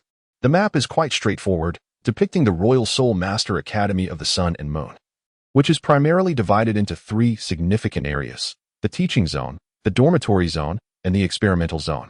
Notably, the experimental zone occupies more than 2/3 of the total area, delineated into various sections. At the heart of the experimental zone lies a particular area encircled in red, inscribed with the words Mingda Hall. This location stands as the most vital aspect of the entire Royal Soul Master Academy of the Sun and Moon.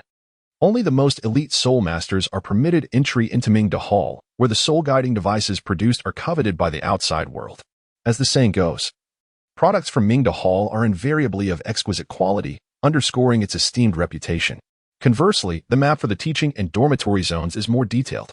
The teaching zone encompasses 12 school buildings, corresponding to 6 grades, with 2 buildings allocated to each grade. The academy boasts a considerable number of students, particularly in the 1st grade, which alone comprises 32 classes. However, as one ascends through the grades, the number of students diminishes. By the time one reaches the 6th grade, there are only a few dozen students. Unlike other academies, The Royal Soul Master Academy of the Sun and Moon does not categorize grades by age, but by the proficiency of the Soul Masters. Those who have yet to attain even the rank of a Level 1 Soul Master are placed in the first grade. Upon achieving Level 1, a student may advance to the second grade, and so forth. Reaching Level 5 allows one to progress to the 6th grade. Among the 6th graders, those who perform exceptionally are granted the opportunity to participate in the Mingda Hall assessment. Successful candidates become members of Mingda Hall, thus illustrating the promotion mechanism of the academy. The dormitory zone is situated behind the teaching area and is remarkably expansive, with the first-grade dormitory buildings being the most numerous, totaling 4. CU's dormitory, located in the first-grade dormitory area, is room 212. A classmate mentioned, in 2 days. The academy will post the class assignment information for new students on the bulletin board, so please pay attention. The teacher in charge of enrollment reiterated this reminder. I understand. Thank you, teacher, I replied. CU expressed his gratitude and proceeded in the direction indicated by the map towards the dormitory building. Along the broad path, 2 rows of towering trees, each standing several dozen meters high, lined the sides, their lush canopies casting a refreshing shade that uplifted one's spirits. CU walked briskly and soon, following the map, located the dormitory area. Room 212. CU discovered his dormitory and retrieved the key to unlock the door. The room was modest in size, approximately 20 square meters. On either side, there lay a bed and a wardrobe. The dormitory was further equipped with a bathroom, allowing for both bathing and sanitation. This thoughtful design spared its occupants from the inconvenience faced by those at Shrek Academy, where an entire floor shared a single shower facility. As he gently brushed his hand against the edge of the bed, he noticed a thin layer of dust lingering atop it. Suyu furrowed his brow. Although he did not possess an obsession with cleanliness, he was nonetheless a person who appreciated tidiness. Suyu picked up a broom and a cloth, preparing to tidy the room. Meanwhile, Director Lin Jiai, who had received Suyu's application form, was taken aback. Without uttering a word, he dashed towards the Mingda Hall. Mingda Hall was an expansive venue, adorned entirely in a metallic style, primarily featuring a light golden hue. It was not ostentatious, yet it exuded a sense of quality. A plaque hung high above the entrance, with dark golden characters that conveyed an intimidating aura. Mingda Hall.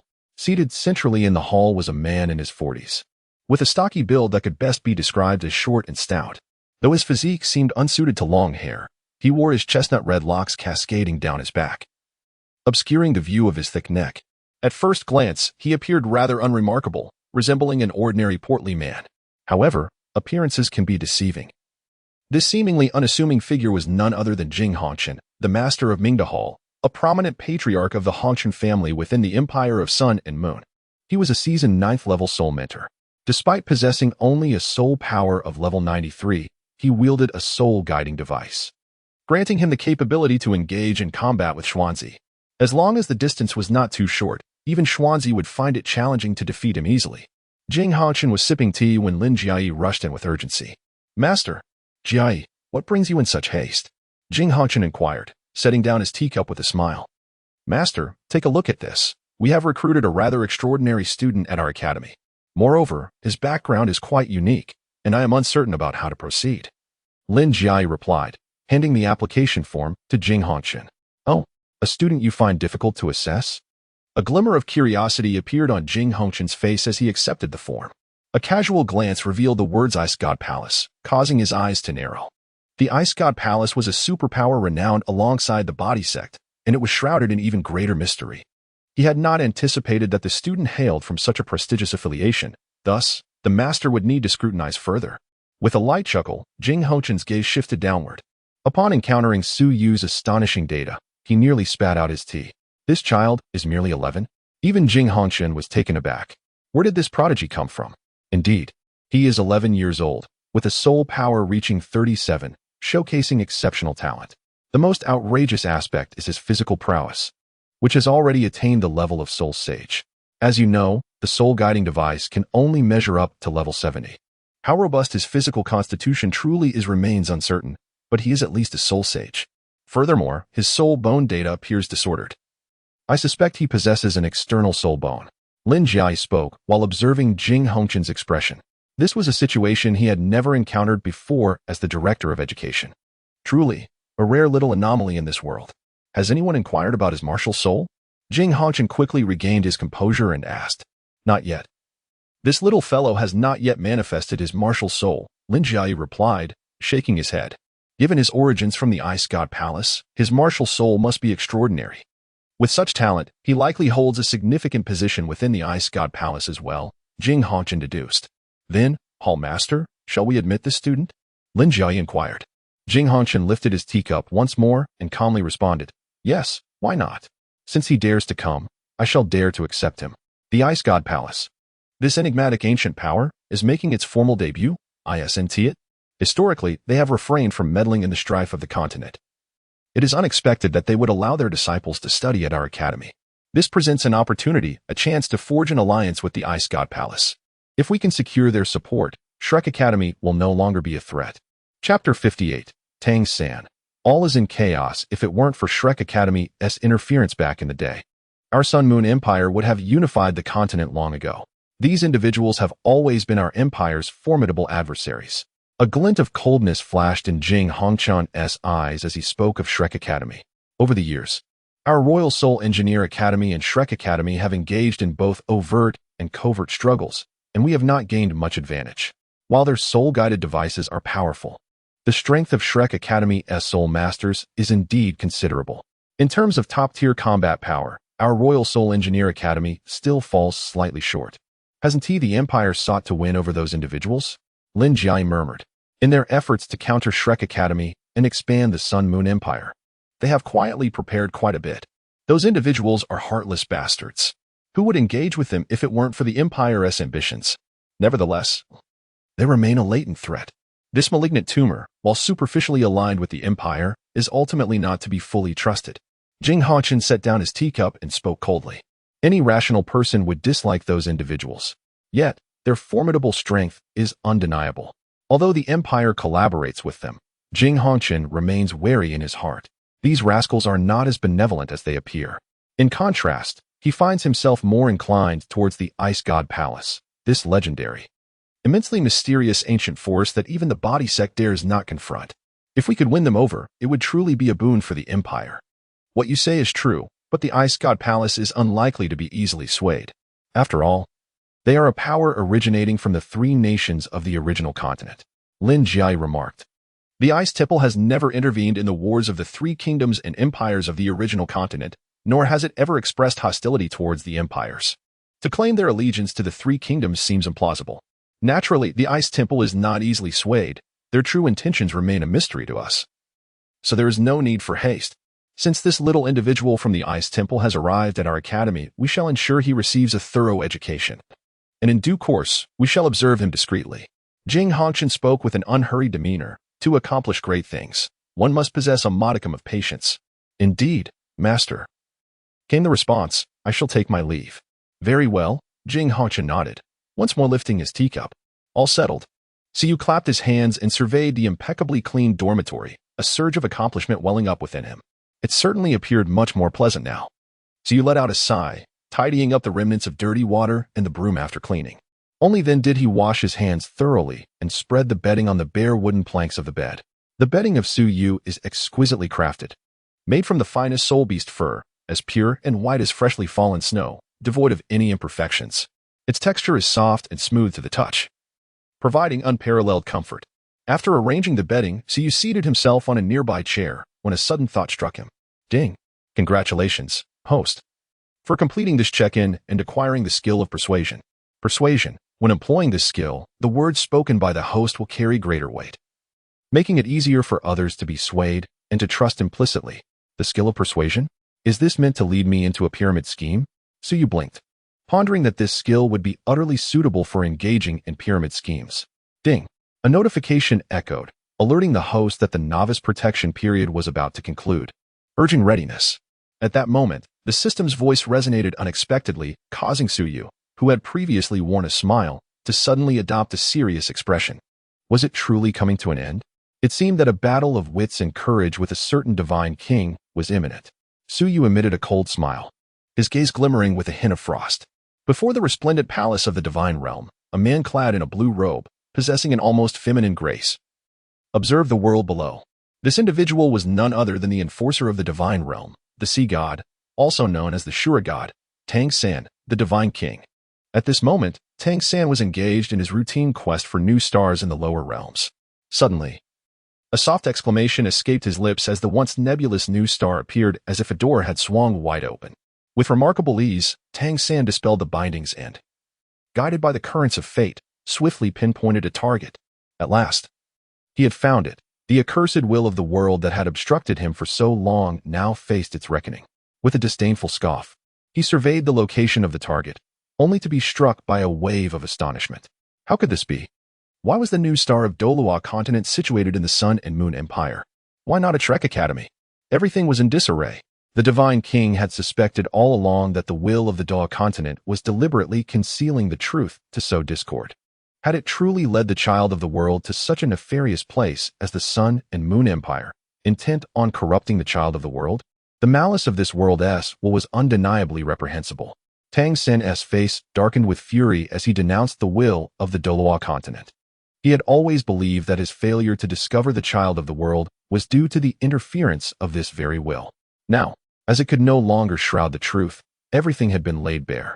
Humph, the child of the world was of paramount importance. Surely, they would ascend to divinity and might even possess the potential to become a divine king. For the safety and prosperity of the divine realm, it appeared that the divine king must intervene to restore order. He would guide the child of the world onto the right path. Though this endeavor would require considerable effort on his part, for the future of the divine realm, he bore an unassailable duty. Tang San, with unwavering resolve, spoke emphatically, then suddenly cast his gaze toward a specific direction, and a surge of divine consciousness descended. Before him stood a majestic mountain, its perilous cliffs rising steeply. The mountain appeared almost as if carved by a blade, with three of its faces soaring vertically. Surrounding the steep peak, a range of mountains undulated. Yet even the highest among them barely reached the height of its midsection. The ethereal sea of clouds drifted gently above these mountains, while the towering peak pierced through the mist, ascending into the sky. Atop this seemingly endless expanse of clouds, perched upon the summit, lay an imposing castle. The gray fortress exuded an air of antiquity, embodying the spirit of conquering the zenith. In this realm of drifting clouds and steep terrain, the establishment of such an awe-inspiring castle is indeed a feat beyond the comprehension of ordinary mortals. At the summit, the mountain wind howled fiercely, laden with moisture. Yet no matter how the gusts blew, the castle, standing resolutely at the center of the peak, remained unyielding. Above the grand arched entrance of the fortress, three bold characters were inscribed: Hautian Castle. In the depths of the ethereal clouds lies Hautian Fortress, the former headquarters of the renowned Hautian sect, once hailed as the preeminent sect in the realm. Chapter 59, Wong Dong. I wish to journey to the sun and moon. Within the confines of an expansive hall, three figures can be discerned. Two of these figures are seated on either side of the hall, their imposing physiques commanding attention. On the left, a robust middle-aged man sits, his stature formidable. His hair, short and dense like steel needles, frames a dignified visage. His chiseled face, seemingly carved from stone, bears a pair of deep-set, brownish-yellow eyes that flicker with a hint of golden light. Clad in a gray robe, his well-defined muscles are evident, exuding an aura of unwavering solidity. On the right, another middle-aged man boasts long, flowing azure hair cascading over his broad shoulders. His eyes, a striking shade of blue, possess an unadorned yet extraordinary quality, hinting at a formidable presence simmering beneath the surface. Dressed in a white ensemble that accentuates his imposing figure, his aura appears even more potent than that of his counterpart. These two figures are none other than the revered leaders of the Hautian sect, Neo Tion and Titan, both extraordinary powers seldom seen in this world. Particularly, Neo Tion stands as one of the continent's most elite beings, his strength unparalleled. Before them stands a diminutive figure, strikingly smaller in stature compared to the towering men beside her. Adorned in a resplendent outfit, she has shimmering powder blue hair and equally captivating blue eyes. Though her features bear a youthful innocence, they cannot conceal her striking beauty. At this moment, she pouts at Neo Tion and Titan, her expression one of playful petulance. Star Dou, did you not wish to attend Shrek Academy? What has prompted this sudden change of heart to pursue the Royal Soul Master Academy of the Sun and Moon? Titan gently admonishes, a hint of resignation in his voice. This little ancestor of ours certainly is unpredictable. Just yesterday, she expressed her desire to join Shrek Academy. And now she has shifted her intentions entirely. Star Dou, your second father speaks the truth. The Royal Soul Master Academy of the Sun and Moon is not a place to be taken lightly. At Shrek Academy, With the esteemed reputation of our Haotian sect behind you, you would encounter no troubles, as none would dare to target you. For millennia, there has been a certain connection between the Haotian sect and Shrek Academy. However, the Royal Soul Master Academy of the Sun and Moon is beyond our reach. Furthermore, what can they truly teach you? Can they impart knowledge about martial souls? Can they guide you in martial soul cultivation? Surely, they cannot instruct you in soul-guiding devices. For you possess no talent in that regard. Beside them, Neo Tian also voiced his concerns. He found it perplexing that this young one, who claimed to have an aversion to soul-guiding devices, was so determined to attend the Sun and Moon Royal Soul Master Academy. Wasn't that a futile endeavor? Who said I lack talent for soul-guiding devices? I, Wong Dong, can master anything. What are soul-guiding devices to me? I am resolute in my decision to attend the Sun and Moon Royal Soul Master Academy. Wong Dong pouted defiantly. Don't ask, it's simply my whim. I will go to the Sun and Moon Royal Soul Master Academy, and no one can stop me. Xiaodong, your second father is looking out for your best interests. Why can't you see that? Seeing Wong Dong firmly resolved to attend the academy, Titan felt a genuine headache, a mix of helplessness and irritation brewing within him. All right. Little brother, Xiaodong, are you truly set on going to the Sun and Moon Royal Soul Master Academy? Neo Tian interjected, turning to Wong Dong with a serious expression. She nodded affirmatively. Why? Neo Tian asked, his demeanor grave. Upon seeing his seriousness, Wong Dong ceased her playful antics and replied earnestly. There is a voice within me that insists I must attend the Sun and Moon Royal Soul Master Academy. Otherwise, I would surely regret it. Upon hearing this, Neo Tian and Titan exchanged glances, both astonished by the depth of her conviction. Elder brother, could it be that? Titan began, but Neo Tian interrupted him. Very well. Xiaodong, since you are so adamant about attending the Sun and Moon Royal Soul Master Academy, then go ahead, though it is quite distant. I trust that the academy will not dare offend our Haotian sect. Really, uncle? Wong Dong exclaimed, her joy palpable. I have agreed. But you must not cause trouble or act capriciously, understand? The environment there is not like home. You must be cautious, Neo Tian admonished with a serious tone. I understand. I promise not to cause any trouble, Wong Dong replied, her radiant smile illuminating her face, her excitement evident. All right then, seeing you so happy, prepare yourself well for tomorrow. Your uncle will take you to the Sun and Moon Royal Soul Master Academy to register, Neo Tian said, his gaze softening with affection. Thank you, uncle. Wong Dong replied cheerfully, then skipped out of the hall. Elder brother, what is going on with Xiaodong? Could it be? Titan gestured towards the sky. Enough. It's best to know and not speak of it, Neo Tian replied, casting a sidelong glance at Titan. What does she truly intend? Wasn't the plan to attend Shrek Academy? Why the sudden change of heart? I maintain my previous assertion. The Royal Soul Mentor Academy of the Sun and Moon is ill-suited for Xiaodong. Sending him there would squander his extraordinary talents. I have watched him grow up. Titan expressed his dissatisfaction with a hint of indignation. He found it perplexing, pondering what that fool in the heavens could possibly be thinking. Has he been struck senseless? Is Xiaodong not my own flesh and blood? As his father, I would never lead him astray, remarked Neo Tian. That's uncertain, Titan muttered. Who knows what that fellow is contemplating? Ever since ascending to the throne as the God King, he has changed significantly. Enough of idle chatter. Prepare to escort Xiaodong to the Royal Soul Mentor Academy of the Sun and Moon. The Sun and Moon Empire is fraught with danger. You must protect Xiaodong closely. Should anything happen to him, you will pay for it dearly. Titan thumped his chest, vowing to safeguard him. I have no need for such a large price to pay. You, young man, must heed my warning.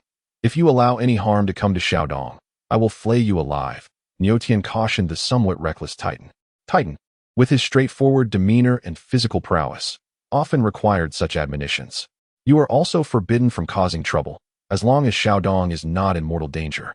You must refrain from intervening, do you understand? And if someone bullies Xiaodong, Titan queried softly.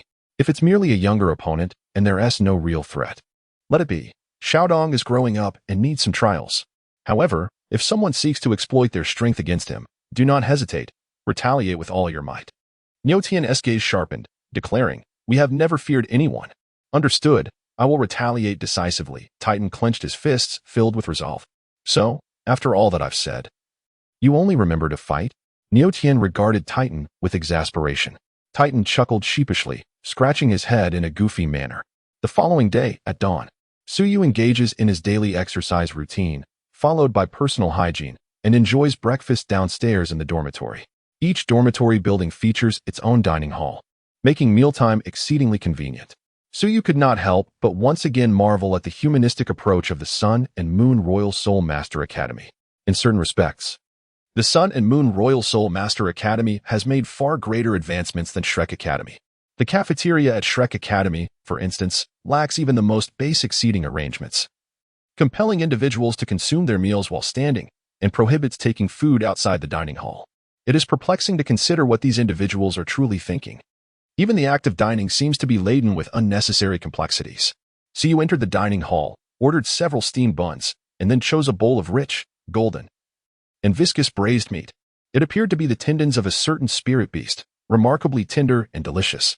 Subsequently, he selected some stir-fried vegetables, which were not inexpensive, seemingly the core of a plant-based spirit beast.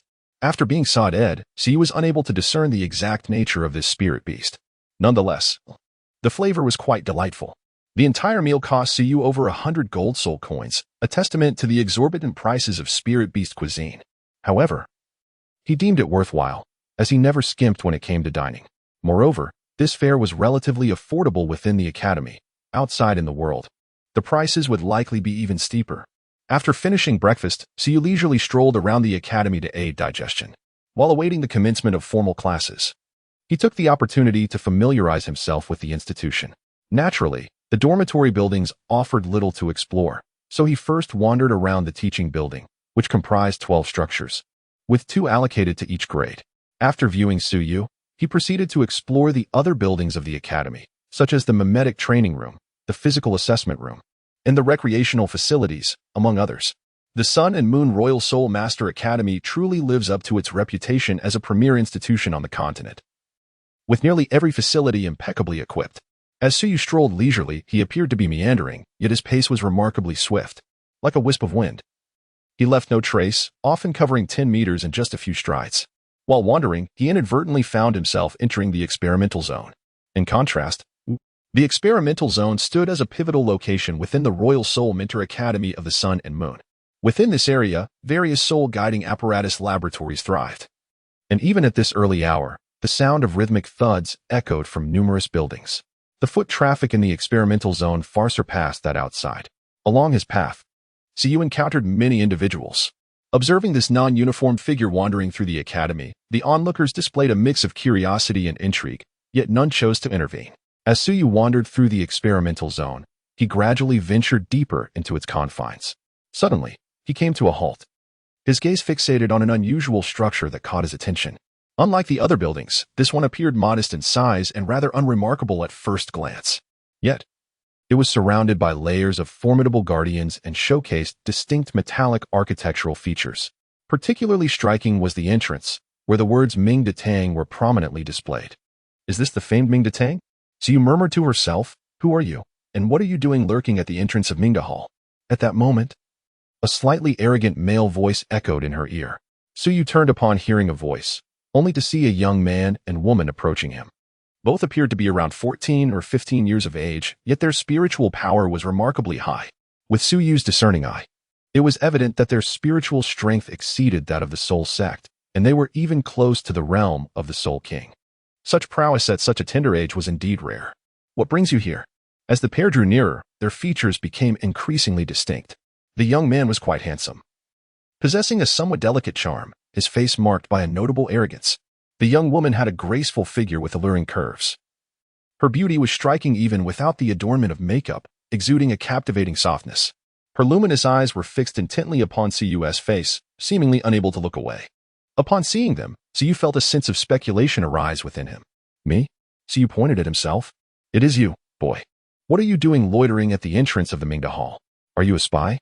The youth cast a hostile glance at Suyu, fixing his gaze upon him as if trying to discern something hidden. "I am not a spy. I am a student of the academy." Siyu casually remarked, "Nonsense. How have I never seen you before? Where is your school uniform? Where is your school badge?" The young boy gazed at Suyu with a look of uncertainty, filled with skepticism. Siyu casually took out the school badge and put it on, stating calmly, "The school uniform has yet to arrive. I am merely a new student." "A new student? Really?" The boy seemed somewhat skeptical, yet the badge was undeniably authentic. "Very well. I shall momentarily accept you as a newcomer. However, do you comprehend that this place is not meant for students like you? I do not know. The single phrase left the boy utterly speechless. All right, brother. Let us not make things difficult for him. It is only his first visit to the academy, and it is entirely reasonable for him to be unfamiliar with such matters. Besides, he did not trespass into the Mingda Hall, did he? Why must you be so adversarial towards him? At that moment, the young girl unexpectedly spoke up to defend Suyu. Suyu gazed at the young girl, his expression suddenly softening. Sister, you are remarkably beautiful. May I be so bold as to inquire your name? The girl's cheeks flushed slightly as she replied in a soft voice. My name is Ming Hongchen. Ming Hongchen? What a lovely name. What is the relationship between you and that rather intimidating man? Suyu feigned a look of fear. Who were you calling fierce? The young boy exclaimed in anger, glaring indignantly at Suyu. Ming Hongchen quickly intervened, blocking the boy. This is my brother, she whispered. Your brother? But he bears no resemblance to my sister at all. She is so beautiful. Suyu feigned seriousness as he scrutinized the two individuals before him, then shook his head. What do you mean by that? He inquired, irritation creeping into his tone. At this moment, Xiao Hongchen could no longer contain herself and utterly lost her composure. What do you mean? She exclaimed, complimenting his sister's beauty while asserting that he bore no resemblance to her. Wasn't this merely a roundabout way of calling him ugly? This was intolerable. That insufferable little brat had to be taught a lesson. Brother, the junior is still young. Please don't frighten him, Ming Hongchen implored, clutching Xiao Hongchen tightly. Chapter 61. Ming Hongchen. He is so handsome. How could he harbor any ill intentions? Xiao Hongchen gazed at Ming Hongchen in disbelief. Did I frighten him? He was indirectly calling me ugly. Did you not hear that? I must confront him, she retorted vehemently. I doubt he is even a student of this academy. He must have ulterior motives for being here. Xiao Hongchen grumbled. For it was the first time in her life someone had deemed her unattractive. Observing her impending rage, Ming Hongchen quickly cast a warning glance at Suyu. Suyu smiled faintly and said, Sister Ming, I have some matters to attend to, so I must take my leave. I shall come to visit you again soon. After delivering a sharp retort, Suyu swaggered away. Given his disposition, how could he possibly indulge in the antics of Xiao Hongchen, who had audaciously ordered him around upon his arrival? A few careless words had provoked Xiao Hongchen to the point of exasperation. Sister, please let me go. Xiao Hongchen struggled and finally broke free. At that moment, Suyu had long vanished without a trace. Ming, my dear sister, how can you still consider yourself my sister when you assist outsiders in bullying your own brother? Xiao Hongchen gazed at Ming Hongchen, his expression one of deep hurt. Had it not been for Ming Hongchen's intervention, he would have already given that lad a sound thrashing. Brother, that is a new student. As a senior, how can you lead the way in bullying a junior? As grandchildren of our grandfather, we must set a proper example, Ming Hongchen replied earnestly. Xiao Hongchen faltered for a moment, his anger somewhat diminished, yet he remained defiant. Who knows if he is even a student of the academy? He looks shifty. He could very well be a spy. The resentment Xiao Hongchen felt towards Suyu lingered on. Ming Hongchen countered, What do you mean by shifty? I see this junior as a genuinely good person. How can you be so certain he is a good person? Xiao Hongchen retorted, with an air of certainty. Ming Hongchen replied, He is so handsome. How could he harbor any ill intentions? As a hopeless romantic, Suyu's celestial appearance had captivated her at first sight. Xiao Hongchen was left speechless. All right, so that is how we're playing it? He thought to himself, filled with exasperation as he turned to leave. Where are you going, brother? Ming Hongchen called out. I'm going to investigate this year's new enrollments. I refuse to believe I cannot find that rascal, came Xiao Hongchen's voice from a distance. Brother, don't act recklessly. I am coming too, Ming Hongchen exclaimed, hastily quickening her pace to follow him. Suyu was unaware that Xiao Hongchen had gone to investigate his background. However, even if he had known, it would not have concerned him. Although Xiao Hongchen possessed a certain level of skill, Suyu could easily handle him with just one hand. Such a trivial opponent as Xiao Hongchen was laughable indeed. After this incident, Suyu lost all desire to wander around the academy and directly made his way back to the dormitory. By the time he arrived at the dorm, it was nearly noon. After having a meal at the cafeteria, Suyu returned to his dormitory, only to find the door ajar. Suyu furrowed his brow. Just as he was about to enter the dormitory, when a figure fortuitously emerged from within, Suyu hastily retreated, narrowly avoiding a collision. Upon noticing Suyu, the figure also seemed momentarily taken aback. Suyu gazed at the figure before him, his pupils narrowing slightly. It was a youth, strikingly handsome, with fair skin and a pair of remarkably unique eyes that shimmered in a delicate shade of powdery blue. His neatly cropped hair mirrored the same hue, enhancing his striking features. Upon recognizing the face, Suyu felt an immediate chill in his heart. "Step aside," the youth commanded haughtily. Suyu remained motionless, quietly observing him. "I said step aside. Didn't you hear me?" the youth remarked, his brows furrowing slightly in impatience. Suyu continued to gaze at him, motionless. The young man took a deep breath, as if to steady his emotions, and with his large, powder blue eyes fixed on Suyu, declared, "You are also from this dormitory, aren't you? Considering the immaculate cleanliness you've maintained, I shall temporarily permit you to share your quarters with me. However, I have a few stipulations that you must adhere to. First, you are not allowed to bring anyone back to the dormitory at whim. Second, do not parade around in a state of undress. Third, snoring during the night is strictly prohibited. Fourth, you must not disturb me. And fifth, the responsibility for maintaining the cleanliness of the dormitory will fall upon you. But do not touch my bed. Have you understood me clearly?" The young man adopted an air of superiority as if issuing commands. Suyu let out a cold laugh and stepped forward, towering over the youth by nearly half a head at a height of 1.76 meters. "Are you instructing me on how to proceed?"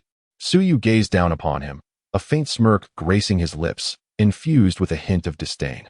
The young man, stung by Suyu's contemptuous gaze, retorted angrily, "If you disregard my words, I shall cast you out." "Go ahead, give it a try," Suyu coldly replied. "I fear you may meet your demise before you even attempt." Suyu curled his lips in disdain. "You coward, if you have the guts. Let's step outside and settle this with a fight. Whoever emerges victorious shall reign supreme in this dormitory. Do you dare?" The youth stepped forward as well, closing the distance between them, their eyes locking in a fiery exchange. "What is there for me to fear? If someone seeks a challenge, I certainly do not mind facilitating their desires." Suyu spoke lightly, arrogant. "I am eager to witness the extent of your capabilities." With that, the young man forcefully pushed Suyu aside and strode out with an imposing demeanor.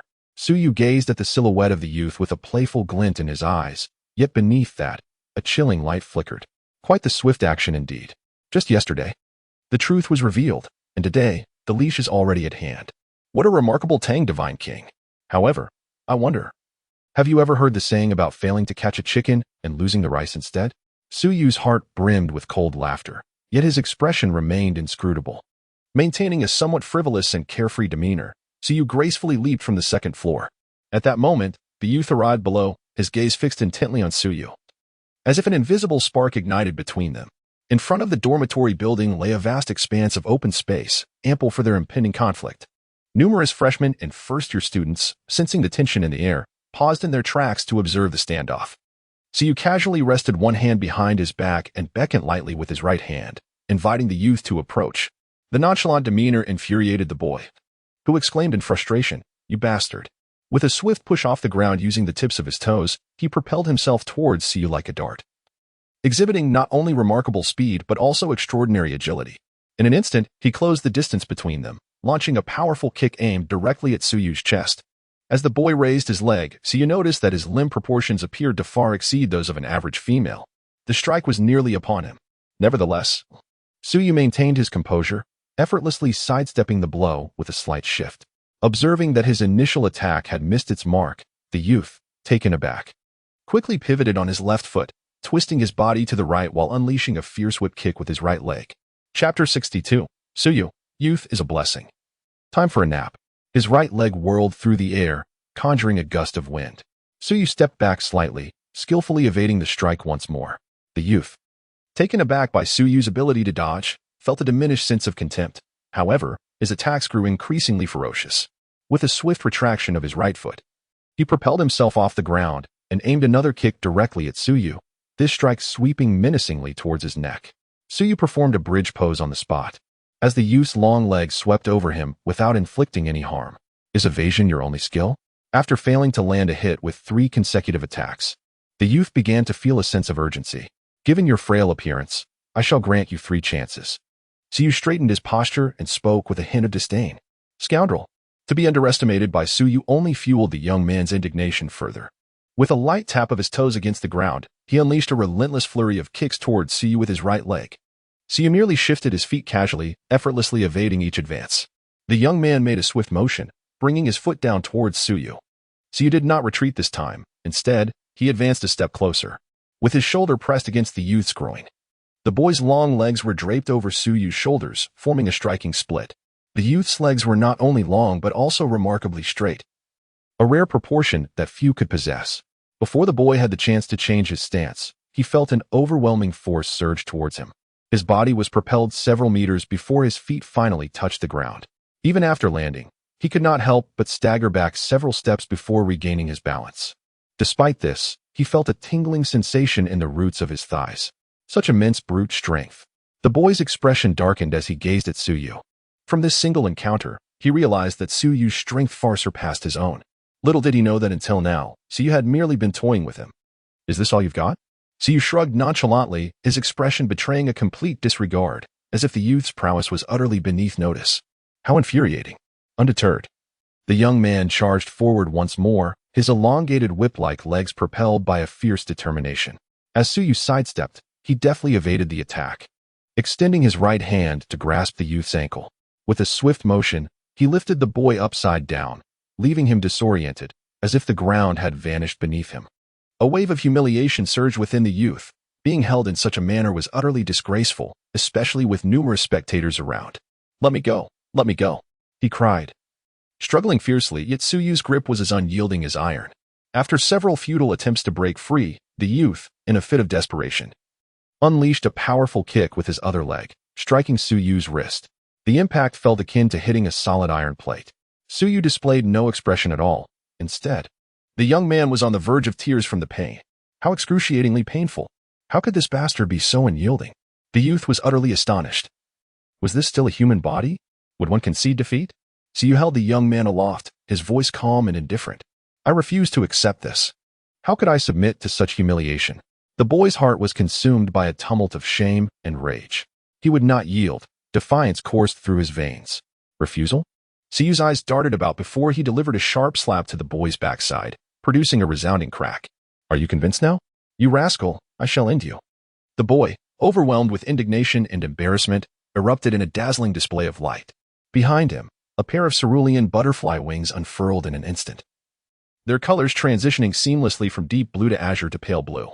The entire wing surface resembled the azure sky, embellished with a series of radiant halos arranged in a V shape, illuminating the surroundings. Their form and hue were unparalleled, an exquisite beauty beyond reproach. The sudden appearance of such resplendent wings left onlookers in awe, eliciting gasps of astonishment. Those wings were astonishingly beautiful, reminiscent of white waves frolicking upon a deep blue sea. The vivid colors and intricate patterns were nothing short of spectacular, presenting shades of violet blue, with the wing surface adorned with brilliant halos that shifted from deep blue to azure to pale blue. The white light patterns on the wings sparkled like embedded jewels, captivating all who beheld them. Simultaneously, two soul rings, one yellow and one purple, ascended. The purple rings signified a millennium of power, leaving many spectators astonished. Here, in the first-year dormitory area, resided only first-year students, who had seldom witnessed someone possessing a second soul ring of such age. Suddenly, the yellow soul ring before the boy gleamed brightly, and a golden aura enveloped his wings, sharpening them to an extraordinary degree. The boy's wings sliced towards Su Yu's hand with remarkable swiftness. Su Yu raised an eyebrow and finally released his grip. The young man plummeted downwards. But in the next instant, his wings behind him unfurled, and he soared into the air. Hovering above, he gazed down at Su Yu, filled with determination. "You scoundrel. I shall teach you a lesson you won't forget." He had long harbored a deep-seated resentment towards Su Yu for his previous treatment, and now he was resolved to make Su Yu experience that same feeling. With a powerful flap of his wings, he dove downwards, his sharp, golden-edged wings cutting through the air towards Su Yu. A faint smile graced the corners of Su Yu's lips as he swiftly moved, seemingly transforming into a gentle breeze, vanishing from the boy's sight. In the next instant, Su Yu appeared directly behind the youth. The boy felt a sudden chill at his back and hurriedly turned around, only to be met by Su Yu's visage. Before he could utter a word, Su Yu's icy hand rested upon the nape of his neck. In that moment, a wave of cold washed over him, and he promptly lost consciousness, plummeting from the air, his martial soul retracting instantaneously. Su Yu's figure flickered as he extended his arms, embracing the youth before he touched the ground. The vigor of youth, he fell into slumber at once. Su Yu jested lightly, embracing the youth before effortlessly leaping to the second floor. Upon entering the dormitory, he gently placed the young man upon his own bed. With such meager skills, one dares to emulate the art of combat. Suyu shook his head and smiled. If he wished, he could effortlessly defeat this fellow before he even realized it. At merely level 21, he was far too weak. Such remarkable talent squandered. There was no doubt about the youth's gift. Apart from him, it seemed that this individual possessed the highest potential on the entire continent. Unfortunately, he was too indulgent in play, his soul power too low, and now he had already fallen behind his peers. However, if this individual were to diligently cultivate and strive earnestly, there remained a chance to catch up.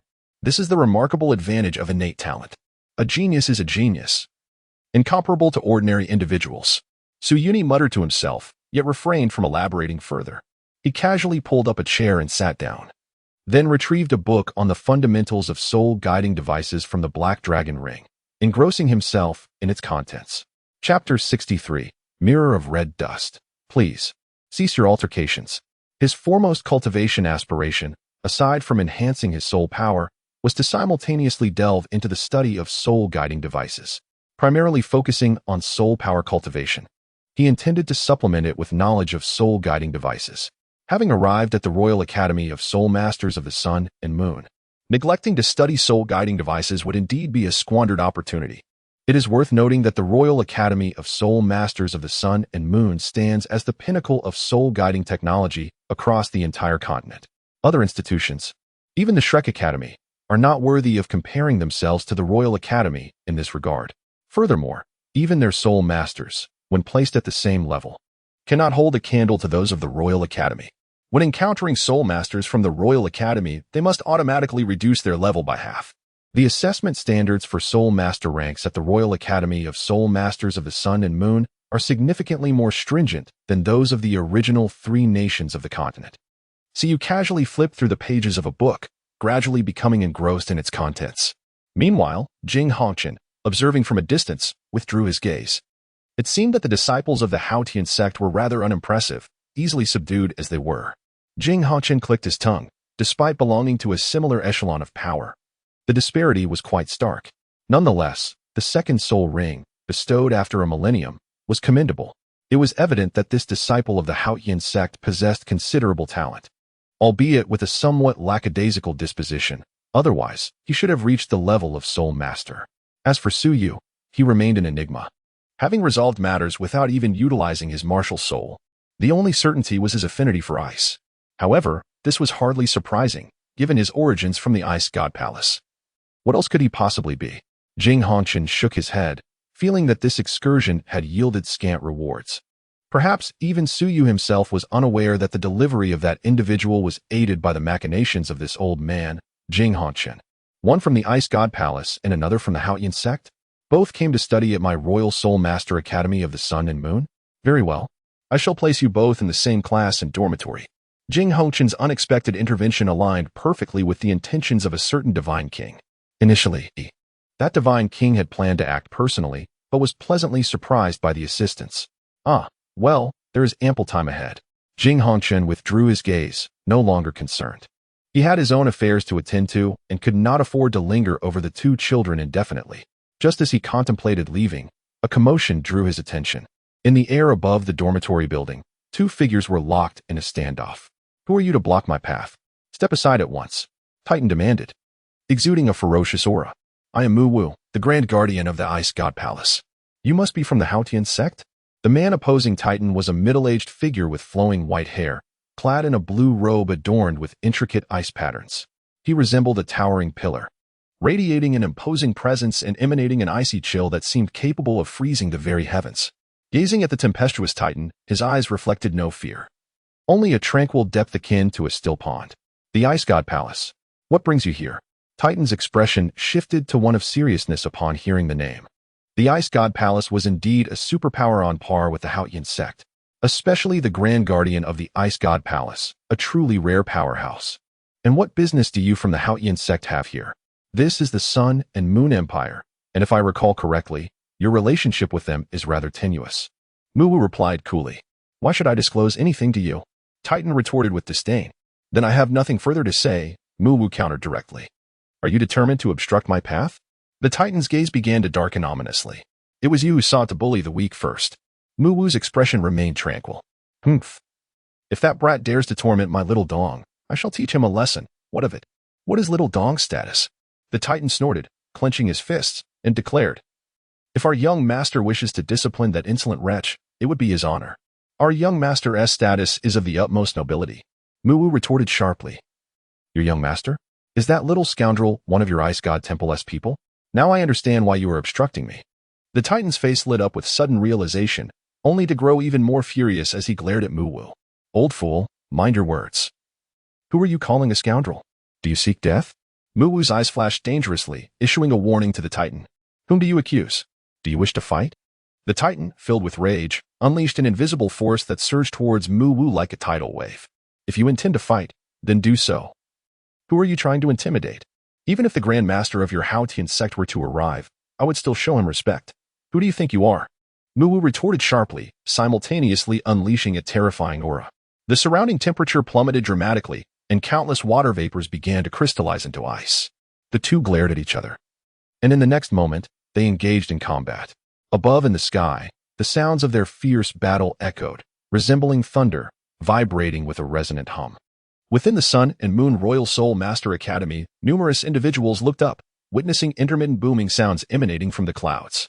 In his dormitory, Siyu also sensed the commotion. He lifted his head momentarily but soon returned to his reading, indifferent to the disturbance. Meanwhile, Jing Hongqian, aware of the battle erupting, rushed over in a state of urgency. Amidst the clouds, Muwu and Titan clashed head-on, both seemingly oblivious to evasion, engaged in a fiery confrontation. Behind Titan loomed a colossal ape, howling towards the heavens, exuding an overwhelming dominance. Titan's martial soul was that of the super soul beast, the Titan Great Ape. This formidable creature possessed terrifying strength and was devoid of weaknesses.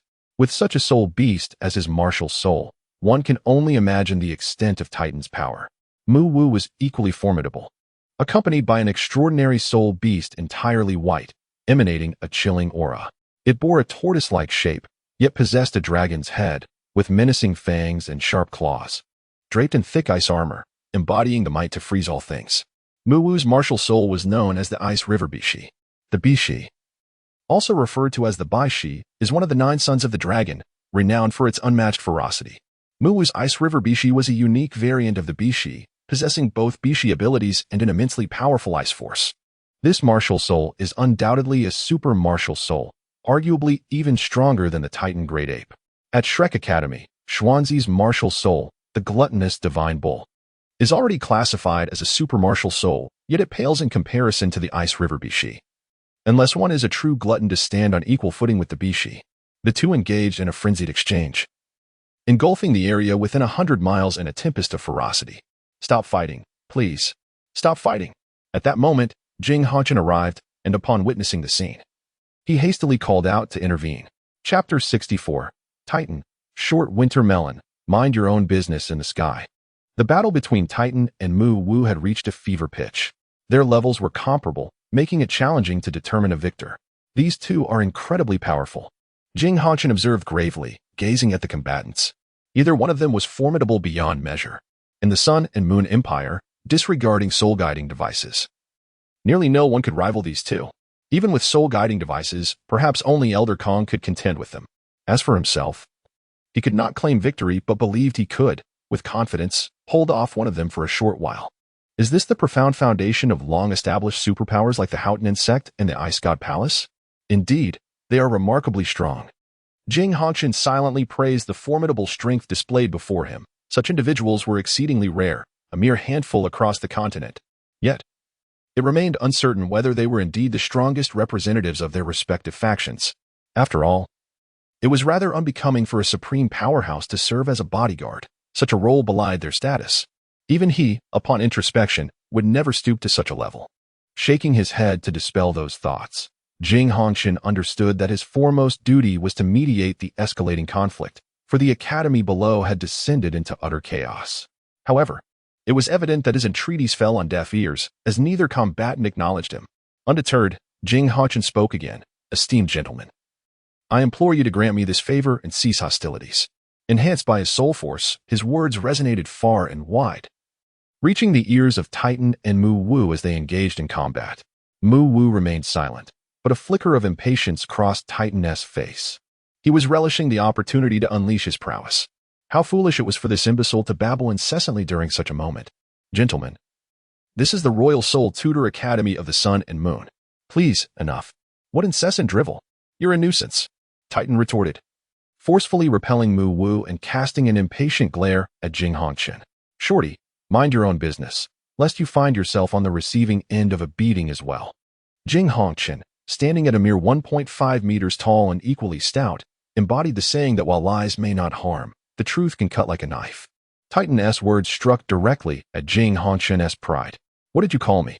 Jing Hongqian stammered, momentarily taken aback, unsure if he had misheard. As realization dawned, his expression shifted, eyes blazing with fury as he forced out a retort through clenched teeth. Shorty, do you not understand human speech? Titan merely cast a dismissive glance at Jing Hongqian, failing to regard him as a threat. A natural warrior, Titan found Jing Hongqian's interruptions during his battle intolerable. Even when he had initially extended a modicum of courtesy, Titan's thoughts conveyed a clear sentiment. He had no obligation to entertain such trivialities. Perhaps even Niu Tian had not anticipated that by sending Titan to the Royal Soul Tutor Academy to oversee Xiaodong, Titan would offend Jing Hongqian on his very first day. Truly, a remarkable talent. Scoundrel, you have insulted this esteemed master beyond measure. I shall not let this transgression go unpunished. The words ignited Jing Hongqian's rage, for within the Sun and Moon Empire, his noble status had never before been so brazenly challenged. Titan was the first to do so. The fury within Jing Hongqian was palpable and scarcely contained. Then, with a resounding metallic clamor, thousands of metal tubes extended forth from Jing Hongqian's presence. In unison, they spewed forth beams of white light, hurtling towards Titan. The ostensibly peaceful mediator had now joined the fray. What audacity! With a thunderous roar, the Titan brought his hand crashing down, shattering the blinding white light before unleashing a powerful punch towards Jing Hongqian. Swiftly evading the blow, Jing Hongqian retaliated with a barrage of firepower. Countless metallic tubes erupted, releasing a deluge of white light that vividly illustrated the might of a level 9 soul master. Get away, the Titan bellowed, conjuring a dark energy shield that effortlessly absorbed the onslaught of light. On the other side, Jing Hongqian suddenly felt an immense weight press upon him, an invisible force of gravity overwhelming his senses. Then, an enormous hand descended upon him with ferocity. The gravity domain was the Titan's specialty, and Jing Hongqian, lacking sufficient strength, found himself at a disadvantage against such formidable opponents. However, just then, a frosty blue domain expanded, forcefully pushing back the Titan's influence. It was Mu Wu intervening. Very well. You two are indeed in cahoots. Then come at me together. The Titan roared, undeterred, as he drew both adversaries into his attack range. Mu Wu maintained a calm demeanor, effortlessly repelling the Titan's advances, while Jing Hongqian, with a serious expression, braced himself to withstand the assault. In an instant, the three became entangled in a fierce clash. The skies above roared with energy, intensifying the battle until the night fell, muffling the tumult. In a concealed corner of the Royal Soul Master Academy of the Sun and Moon, a short and stout figure suddenly materialized, Jing Hongqian. Yet, at this moment, he appeared battered and bruised, supporting himself on his waist, limping slightly. Casting a wary glance around, he noted the absence of any presence, allowing him to exhale in relief while grimacing from the pain in his back. Those two ruffians struck with such ferocity, my poor old back. He grumbled through clenched teeth. Initially, it had been a united front with Mu Wu against the Titan, but as the battle escalated, the Titan became frenzied, resulting in a chaotic free-for-all. The two formidable opponents faced little pressure, leaving Jing Hongqian to bear the brunt of the onslaught. I won't forget this, you two scoundrels, he vowed, particularly fixating on the old gorilla from Haotian sect. I will not rest until I have my revenge against you. You boorish brute, you mindless fool. Jing Hongqian, filled with indignation, harbored a deep-seated resentment towards Titan, his teeth clenched in frustration. The multitude of injuries he bore were largely a result of Titan's brutal assaults. The pain inflicted by Titan was excruciating. With a flick of his hand, he retrieved several medicinal pills from his soul guide device and consumed them, instantly feeling a wave of relief wash over him. He still needed to head to the Imperial Palace to file a report to His Majesty. Such a fierce battle would undoubtedly have captured the Emperor's attention. Those two old rascals certainly knew how to stir up trouble for him. It was unexpected that a mere woman on his part, pairing that brat from Haotian sect with the little fellow from Ice God Palace, would escalate into such a significant upheaval. This turn of events had indeed caught him off guard. As he continued to murmur to himself, he took to the skies, soaring towards the direction of the Sun and Moon Imperial Palace. Chapter 65. Making 3 Agreements with Wong Dong. In the first-year dormitory area, room 212, Suyu, illuminated by the soft glow of the lamp, remained engrossed in his reading. He gently turned the pages of the book, and from the shadows, a figure seemed to materialize. Young master. Suyu paused momentarily with his right hand, and, in the next instant, gently turned the pages of the book. What do you think? My abilities are considerable. However, in a full-scale confrontation, I have confidence in achieving victory. Is it not a certainty? Suyu's voice resonated softly. On the surface, this individual appeared to possess insufficient strength, yet within him seemed to lie a power that did not belong to him. Thus, his subordinate dared not proclaim absolute victory. The shadow responded with utmost respect.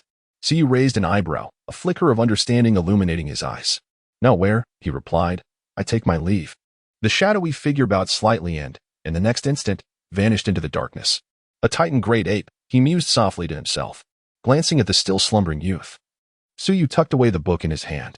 Stretching leisurely, he stood and made his way toward the door, casually closing it behind him. Approximately half an hour later, Suyu returned to the dormitory, carrying a takeout box. The room was brightly lit, and Suyu sat on the bed, closing his eyes in meditation. Time passed gradually, and soon it was 8 in the evening. The boy, who had been in deep slumber, finally awakened, shivering upon his return to consciousness. The icy sensation he had experienced before losing awareness haunted him still. Awake? At that moment, Suyu, seated on the bed, opened his eyes and regarded the boy across from him, who appeared somewhat dazed. Is it you? Upon seeing Suyu, the boy's eyes widened in surprise. I lost the previous match. The boy recalled the earlier contest, where his defeat had been utterly humiliating. Suyu defeated him effortlessly without even unleashing his martial soul. Losing to me is quite natural. Suyu spoke with a nonchalant tone, as if addressing a matter of utmost triviality. The youth rolled his eyes, acknowledging the arrogance of this individual. Yet, given his defeat, he found himself at a loss for words. After all, who could blame him for his shortcomings? Very well. You have triumphed. From now on, this dormitory shall be under your command. However, do not rejoice too soon.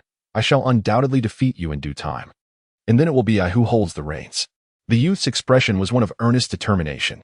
He conceded this round, but he would not remain in defeat indefinitely. He was confident that victory would return to him. This was his pride, and he believed in his unparalleled talent.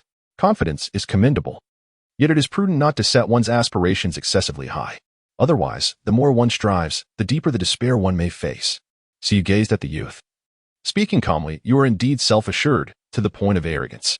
The young man retorted, somewhat indignant, isn't it permissible to be confident after I have bested you? His words rendered the youth speechless, for no amount of argument could alter the undeniable truth of his defeat. Clenching his fists, he vowed to reclaim his honor in due time. Losing to Suyu was a tremendous embarrassment. Now, let us address some serious matters. Since we have been assigned to the same dormitory, it is prudent to clarify a few things.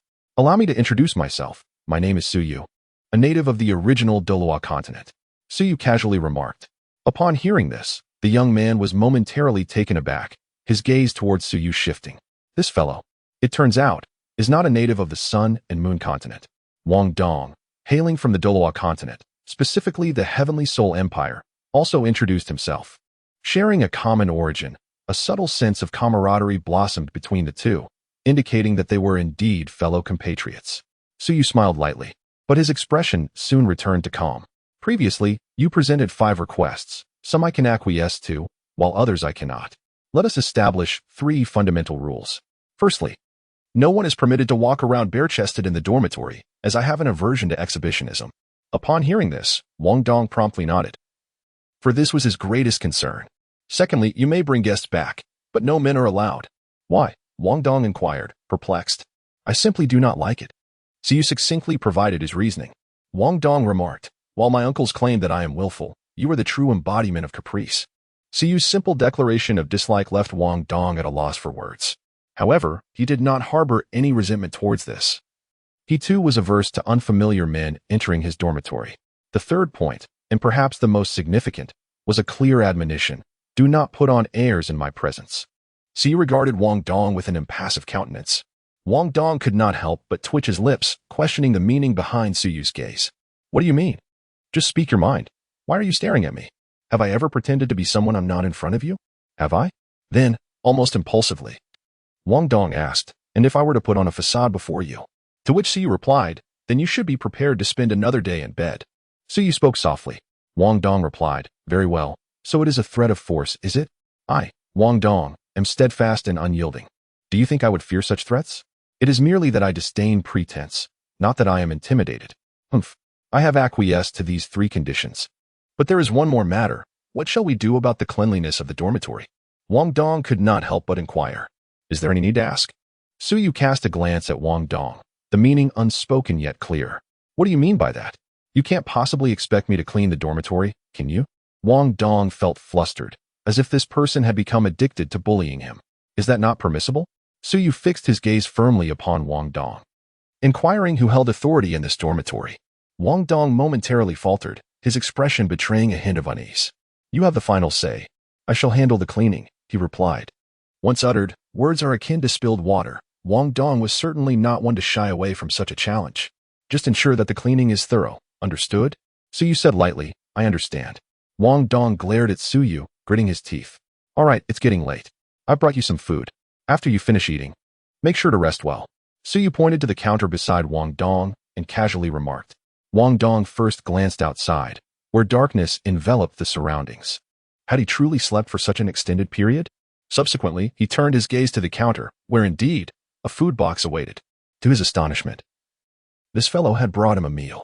Wong Dong was somewhat surprised. This individual seemed to possess a warmth that belied his outwardly indifferent demeanor. Upon opening the food box, he discovered that the contents were still pleasantly warm. As he retrieved the dishes within, a delightful array of 2 meats and a vegetable, accompanied by a bowl of white rice, Wong Dong realized that these were no ordinary offerings. A bowl of aromatic stewed meat lay before him, though the specific cut was indiscernible.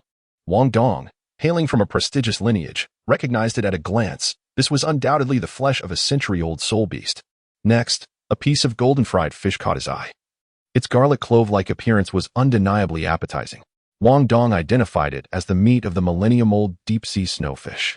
Finally, a plate of sauteed seasonal vegetables, composed of the tender core of a century-old vine, offered a crisp and refreshing taste. The trio of dishes was undoubtedly a luxurious feast, each item worth at least several hundred gold soul coins. The dishes prepared by Siyu were unexpectedly delightful. In an instant, Wong Dong's previous grievances towards Siyu vanished without a trace, and his impression of him improved significantly. Chapter 66. Siyu, you're not up to par, little dog. Thank you. After a moment's hesitation, Wong Dong finally expressed his gratitude to Siyu.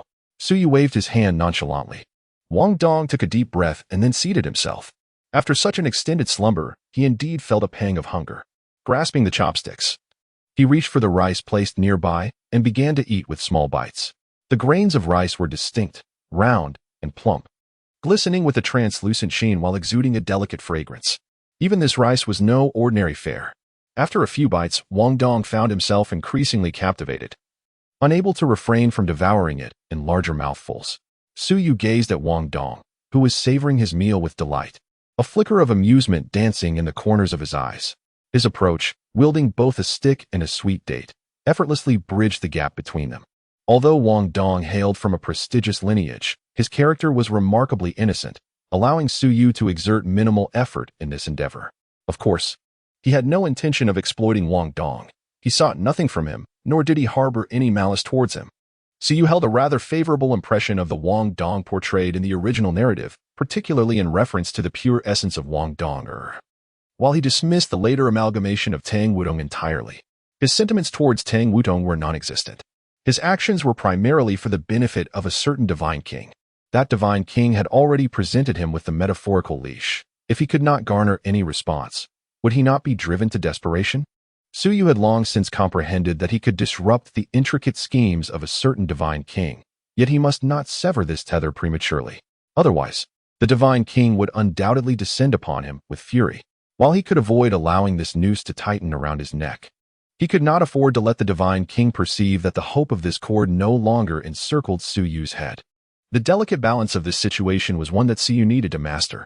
He aimed to instill in the divine king the impression that, despite the world's chosen one repeatedly dismantling his plans, This crucial leash remained effective, as long as this point remained unchallenged. He need not fear the Divine King's wrath. After all, as long as he did not provoke the Divine King to desperation. The latter preferred to maintain his facade of composure. With thoughts swirling within, Suyu gradually closed his eyes and resumed his meditation. The following day, dawn broke. Suyu arose early and commenced his morning run around the dormitory building. Being within the confines of the academy, he refrained from carrying a large tripod to avoid causing a commotion. Instead, he donned a specially crafted suit of metal, serving as added weight. This particular metal possessed an extraordinarily high density, far surpassing that of gold within the same classification. Fashioned into a suit, it was considerably heavy, perfectly serving as a means for Suyu to enhance his training. Furthermore, metallic strips of rare materials were secured around his wrists, ankles, and waist, all sharing the same characteristic, substantial density and weight.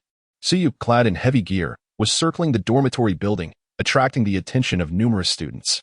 This fellow is up so early to exercise?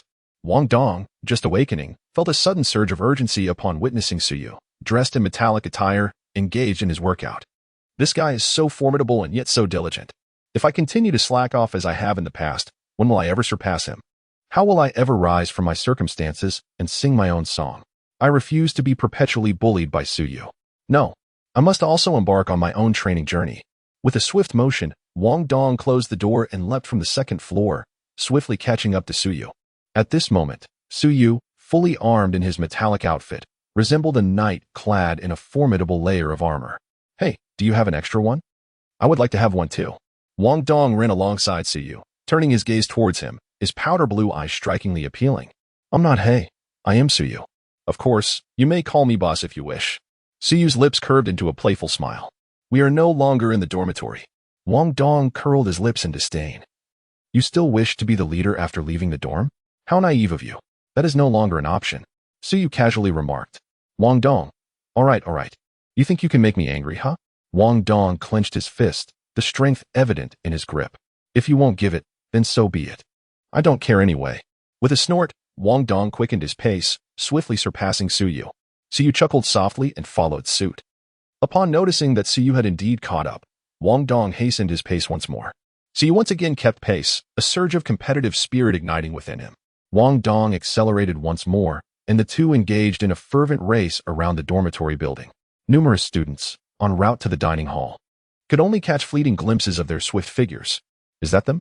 Who are they? One murmured. Oh yes, I remember now, those two from yesterday's fight. My. They certainly know how to make a scene. A crowd of students gathered, whispering amongst themselves as they observed the exhilarating contest unfold. What a lively morning to be causing such a ruckus. One remarked, intrigued. Despite several laps around the dormitory, Wong Dong found himself unable to shake Suyu. No matter how much he accelerated, a sense of frustration welled up within him. How can I be outpaced by Suyu? Especially when he is clad in such cumbersome armor, he thought, eager to discover who was truly swifter. Suddenly, a pair of resplendent blue wings emerged from Wong Dong's back, propelling him to unprecedented speeds. He had summoned his martial soul. So that's how it is. Utilizing one's martial soul, is it? A younger brother will forever remain a younger brother. Suyu let out a light chuckle, transforming into a gentle breeze that swiftly pursued ahead. In a brief moment, he caught up with Wong Dong, effortlessly surpassing him. What? Wong Dong was taken aback, astonished by the swiftness. Unwilling to concede, he summoned all his strength to give chase. Half an hour later, exhaustion overtook Wong Dong. His martial spirit dissipated, and he felt his legs weaken, as if he were about to collapse to the ground. At the opportune moment, Suyu stepped forward to support him. Wong Dong leaned against Suyu, gasping for breath, his sweat mingling with disheveled strands of hair, creating a somewhat chaotic appearance. Struggling to lift his head, he gazed at Suyu, his powder blue eyes shimmering with disbelief. You are a freak. Are you even human? Wong Dong panted, unable to comprehend the situation. Clad in such heavy metallic armor, he was astonished at Suyu's speed, as even with his martial spirit activated, he could not keep pace. This fellow had utterly exhausted his soul power. Now, as he gasped for air, utterly fatigued, he observed Suyu, who merely glistened with a slight sheen of sweat, his breath still steady. What kind of anomaly was this?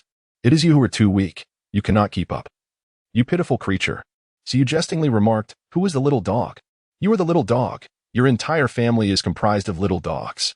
Wong Dong retorted with a sharp tongue, asserting that while one may concede defeat, the battle of wits is never lost. You are getting anxious. Su Yu chuckled merrily. You, Wong Dong, feeling a surge of anger, pushed Su Yu with a shove, but stumbled and nearly lost her balance. Su Yu grasped his arm, pulling him back. All right, no more fussing. You've exerted yourself too much. It's time for you to rest. Su Yu supported Wong Dong and spoke softly. Chapter 67, The Warning from Mu Wu. Isn't this all your fault? Wong Dong retorted, casting a sidelong glance at Su Yu. If it weren't for you, would I have expended such energy? Isn't it because you insisted on competing with me? Su Yu countered, firmly refusing to take the blame. Why should I bear this burden? You wouldn't even lend me a piece of metal armor, tightwad. Wong Dong argued defiantly. He had thought that after last night, they could at least consider each other friends. It's not that I'm stingy. This thing is simply too heavy for you to carry. Su Yu explained. Really? I don't believe it. It's just a piece of metal armor. How heavy can it be? Wong Dong expressed his skepticism, remarking that it appeared to weigh no more than 100 pounds at most. You'll understand once we return. A glimmer of amusement flickered in Su Yu's eyes. Stubborn? This individual was adept at addressing all forms of defiance. Supporting Wong Dong, the two gradually made their way back to the dormitory. After resting for a while, Wong Dong eagerly urged Su Yu to let him try on the metallic suit.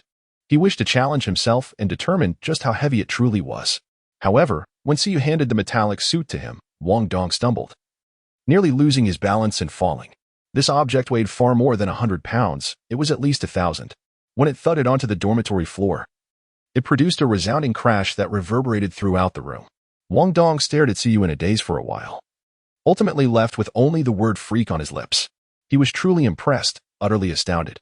How could someone don such a heavy metallic suit and still have the strength to exhaust him completely? Was this individual even human? Despite Su Yu's teasing about him being a thin dog, he found himself unable to contest the claim. In comparison to Su Yu, he indeed resembled a mere thin dog. Su Yu was truly an odd character, behaving in a manner far from normal. He returned drenched in sweat, utterly uncomfortable, and decided to take a shower. After exchanging brief pleasantries with Wong Dong, Su Yu entered the bathroom with a change of clothes. Before long, the sound of rushing water filled the air. Listening to the cascading water from the bathroom, Wong Dong suddenly felt a tinge of embarrassment. Despite the door separating them, it was his first experience being so close. Hearing a man showering. In an instant, a flush crept across his cheeks, and he quickly covered his ears with his hands. This scoundrel is taking advantage of my little Dong. I must teach him a lesson. In a secluded spot, Titan couldn't help but clench his fists. His fists were hardening. Who exactly is taking advantage of whom? Old gorilla? Speak with responsibility. Furthermore, if you dare to peek again, do you believe I want to retaliate? A voice suddenly pierced the air as Mu Wu placed his hand on Titan's shoulder. Retaliate? Do you think I fear you? Titan turned to Mu Wu, his face brimming with fighting spirit. The previous altercation had been exhilarating, especially with that short fellow serving as a punching bag. It was quite pleasurable. If only Jing Hongqian knew Titan's thoughts, she would likely be infuriated. Still want to fight? How much commotion do you intend to cause? Aren't you afraid that little girl will discover you following her in secret? Mu Wu said with a knowing smile. Titan froze, recalling the moment when Wong Dong had tugged at his beard, causing him to shiver. Fine, I shall let this go, as I am magnanimous. Titan softened his tone, yet remained stubborn.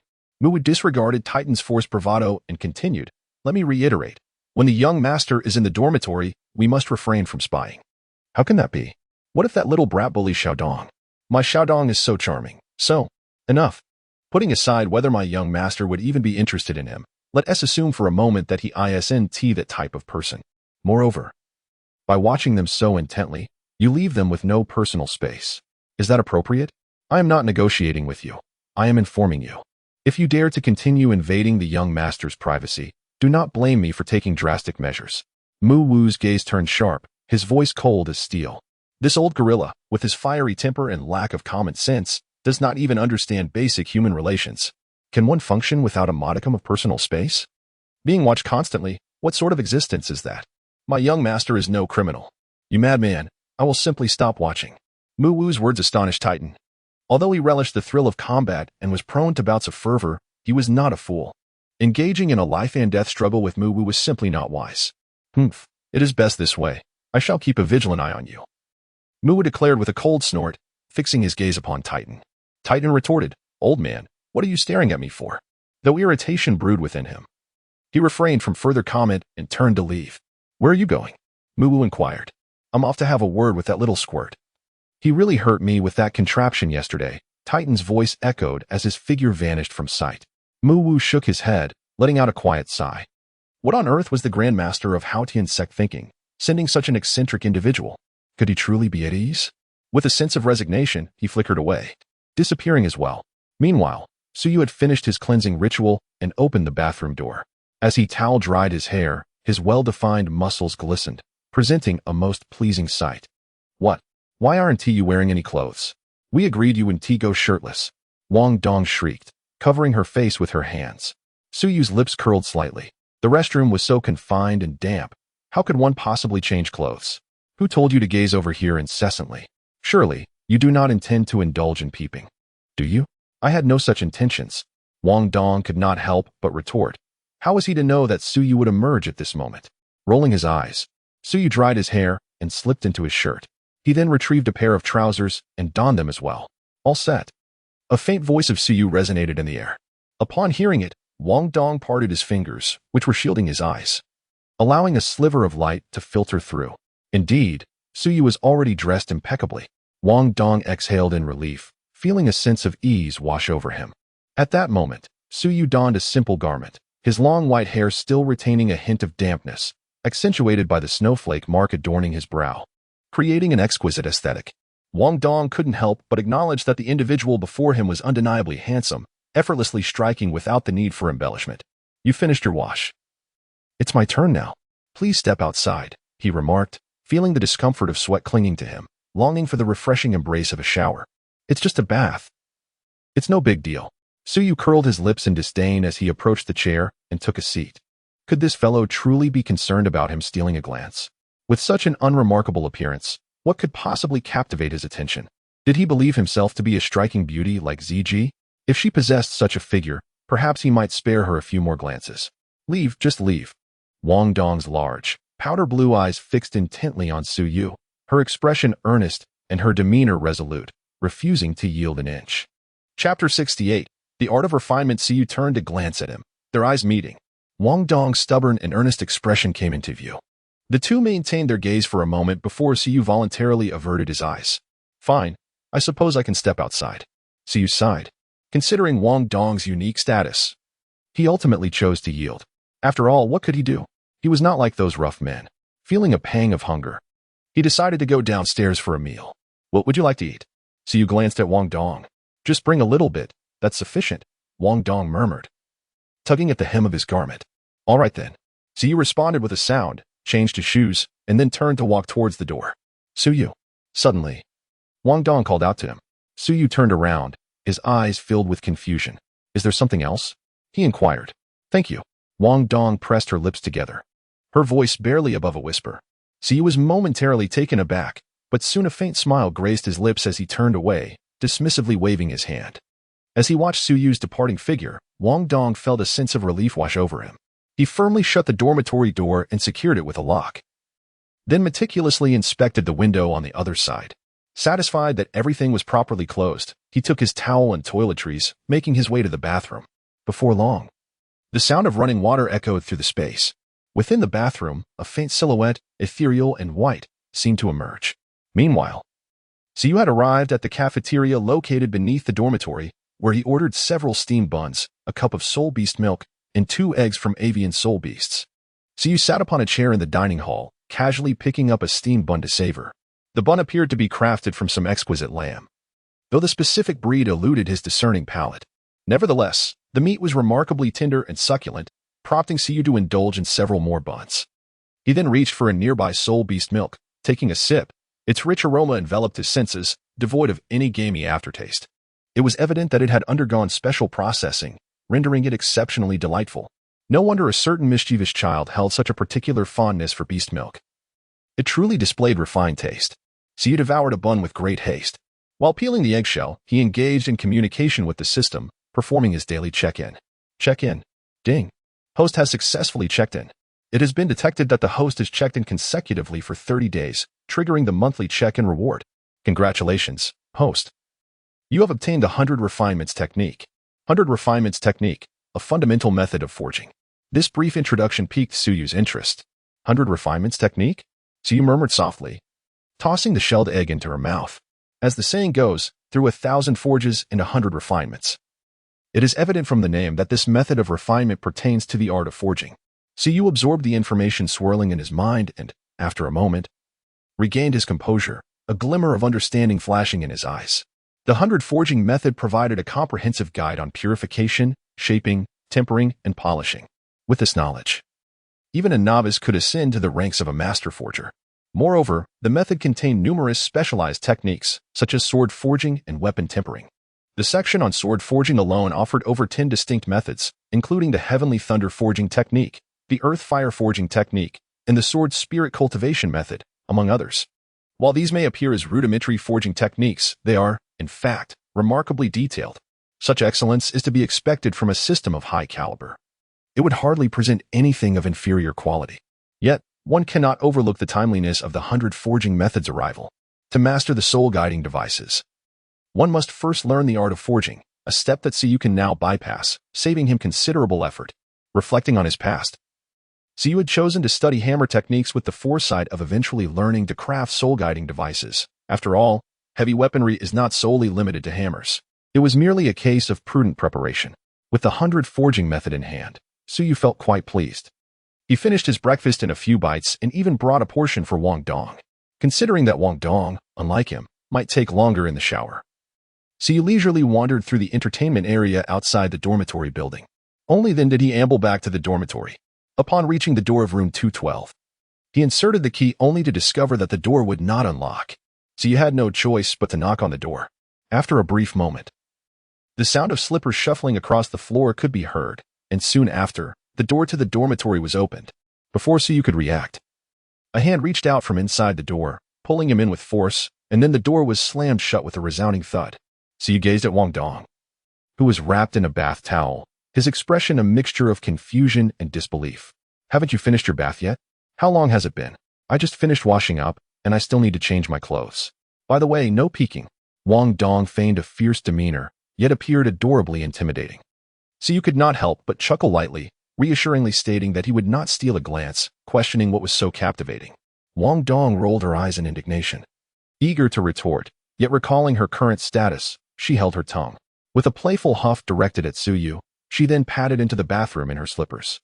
After changing her clothes in the restroom, Wong Dong finally emerged. The bathroom was equipped for changing attire. If one feared getting wet, they could utilize the soul-guiding device. Next time, you must change in the bathroom as well. No changing outside, she said seriously, her powder blue eyes fixed intently on him. Suyu completely ignored him, engrossed in the insights recorded in the 100 refinements method. Suyu, I am speaking to you, Wong Dong said with dissatisfaction. Mind your own business. Do not forget that I am the one in charge, and you are the one who eats my food. Suyu casually picked up breakfast and handed it over. Humph. How much is it? Wong Dong grunted, feeling utterly helpless against Suyu. You can treat me at noon, Suyu replied nonchalantly. That sounds good.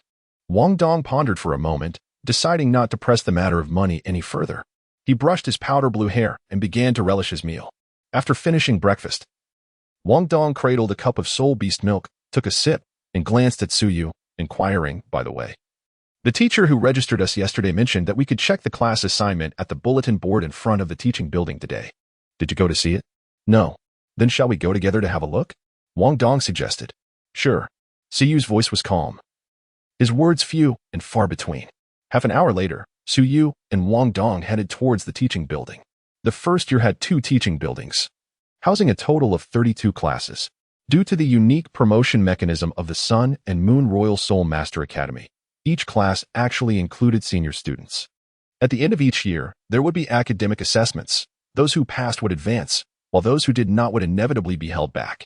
Naturally, students could also voluntarily apply for early assessments, and as long as their abilities were sufficient, they could be promoted. The academy was not concerned with age, but rather with skill. Everything was based on merit. To be honest, Suyu rather appreciated this promotion system. At the very least, it was fair, devoid of any age-based hierarchy. Upon reflection, it seemed that the Sun and Moon Royal Soul Master Academy had always been quite open-minded. When it came to talent, they did not adhere to rigid backgrounds, selecting individuals based solely on their abilities. As long as one possessed the capability, They could enjoy favorable treatment and occupy high positions. There was no favoritism. Any student with talent could receive excellent training, regardless of their background. In comparison, the so-called top academy on the continent fell short in this regard. The operations of that academy in the original text had greatly displeased Su Yu. When Su Yu and Wong Dong arrived in front of the teaching building, a considerable crowd had already gathered. Most of them were freshmen, evident from the youthful and unfamiliar expressions on their faces. Having traveled the continent for some time, Su Yu could discern certain things at a glance. So many people? Observing the throng around the bulletin board, Wong Dong furrowed her brows slightly. With everyone here today, it was only natural that the crowd was large. There was no need to rush. The bulletin board was there and would not disappear. Su Yu offered words of comfort. Wong Dong nodded in agreement. After approximately a quarter of an hour, the two finally managed to push their way to the front. Su Yu cast his gaze across the bulletin board, nearly encompassing the entire display within his sight.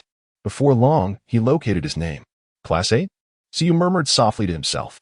Meanwhile, Wong Dong was meticulously scanning through the list when suddenly his eyes brightened. He had found his name. Su Yu, I am in Class 8. What about you? Wong Dong glanced at Su Yu. I am also in Class 8. Our homeroom teacher is named Ling Mashiwei. Su Yu replied, Ling Mashiwei, it sounds like a woman's name. Wong Dong murmured, regardless of whether it is male or female, it does not hinder the pursuit of knowledge. Su Yu replied nonchalantly and walked towards the exit. Are you going back to daydream again? Wong Dong suddenly called out to him. What else is there to do? Su Yu raised an eyebrow. Accompany me for a stroll around the academy. I haven't had a proper look yet. I was knocked down by you as soon as I arrived yesterday. At this, a hint of melancholy flickered in Wong Dong's eyes. Who provoked me first? Su Yu remained unfazed. Wong Dong pouted and asked, So, are you going to wander or not? I will. Only then did Wong Dong smile with satisfaction, pulling Su Yu along as they began to meander about. Before long, the next day arrived, marking the commencement of classes. Their uniforms had already been delivered. Clad in a pristine outfit, Su Yu observed Wong Dong, who was busy admiring himself in the mirror, and couldn't help but smirk. All right, you've been posing for ages. Haven't you had enough? One might think you're a little girl. Wong Dong stiffened for a moment, but quickly regained his composure. You're the little girl. Your entire family is. He turned to Su Yu and retorted fiercely. Su Yu rolled his eyes in disdain, choosing to ignore him. After tidying up his belongings, he prepared to make his exit. Wong Dong hastily gathered his things and followed closely behind Su Yu. Within the dormitory building, numerous individuals clad in the same unappealing uniform streamed out. Observing the multitude of uniformed figures around him, Wong Dong couldn't help but comment, no matter how unattractive it may be.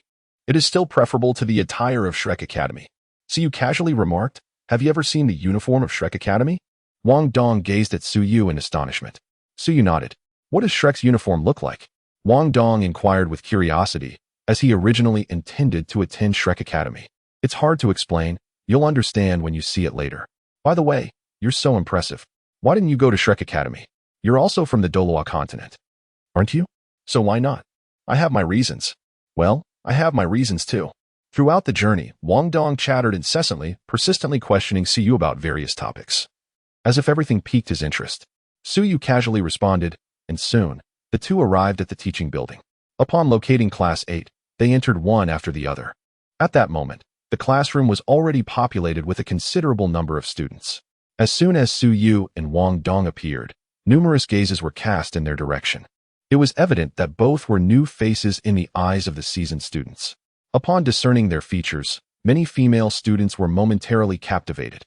For both Su Yu and Wong Dong possessed strikingly handsome appearances. On the surface, Su Yu exudes an aura of aloofness, a demeanor influenced by his martial spirit. In contrast, Wong Dong, owing to the presence of the goddess of light, radiates a more sunny disposition. Though their temperaments differ, both possess striking beauty, making them particularly appealing to the opposite sex. In comparison, the male students display a more composed demeanor. Were two stunning beauties to arrive, perhaps this group of fellows would exhibit a heightened sense of excitement. Su Yu stood at the entrance, his gaze sweeping across the room, where many seats were already filled with people. He identified an unoccupied spot and made his way toward it, with Wong Dong trailing closely behind him, being newcomers. And with the exception of Su Yu, Wong Dong was unfamiliar with anyone else in the vicinity, so he naturally followed Su Yu. The two settled at a table devoid of fellow students on either side, while two girls clad in school uniforms occupied the seats in front of them. Noticing that the two had chosen to sit behind them, the girls turned around to greet them. Are you new here? Suyu merely nodded, while Wong Dong remained silent. The two female students exchanged glances. They were not lacking in beauty themselves, yet these two exuded an air of aloofness that seemed to deter approach. Such an icy demeanor. With these thoughts swirling in their minds, the two female students turned away again. As time gradually passed, the surrounding empty seats began to fill with people. This class was quite sizable, comprising approximately 100 individuals, with 32 classes, if each were of similar size. The first year alone would boast a staggering 3,200 students. The Royal Soul Master Academy of the Sun and Moon indeed attracted a considerable crowd. In the depths of Suyu's mind, a thought began to form. Just as the bell for class rang, a graceful figure entered the classroom. She appeared to be around 25 years of age. Adorned in a dark blue jacket over a cream-colored fitted top, her figure was exquisite, with her fair collarbone exposed, revealing a captivating silhouette. Her lower half was encased in a form-fitting skirt that accentuated her slender calves. With just a glance, Suyu could discern that this woman's allure was indeed significant. In terms of physique, her curves were pronounced, both alluring and well-defined, making her stand out among the ordinary. Her features were equally striking, with a delicate oval face, large, bright black eyes, and a sleek black high ponytail. She embodied the vivacity of youth while exuding the charm of a mature woman. There was a term that came to mind. Yes, young woman. One must admit, Mingda certainly had an eye for beauty. What are you looking at? At that moment, Wong Dong leaned closer and inquired. Nothing, came Suyu's reply. Suyu casually remarked as he gazed at the stage where a woman had already ascended. Hello, classmates. It is a pleasure to see you again. This year, our class has welcomed many new students. She continued, I am your homeroom teacher, Ling Ma Xue, and on behalf of Class 8, I extend a warm welcome to all of you. As her words concluded, the classroom erupted with applause. Chapter 70, Wong Dong Faces Doubt. Suyu skillfully diffuses the tension. Ling Ma Xue surveyed the multitude of students below, a smile gracing her lips. Since you have all joined Class 8, we are now a united collective. I hope that everyone can live in harmony, assist one another, foster friendship, and strive for mutual progress. May your time at the Sun and Moon Royal Soul Mentor Academy be filled with joyous learning experiences. With her final words, the applause resounded once more. With a smile gracing his lips, Suyu clapped his hands in appreciation. This was the essence of a proper teacher, articulating the words that ought to be spoken. As for the certain institution that incited its students to cause trouble, lacking in moral integrity, Suyu could hardly muster the energy to critique it. One could only say, without comparison, there is no pain. Once the applause subsided, Ling Ma Xue continued with a warm smile. To the new students, many of you may not yet know me. So allow me to introduce myself. My name is Ling Ma Xue. I am 35 years old, a level 5 soul mentor, and a member of the Mingda Hall. I am responsible for imparting the theoretical knowledge of soul guiding devices to the students of Class 8, including the crafting and shaping of shells, core formations, and more. All theoretical knowledge falls under my purview, while practical operations are entrusted to other specialized instructors. Including myself, there are 5 teachers in total, one of whom focuses specifically on combat training. You will naturally become familiar with the particulars of each teacher when classes commence. Now, I invite the new students to introduce themselves. Let us extend a warm welcome. As Ling Ma Xue spoke, she initiated another round of applause, which resonated throughout the room. Starting from the front row, a shy male student stood up. Hello everyone, my name is Li Feng. I am a level 15 soul master and a local from Mingdu. At 11 years old, achieving level 15 was commendable, albeit average. The audience clapped politely as Li Feng sat down, his cheeks tinted with a touch of embarrassment. The next student began their introduction. Hello everyone, I am Lin Ming Ming, a level 18 soul master. One by one, the new students continued to introduce themselves. It is worth noting that those who gained admission to the Sun Moon Royal Soul Mentor Academy were far from inept. Indeed, nearly every new student possessed a soul power exceeding level 15, with several achieving level 20. Suyu distinctly sensed that Wong Dong's body had tensed beside him. Perhaps Wong Dong himself was taken aback. In their small class of the 8th grade, several rank 2 soul masters had already emerged. However, the soul masters from the Sun and Moon Empire were markedly different from those of their ilk. The students from the Sun and Moon Empire were known to indulge in potions. Their elevated ranks did not guarantee superiority. Wong Dong's situation was unique. Despite Wong Dong's exceptional talent, his soul power remained low, primarily due to his sheer laziness. As time progressed, it was gradually Suyu and others' turn. Wong Dong rose abruptly, standing tall with a commanding presence. I am Wong Dong, a rank 21 assault system soul master from the Heavenly Soul Empire. This introduction unmistakably echoed the essence of the original Dou continent. Of course, the mention of the Heavenly Soul Empire prior to his introduction elucidated everything. The revelation that he hailed from the Heavenly Soul Empire elicited a noticeable shift in the expressions of many students in the 8th grade. After all, they were merely children of 11 or 12 years, unable to conceal their emotions.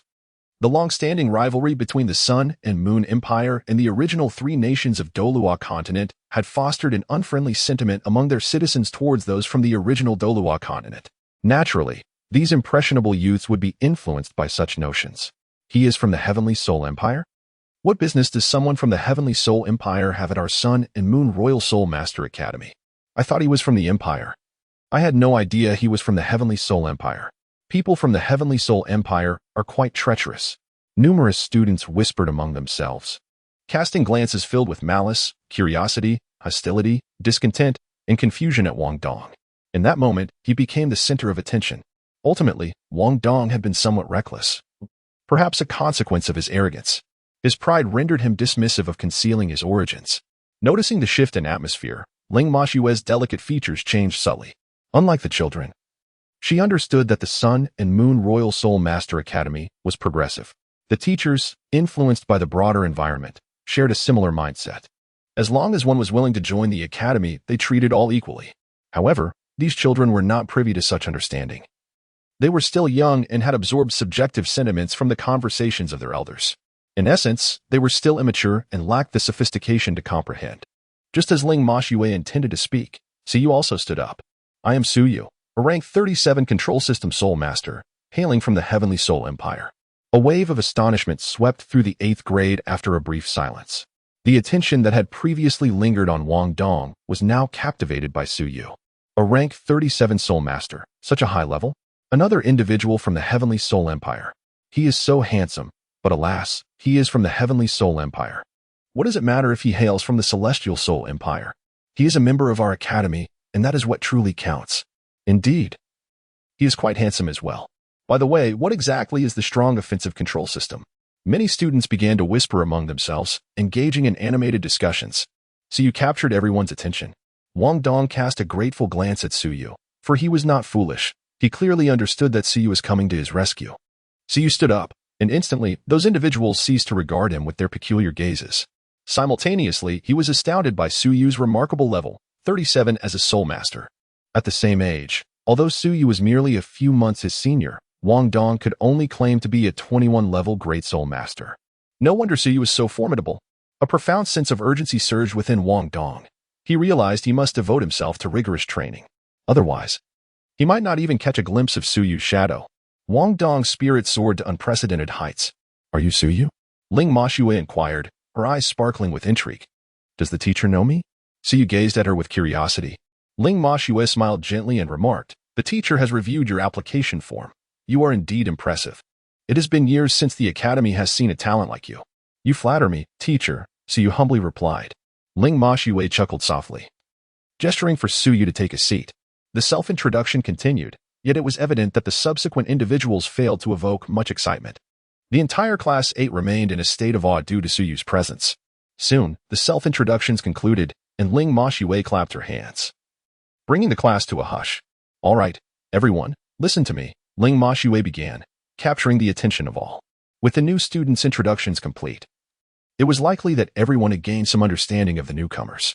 Chapter 71. Class Leader Suyu? Now, let us invite our senior students to introduce themselves as well. Following this, another round of introductions commenced from the senior students, each of whom had been studying at the Day and Moon Royal Soul Master Academy for at least a year, some even for 2 or 3 years. Mastering soul tools requires innate talent, a quality not possessed by all. There are those who, after 3 years, still have not become a level 1 soul master. The senior students introduced themselves with considerably more brevity, having spent at least a year in the academy, making them rather seasoned. Before long, their introductions came to an end. Ling Mashue stood on the platform, a faint smile adorning her face. With everyone having introduced themselves, it seemed that the classmates had formed initial connections. In light of our former class leader's promotion to the 2nd year, we must now elect a new class leader. Are there any volunteers?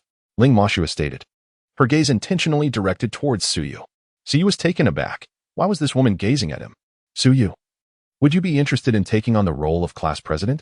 Ling Moshua inquired with a cheerful smile. How could he possibly assume such a position? After all, he was from the Heavenly Soul Empire. Many students began to whisper among themselves. Their impressions of Suyu were indeed quite profound. Suyu possesses a distinct presence, and coupled with his noble lineage, it would be challenging for the students to forget him.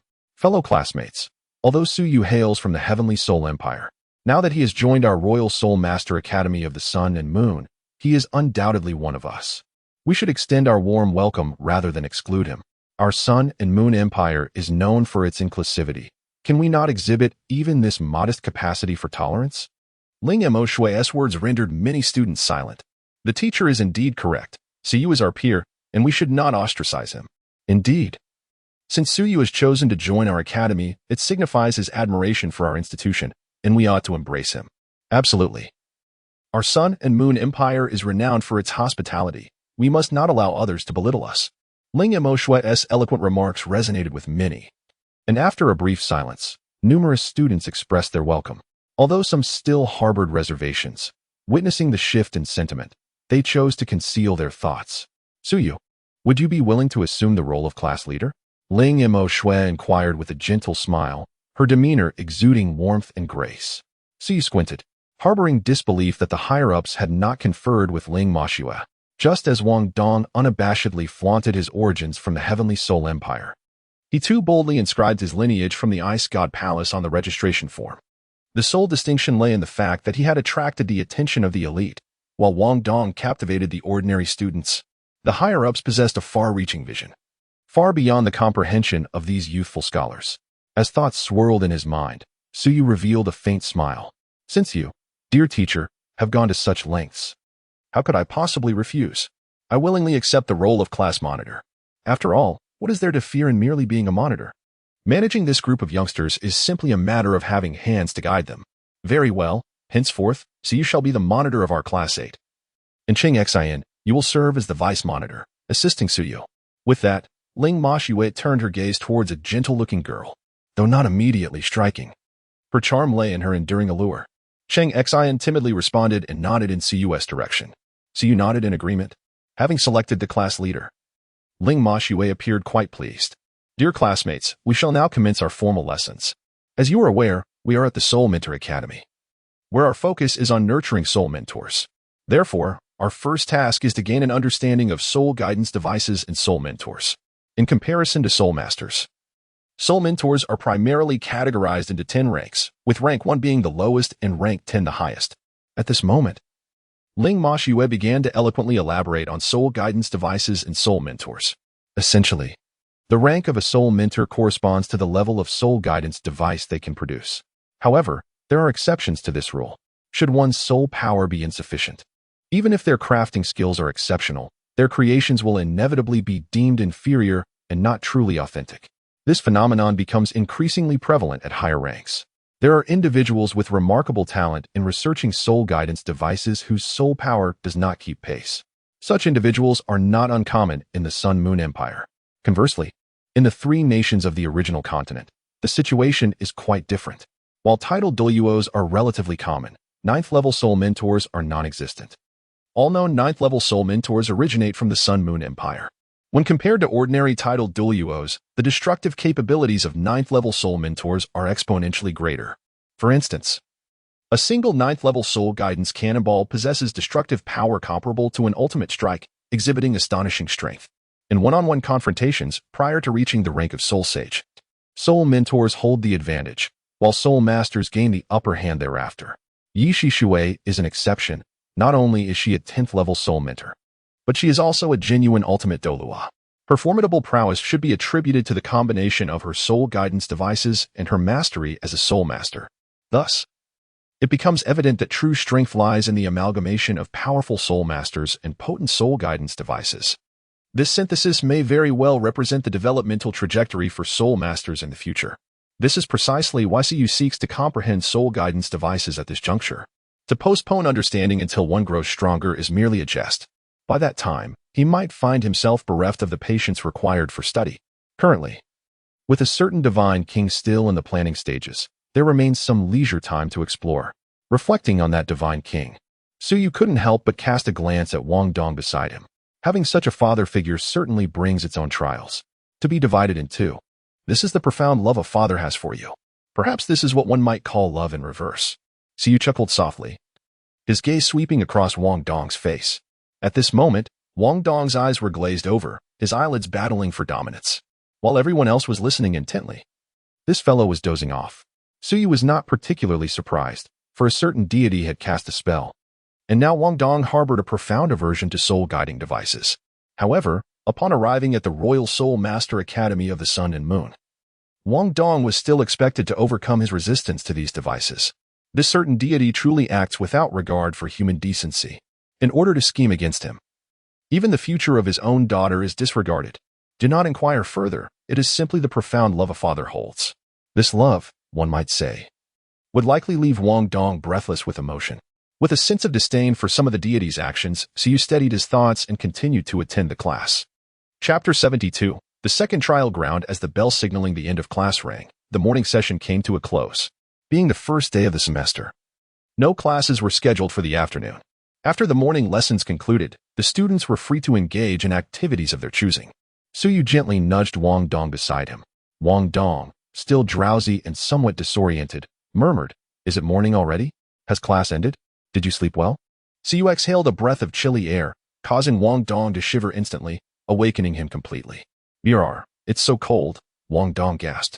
"Ooh." The remnants of sleep vanishing in an instant. Unable to restrain himself, he shot Suyu a resentful glance, his eyes reflecting a hint of grievance. There were countless ways to rouse him from slumber, yet why must it be through such bone-chilling cold? What on earth is Suyu's martial spirit, that it exudes such an icy aura? Suyu disregarded Wong Dong's resentful gaze and rose directly. He departed, returning to dine, for the morning classes had already concluded. Suyu greeted Wong Dong, who felt a bit embarrassed, having nearly slept through the entire morning. This was his first class, and he could only imagine the astonished glances from those around him, wondering where this underachiever had come from. Lost in thought, Wong Dong dared not lift his gaze, simply following closely behind Suyu. It was not until they exited the teaching building that he finally raised his head, patted his chest, and exhaled in relief. "Oh, so you do know how to feel embarrassed," Suyu teased playfully. Wong Dong's face flushed, and he shot a glare at Suyu, thinking how inconsiderate he was. "I didn't intend for it to happen, but it was just so dull that I dozed off," Wong Dong murmured in defense. Theoretical knowledge can be quite tedious, but to grasp the intricacies of advanced soul-guiding devices, one must endure the monotony. Suyu spoke earnestly. "How can one who cannot endure monotony ever achieve success?" "Perhaps, but I am not particularly fond of soul-guiding devices," Wong Dong replied in a somewhat subdued tone. Many soul masters harbor a disdain for soul-guiding devices, believing that relying on oneself and one's martial spirit is the true path. However, I contend that they are overly fixated, unable to relinquish their so-called pride as soul masters. Ultimately, soul-guiding devices are merely weapons. Their evolution is an inevitable consequence of the times. We should not only refrain from rejecting them, but also embrace them courageously. I firmly believe that the integration of soul-guiding devices with soul masters will undoubtedly yield greater strength. Suyu gazed at Wong Dong and sincerely remarked, "What consequences arise from being obstinate and self-important? I have clearly witnessed the results through the annals of history. It is only by adapting to the currents of progress and leading the way that one can perpetually remain at the pinnacle." The potency of soul-guiding devices has become undeniable. At this juncture, clinging to the pride of being a soul master is a rather foolish endeavor. Does utilizing a soul-guiding device strip one of their identity as a soul master? Ultimately, a soul-guiding device is merely a weapon. One may wield a knife to take a life. Can one not employ a soul-guiding device for the same? There exists no fundamental conflict between soul masters and soul-guiding devices. Can a grandmaster not utilize a firearm? My dear friend, times have changed. How can one aspire to be a grandmaster without the use of a gun? Wong Dong, forcing a smile, then shifted the subject. Perhaps you have a point, but I still find it hard to reconcile within myself. By the way, let's not dwell on this any longer. Thank you for what you did earlier. It was merely a trivial matter. After all, we are roommates. Suyu waved his hand dismissively, seemingly unfazed. However, you must adjust your demeanor. This is the Royal Soul Mentor Academy of the Sun and Moon, not an institution from the three kingdoms of the original continent. We are, after all, from different nations, and here, it is prudent to refrain from being overly ostentatious. Suyu admonished, aren't you rather ostentatious yourself?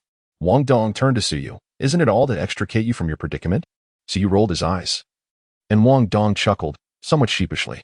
Nevertheless, I must say, achieving level 37 is quite an accomplishment. Your prowess is indeed formidable. Of course, one must consider who I am. Suyu replied. How conceited. Such a lack of humility, Wong Dong retorted. What can I say? My strength speaks for itself. As they conversed, they made their way towards the dormitory.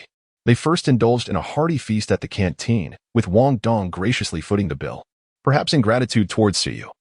Wong Dong ordered an array of delectable dishes, and they relished their meal with gusto.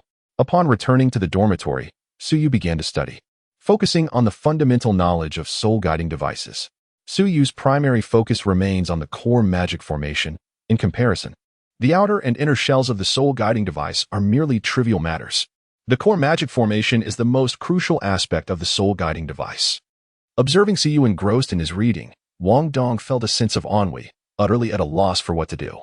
He gazed at his own fingers, occasionally scratching at them with his nails, as if there were some precious treasure upon his hands. Suyu meticulously recalled the intricate core formations depicted in the book, his right hand occasionally moving as if he were inscribing something out of thin air. Time gradually passed, and it was already past 2 o'clock in the afternoon. Suyu was still engrossed in his book. Perhaps influenced by him, Wong Dong also picked up a book to read, something akin to a comprehensive guide on soul beasts. The dormitory was enveloped in tranquility. Suddenly, the loudspeaker outside the dormitory blared to life, startling both of them. Attention, students. This afternoon at 3 o'clock, 2 competitive matches will be held at the second trial arena. Interested students are welcome to attend. The announcement was clear and resounding, leaving no room for misunderstanding. Are there matches to watch? At the second trial arena? Are you going? Wong Dong, feeling rather bored, found the prospect of a competition quite delightful. Let us go. It will be a perfect opportunity to witness the prowess of the soul instructors here. Suyu closed the book and tucked it away. Let us hasten our departure. If we arrive too late, we may find no favorable seats available, Wong Dong urged. In situations like this, you are more enthusiastic than anyone else. Suyu chuckled and shook his head, not voicing any objections.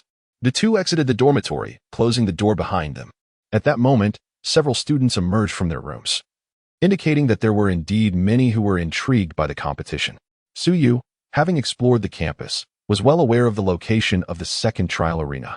The two moved swiftly towards their destination. The second trial arena, the second largest at the Royal Soul Master Academy of Sun and Moon, is often utilized for various competitions, soul tool experiments, and student assessments. This grand structure resembles a coliseum, with its interior comprising a vast plaza, encircled by tier upon tier of tables and chairs that ascend into the heights. Suyu and his companion moved swiftly when they arrived. The number of people inside was rather limited. Naturally, the prime seats were in the front rows, and Suyu led Wong Dong directly toward them. Upon entering, Suyu spotted a familiar face. In the front row, a group of individuals resembling leaders were seated, presumably faculty members of the academy. Chapter 73, Son the Thief. At last, I have found you. Among them, the figures of a man and a woman stood out prominently beside a middle-aged man. Suyu recognized at a glance the siblings, Xiao Hongchen and Meng Hongchun, whom he had encountered previously. Upon seeing them, he realized that today's confrontation was likely to transcend the trivial skirmishes of mere novice students. It was highly probable that the competitors were members of the Mingda Hall, which explained the special announcement made over the broadcast. Just as Suyu made this observation, Meng Hongchen inadvertently cast a glance towards the entrance, her eyes instantly lighting up with recognition. Suyu stood out remarkably, with his striking white hair and blue eyes, leaving a profound impression on those around him. It was no surprise that Meng Hongchen recognized him at once. She exchanged a few words with the middle-aged man beside her before gracefully making her way towards Suyu and his companion. We meet again, Junior. A gentle smile graced Meng Hongchen's face, her bright eyes scrutinizing Suyu. Indeed, we meet again, Senior Meng. Suyu responded with a faint smile, nodding in acknowledgement. He held a rather favorable impression of Meng Hongchen. Standing beside Suyu, Wong Dong regarded the pure and delicate-looking Meng Hongchen with a scrutinizing gaze, his eyes questioning Suyu, as if to ask, do you know her? Suyu smiled and said, Wong Dong, this is Senior Meng Hongchen. Senior Meng is a member of the Mingda Hall. Senior Meng, this is my roommate Wong Dong, a freshman this year. Hello, Wong Dong. It's a pleasure to meet you. Ming Hongchen regarded the handsome Wong Dong with a gentle demeanor. Although Wong Dong and Siyu exuded distinctly different charms, both were undeniably strikingly attractive. Ming Hongchen, a true admirer of beauty, may not have swooned over Wong Dong as depicted in the original narrative, yet she certainly felt a flicker of fondness upon their first encounter. "Hello," Wong Dong replied with a polite nod, though he did not exhibit a particularly warm demeanor. His cordiality was merely superficial. While Wong Dong presented himself with a boyish charm, he ultimately bore a different essence. Thus, it was quite natural. Ming Hongchen undoubtedly possessed a significant allure for male students. But in Wong Dong's case, this allure did not seem to resonate as strongly. Ming Hongchen was perceptive enough to notice the underlying aloofness behind Wong Dong's politeness. Yet she chose not to dwell on it, remaining more intrigued by Suyu. Suyu's aloof demeanor possesses a far greater allure for young ladies than one might anticipate. "Junior, I have yet to inquire about your name," Ming Hongchen said, her delicate hand brushing a strand of long hair away from her temple, a smile illuminating her eyes.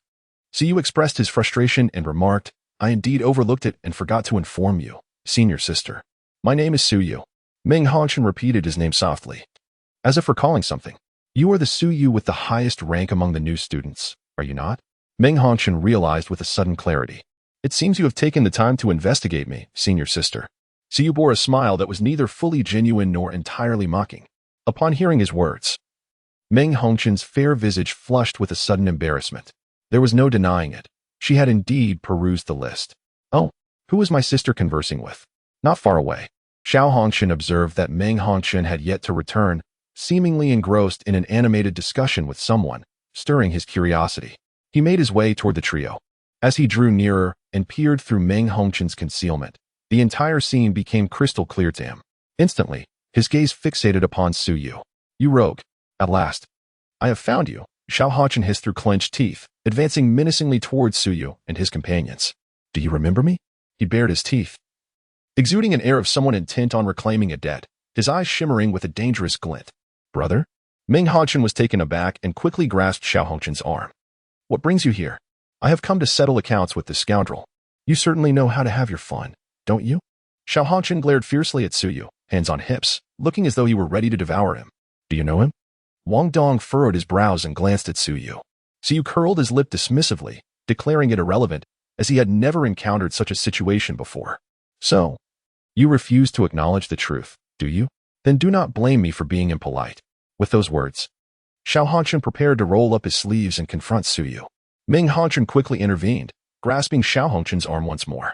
"Dream, do not hold me back. I must teach this brat a lesson for daring to call me ugly." How could Xiao Hongchen endure such an affront? Was he truly ugly? Wasn't Suyu merely stating the truth? "Do you not recognize your own appearance?" Wong Dong observed Xiao Hongchen, his expression one of bewilderment. "Isn't this simply speaking the truth?" "You little rascal, what did you just say?" At that moment, Xiao Hongchen's composure shattered. The audacity of that rascal was one thing. But for you to also declare me ugly? At least that scoundrel had the sense to be circumspect.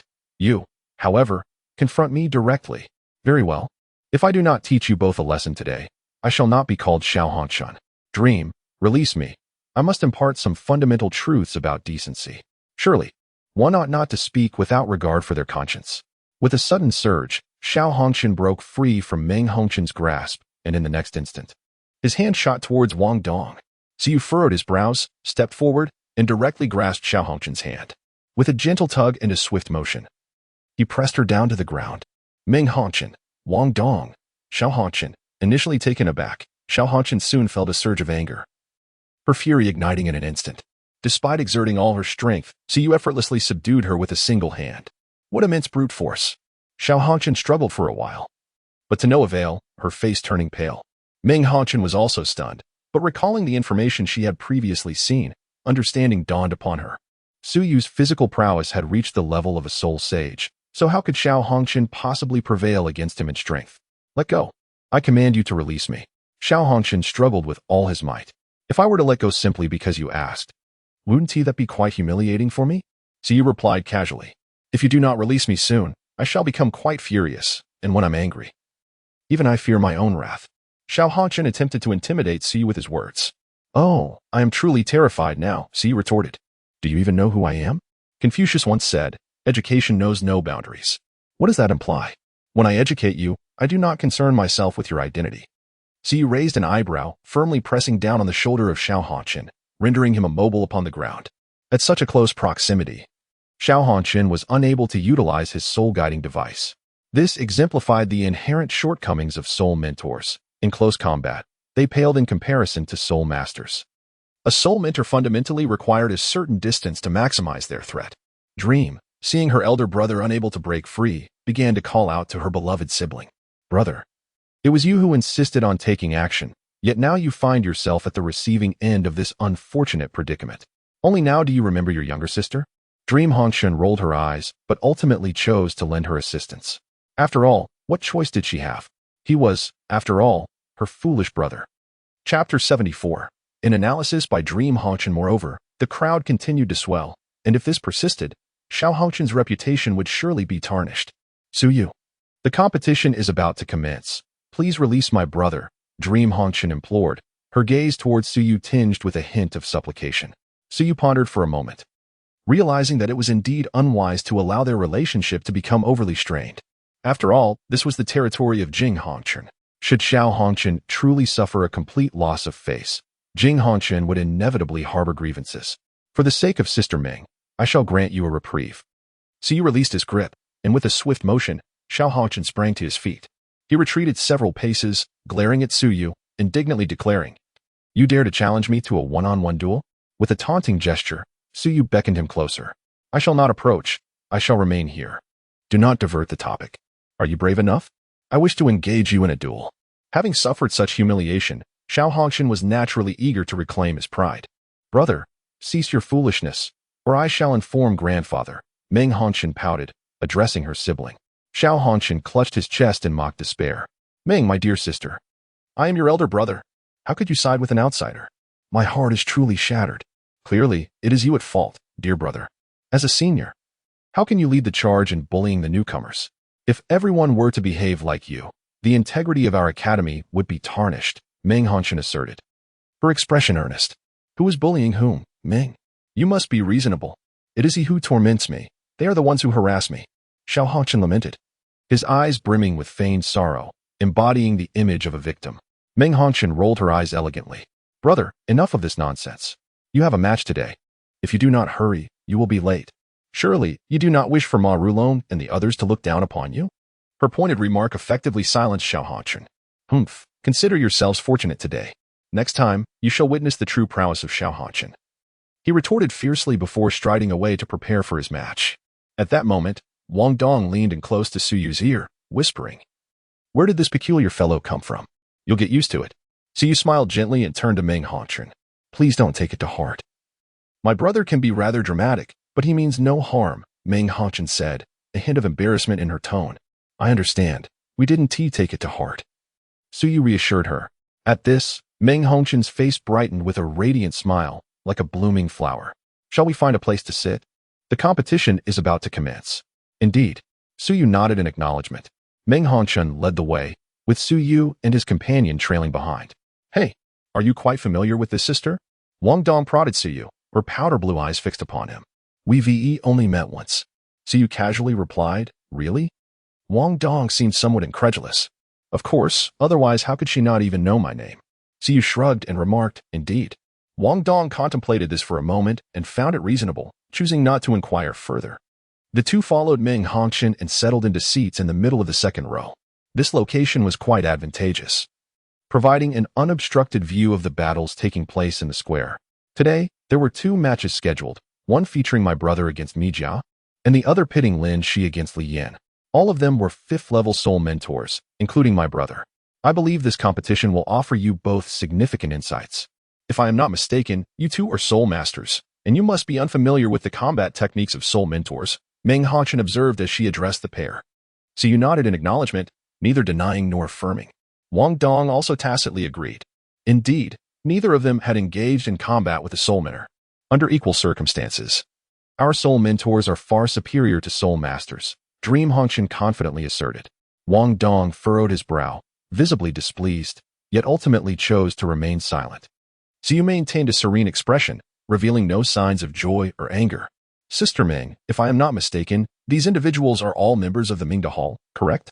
Suyu inquired. Indeed, they are all exceptional members of the Mingda Hall, having attained the rank of level 5 Soul Master before the age of 20. They are all prodigies, Meng Hongqian remarked. Suyu nodded, acknowledging that these names indeed sounded somewhat familiar. It appeared that these individuals were members of the Continental Soul Fighting Tournament a year hence. Now, his conjecture had been confirmed. However, in the original narrative, the representatives of the Sun and Moon Royal Soul Engineer Academy suffered grievous losses. Out of 7 official members, 3 perished, yet the Shrek Academy remained audaciously steadfast. When Ma Xiaotao's evil fire erupted, Shrek Academy resorted to bullying the weak, brazenly seizing the Judgment Sword. To assert that Shrek Academy adhered to the rules would be utterly absurd. What rules? When their interests were at stake, rules became meaningless. You merely lost 3 students, while we had a student whose evil fire erupted.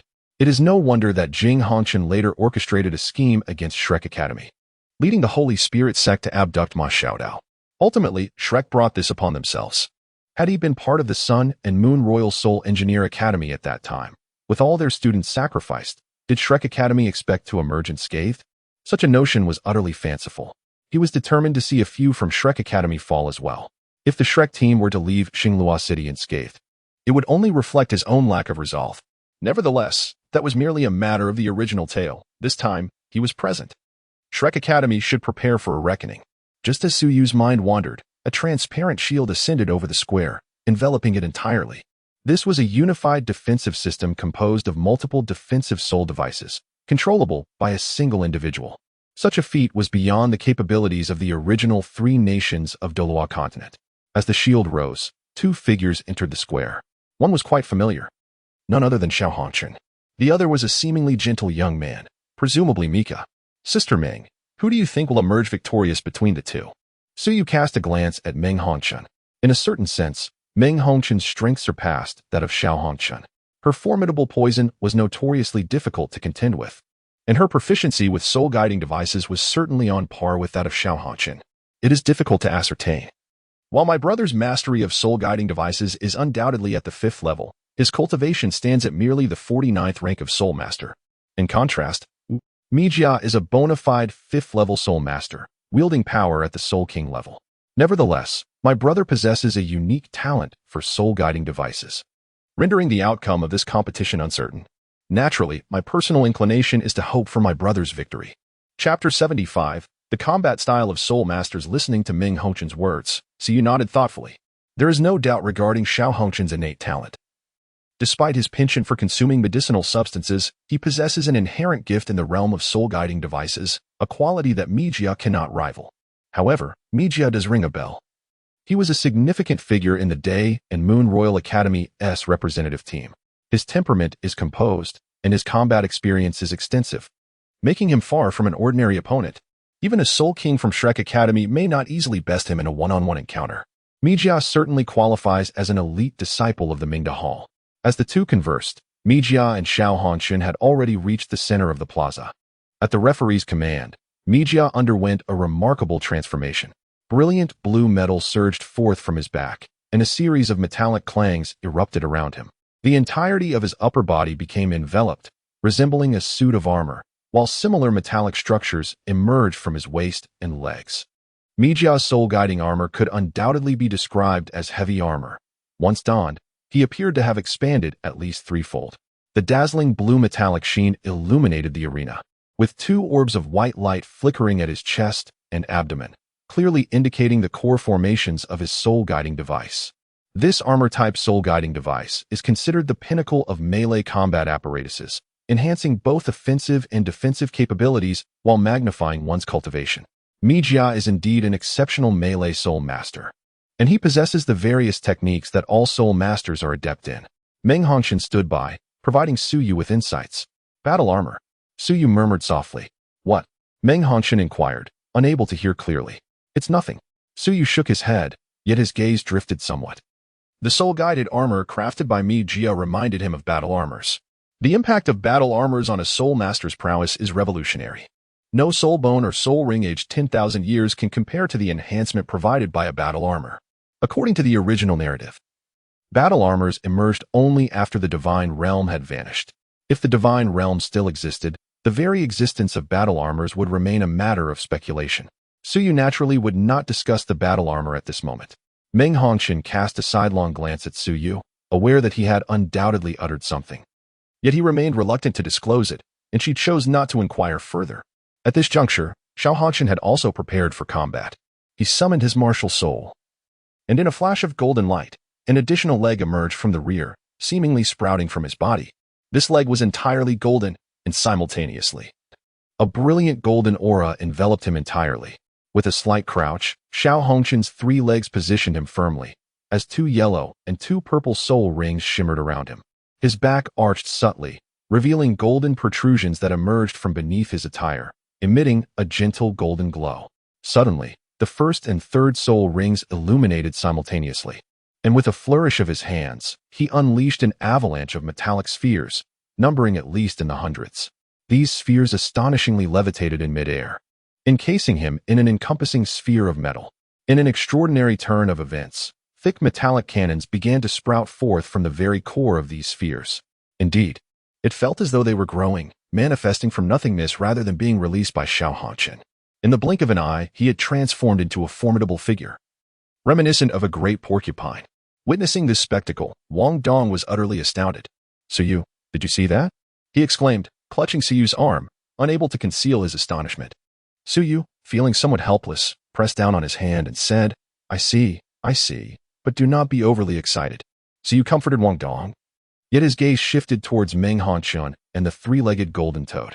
"If my assumptions are correct, your brother possesses the ability to manipulate metal, does he not?" Meng Hongqian nodded in affirmation, not denying the assertion. The 3-legged golden toad could indeed be classified as a divine beast spirit, capable of controlling metals and even harnessing energy from rare metals to aid in its cultivation. It is no wonder that your brother, despite being merely 14 or 15 years of age, possesses a cultivation level nearing that of a Soul King. This is certainly one of the reasons for Xiao Hongqian's rapid advancement. Another reason, of course, is his reliance on medicinal substances for enhancement. His approach differs significantly. The treasures he consumes primarily bolster his physical prowess and mental fortitude. He seldom resorts to items that augment soul power, as he places considerable value on foundational strength. "Your brother is truly a genius," Meng Hongqian remarked softly. "Yet I believe you are the greater prodigy," Suyu responded, gazing at her. Meng Hongqian's innate talent surpasses that of Xiao Hongqian.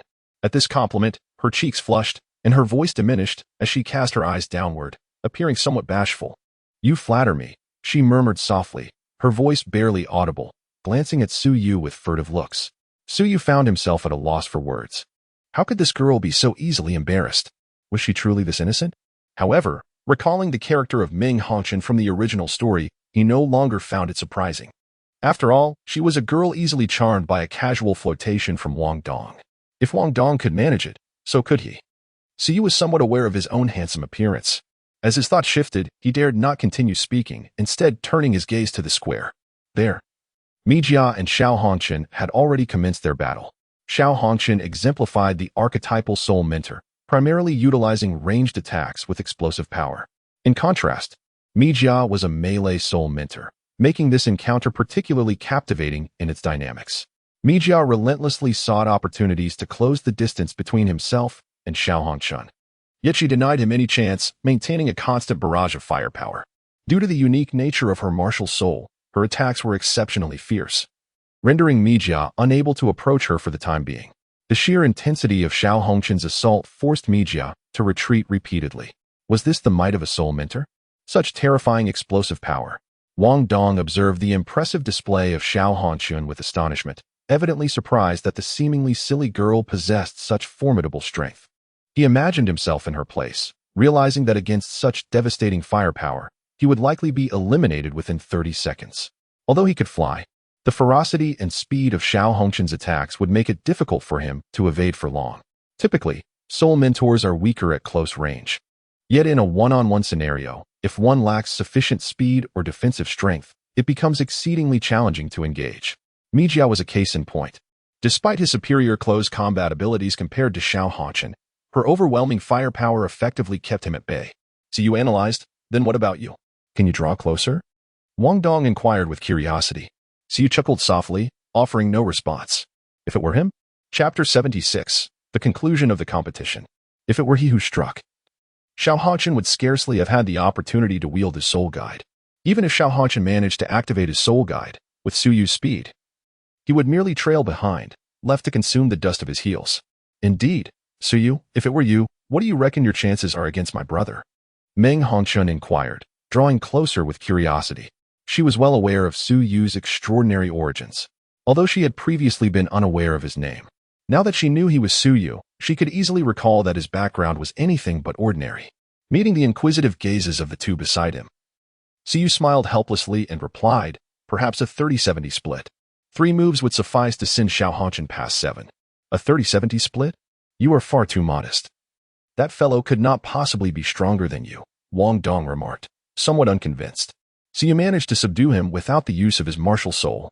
Previously, he had effortlessly overpowered Xiao Hanchen with a single hand.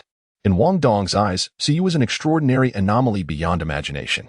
Even if Su Yu were unable to defeat that eccentric, it seemed implausible that he would possess only a 30% chance of victory. Su Yu chuckled softly, offering no explanation. Humble? Was this truly humility? It was as if he were on the verge of declaring that a single punch could rend Xiao Hanchen asunder. Yet, if he were to employ his martial spirit, it wouldn't be impossible to defeat Xiao Hanchen in one swift move. Wong Dong and the others remained oblivious to Su Yu's thoughts, believing him to be genuinely modest. Meng Hongshun gazed at Su Yu, her eyes glimmering with admiration. Handsome, gifted, and devoid of the arrogance that characterized her brother, he was nothing short of perfection. Were it not for Wong Dong's presence, one might have thought stars sparkled in her eyes. It appeared that Mika was about to launch a counterattack. Su Yu observed the arena, where Mijia, previously suppressed by Xiao Hanchen, began his counterattack. Numerous metallic tubes emerged from his body, neutralizing Xiao Hanchen's firepower.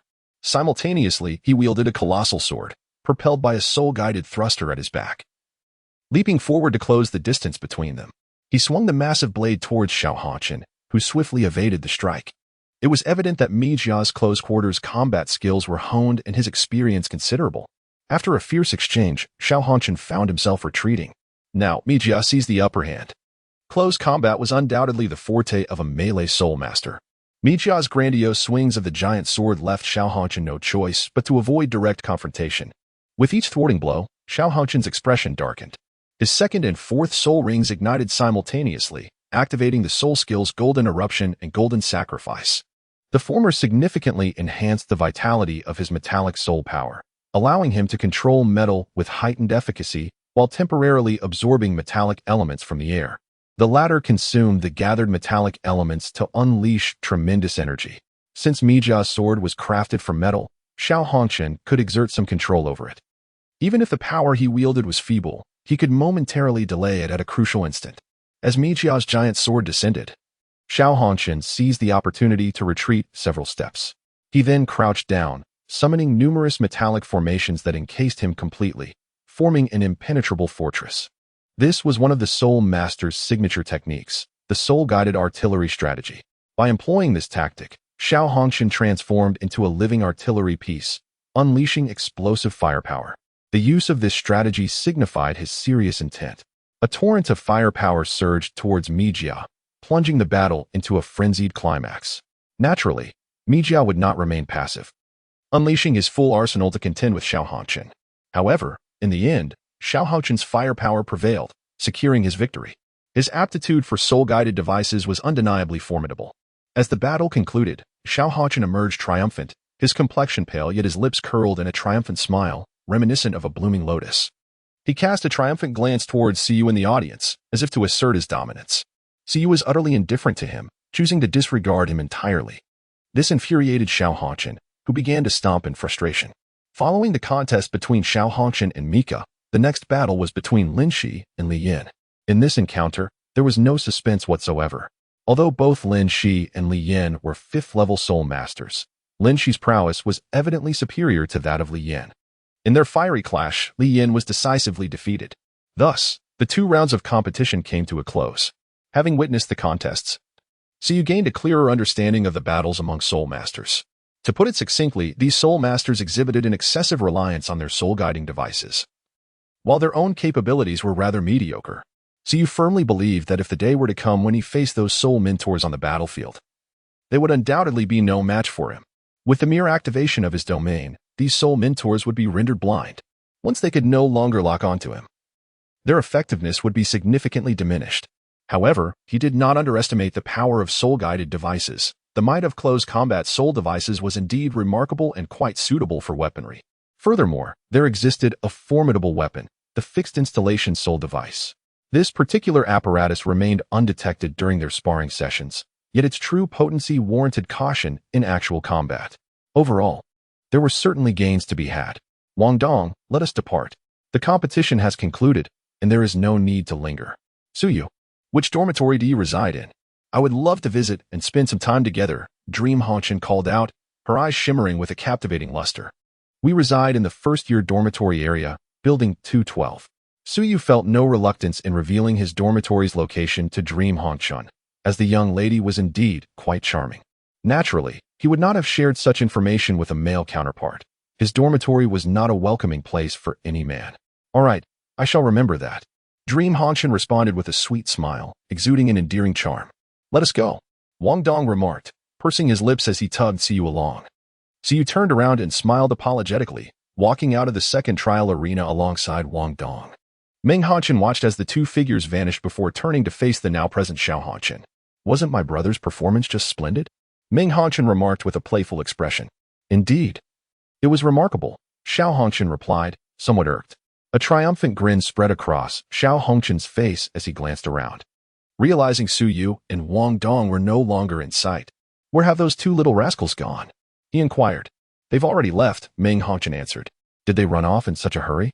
Perhaps they were intimidated by my brother's valiant display? It won't do them any good. I shall seek retribution in due course. Ha ha ha. Xiao Hanshin laughed heartily, hands on his hips. Meng Hanshin, speechless, tugged at her somewhat eccentric brother as they strolled in another direction. Chapter 77, 2 months. Rank 1 Soul Mentor. Meanwhile, Suyu and Wong Dong made their way back to the dormitory. Upon arrival, Suyu delved into his studies while Wong Dong commenced his training. Witnessing the battle had instilled in Wong Dong a sense of urgency. Since enrolling in the Sun and Moon Royal Soul Mentor Academy, his confidence had been repeatedly shaken, particularly after witnessing the astonishing destructive power of soul mentors, leaving him feeling powerless. His soul power was still far too low. Should he encounter individuals like Xiao Hanshin or Mi Jia, he would stand no chance of retaliation. That evening, Suyu also began his meditation. Since awakening his martial soul, he had seldom slept, opting for meditation instead, which had almost become a habit. Late that night, Suyu felt a surge of inspiration and broke through his limitations, achieving the rank of Soul Master at level 38.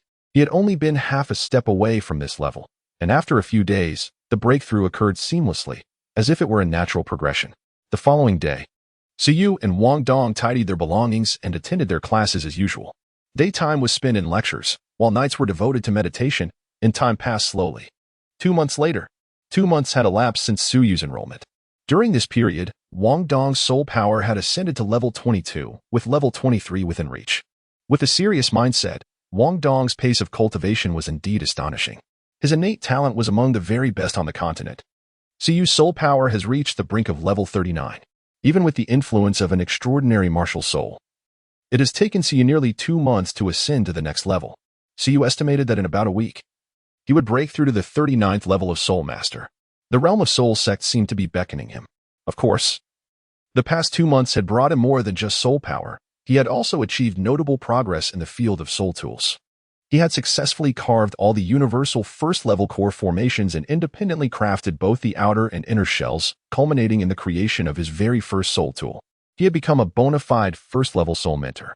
Within a mere 2 months, he had transformed from a complete novice in soul tools to a first-level soul mentor, a speed that had undoubtedly shattered the records of the Sun and Moon Royal Soul Mentor Academy. Even Ling Mashue was astounded, exclaiming his genius. After becoming a first-level soul mentor, Suyu applied for the advancement assessment and passed with outstanding results. He was now a second-year student, assigned to Class 3 of the second year. In the Mingda Hall, Director Lin Jiayi was conveying news to Jing Hanshin. Hall Master, the student you asked us to pay attention to, Suyu, possesses remarkable talent. After 2 months, he has become a first-level soul mentor and successfully passed the advancement assessment. He is now a second-year student. Oh, Jing Hanshin responded with a hint of surprise. It seems this little fellow from the Ice God Palace has quite the aptitude for soul tools. Which class has he been assigned to? Class 3 of the second year. Lin Jiai replied. That class is led by Mo Ran. That's acceptable, Jing Hongshan remarked, taking a sip of tea. What about that girl from the Haotian sect? How has she performed? Indeed, Wong Dong's true identity had been discerned by Jing Hongshan from the very first day of enrollment. Although Jing Hongshan was a soul mentor, it did not imply a lack of discernment. Having become the master of Mingda Hall, he certainly possessed his own considerable abilities. The girl from Haotian sect is rather difficult to describe. In every theoretical class, she dozes off, truly a poor student. The only subject she excels in is forging, significantly outperforming her peers, which is to be expected given her ancestral blacksmithing skills from the Haotian sect. Lin Jiai could not help but critique. Without comparison, there is no harm. In contrast to the genius Su Yu, Lin Jiai found himself increasingly dissatisfied with Wong Dong. That girl is not cut out for studying soul tools. I knew that from the very first day. Such advanced matters, how could the brutes of the Haotian sect possibly comprehend them? Humph. Recalling a certain brainless brute, Jing Hongshan felt a shadow of displeasure cross his features. The impression left by Titan was far from favorable. He often referred to him as a diminutive wintermelon. Were it not for the fact that they were within the esteemed Sun and Moon Royal Soul Master Academy, he would undoubtedly challenge Titan to a one-on-one duel once more. That old gorilla was exceedingly infuriating. However, he did not wish for the instructors below to be overly harsh on that girl, for her talent was indeed commendable. If this lord's intuition serves him correctly, she is likely a twin martial soul. A glimmer of astuteness flickered in Jing Hongshan's eyes as he spoke. Twin martial soul? Lin Jiai exclaimed, somewhat astonished, realizing this was an exceptional talent. Would the Sun and Moon Royal Soul Master Academy soon welcome a student with twin martial souls? Indeed. Twin martial souls, with a second soul ring of a millennium. Such a feat is not achievable by ordinary individuals. Even Meng and Xiao could not accomplish it.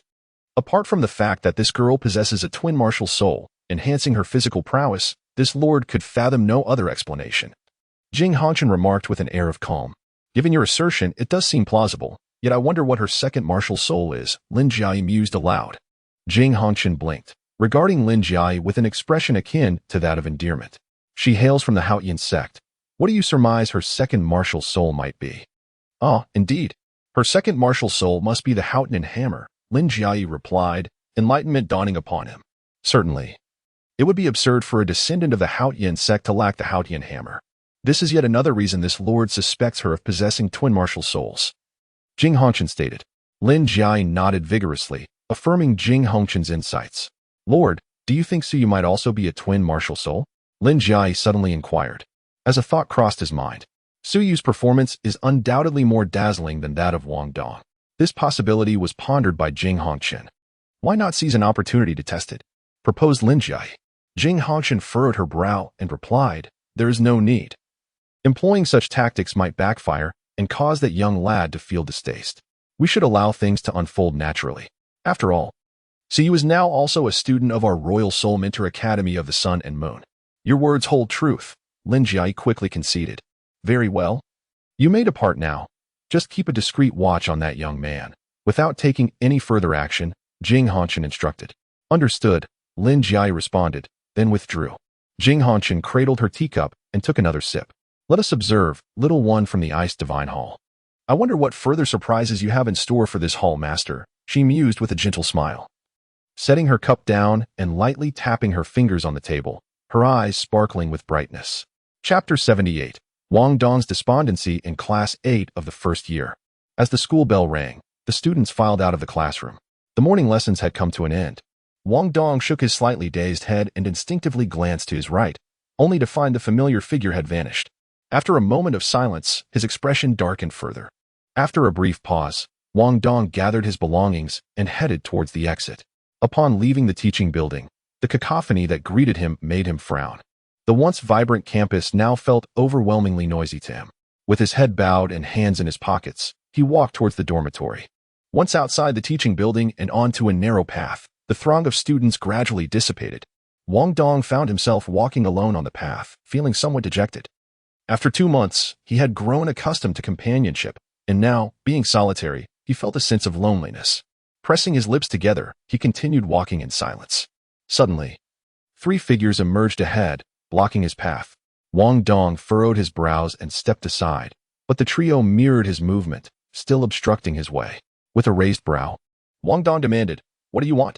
The leader of the group looked at him with a mocking smile and said, Wong Dong, you have finally found yourself alone. We have been displeased with you for quite some time. You doze off in class and disdain the soul-guiding devices. If you look down upon them, why are you even attending our Royal Soul Mentor Academy of the Sun and Moon? Let me tell you.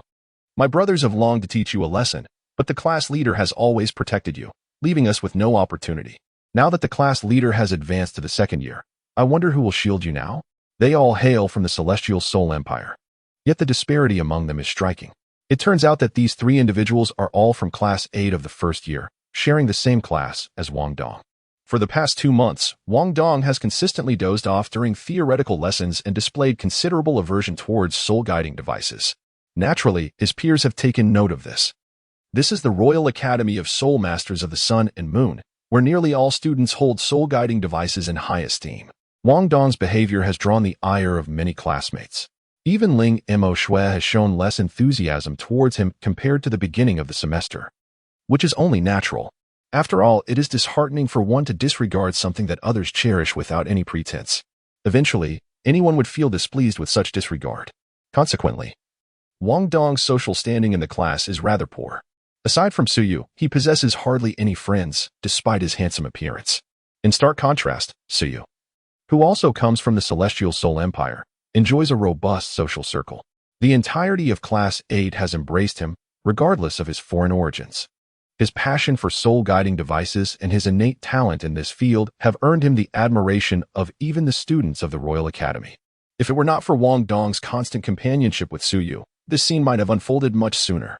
Listening to the words of the leading youth, Wong Dong fell into silence. Indeed, the youth spoke the truth. He had contemplated embracing soul-guiding devices, yet the internal resistance he felt hindered him from cultivating any interest. He did not wish to be this way, but he felt powerless. What do you want? Wong Dong glared at the trio, demanding an answer. What do we want? We simply wish to teach you a lesson. If you continue to look down upon soul-guiding devices, my brothers and I will make it a point to confront you each time we cross paths, replied the leader, arms crossed defiantly. Teach me a lesson? Let us see if you possess the capability to do so, Wong Dong scoffed, his mood already sour. He hadn't anticipated that someone would dare to confront him. Make your move. The leader signaled to his companions, and the three lunged at Wong Dong simultaneously. With a sharp glint in his eyes, Wong Dong radiated a powerful aura. Moments later, he clapped his hands. The battle had concluded. The three youths lay sprawled on the ground nearby, groans of pain escaping their lips. With such pathetic skills. You wish to reprimand me? Wong Dong raised his head proudly, a hint of disdain evident in his demeanor. Despite their arrogance, their prowess was not to be underestimated. Among first-year students, it would be exceedingly difficult to find someone capable of defeating Wong Dong in a one-on-one match. Wong Dong, do not revel in your triumph. We will not let this go unpunished. Just wait and see, muttered one of the youths still lying on the ground. Very well, I shall await your return. Next time, do ensure you bring along some reliable allies. Wong Dongman nonchalantly replied, and then strode away with his head held high, leaving behind three youths who continued to grumble. Upon returning to his dormitory, he found Suyu already there. In his left hand, he held a piece of metal, while in his right, he wielded a finely crafted carving knife, meticulously etching intricate patterns. He was endeavoring to carve a secondary core formation. Why did you return so late? Suyu inquired without turning his head, sensing Wong Dongman's presence. I was delayed a bit on the way back, Wong Dongman replied, not wishing to elaborate. He then shifted the conversation, asking, how are you adjusting to life in the new class? It's all right. It's not much different from before, Suyu answered. His hands remaining in constant motion. The knife danced across the metal as he skillfully traced elegant curves. After a moment of silence, Wong Dongman asked, having advanced to the second year, did the academy require you to change dormitories? This is the first-year dormitory area. The second-year dormitory is located elsewhere. Generally speaking, one must change dormitories upon promotion. There are indeed distinctions between dormitory areas for different grade levels. While first, second, and third years share double rooms, those in the fourth, fifth, and sixth years may apply for single accommodations. The crafting of soul guide devices necessitates an exceptionally quiet environment. The higher the grade of the soul guide device, the more pronounced this requirement becomes. The Royal Academy of Soul Masters has taken this into consideration as well. I did receive a notification from the faculty, but I declined. I have grown accustomed to living here and prefer not to move around unnecessarily. I applied to the academy for permission to remain, and they agreed to my request. Su Yu's gaze was fixed on the metallic block as he casually replied, I see. Wong Dong felt a sense of relief wash over him, and a more genuine smile graced his face. Are you asking this because you wish to drive me out of the dormitory and enjoy solitude? From your tone, it seems you might be somewhat disappointed. So you teased, indeed, I am quite disappointed. It would be better if you left. So you wouldn't bully me in the dormitory every day. Wong Dong lifted his head, his tone somewhat haughty as he replied, then I certainly cannot move out.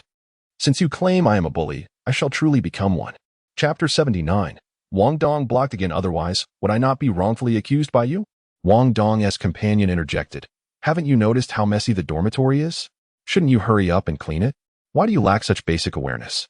So you assumed an air of authority, commanding his subordinates with an air of superiority. Wong Dong rolled his eyes, pouted, yet a slight smile danced upon his lips. Humph. If sweeping is all it takes, then just wait until I surpass you. I shall have you sweeping daily.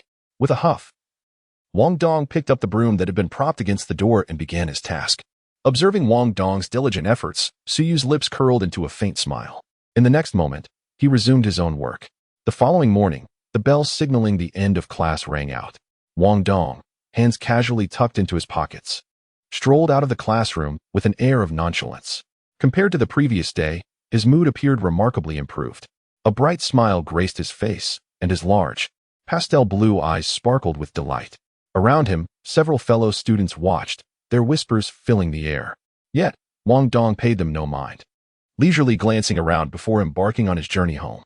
As he stepped onto the path, in the same place at the same time, he found himself once more confronted. It was the same trio as before. What is it? Haven't you had enough of being beaten? Wong Dong scoffed, his expression laced with disdain as he recognized the familiar figures. Just a trio of defeated foes, daring to trouble him again? Wong Dong, do not be too complacent, today. Your end is nigh, declared the leader of the group, his face still bearing bruises, yet radiating confidence. As he finished speaking, two young men, appearing about 15 or 16, emerged from the shadows. Wong Dong maintained his haughty demeanor, realizing why they were so emboldened today. They had summoned reinforcements. Humph. One need not adhere to any sense of propriety when dealing with someone like you. The leader huffed, turning to reveal a sycophantic smile. Mo Ching, Lin Ling. This is the one. This is the person who disdains soul-guiding devices. He even claimed that we soul mentors are nothing but worthless chickens and dogs, unworthy of the stage. The youth exaggeratedly painted Wong Dong as a villain. Mo Chong, the one addressed, furrowed his brow as he eyed Wong Dong. Is what Lin Dong said true? And what if it is? What if it is not? Wong Dong remained silent about the latter, his pride preventing him from stooping to explanations. Humph. To be so arrogant in our Royal Academy of Soul Mentors. No wonder, coming from the original Dolua continent, you clearly lack manners. Lin Ling, standing beside Mo Ching, sneered, casting a look of disdain at Wong Dong. A staunch racist, he held a hostile stance towards all outsiders. It was he who had persuaded Mo Ching to back Lin Dong. Otherwise, Mo Ching rarely engaged in such bullying behavior. And what of you soul mentors? Is it considered courteous to bully the weak? Wong Dong retorted indignantly. These two were evidently upperclassmen, intercepting a lowerclassman like him. Yet they had the audacity to lecture him on propriety? Is this a jest? If it weren't for your derision of the soul guide, how would we have sought you out? Mo Chang retorted. Mo Chang, cease your prattling with him. This silver-tongued rascal will not shed tears until he sees the coffin. Once we have taught him a lesson, he will surely learn the meaning of obedience. With that, Lin Ling took the initiative to strike first. 2 yellow and 2 purple soul rings emerged, and Lin Ling was adorned in armor reminiscent of the Archangel Mijia. In his grasp, he wielded a broadsword, revealing himself to be a close combat soul master akin to Mijia. A 4-ring soul master? Wong Dong's pupils constricted, sensing an impending threat. This seemingly youthful boy, barely 15 or 16, was indeed a 4-ring soul master, which caught him completely off guard. No matter how confident he felt, he dared not claim he could defeat a soul master. Resplendent wings unfurled from his back as Wong Dong summoned his martial soul, the goddess of light butterfly. A millennium-old second soul ring, truly a genius. However, in the face of absolute power, this amounted to little. Today, you shall witness the might of the soul guide. As Lin Ling declared this, he leapt into the air, bringing his long sword down directly towards Wong Dong. Wong Dong, unwilling to confront the blow head-on, hastily evaded. Lin Ling's sword strike met only air as Wong Dong distanced himself, taking to the skies with a powerful flap of his wings. With his wings flapping behind him, Wong Dong's expression turned grave. A flying martial soul? You are not the sole one who can soar. A unique soul guide materialized behind Lin Ling, revealing orange wings that spread wide as soul power surged forth, allowing Lin Ling to ascend into the air. Upon reaching the soul master level, Lin Ling was now able to wield a flying soul guide with some proficiency. This revelation left Wong Dong utterly astonished. Before he could fully comprehend the situation, Lin Ling was nearly upon him, his longsword ablaze with crimson flames descending upon him. Wong Dong activated his first soul ring, the edges of his magnificent wings transforming into golden trim, bracing against the longsword with his first soul skill, Wing Guillotine. The clash between the dazzling wings and the longsword produced a resounding metallic ring. In the next moment, an overwhelming force struck, sending Wong Dong hurtling through the air, crashing downward. Just as it seemed Wong Dong would plummet to the ground, he quickly flapped his wings in an attempt to ascend. At that moment, a figure swept into the arena like the wind, catching him in their embrace. Startled, Wong Dong turned to see a familiar face before him. He exclaimed, "Suyu." Wong Dong froze, instinctively relinquishing his struggle. "Having just finished class, I came to investigate the commotion, only to discover you had been cornered. Wong Dong, oh Wong Dong. I have only been away for 2 days, and you have already found yourself in such a predicament." Suyu intentionally teased Wong Dong. Wong Dong rolled her eyes dramatically, signifying her desire to avoid conversation with Suyu. Suyu laughed heartily, gently placing Wong Dong upon the ground. As his feet touched the earth, Wong Dong steadied himself, yet his hands remained resting on Suyu's neck. "Are you all right?" Suyu inquired. "Is everything all right?" "No worries, I can still fight," Wong Dong replied, shaking his head to indicate his readiness for battle. "Let it be. This is a level 4 soul master, someone you cannot contend with. Allow me to handle it," Suyu remarked, releasing Wong Dong, and stretched his hands before taking a few steps forward. What a revelation this is. 5th grade students bullying 1st grade students, such audacity. Is this truly the lesson the academy imparts about the principles of conduct? With a cold smile, Suyu spoke, his gaze tinged with a hint of malice. "And who might you be? I advise you to mind your own business." Lin Ling frowned and threatened Suyu. "Brother Lin Ling, he is indeed the class leader." "Suyu," Lin Dong whispered from below. "So you're Suyu? You seem rather unremarkable," Lin Ling remarked dismissively after sizing him up. Chapter 80. The encounter unfolds. He had initially believed the so-called prodigy that Lin Dong and the others spoke of would be truly impressive. However, upon closer inspection, he found nothing particularly extraordinary about him. "I am merely an ordinary person," Suyu shrugged in response to Lin Ling's comment about his lack of distinction, seemingly unfazed. His eyes then swept over Lin Dong and his companions, causing them to shudder slightly and force a sheepish smile. "Class leader. This matter is inextricably linked to the 3 of you, is it not? I shall deal with you later." Suyu cast a piercing glare at the 3 individuals, startling them momentarily.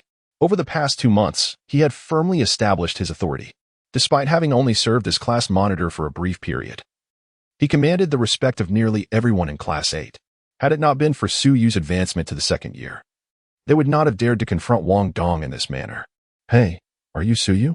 I advise you to be sensible and leave at once. Otherwise, do not blame me for taking you down as well," Lin Ling remarked, his impatience evident. Suyu's audacity to threaten Lin Dong and the others in front of him was a blatant disregard for Lin Ling's presence. However, considering Suyu was a prodigy in soul-guiding devices, who might contribute significantly to the academy in the future, Lin Ling, despite his disdain for outsiders, was willing to extend one final opportunity to him. "Leave?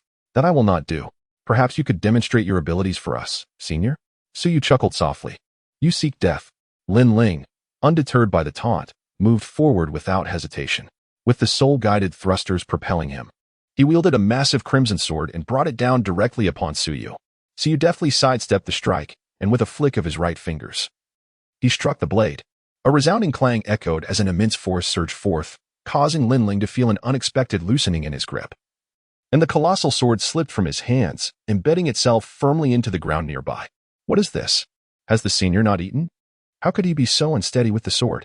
Suyu chuckled lightly, his figure swiftly pursuing. Lin Ling hurriedly retreated, soaring towards the sky. Suyu gently leaped, grasping the wings behind Lin Ling with one hand. "Come down," he commanded. With a forceful tug, Lin Ling was yanked down from midair.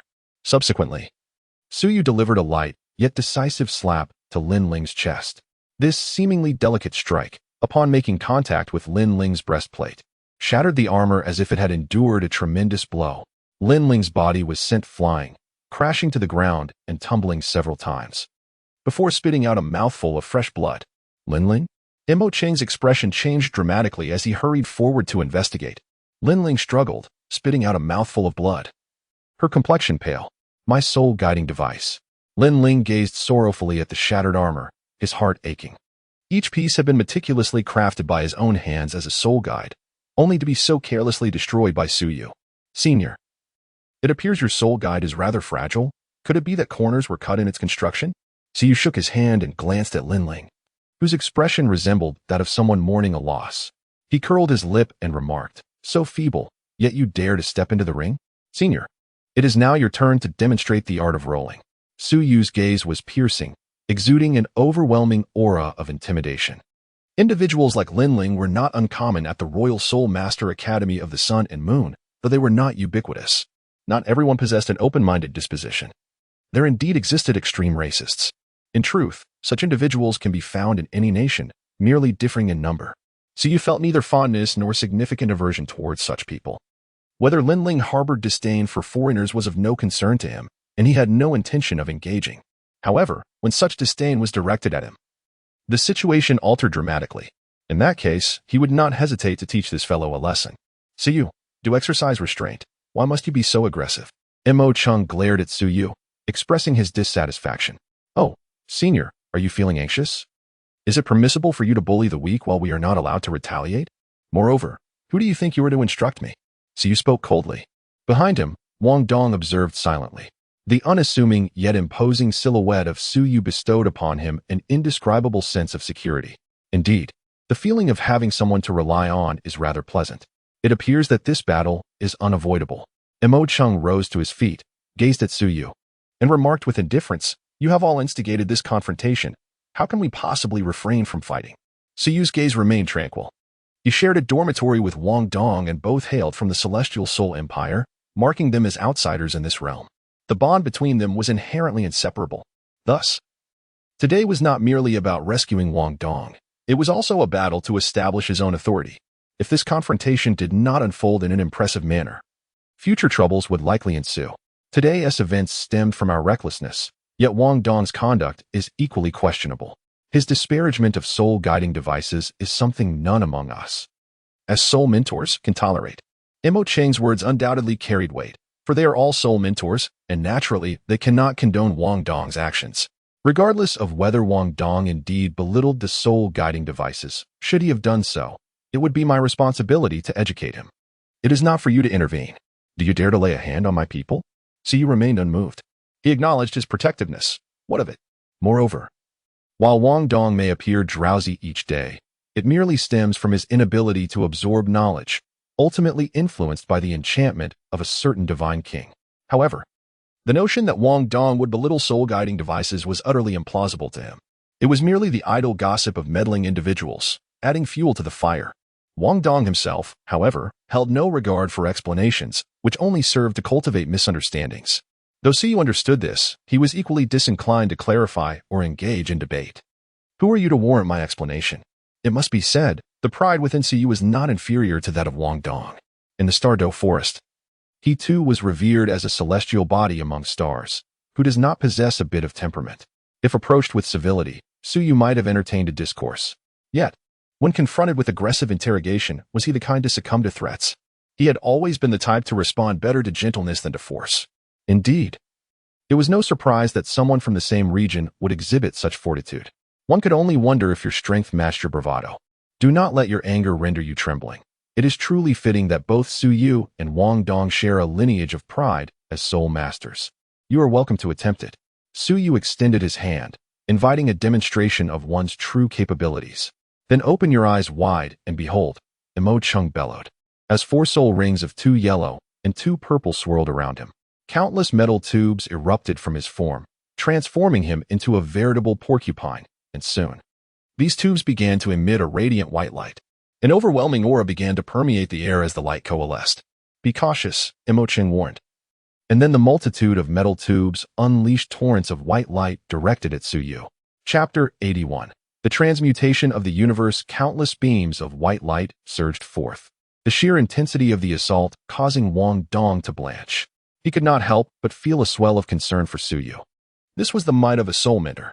Before reaching the rank of soul sage, the output of a soul mentor surpasses that of a soul master. Prior to the availability of the martial soul manifestation skill, a soul master faced immense difficulty in defeating a seasoned soul mentor. This was an almost universally acknowledged truth. Of course, exceptions existed. Among the elite soul masters, those prodigious individuals could, even when matched against soul mentors of the same rank, emerge victorious. However, such individuals were scarce and not representative of the majority. In Mo Chang's view, Lin Ling's defeat stemmed from his status as a melee soul mentor. While melee soul mentors possess formidable close combat abilities, how could they possibly compare to a specialized assault-type soul master? To triumph over Su Yu, one must exploit the strengths inherent to a soul mentor. One could argue that Mo Chang's reasoning held merit. Were it someone else, he might have indeed succeeded. Yet Su Yu was not someone that could be evaluated through the typical lens of a soul master. As the oncoming white light bore down upon him, Su Yu remained remarkably composed. Surrounding him was a swirling nebula-like vortex, which distorted any white light that entered within a 2-meter radius. Furthermore, the vortex, in its motion, reflected the light back towards Mo Chang. Alarm surged within Mo Chang, plunging him into a state of frantic disarray. This nebula-like vortex was a manifestation of the second level of the divine art, the transmutation of the universe. This technique enabled Su Yu to wield soul power, kinetic energy, and vitality to an unparalleled degree. Simultaneously, it allowed him to redirect the kinetic energy of others, returning their assaults upon them. It could be said that this particular trait ensured that, despite the ferocity of Su Yu's power, he maintained complete control. The slap he delivered to Lin Ling previously was executed with exquisite precision. A gentle strike unleashed a force that struck precisely at the weak point of the armor, obliterating it without inflicting serious injury upon Lin Ling. Although Lin Ling coughed up blood, not a single rib was fractured. After all, they were within the esteemed Sun and Moon Royal Soul Mentor Academy. One had to exercise restraint. Otherwise, Su Yu's slap, bearing over 30,000 pounds of force, could have reduced Lin Ling's entire skeleton to splinters. What was this? Wong Dong gazed with curiosity at the swirling nebula surrounding Su Yu. Utterly astonished that it could reflect Mo Chang's attack back at him, it was truly marvelous. Not only was Wong Dong taken aback, but Mo Chang was equally astonished, questioning whether he was seeing things. What is this phenomenon? Mo Chang inquired, bewildered. No information shall be disclosed. Now it is my turn. Su Yu, with his fists clenched and brimming with anticipation, was eager to make his move. However, Mo Chang, feeling a surge of urgency within, unleashed countless beams of white light in a frenzied display. Yet, those radiant beams were perpetually distorted by the swirling nebula surrounding Su Yu, preventing even a single ray from reaching him. Su Yu let out a faint smile, and in the next moment, his figure vanished like a gust of wind. Mo Chang was taken aback, and the metallic tubes upon his body began to fire wildly. Su Yu conjured a series of afterimages, with countless beams of white light failing to find their mark. Suddenly, his figure materialized behind Mo Chang, who had yet to react before a foot landed squarely on his backside. He tumbled forward, his face meeting the ground, mouth full of dirt. Quickly regaining his composure, he whirled around and unleashed a barrage of fire. Yet, at that moment, Su Yu had already floated far away, rendering his efforts futile. Mo Chang, drenched in sweat, found his sole guiding device utterly incapable of locking on his Su Yu, whose speed was astonishing, so swift that even his silhouette was indistinct. His frantic attempts at shooting were in vain. They merely drained his soul energy without yielding any results. Suddenly, a gust of wind struck from the side, and as Mo Chang hastily turned, he found himself grasping at thin air. Unbeknownst to him, another foot launched from behind, sending him sprawling once more.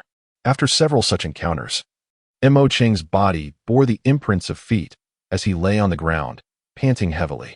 His soul energy had been completely depleted by Su Yu, and he had lost count of how many kicks had landed upon him, never once managing to touch a single hair of Su Yu. Given the opportunity, he proved utterly ineffective. Perhaps it was time for him to return and train diligently for a few more years. The figure of Su Yu emerged, his hands clasped behind his back, not a single bead of sweat gracing his forehead. Just moments ago, he had merely employed the elusive wind god leg technique to keep Mo Chung in a dizzying whirl. While the Soul Mentor's output was formidable, what use is it if one cannot find a target? How then would one execute their abilities? Thus, Suyu harbored no fear of the Soul Mentor. After all, reliance on external factors ultimately pales in comparison to innate agility. He would not grant those Soul Mentors the opportunity to lock onto him. Moreover, he had already shown restraint. Though Mo Chang appeared disheveled, he had, in truth, sustained little harm. As the battle concluded, Wong Dong hurried over to Suyu's side, surveying him with admiration, and then raised his thumb in praise. "Impressive," Wong Dong exclaimed sincerely. Suyu's speed was so astonishing that she could hardly discern it. Even now, she remained uncertain about the precise nature of Suyu's Soul Master classification. Suyu possesses an extraordinary strength that appears almost overwhelming, resembling that of a brute force attacker. Yet, his speed surpasses even that of the most agile attackers. However, Suyu consistently claims to be a control-type Soul Master. It remains a mystery to him how this is possible. Nevertheless, one thing is certain. Suyu is undeniably formidable. After all, how could he possibly be your superior? Wong Dong's subordinate, if he were not? Suyu gently ruffled Wong Dong's hair. "Do not mess with my head. You are ruining my hair," Wong Dong said, seemingly quite disdainful as he swatted Suyu's hand away. Suyu chuckled softly, his gaze sweeping over the trio of Lin Dong, who were already trembling in fear at the side. "Why are you still standing there? Come over," Suyu admonished sharply. The three exchanged glances, each one reluctant to take the first step, until they trudged forward to stand before Suyu, their heads bowed in a display of dejection. "Lift your heads up. It's time to show some resolve," Suyu coldly admonished, prompting the three individuals to tremble as they raised their heads. "Class monitor, we acknowledge our mistakes. Yet we cannot bear the entirety of the blame. Wong Dong is at fault as well. Indeed, Wong Dong holds disdain for the soul guiding device, and he dozes off in class daily, even garnering the disfavor of teacher Ling Mashua." The trio exchanged words, each taking turns to lay accusations against Wong Dong. His countenance darkened, yet he remained silent, the fact of his drowsiness in class undeniable. "Did I claim that Wong Dong is blameless? Did I prohibit you from troubling him? Your error lies in targeting upperclassmen to intimidate members of your own class. Do you possess no sense of shame?" This admonishment left Lin Dong and his companions blushing with embarrassment. If you possess the capability, then confront him directly. Relying on others is hardly impressive. Do not attempt to convince me that the three of you cannot contend with Wong Dong alone. It is indeed true that we cannot, Lin Dong murmured quietly. Nearby, Wong Dong chuckled, recounting the events of the previous day. Siyu was left speechless. 3 against 1, yet they were still countered? Do you even know how to play? Lin Dong and his companions felt so embarrassed that they wished to find a crack in the ground to hide in. All 3 of them were Grand Soul Masters, on par with Wong Dong. Yet, they were single-handedly defeated by Wong Dong. Chapter 82, Suyu's Council. To put it bluntly, this was quite a humiliating affair. Unable to prevail in a 3-on-1 confrontation, they even sought reinforcements. How shameless can one be? Suyu cast an annoyed glance at Lin Dong and the other 3. The trio exchanged awkward smiles, refraining from retorting. Suyu rolled his eyes and, with a hint of exasperation, decided to refrain from further elaboration. Practice more with the dishes. Whether you choose to confront Wong Dong is of no concern to me. It is quite normal for classmates to engage in minor skirmishes. However, should you dare to summon upperclassmen to bully your own classmates as you did today, do not expect me to show any mercy. At that point, I will strip you of your trousers and hang you from the tree in the plaza of the teaching building for a good thrashing. Let us see then if you still wish to linger in this academy. The mere utterance of these words sent a shiver down the spines of the 3, prompting them to hastily shake their heads in denial, fearful of the consequences. The prospect of being humiliated in front of the entire grade was far more daunting than the prospect of a physical beating. How could they possibly have the audacity to linger in the academy? I doubt they would dare. Observing the 3 trembling in fear, Siyu finally spoke. Leave. The 3 individuals, feeling as though they had been granted a reprieve, were poised to flee. Wait. They halted abruptly, their movements stiff as they turned back. Is there something else, class monitor? Lin Dong chuckled, instructing, remove those 2 useless individuals. Their presence is quite bothersome. Yes, came the prompt response. With a subtle gesture from Lin Dong, the other 2 swiftly approached and dragged away Lin Ling and Mo Chung. They were pulled along the ground, leaving conspicuous marks behind. Frantic, Lin Ling and Mo Chung vociferously protested against Lin Dong and his companions. However, upon Suyu's command, Lin Dong and the others dared not defy, continuing to drag the two away. From a distance, their curses could still be faintly heard. Thank you for your assistance this time. Wong Dong leaned closer to Suyu, expressing his gratitude. Without you, I might have faced a severe beating. A fourth-level soul minter is indeed beyond my current capabilities, especially with two others on their side. I had no chance of victory. It was merely a trivial matter, Suyu replied. However, you ought to reconsider your demeanor. Sleeping through every class. If I were in their position, I would feel disrespected towards the soul guidance devices. Even teacher Ling Mashua, with her gentle disposition, holds no fondness for you. Oh, you. Suyu gently tapped Wong Dong's forehead, prompting a mix of embarrassment and a hint of regret to surface on Wong Dong's face. I don't wish for this either. But the moment class begins, I find myself dozing off, unable to restrain myself, he lamented. Wong Dong felt helpless. He was acutely aware that such behavior was impolite. Yet he was powerless to change it.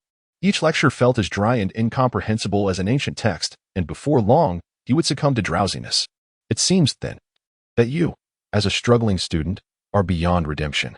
Suyu feigned a sigh and shook his head, feeling a sense of pity for Wong Dong. It was truly unfortunate to be burdened with such a morally bankrupt father. You are the true underachiever. Your entire family embodies mediocrity. Upon hearing Suyu label him an underachiever, Wong Dong could no longer contain himself. Dozing off in class, and yet you dare call me an underachiever?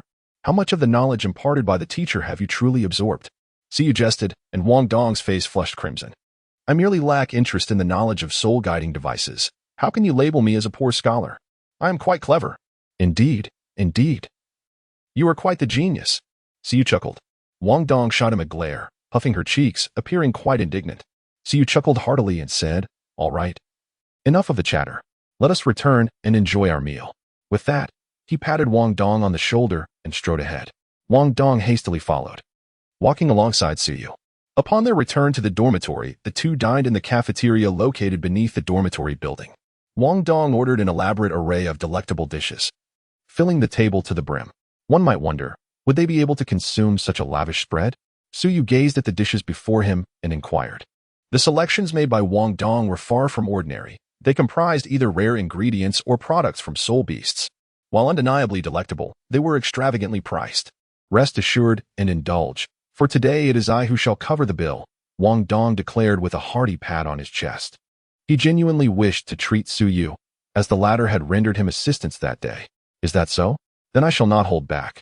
Suyu replied with a smile. No need for formality, Wong Dong gestured grandly, encouraging Suyu to enjoy his meal without reservation. Suyu chuckled softly, picked up his chopsticks, and began to eat. Upon witnessing Suyu's actions, Wong Dong also joined in. Wong Dong, do you intend to continue like this indefinitely? As Suyu ate, he inquired. Wong Dong paused, gazing at Suyu with a hint of confusion. This was the Royal Soul Master Academy of the Sun and Moon. What other course of action could he possibly pursue? Suyu cast a sympathetic glance at Wong Dong, his eyes conveying a sense of compassion. If you continue down this path, you will squander precious time without any gains. The ages of 10 to 20 represent a golden period for the cultivation of one's abilities. Wasting time now will make it exceedingly difficult to catch up later. If you truly harbor such a strong aversion to soul-guiding devices, I suggest you consider transferring to another school. The continent of Doloa is replete with soul master academies, and with your talent, you could easily gain admission to any of them, even the prestigious academies of the three great empires or Shrek Academy. Your aptitude is exceptional. Do not let it go to waste. Suyu spoke these words with genuine sincerity. Although he held no fondness for a certain deity, he bore no ill will towards Wong Dong. Over the past 2 months, they had at least forged a semblance of friendship. While the deity in question seemed indifferent to his daughter's future, Suyu, as a friend, could not stand idly by and watch her stray from the right path. Wong Dong fell silent, sensing that Suyu's intentions were rooted in concern for his well-being. Yet, he resolutely shook his head. I will not transfer. I wish to remain here. He could not abandon this place, for an inner voice whispered to him that leaving would lead to inevitable regret. Moreover, he had made a friend in Suyu, the only companion he had known throughout his life. Departing now would render any future reunion uncertain. What is so appealing about this place? He pondered, filled with determination. Suyu sighed. And what about you? Are you not also staying here? If this place is so undesirable, why do you choose to remain? Wong Dong inquired with curiosity. Su Yuhuan possesses a remarkable aptitude for soul-guiding devices. Of this he is acutely aware. However, his innate talent for soul mastery surpasses even that, an indisputable fact. He believes that an individual of Su Yu's caliber is far better suited to a Soul Master Academy. After all, my purpose in attending the Royal Soul Master Academy of the Sun and Moon is to study soul-guiding devices. Otherwise, what reason would I have to be here? Su Yubai cast a glance at Wong Dong and remarked, I recall that the original Dou Continent Academy also had a soul guidance department. There is no necessity to come here.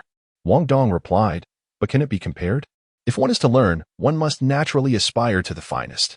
The other three nations are not even worthy to carry the shoes of the Sun-Moon Empire when it comes to soul guidance technology.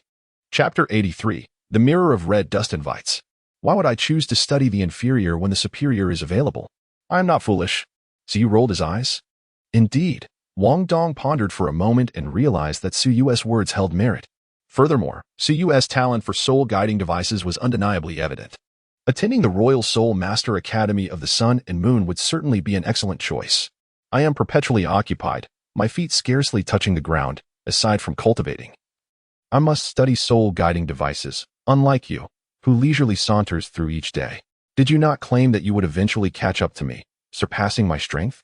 At your current state, the prospect of overtaking me seems utterly unattainable in this lifetime. So you spoke softly. Wong Dong bit his lip, refraining from retorting. He had been at the Sun and Moon Royal Soul Master Academy for quite some time, and aside from forging, he had truly gained nothing. In contrast, Su Yu had achieved considerable results. If this continued, the gap would indeed widen. What should I do? Wong Dong gazed at Su Yu in bewilderment, unable to find a solution. Have you heard of the Practical Control Soul Guidance Department? Su Yu inquired. The Practical Control Soul Guidance Department? What is that? Wong Dong replied, his face a portrait of confusion. It was evident that he had never encountered such a concept before. The Practical Control Soul Guidance Department is a newly emerging category of soul masters at the Sun and Moon Royal Soul Master Academy. In recent years, there have been numerous overt and covert conflicts between the Sun and Moon Empire and the three nations of the original Dou continent, resulting in a mutual exchange of knowledge. The original Dou continent has invested significant effort into the development of soul guidance, leading to the rise of this field. Meanwhile, the Sun and Moon Empire has recognized the formidable power of soul masters, placing greater emphasis on their cultivation. Thus, the Practical Control Soul Master emerged. In simple terms, Practical Control Soul Masters are unique battle soul masters who enhance their own strength through the use of soul-guiding devices. While they do not possess the ability to create soul-guiding devices, they are adept at utilizing various devices to augment their combat prowess and survival capabilities. The combat effectiveness of the Practical Control Soul Guidance Department lies in the synergy between soul-guiding devices and their inherent martial soul abilities, offering a distinct advantage over traditional soul masters and soul guidance practitioners. This is also the type of soul master that suits you best at the Sun and Moon Royal Soul Master Academy. If you do not favor conventional soul masters, then consider enrolling in the Practical Control Soul Guidance Department, as it does not require you to learn the crafting of soul-guiding devices. So you provided an explanation regarding the practical control of soul guidance systems, which indeed represents the most suitable path for Wong Dong. The practical control of soul guidance systems has never overlooked the significance of martial souls. Its primary objective is to harmonize martial souls with soul guidance devices to unleash greater combat prowess. Frankly speaking, Su believes that the initiative taken by the Royal Soul Master Academy of the Sun and Moon is commendable. Jing Hongshan is undeniably a person of foresight. Do not tell me that you harbor a disdain for using soul guidance devices. If that is the case, it would be best for you to depart sooner rather than later. To reject soul guidance devices here would naturally lead to disapproval from many. Surely, you do not wish to be perceived as an outlier in the eyes of others? This discourse was directed not only at Wong Dong but also at a certain divine king in the heavens. So you could assure that the divine king was secretly observing the situation. With the leash of a dog nearby, how could the divine king not pay closer attention? In order to prevent the dog from being ostracized, Su believed that the divine king would, to some extent, ease the restrictions placed upon him. The divine king's animosity towards soul guidance devices stems from the fact that they have supplanted hidden weapons. However, to be candid, hidden weapons were never truly commendable, especially considering that the divine king himself had secretly retained some that were not passed down. The decline of the Tang sect is rather an ordinary occurrence, is it not? To blame soul guidance devices now, It must be said that the divine king indeed lacks a broader perspective. Listening to Su Yu, Wong Dong remained silent. After a moment of contemplation, he finally offered Su Yu a stiff smile and said, "Thank you, but I still need to think it over." "Then take your time to ponder," Su Yu replied. Su Yu held no objections. He had already offered his counsel, having fulfilled his obligations to the bonds of friendship. He felt no remorse. If Wong Dong remained unable to embrace the soul guide, there was little he could do. Wong Dong responded with a slight hum, absently pushing the rice around in his bowl, his mind seemingly elsewhere. "Hurry and eat. Perhaps someone will come looking for us soon." "Wah." Wong Dong gazed at Su Yu with a puzzled expression, somewhat bewildered. Su Yu did not offer an explanation. They had been enrolled for 2 months at the Sun and Moon Royal Soul Master Academy and had been under observation for the same duration. Today, yet another incident occurred, leading Su Yu to speculate that perhaps the time to meet Jing Hongchen had finally arrived. Indeed, as Su Yu had anticipated, less than 15 minutes after they finished their meal and returned to their dormitory, someone came to seek them out. It was a middle-aged man whose wisdom was undoubtedly profound, for otherwise, he would not have reached such a pinnacle. "Teacher, whom do you seek?" Su Yu opened the door and beheld a stranger, inquiring curiously. Beside him, Wong Dong also peeked out from behind the door. "You must be Su Yu and Wong Dong, correct?" "I am Lin Jiai, the director of the academy," came the response. Upon realizing it was Director Lin, Wong Dong immediately adopted a respectful demeanor, and Su Yu's gaze sharpened with interest.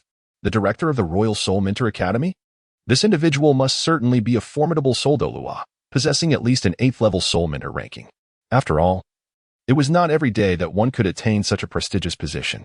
"May I inquire if there is something specific that you require us to attend to, Director Lin?" Su Yu inquired with a calm demeanor.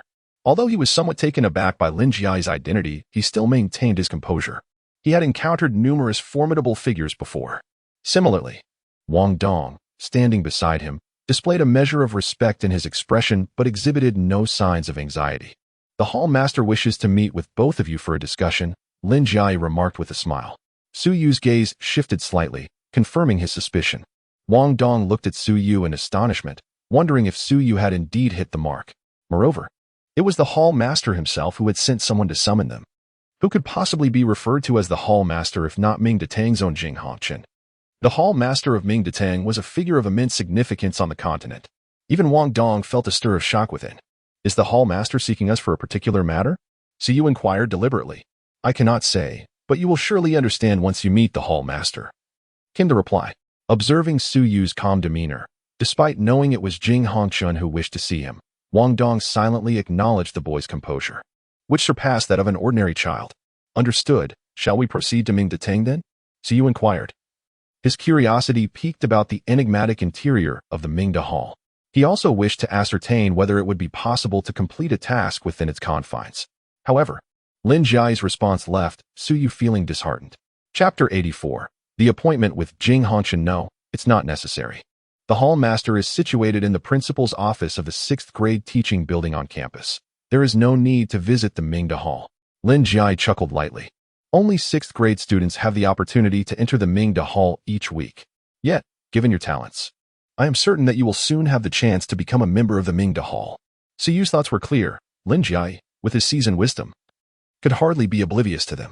However, he found no cause for astonishment, as the Mingda Hall was inherently the sacred ground of the Royal Soul Master Academy of the Sun and Moon, much like the esteemed position of the inner courtyard at Shrek Academy. It was only natural that countless students aspired to gain entry into the Mingda Hall. Su Yu is now a soul mentor, which makes his desire to enter the Mingda Hall perfectly reasonable. However, the Mingda Hall has its own regulations, and currently, Su Yu and his companion have yet to meet the necessary criteria. Wong Dong showed no particular reaction to Lin Jiai's words. Su Yu felt a twinge of regret, as it seemed he could not visit the Mingda Hall to collect rewards for the time being. "All right, my dear classmates, we must be on our way. The Hall Master is still awaiting us," Lin Jiai remarked, clapping his hands. "Please hold on a moment, Director Lin."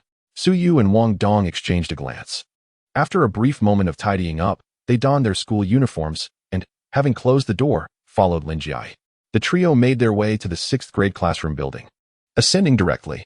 Compared to the 1st and 2nd grade, the 6th grade building was remarkably quieter, with scarcely a soul in sight.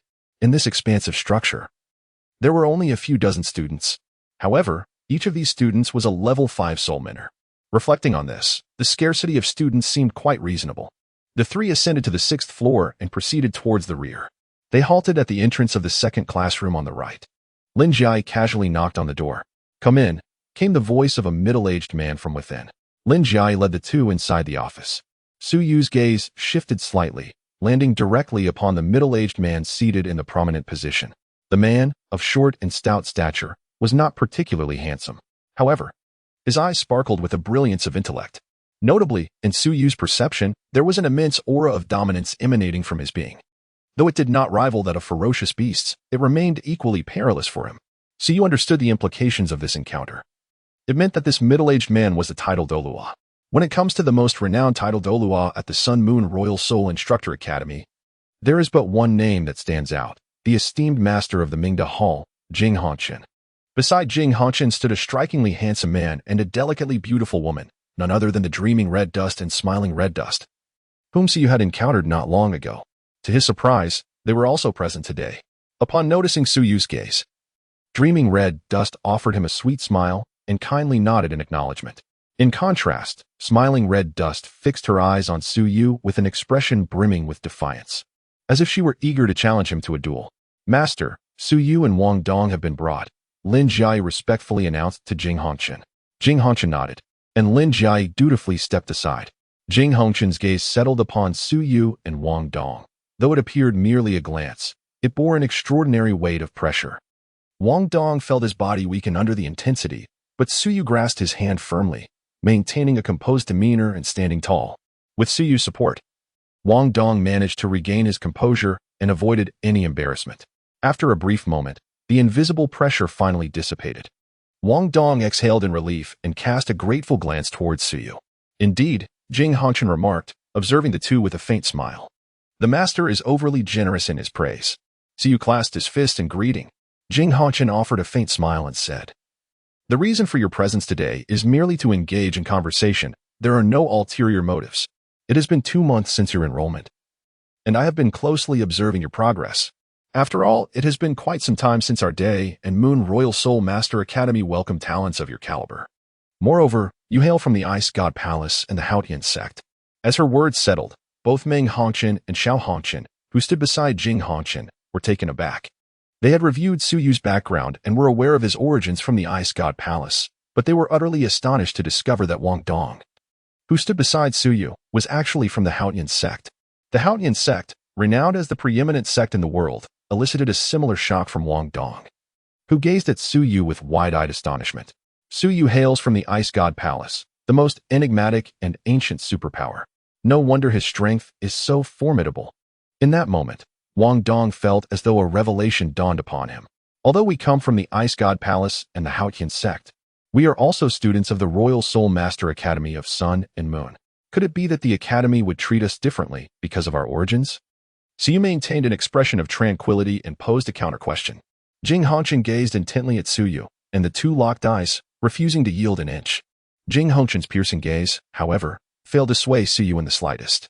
After a moment, Jing Hongqian suddenly smiled, dissipating the previously tense atmosphere entirely. "Such courage, truly befitting the air of the Ice God Palace," he remarked with a chuckle. "Yet, you ponder too much. Our Royal Academy of Soul Masters of the Sun and Moon does not concern itself with the background of its students, nor does it treat them differently based on their origins. I have come today simply to discuss a few matters, as I am quite curious about why both the Ice God Palace and the Haotian sect, being ancient sects of soul masters, have chosen to attend our academy. Logically, it would seem more appropriate for disciples from venerable soul master sects like yours to seek education at Shrek Academy, especially since the Haotian sect has such deep ties with it." Jing Hongqian scrutinized the two, his eyes reflecting curiosity and confusion. This was indeed a point of perplexity for him. Did the Hall Master wish to know the reason? The truth is, the explanation is rather straightforward. With a mere blink of his eyes, Su Yu unleashed his persuasive prowess. "Pray, enlighten me," inquired Jing Hongqian with curiosity. Even Meng Hongqian was captivated. Her beautiful gaze fixed intently upon Su Yu, her ears perked up in anticipation. Firstly, the might of the soul guiding devices is indisputable. Their formidable nature is evident. So is there any fault in aspiring to become a powerful soul mentor? Certainly not, Jing Hongqian replied with a smile. Secondly, The rapid evolution of soul-guiding devices cannot be overlooked, regardless of the resistance from soul masters. One cannot deny that the extensive utilization of these devices is an inevitable trend of the future, a tide that no one can impede. As the adage goes, progress is essential, stagnation leads to obsolescence, and being left behind invites adversity. The prospects of soul-guiding devices are exceedingly promising. Clinging to the so-called pride of soul masters and remaining stagnant will ultimately result in obsolescence in the face of advancing times. Only by keeping pace with the evolution of the era can one achieve true strength. Therefore, I firmly believe that the use of soul-guiding devices by soul masters is an inevitable trend for future development, which is precisely why I am here. Chapter 85. Jing Hanchen. What more do you desire? Well said. Is there anything else? Jing Hanchen remarked, her expression radiating appreciation as she gazed at Suyu. Suyu's words resonated deeply within him. The proliferation of soul-guiding devices is an inevitable trend, a fact beyond dispute. I did not expect you to possess such insight. The prospects for our soul mentors far surpass those of soul masters, proudly declared Xiao Hongchen. Besides Suyu, Wong Dong's expression darkened with dissatisfaction. Brother Xiao, your words are mistaken. Suyu shook his head, expressing a differing opinion. Oh, pray tell, what insights do you possess? Xiao Hongchen cast a sidelong glance at Suyu. Arms crossed, his demeanor exuding arrogance. Brother Xiao asserts that the prospects of soul mentors cannot be compared to those of soul masters. This assertion is utterly fallacious. I have consistently articulated the unparalleled potential of soul guidance devices, rather than claiming that soul mentors surpass soul masters. On the contrary, I believe that the promotion of soul guidance devices will not undermine the status of soul masters. Rather, it will enhance their strength. The ancient soul masters of the original Dou Three Kingdoms foolishly regarded soul masters and soul guidance devices as opposing forces, completely severing their connection. This represents a grave misconception. Soul guidance devices and soul masters do not conflict. What, then, is a soul guidance device? It is merely a weapon. Can a soul mentor who relies entirely on soul guidance devices be compared to a soul master utilizing the same? The physical prowess of soul masters generally surpasses that of soul mentors. Do you, Brother Xiao, hold a different opinion? Humph. Xiao Hongchen scoffed, unable to refute this point. The soul energy of soul mentors is predominantly cultivated, resulting in significantly inferior physical attributes compared to soul masters of the same rank. It seems Brother Xiao also concurs with my perspective. Thus, the question arises, many powerful soul guidance devices, which demand considerable physical capability, cannot be wielded by soul mentors. Yet soul masters can effectively utilize them. This is the advantage of soul masters. I have always believed that the future lies in the combination of formidable soul masters with powerful soul guidance devices, thereby rendering them even more formidable. I trust the Hall Master is already aware of this. Otherwise, the establishment of the Soul Guidance Department would not have occurred, would it? Having said this, Siyu turned his gaze toward Jing Hanchen. Jing Hanchen regarded Siyu quietly before breaking into applause. Well articulated. I find myself somewhat grateful that you are a student of my Sun and Moon Royal Soul Mentor Academy. Had you emerged as a genius in the original Dou Three Kingdoms, I fear I would have been unable to rest easy. Jing Hanchen lamented. In his view, what was even more formidable than Su Yu's talent was his profound understanding. Should the original Dou Three Kingdoms truly alter their ideology and place greater emphasis on soul guidance devices, combined with their inherently powerful soul master forces, the threat to the Sun and Moon Empire would be immense. Fortunately, the entrenched strength of the ancient soul master factions in the original Dou Three Kingdoms is so substantial that even the Soul Guidance Department of Shrek Academy is suppressed by the Martial Soul Department. This is precisely what he wished to witness. The less the original Dou Three Kingdoms values soul guidance devices, the more pleased he becomes. You flatter me, Hall Master. I am but an ordinary individual. Su Yu is remarkably humble, merely considering himself an ordinary individual. However, if you truly are an ordinary person, then the world is devoid of exceptional talents. Jing Hanchen chuckled softly and continued, are there any other reasons? If one were to insist on a third rationale, it would be my belief that the Shrek Academy cannot impart any knowledge beyond what I already possess. Can their Shrek Academy possibly comprehend ice better than my Ice God Palace? Ha ha ha. In this world, undoubtedly, no one comprehends ice better than your Ice God Palace. Jing Hanchen laughed heartily, feeling entirely reassured. Every reason provided by Su Yu is remarkably persuasive. Indeed, while the Shrek Academy may have little to impart to Su Yu, the Sun and Moon Royal Soul Engineer Academy stands as the finest soul engineer institution across the entire continent. Upon reflection, it is entirely reasonable for Su Yu to join their academy. But what of that young fellow Wong Dong? It seems he harbors a certain aversion to soul tools. And recently, this disinclination has led to some conflicts, has it not? Jing Hochen's gaze turned towards Wong Dong. The latter trembled slightly, opening his mouth, yet finding himself at a loss for words. Su Yu pressed his hand down and chuckled heartily. Master, you have misunderstood. Wong Dong does not disdain soul-guiding devices. Rather, he merely finds the monotonous knowledge associated with them unappealing.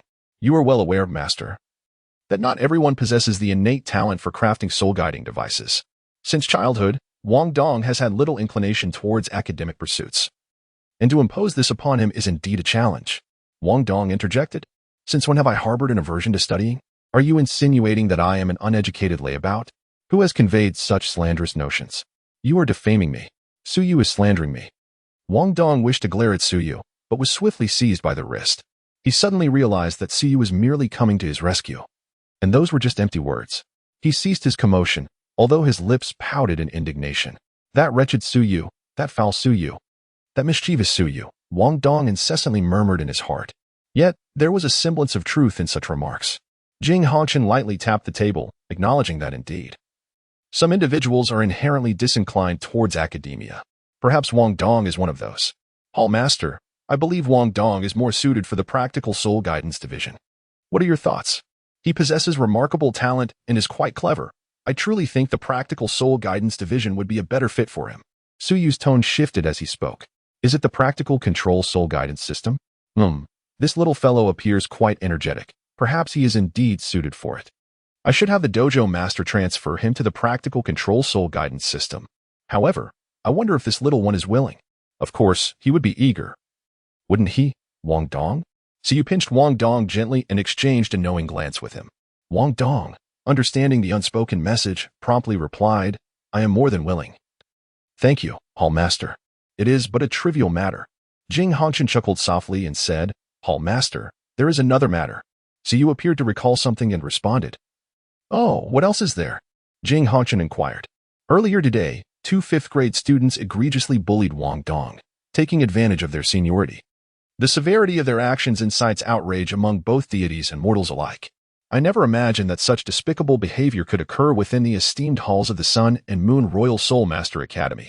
This tarnishes the Academy's reputation and undermines its ethos.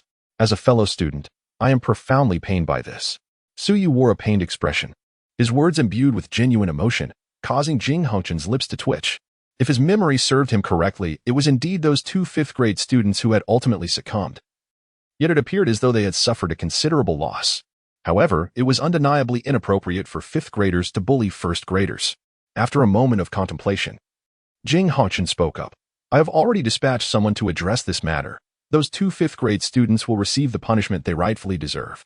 Is that all there is to it? Su Yu retorted. Jing Hongchen appeared perplexed, asking what else he desired.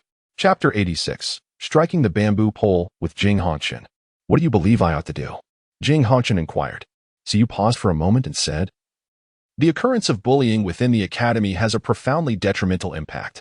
While the perpetrators undoubtedly deserve punishment, the institution also bears responsibility for the lack of adequate oversight. Does it not? Are you aware of the significant repercussions this bullying incident has had on our classmate Wong Dong? Do you comprehend the immense emotional toll it has taken on his tender spirit? This could potentially cast a shadow over his entire life. So you pulled Wong Dong closer? His expression filled with sorrow as he said, If this matter is not handled properly, it may adversely affect our classmate Wong Dong's future development. Master, surely you do not wish to witness such a remarkably gifted individual being squandered, do you? Jing Hongchen, Xiao Hongchen, Wong Dong. Su Yu's remarks rendered both Jing Hongchen and Xiao Hongchen speechless, leaving even Wong Dong in a state of bewilderment. Is it truly that grave? Speak plainly. What do you truly desire? Jing Hongchen rubbed his forehead, taken aback by Su Yu's audacity. Has he gone too far in his exaggeration? In light of such an incident, given the considerable distress endured by Wong Dong, shouldn't the Academy provide some deserved compensation? In the depths of the conversation, Su Yu's intentions became starkly evident. Wong Dong abruptly turned his gaze towards Su Yu, realizing that all the elaborate discourse was a prelude to a request for compensation. Instantly, warmth spread through Wong Dong's heart. stirring a sense of gratitude within him. How audacious, he mused, to attempt to extort from the very head of the hall. Jing Hongqian suddenly grasped the situation, understanding that this young rascal, Su Yu, was indeed trying to take advantage. No one had ever dared to make such demands in his presence. Thus he had not considered it. To his astonishment, Su Yu possessed such audacity to request compensation. If Wong Dong had truly been injured, it would have been a different matter, but he appeared to be perfectly well. As for any psychological trauma, that was utter nonsense. The young scion of Haotian's sect was hardly so fragile. What kind of compensation do you seek? Shall I present you with a few high-grade soul-guiding devices? Jing Hongqian remarked, a forced smile gracing his lips. That would be unnecessary. It is merely that Wong Dong's soul power is somewhat lacking, don't you agree? Esteemed Hall Master? Xi replied with a smile. Indeed, you are quite discerning, aren't you? Jing Hongqian found himself both amused and exasperated. For years, no one had dared to approach him with such boldness, yet here was Su Yu, unflinchingly doing so. Just as he was about to respond, Ming Hongqian interjected. Grandfather, I believe Su Yu's argument holds merit. Our academy has indeed been remiss, and providing Wong Dong with some form of compensation is only just. Ming Hongqian stated with youthful vivacity. Jing Hongqian and Ming Hongqian were both taken aback by her words. What are you saying, Ming? Can't you see that Su Yu is merely extorting your grandfather? Wong Dong is blameless in this matter. Jing Hongqian exclaimed, his shock palpable.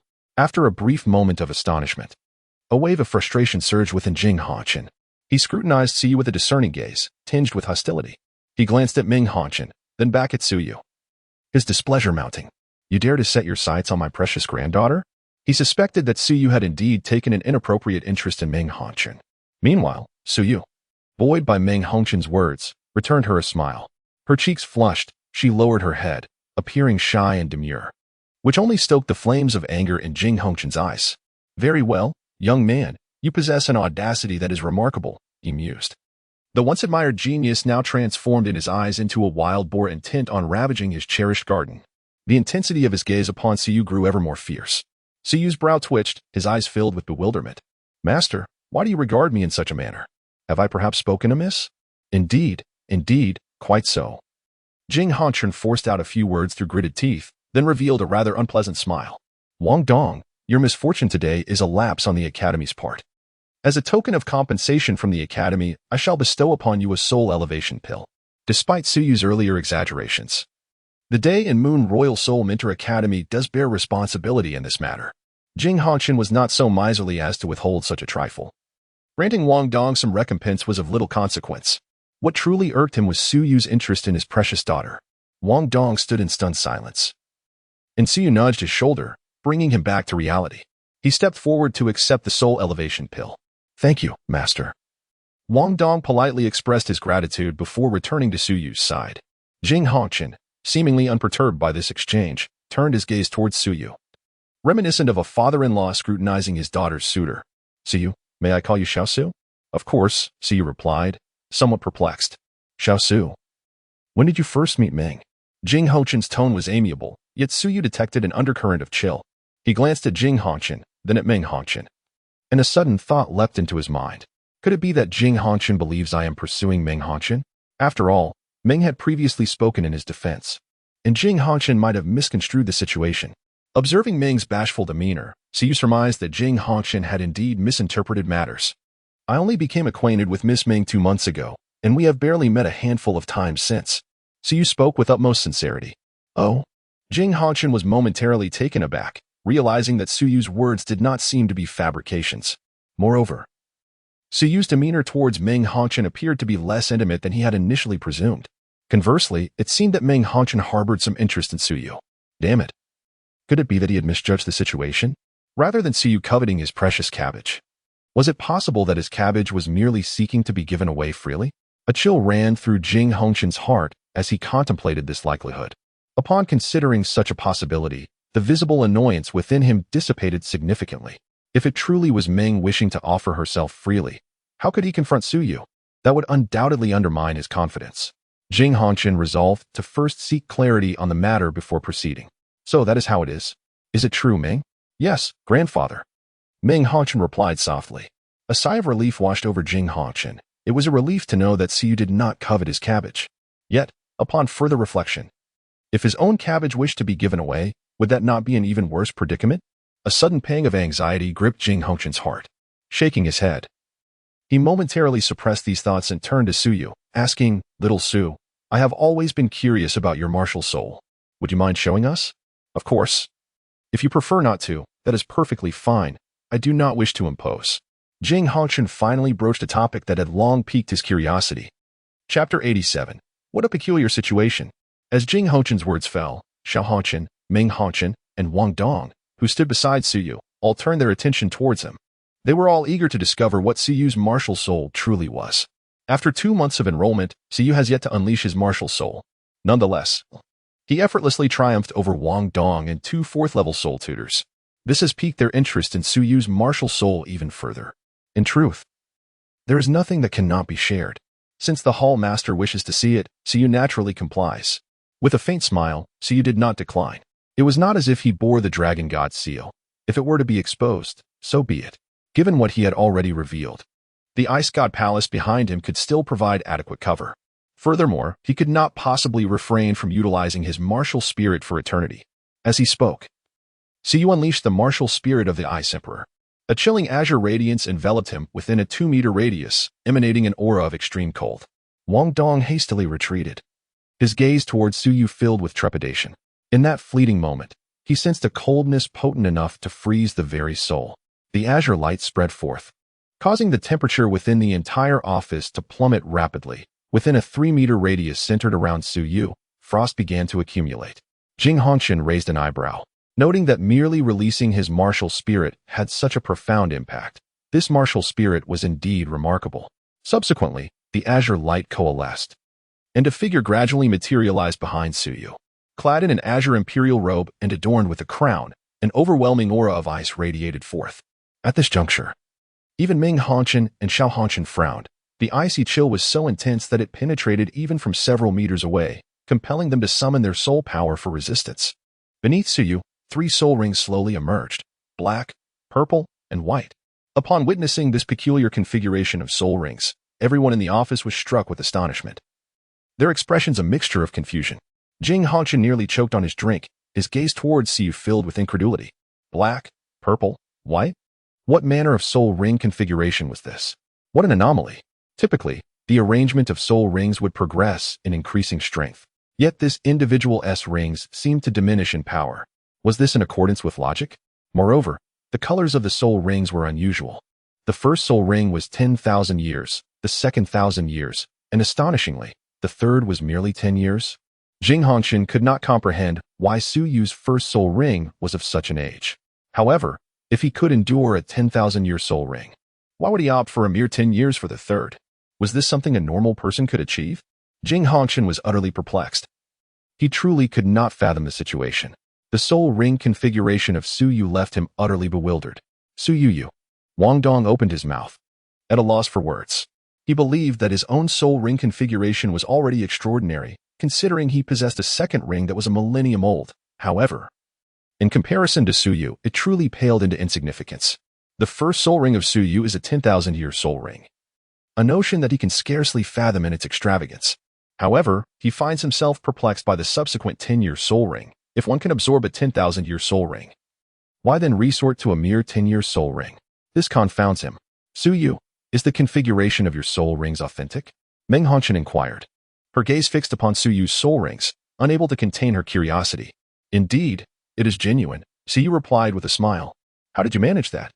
She pressed on. Are you inquiring about the first soul ring being 10,000 years? Suyu asked, chuckling. Ming Hongchen nodded in affirmation. Suyu smiled gently and elucidated. The first soul ring, spanning 10 millennia, is not an achievement of my own, but rather an enhancement afforded by a unique ability. As you are aware, ancient sects such as ours possess certain extraordinary methods to extend the longevity of soul rings. We are not alone in this. The body sect also harbors similar arcane techniques. Suyu cited the body sect as an example. There was no alternative but to explain it this way. After all, he could not claim that his first soul ring could evolve infinitely, as that would be exceedingly exaggerated. Is that true, grandfather? Dream Hongchen inquired, casting a glance at Mirror Hongchen. Indeed, it is true, Mirror Hongchen affirmed with a nod, acknowledging his awareness of this matter. not to mention the body sect. Even the Holy Spirit sect, which has a close relationship with the Empire, employs similar methods. However, the tactics of the Holy Spirit sect are somewhat nefarious. I see now. Upon hearing Su Yu's explanation, Meng Hongqian and Wong Dong found it considerably easier to accept. But will your third soul ring, being a decade old, not hinder your potential? Meng Hongqian inquired, a hint of concern in her voice. After all, a 10-year soul ring was rather subpar. Haha, I appreciate your concern. But it will not be an issue. The reason I chose this 10-year soul ring is due to the unique soul skill it bestows. Overall, it is quite worthwhile. So you chuckled softly and remarked, "What soul skill, you ask?" Meng Hongqian expressed her curiosity. However, as soon as she uttered those words, she quickly covered her mouth. Realizing her indiscretion, how could she inquire about another's soul skill? It is well understood that soul skills are the secrets of soul masters. In due time, you shall have the opportunity to discover it. So he remained unfazed, chuckling lightly. Jing Hongqian fixed his gaze intently on the martial spirit behind Su Yu, narrowing his eyes. Such intense coldness. My dear Su, what is the name of your martial spirit? My martial spirit is called the Ice Emperor. The Ice Emperor? The ultimate ice? Jing Hongqian inquired with a tone of certainty. Indeed. Su Yu nodded. The ultimate ice? The ultimate martial soul? At this moment, Wong Dong and the others were taken aback, astonished that Su Yu possessed the ultimate martial soul. Xiao Hongqian's expression turned grave as he gazed at Su Yu, sensing an immense threat. He had always taken pride in his three-legged golden-toed martial soul, a rare divine beast soul. Yet, Su Yu was revealed to be an ultimate martial soul. The legend of the ultimate martial soul is known to all. Among the most powerful martial souls, the ultimate martial soul undoubtedly holds a prominent position. Every ultimate martial soul is extraordinarily potent. Even those formidable divine beast martial souls may not compare to the ultimate martial soul. His three-legged golden toad could hardly be considered a truly powerful divine beast martial soul. Was it possible that Su Yu would surpass him in terms of martial soul prowess? The fact that he possessed the ultimate martial soul and cultivated at such a rapid pace was simply outrageous. Wong Dong's expression was one of astonishment, his heart profoundly shaken. He himself was not an ultimate martial soul and had only reached level 22, while Su Yu's ultimate martial soul had already attained level 38. Was there any comparison to be made? Wong Dong suddenly felt a twinge of regret, realizing he should not have been so lazy in the past. Otherwise, he would at least have achieved the rank of Soul Master by now. An ultimate martial soul? What remarkable talent indeed. Meng Hongqian stared blankly at Su Yu. Her heart filled with admiration. She had heard of the illustrious reputation of the ultimate martial soul but had never encountered one in person. Today, she had witnessed a true ultimate martial soul. And no wonder the mere release of his martial soul could generate such chilling air that compelled them to summon their soul power for protection. So it was the ultimate ice, explaining its overwhelming dominance. Chapter 88. Jing Hongqian's advice. Good. What a magnificent ultimate ice. Jing Hongqian laughed heartily, his gaze towards Su Yu imbued with unprecedented fervor. Why has Shrek Academy consistently held an advantage over the Sun Moon Royal Soul Engineer Academy? It is merely because Shrek Academy boasts a greater number of powerful soul masters. Although the soul engineers of the Sun Moon Empire are strong, they cannot rival Shrek Academy when it comes to top-tier experts. However, an opportunity has now arisen. A genius with the ultimate ice martial soul, if nurtured to the rank of Tidal Dolua, coupled with the power of soul tools, would be unmatched across the entire Dolua continent. Jing Hongqian instantly recognized the immense potential that Su Yu possessed. He was a prodigy with both Soul Master and Soul Engineer talents that were exceptional. Such a genius. If not cultivated, who else could be? He began to understand why Su Yu was chosen as the heir of the Ice God Temple. Why he garnered so much support from this ancient force, even having a powerful Super Dolua to protect him. It turned out he was indeed the ultimate ice. Thus, everything made sense. The Ice God Temple's reverence for ice was undoubtedly the most fervent in the entire realm of Soul Masters. And the ultimate ice was the pinnacle of all ice. So you possess the essence of ultimate ice. How could the denizens of the Ice Temple not regard him as a treasure? Not only the Ice Temple, but even he himself had undergone a transformation in perception at this moment. Casting a glance at the ever-watchful Meng Hongqian, Jing Hongqian, while lamenting the fleeting nature of youth, felt a flicker of intrigue within her heart. If dreams could indeed flourish, then perhaps such a notion was not entirely out of reach. This young man certainly had remarkable potential, she mused silently. The thought flitted through her mind, and with a hearty laugh, Jing Hongqian exclaimed, I never anticipated that our academy would welcome a disciple with such an extraordinary martial spirit. Little Su, you must apply yourself diligently and bring glory to our institution. That goes without saying, Su replied with a light chuckle. Haha, splendid. Jing Hanshin smiled once more, adding, let us conclude our meeting for today. You two may return for now. When time permits, do engage with Xiao and Ming. As young individuals, I trust you will find common ground. You are all the pillars of our academy, and its future relies upon your shoulders. Jing Hanshin surveyed the quartet with a look of utmost satisfaction. The four young individuals in the office were the brightest prospects he had ever encountered. Su Yu and Wong Dong need no introduction. Their extraordinary talents promise a boundless future. Though Ming Hanshin and Xiao Hanshin may not shine as brightly, they are nonetheless his grandchildren, deserving of his attention. After a century has passed, will this academy not still belong to Xiao Hanshin and the others? Presently, he is merely preparing for Xiao Hanshin's future. With Su Yu's support, Xiao Hanshin will undoubtedly gain a firmer grasp on the Royal Soul Master Academy of the Sun and Moon. At this juncture, he is simply nurturing the bonds of friendship between them. Naturally, should they advance further, it would be even more splendid. One can only say that Jing Hanshin lives up to her reputation for being capricious. Initially, she harbored reservations about Su Yu, fearing he would undermine her efforts. Yet now her stance has shifted remarkably quickly. Su Yu is aware that, given the opportunity, he would also like to engage in dialogue with Sister Ming and Brother Xiao. Su Yu chuckled softly. Ming Hanshin's petite face flushed slightly, revealing a hint of shyness, while Xiao Hanshin held his head high, exuding an air of pride. I am quite eager to witness the formidable power of your ultimate ice. Undeterred by the knowledge that Su Yu commanded this ultimate ice, Xiao Hanshin remained steadfast in his resolve to engage in a duel with him. There will be an opportunity. I too am eager to experience the might of Brother Xiao's three-legged golden-toed martial spirit. Su Yu smiled faintly, casting a glance towards Wong Dong beside him. Their eyes met for a brief moment, with Wong Dong nodding in acknowledgement, and Su Yu understood in his heart. Master, we shall take our leave now. Jing Hanshin waved his hand. Go ahead. Su Yu clasped his hands in a gesture of respect before turning to leave the office with Wong Dong. What do you think of these two? Jing Hanshin inquired, a smile gracing his face as he observed his beloved grandchildren. They are both quite impressive. Though Su Yu possesses slightly greater talent, Ming Hanshin replied in a hushed tone. Your gaze is practically glued to him. Do you have feelings for Su Yu? Jing Hanshin teased with a chuckle. Ming Hanshin's cheeks flushed crimson, her delicate fingers nervously twisting the hem of her garment as she timidly retorted, and no, not at all. Jing Hanshin smiled knowingly. Your demeanor lacks persuasive power. At that moment, Xiao Hanshin interjected with a scoff. Among the two, Su Yu is rather decent. He barely qualifies as my rival. However, Wong Dong is utterly insignificant. Jing Hanshin sighed in exasperation. Xiao, your perspective remains so shallow.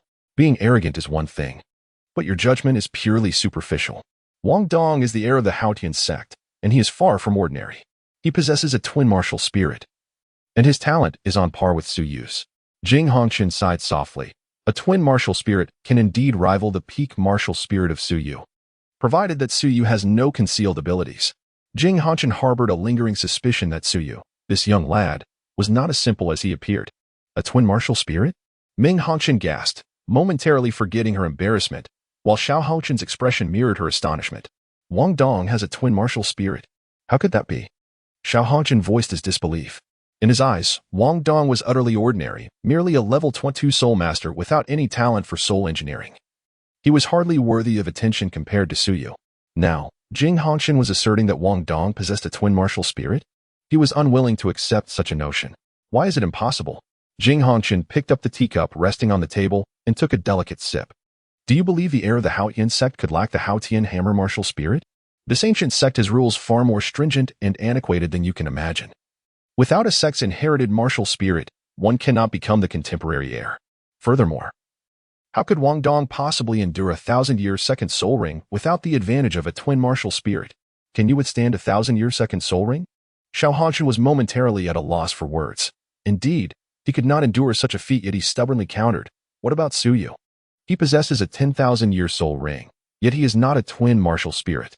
How can you be so certain he is not a twin martial spirit? Jing Hanshin replied calmly. Upon hearing this, Xiao Hanshin's pupils constricted sharply. Xiao, you remain too impetuous. One must not always judge based on appearances. You should learn from that lad. Su Yu, he is far more complex than he seems. Jing Hanshin remarked with a wistful sigh. Xiao Hanshin fell silent, shaken by Jing Hanshin's words. Could it be that Siyu possesses a twin martial spirit? He is incredulous. He refuses to accept it. Or rather, he is reluctant to believe it. Siyu inherently possessed an extraordinary martial soul. If he were to also possess a twin martial soul, it would be utterly remarkable. According to the principles governing twin martial souls, was it not conceivable that Suyu's other martial soul would at least rival the extraordinary one? Could such a prodigious talent truly exist in this world? It seemed impossible, absolutely impossible. Shui Hongqian was unwilling to entertain such a notion, convinced that Jing Hongqian was merely overthinking. Observing the fluctuations in Shui Hongqian's expression, Jing Hongqian let out a quiet sigh of resignation. This foolish grandson. It appears he still has to rely on dreams. With this thought, Jing Hongqian's gaze drifted to his side, where Ming Hongqian seemed to be lost in contemplation. Her face adorned with a dreamy expression that occasionally flushed with color. The corners of Jing Hongqian's mouth twitched. With such a pair of grandchildren, he felt somewhat burdened. Meanwhile, Suyu and Wong Dong exited the teaching building, making their way towards the dormitory. Wong Dong glanced at Suyu, contemplated for a moment, and then produced a soul ascension pill, offering it to him. What is this for? Suyu inquired, perplexed. For you, Wong Dong replied. This is the compensation from the hall master. Why would you give it to me? Suyu chuckled softly. But if it weren't for you, I would not have attained this either. Moreover, I was not injured. It was you who rescued me. Out of both sentiment and reason, I believe I ought to present this to you. Wong Dong replied with a serious expression. Suyu was taken aback, gazing at Wong Dong with an expression imbued with an inexplicable significance. Wong Dong was indeed entirely different from his father. At the very least, Suyu felt that he was quite sensible and reasonable. Why are you looking at me like that? Is there something on my face? Wong Dong inquired, touching his cheek in confusion as he noticed Suyu's stare. Suyu cast a deep glance at him and said, There is no need to worry. Keep the soul ascension pill for yourself, as it was intended for you. As for assisting you, it is simply because we are friends. My help requires no recompense. If I were to find myself in peril, would you come to my aid? Of course, Wong Dong replied without a moment's hesitation. Then that is settled. There is no need for formality between us. Suyu chuckled as he tousled Wong Dong's hair, leaving it in a delightful disarray. Hey, don't mess with my head. My hair is all over the place now. Wong Dong feigned annoyance, yet there was not a trace of rejection in his eyes. Suyu chuckled heartily, playfully ruffling the hair even more. You only know how to bully me, Wong Dong huffed, evading Suyu's hand and smoothing his hair back into place. He shot Suyu a fierce glare, crossing his arms defiantly, and strode ahead with an air of indignation. Yet, observing the lively bounce in his step, one could easily discern that he bore no true semblance of anger at that moment. Indeed, Wong the Great Goose was quite an intriguing character. Suyu's thoughts lingered momentarily before he stepped forward to follow. In the heavens, a slight smile graced the lips of a certain divine king. Below, Suyu's mouth also curved into a barely perceptible arc. Upon returning to his dormitory, Suyu resumed his studies on soul-guiding devices, while Wong Dong busied himself with other matters. As night fell, Suyu began to meditate, and Wong Dong consumed a soul-enhancing pill. The potency of the soul-enhancing pill could elevate a soul master by 1 rank, for those at the great soul master level. It could advance them by 1 or even 2 ranks. Wong Dong, having been close to reaching level 23, was certain to experience a significant enhancement after taking the pill. The following morning, Suyu was roused from his meditation by Wong Dong's excited voice. Suyu, I have reached level 24. Wong Dong exclaimed, brimming with enthusiasm as he approached Suyu's bedside. To ascend from a level 22 Great Soul Master to a level 24 Great Soul Master in an instant saved Wong Dong at least 2 to 3 months of arduous effort. Level 24, rather commendable, Suyu replied casually. Wong Dong beamed with delight, declaring, the soul-enhancing pill is indeed a treasure worth its weight in gold. It seems our leader truly spared no expense this time. With his newfound strength, Wong Dong radiated joy, resembling a jubilant goose. Suyu was subtly influenced by Wong Dong's emotions, and a faint smile unconsciously graced his lips. It hardly constituted a significant expense. These soul mentors possessed ample wealth. Although the Ascension pill was worth a fortune, the sale of a single 6th-level soul-guiding device could easily yield several 100,000 gold soul coins. A mere Ascension pill was likely of little concern to the guildmaster. Indeed, these soul mentors were well off. And soon you too would join their ranks as a soul mentor. Wouldn't that signify your own prosperity? Wong Dong gazed intently at Suyu. Are you contemplating targeting the wealthy? Suyu chuckled. Just you, the affluent one, Wong Dong replied with a playful grin. It was evident that he was in remarkably high spirits, brimming with vitality. Suyu smiled lightly, and after exchanging a few more words, Wong Dong was the first to enter the bathroom to freshen up. Suyu stretched lazily and habitually muttered in his mind, "Check-in. Ding. Congratulations to the host for completing the check-in."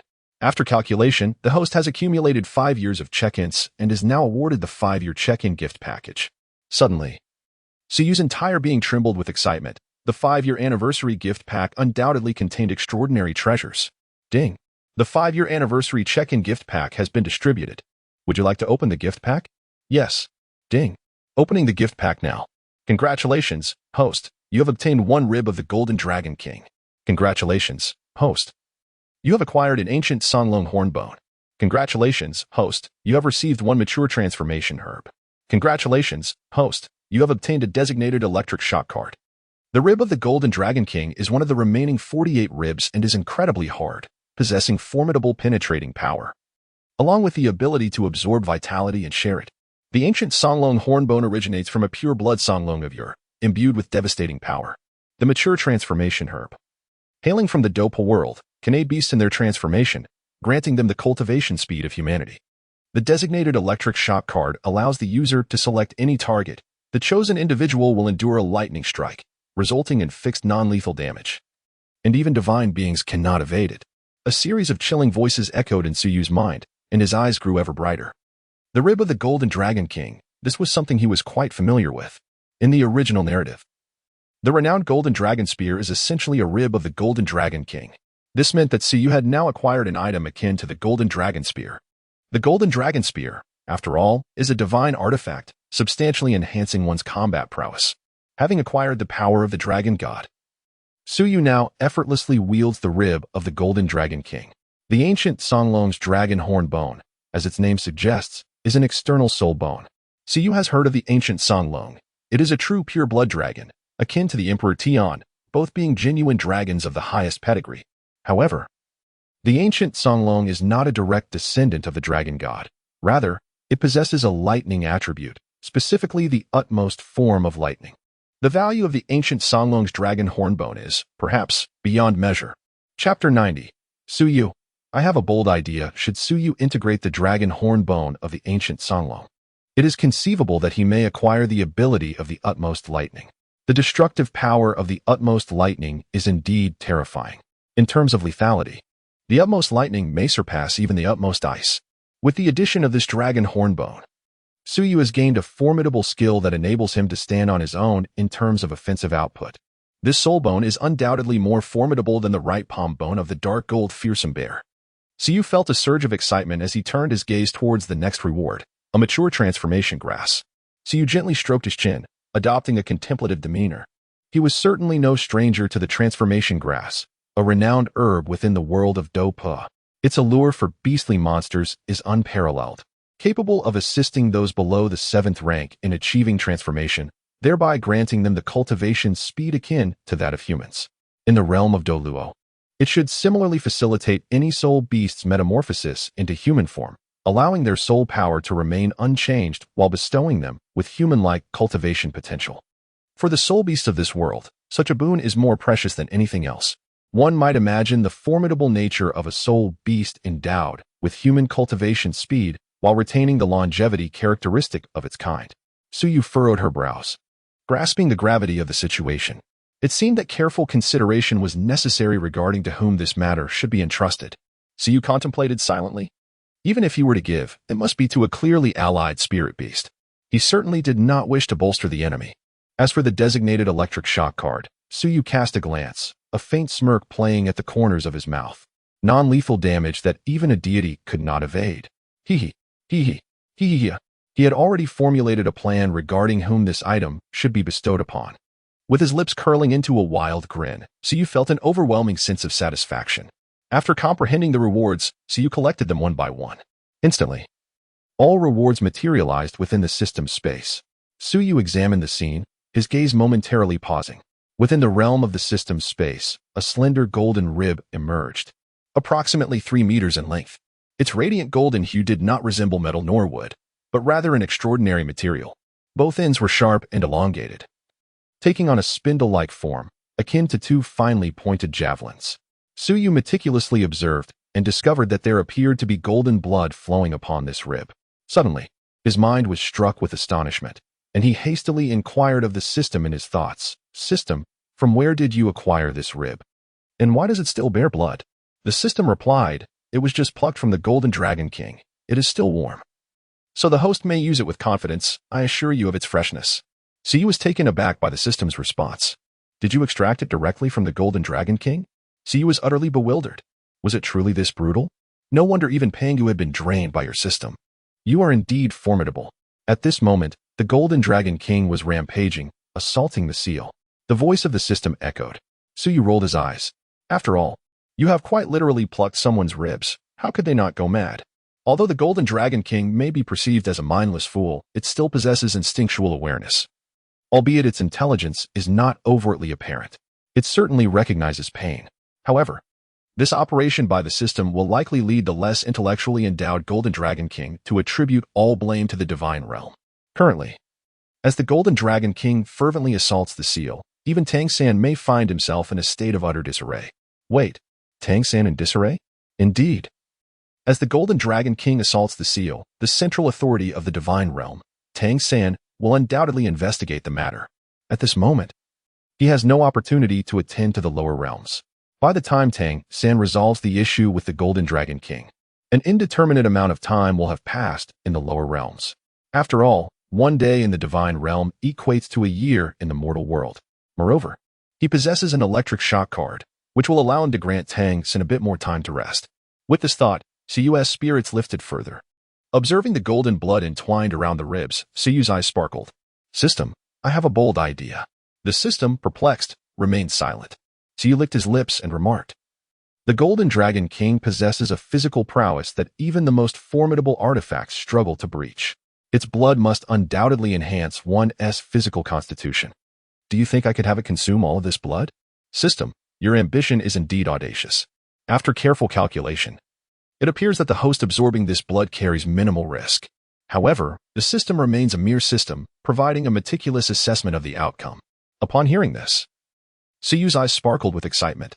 The blood of the Golden Dragon King, even if merely from its ribs and in scant quantity, is of extraordinary quality. The annihilative will of the Golden Dragon King is not something an ordinary individual could withstand. Do you not recall how a mere wisp of divine consciousness from a lax rendered the heavenly dream eye silkworm powerless? Such is the disparity in quality. If the blood on the ribs were the essence of the Golden Dragon King, Siyu would be left in awe. Yet, if it were just some ordinary blood, he believed he could manage it without issue. The energy contained within these fluids is not excessively abundant, but their quality is exceptional. Armed with the power of the Dragon God, Siyu harbored confidence in his ability to suppress even the will of the Golden Dragon King. Such is his boldness. As he contemplated this, Wong Dong had already completed his grooming. "Siyu, it's your turn," he said, towel in hand, drying his pastel blue hair. It was evident that he had also taken the opportunity to wash his hair. Siyu stretched lazily and climbed out of bed. As he approached Wong Dong, he playfully pinched his cheek. Wong Dong rolled his eyes in response, saying, "Oh, come on, stop pinching my face. I'm not a child." Siyu chuckled heartily, turning to enter the restroom. With a casual flick, he closed the door behind him and retrieved a sizable medicine barrel. The barrel was quite large, nearly filling the entire restroom. Siyu began to pour water, releasing a small half bucket. After contemplating for a while, he ultimately decided to employ a medicinal bath. The power of the Golden Dragon King was exceedingly ferocious. Even with the strength of the Dragon God, he felt that consuming it directly was somewhat perilous. Casually, Siyu retrieved a rib of the Golden Dragon King. Measuring nearly 3 meters in length, it was comparable to the Golden Dragon Spear. Grasped in his hand, it emanated a warm sensation, with golden blood trickling down the rib. Siyu directly plunged the gun barrel into the barrel, then swirled it a few times. A certain amount of blood was washed into the container. Subsequently, Siyu switched to another head and continued the operation. It was only when not a trace of blood remained on the rib that he finally put it away.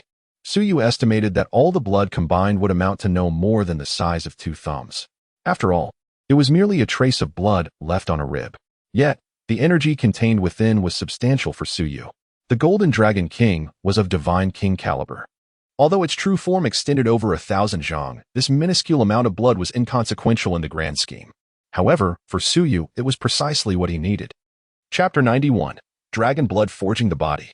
In excess would be unbearable for him. The disparity between a divine king and a soul sovereign was immeasurably vast. Suyu reached into the bucket, and at this moment, under the influence of the blood of the golden dragon king, the water within the bucket had transformed into a brilliant shade of gold. Suyu reached out, only to be met with an overwhelming sensation of searing heat. Within this intensity lay an unfathomable, tempestuous power. The mere hint of ferocity contained within the dark golden terror claw bear's soul bone paled in comparison to this force. This power was not only ferocious but also imbued with a fierce, destructive rage, exuding an unparalleled dominance. In that instant, the aura that emanated from his hand jolted the slumbering entities in his spiritual sea, the heavenly dream ice silkworm and ilex, into consciousness. What is this? The voice of the heavenly dream ice silkworm was laced with an unprecedented panic. The noble and tyrannical essence of this aura, coupled with its frenzied ferocity, instilled a deep-seated fear within the heavenly dream ice silkworm. It had never encountered such a terrifying presence before. Just a drop of blood. Suyu withdrew his hand and spoke in a calm tone. A drop of blood? The heavenly dream ice silkworm was taken aback, then exclaimed, "Whose blood is this? It's so terrifying." In comparison to this overwhelming aura, it found the Ice Emperor Scorpion, the Snow Emperor, and even the Emperor of Heaven to be insignificant. Though the ferocity was subtle, it was profoundly intimidating, especially to a soul beast. The heavenly dream ice silkworm felt that the presence of the great dominator it once encountered beneath the lake of life paled in comparison to the intensity of this blood. That great dominator, despite its formidable strength and terrifying pressure, exuded a sense of vitality, unlike this, which was pure destructive power. This must be the blood of a divine beast, a blood imbued with the essence of destruction. The gray light orb trembled, and the ethereal figure of Ilex materialized. Since entering Suyu's sea of consciousness, this was his first time speaking voluntarily. "Hey, old-timer, who exactly are you? How dare you encroach upon my territory?" The heavenly dream ice silkworm, witnessing Ilex finally break his silence, bared its teeth in inquiry. With the ability to pluck the stars from the heavens, "There is no one in this world quite like me. I am known as the Saint of Necromancy, the cataclysm of the undead, Ilex." "Saint of Necromancy? Old fellow, are you boasting? Are you truly a deity?" The heavenly dream ice silkworm expressed skepticism. "If I so desired, I could have long since become the god of death." Ilex replied nonchalantly, "I do not believe you. You may choose to believe or not." The voice of Suyu resonated, a figure who, during his prime, could indeed rival the gods. Do you not sense it yet? His very essence is that of divine consciousness, a trait exclusive to deities. Divine consciousness? The heavenly dream ice silkworm was momentarily taken aback, as it could no longer access its origin, severely limiting its perceptive abilities. However, the quality of Ilex's soul seemed undeniably superior. Alas, how pitiable it is. It remains the weakest. Initially, it believed there might be someone it could dominate, only to discover that the jester was, in fact, itself. My young friend possesses extraordinary insight and an even more remarkable origin. Ilex gazed at the resplendent nine-colored light enveloping the entire sea of consciousness, filled with awe. The level of this nine-colored light is exceedingly high. Even at the peak of his powers, he would fall short in comparison. "You flatter me, esteemed senior," Suyu replied, as he extracted several bags of powdered medicine from the soul guide and poured them into a barrel. This would serve to mitigate the blood's ferocity. One could only wonder what sort of divine beast's blood this was, its oppressive force beyond comprehension. Ilex inquired, while the heavenly dream ice silkworm perked up its ears, intrigued. "This is the blood of the golden dragon king," Suyu revealed without reservation, continuing to pour the powdered medicine. "The golden dragon king? I have not heard of it. But it must surely be a formidable divine beast," Ilex mused. "Nevertheless, my young friend, this blood is volatile. One must exercise caution." After expressing his admiration, Ilex cautioned Suyu. "Thank you for your concern, esteemed senior. I am confident in my ability to manage it," Suyu assured him. As Suyu responded, he completed the addition of the medicinal powder in his hand. Once the powder was added, the potency of his blood power was somewhat tempered, yet it remained fiercely turbulent. Suyu paid no heed as he shed his garments and stepped into the vat, settling into the golden liquid. The shimmering essence enveloped him up to his chest, and an intense surge of energy assaulted every pore of his being. An unimaginable, ferocious aura of annihilation surged violently against Suyu's physique. Despite his formidable constitution, his skin flushed crimson in an instant. Within the medicinal vat, the golden liquid bubbled fervently, sending forth waves of golden blood power that coursed through Suyu's limbs and bones. This essence contained the will of the golden dragon king. exuding an imperious and frenzied dominance that surged directly into Su Yu's mind. A torrent of thoughts, seemingly intent on obliterating all, assaulted his spiritual core, seeking to subvert his will. Should Su Yu's spirit falter, he risked becoming a mere beast of destruction. As the blood power surged within him, patches of golden scales began to emerge on Su Yu's skin, the overwhelming force of the blood threatening to rewrite his very lineage. Such was the tyrannical nature of the dragon bloodline. Regardless of the being, any entity that came into contact with it would be irrevocably transformed. From mind to body, Su Yu faced immense pressure. Yet, he remained unperturbed. A radiant spectrum of colors suddenly erupted from his brow.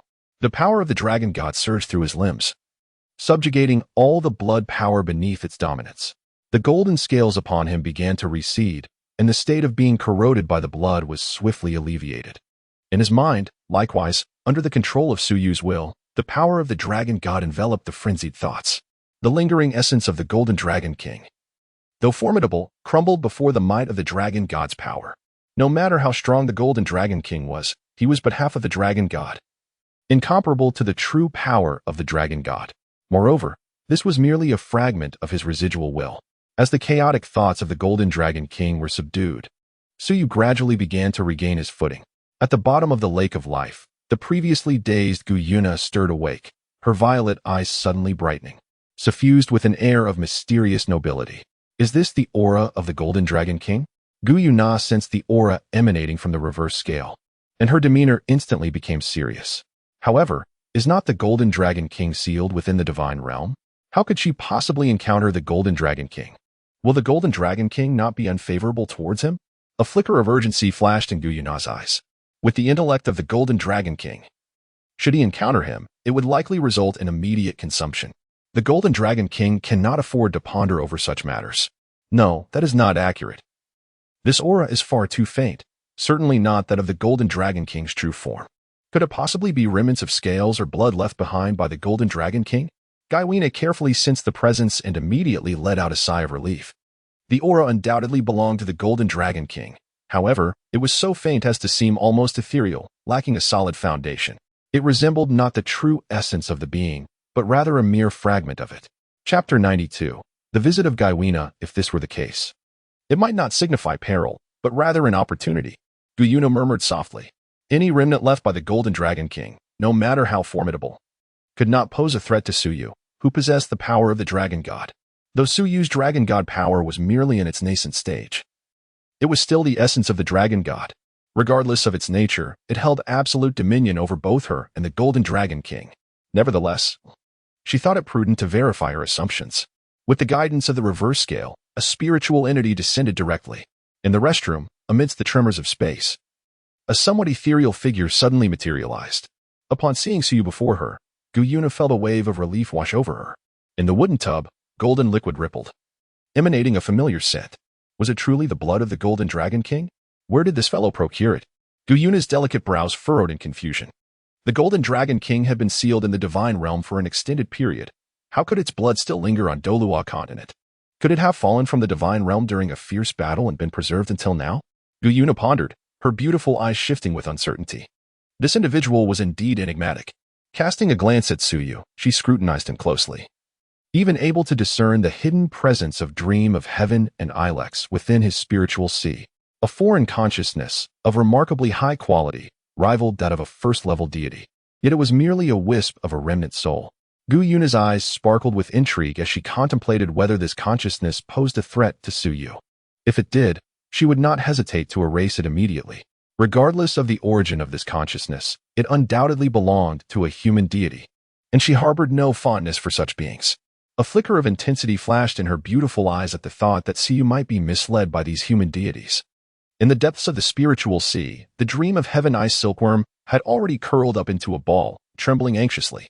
Ilex, too, regarded Guyuna's spiritual power with a grave expression, as if confronting an unprecedented foe. He recognized that she was a true deity, possessing a level of spiritual power that was exceedingly rare, perhaps one of the most formidable even among the divine. As Ilex contemplated, he felt compelled to reveal himself. Uncertain whether the newcomer was friend or foe, he knew he could not remain hidden at this moment. They were all parasitic within Su Yu's spiritual sea.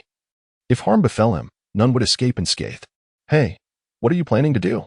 The dream of heaven ice silkworm inquired, observing Ilex's residual form. I intend to confront her for a moment, Ilex replied nonchalantly. The dream of heaven ice silkworm was taken aback. Old man, are you seeking death? Do you understand how powerful she is? You would just go out there? In my lifetime, I have never feared anyone. Even if a true god were to descend, I would still confront them, Ilex stated with a calm demeanor. A deity? This term cannot intimidate him. Indeed, you are formidable, a true embodiment of death. However, this matter can be handled by the leader, as they are not adversaries. Tianming Ice Silkworm pouted and remarked. Not adversaries. Ilex paused momentarily, then retreated. If they are not adversaries, then there is no cause for concern. Those familiar with their own affairs understand that he is merely a wisp of lingering soul, and venturing forth would undoubtedly lead to defeat. Initially, he had mistaken them for foes, but that was beyond his control. Yet, since they are not enemies, it is not his place to take the lead. Therefore, he shall allow Suyu to manage the situation independently. With this thought in mind, he promptly reached out to Suyu. Suyu was wholeheartedly absorbing the power of the Golden Dragon King's blood, rendering him oblivious to the external circumstances. However, Ilex took the initiative to seek him out, prompting him to allocate a portion of his mental focus. As Suyu opened his eyes, he immediately beheld the slightly ethereal figure of Guyuna. Nair, what brings you here? Suyu inquired, his gaze imbued with a hint of surprise. I came to see if you were alive, Guyuna replied coldly, her eyes reflecting a complex array of emotions. There was a tinge of indignation mingled with a gentle concern, her gaze tinged with sorrow and melancholy, alongside a subtle, elusive sentiment. Ever since that kiss, Suyu had become distinctly different in her heart, setting him apart from all others. Hee, I know you care about me, and that brings me great joy. Suyu chuckled, his face adorned with a radiant smile. If not for her concern for him, how could Guyuna have traversed countless miles to descend in spirit? It is essential to recognize that Guyuna is a primary target of pursuit in the divine realm. Her appearance could potentially expose her to the eyes of the gods. Yet, despite this risk, she chose to reveal herself. What does this signify? There is no need for further contemplation. Nevertheless, Suyu felt a sense of relief, had it not been for the current turmoil caused by the Golden Dragon King, which Tang Sen had gone to address. Guyuna could have indeed been exposed. Mind your own business. Guyuna shot Suyu a glare, her voice icy as she remarked, if you possess the capability, do not return. Otherwise, you shall witness how this sovereign disciplines you. Suyu, however, maintained a radiant smile. Then I must return, for how else can I see you? As for teaching me a lesson, I shall leave that to you. For you are destined to be my future wife. It is of no consequence to let you take charge. Guyuna huffed. Do not think you can charm me so easily. I am not so easily deceived. How do you know I am charming? Have you experienced it? Oh, indeed, you have. Suyu glanced at Guyuna's crimson lips, a mischievous smile spreading across his face. Guyuna's cheeks flushed, and in a swift motion, she delivered a slap directly to Suyu's forehead. Ouch! Suyu exclaimed, unable to contain his loud cry of pain. Wong Dong, who had been lost in thought in the dormitory, was startled and promptly inquired, Suyu, what happened to you? It's nothing. I bumped into the wall. It hurts terribly. Suyu replied, Oh, the bathroom is rather cramped. Do take care. Upon hearing that everything was all right, Wong Dong felt considerably relieved, yet still offered a word of caution. Understood, came Suyu's voice in response. Guyuna frowned slightly, her gaze penetrating the walls to observe Wong Dong in the dormitory. With Guyuna's keen perception, it was impossible for her to overlook any detail concerning Wong Dong. Who is that girl? Guyuna's brows arched, her violet eyes fixed intently on Suyu, exuding an air of formidable authority. Feeling a twinge of jealousy, Suyu, however, felt no fear. Instead, he began to tease Guyuna. In response, Guyuna delivered a swift slap to Suyu's forehead, instantly causing a sizable bump to form. This time, Suyu refrained from shouting out, merely gasping in pain. Nana, your strike was rather forceful, it truly hurts. Suyu cast a melancholic glance at Guyuna, remarking that while jesting was all well and good, it was not the time for frivolity when serious matters were at hand. Guyuna's expression turned grave, her eyes reflecting a weighty concern. What was the true nature of this girl? She bore a divine seal of the God-King level. Are you aware of this? Chapter 93. Do not inquire, for the answer lies in the will of the world. I am aware. Suyu's expression grew serious as he calmly remarked. Are you aware that you allow her to remain so close to you? Do you comprehend the implications of this? It signifies that she is backed by a human deity. Do you understand? Have you forgotten your own identity? Guyuna glared at Su Yu with a mix of frustration and disappointment. She harbored no doubts about Su Yu's loyalty, for he was the reincarnation of the dragon god, inherently the greatest adversary. Had Su Yu fully matured, she would not have been the one to command the Soul Beast clan.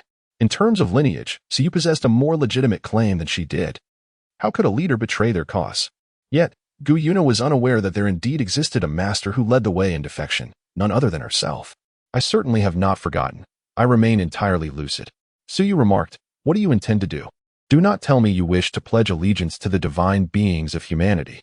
Guyuna's expression was frigid, her gaze resembling shards of ice. Chilling to the bone. What thoughts occupy that little mind of yours? Let us not even mention Uncle Ditian, and Bai Ji, and Mingli. They are all my kin. Merely for your sake, I would never betray my own. Su Yu gazed at Guyuna, his tone serious. A fleeting hint of shyness flickered in Guyuna's eyes, yet her expression remained cold. What a disgrace. Do you spend your days consumed by trivial romantic thoughts? Guyuna spoke icily. If not that, then what? Su Yu feigned confusion, yet inwardly he churned with frustration. You, with your infatuated mind. How dare you say such things? Securing you would indeed be one of my greatest triumphs. First, we must stabilize our own affairs before addressing external threats. You. Guyuna trembled with anger. Once you become invincible, what is it that you cannot attain? You have disappointed me greatly. With a look of disappointment cast at Su Yu, Guyuna turned to leave. Su Yu quickly reached out to grasp her hand. I was merely jesting, just jesting. Su Yu comforted Guyuna, playfully teasing her, unaware that she took it to heart. I have certainly not forgotten my mission and responsibilities. Nar, please always remember that we are on the same front. From the moment Su Yu realized his identity as the reincarnation of the dragon god, Ditian had already instilled in him the weight of his responsibilities. Guyuna had often sought him out for heart-to-heart conversations, emphasizing that the divine realm posed a great threat. The adversarial relationship between the divine realm and the soul beasts had long been made clear between them. She believed that Su Yu should not only think of women, but also bear the responsibilities of the soul beast clan. Yet, little did she know, Su Yu's thoughts extended far beyond her comprehension. Upon hearing Su Yu's words, Guyuna's expression softened slightly. She raised her delicate hand to gently caress Su Yu's face. You are still young, and I understand that you are prone to distractions, but you must never forget your responsibilities. I will not forget the promises I made to you. And I hope you can fulfill the promises you made to me. Before you turn 30, I wish to see you ascend to divinity. Guyuna gazed at Su Yu, her voice tender. I will. Su Yu nodded affirmatively. But what is the situation with this girl? Guyuna's tone shifted as she returned to the subject of Wong Dong. Su Yu took a deep breath, activating the dragon god seal to isolate the sea of consciousness. He then said, Nar, I have drawn the attention of the divine realm. This girl was sent to me by a certain god king from that realm. What? Guyuna was taken aback, her complexion paling. The divine realm has uncovered your identity? Not exactly, he replied. However, they have indeed discovered my identity as the child of the world. Su Yu remarked. The child of the world is destined to become a deity. The divine king sending a girl to your side seeks to bind you with emotion, thereby attempting to exert control over you? Guyuna's expression darkened as she speculated, as long as it did not pertain to her own feelings. Guyuna remained remarkably clear-headed. See, isn't this a case of intellect prevailing? Perhaps that particular divine king harbors such intentions. Su Yu raised his hands and declared, I have slain her. A fierce glint ignited in Guyuna's eyes. How could she endure their schemes against the future of the Soul Beast clan? No.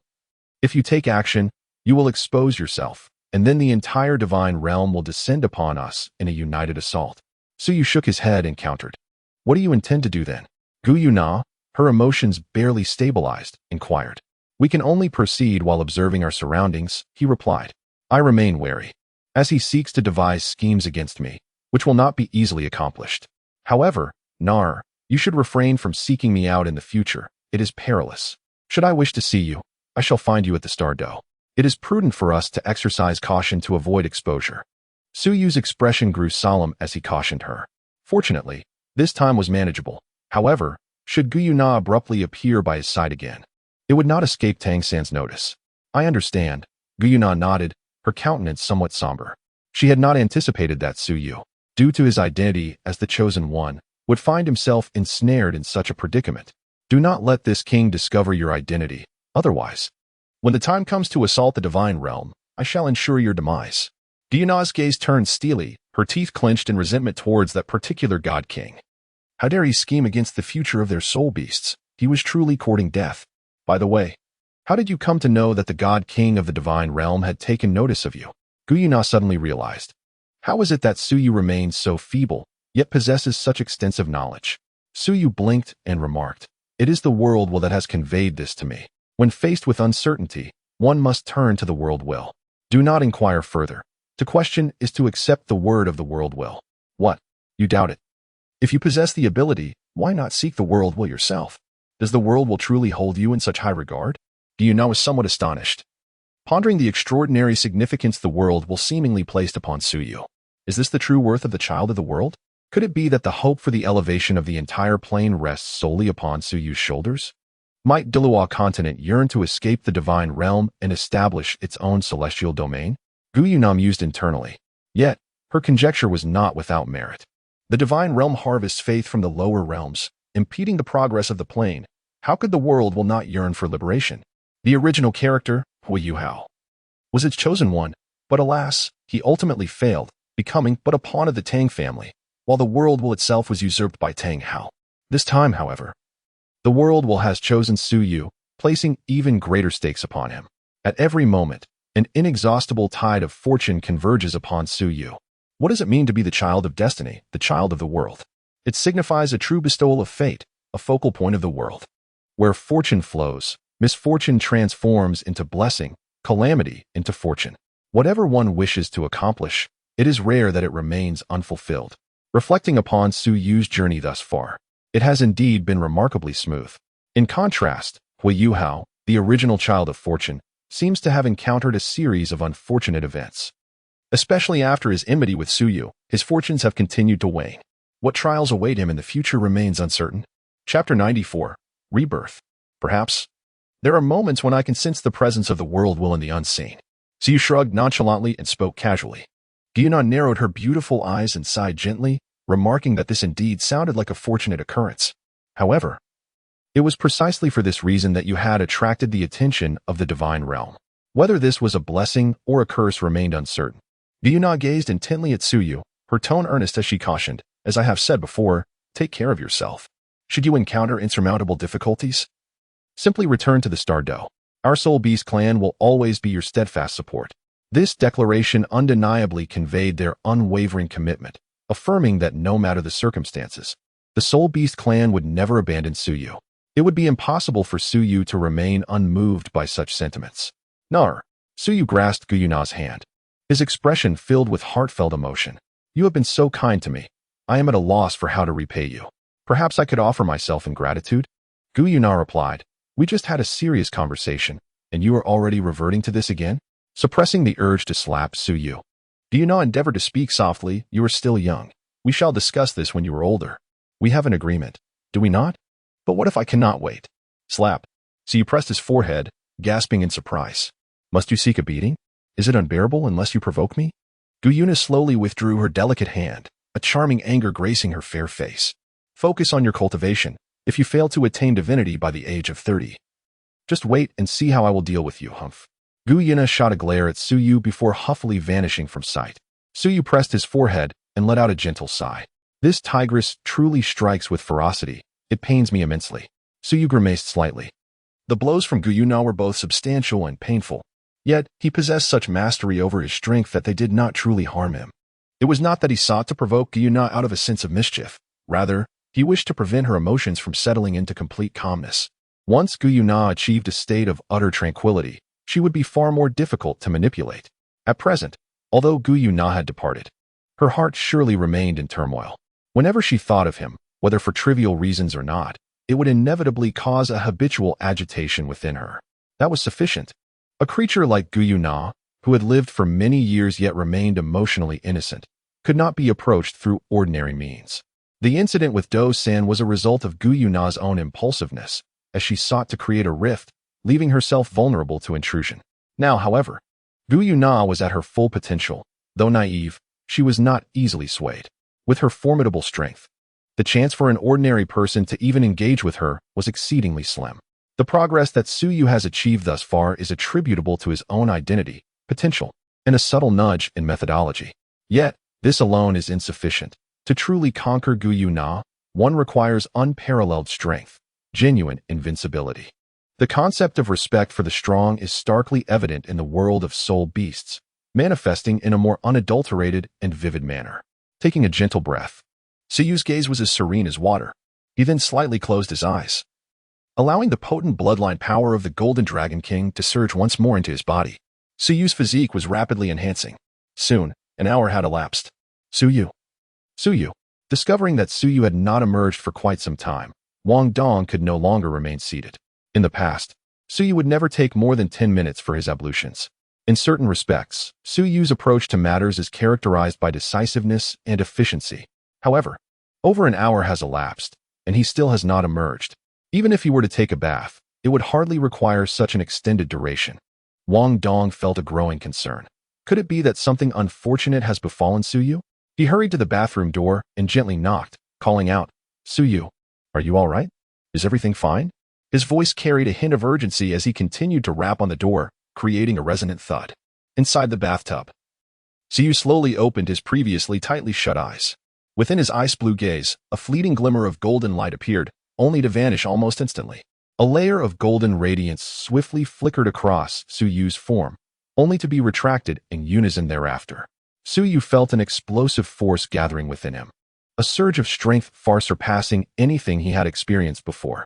His own level had ascended to the 39th rank of Soul Master, tantalizingly close to the coveted 40th rank.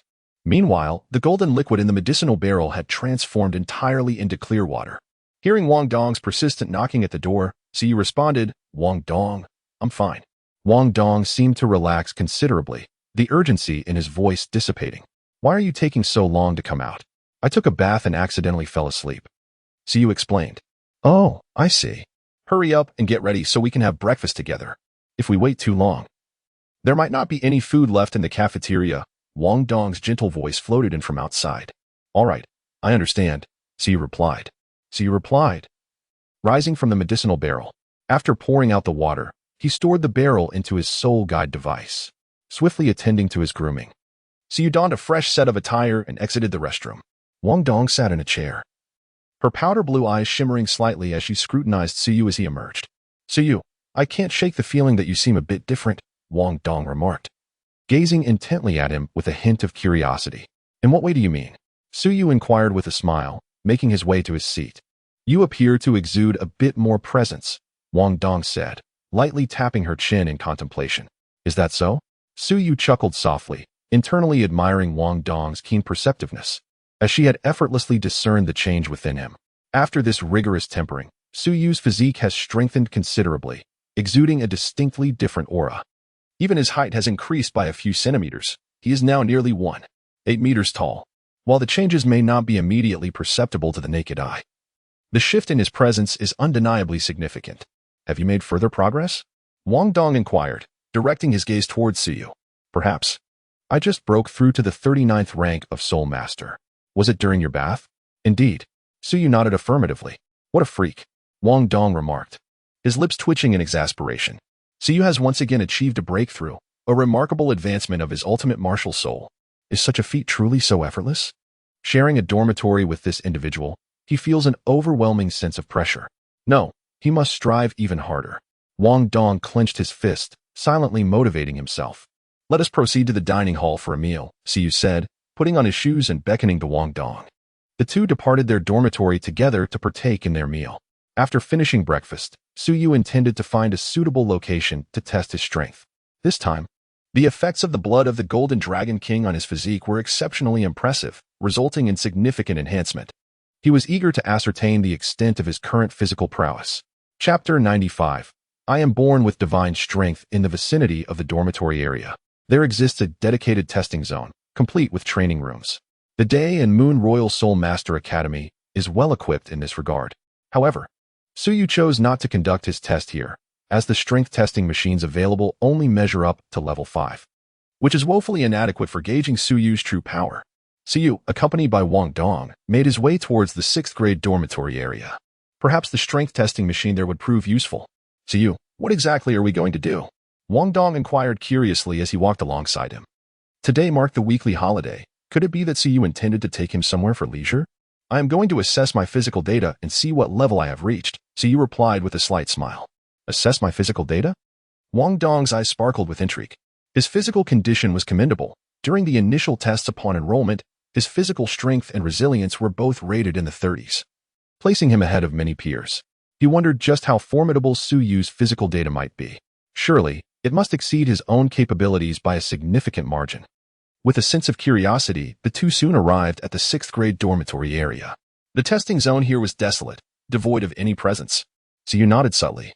There was no one more suitable, for any disturbance would be undesirable.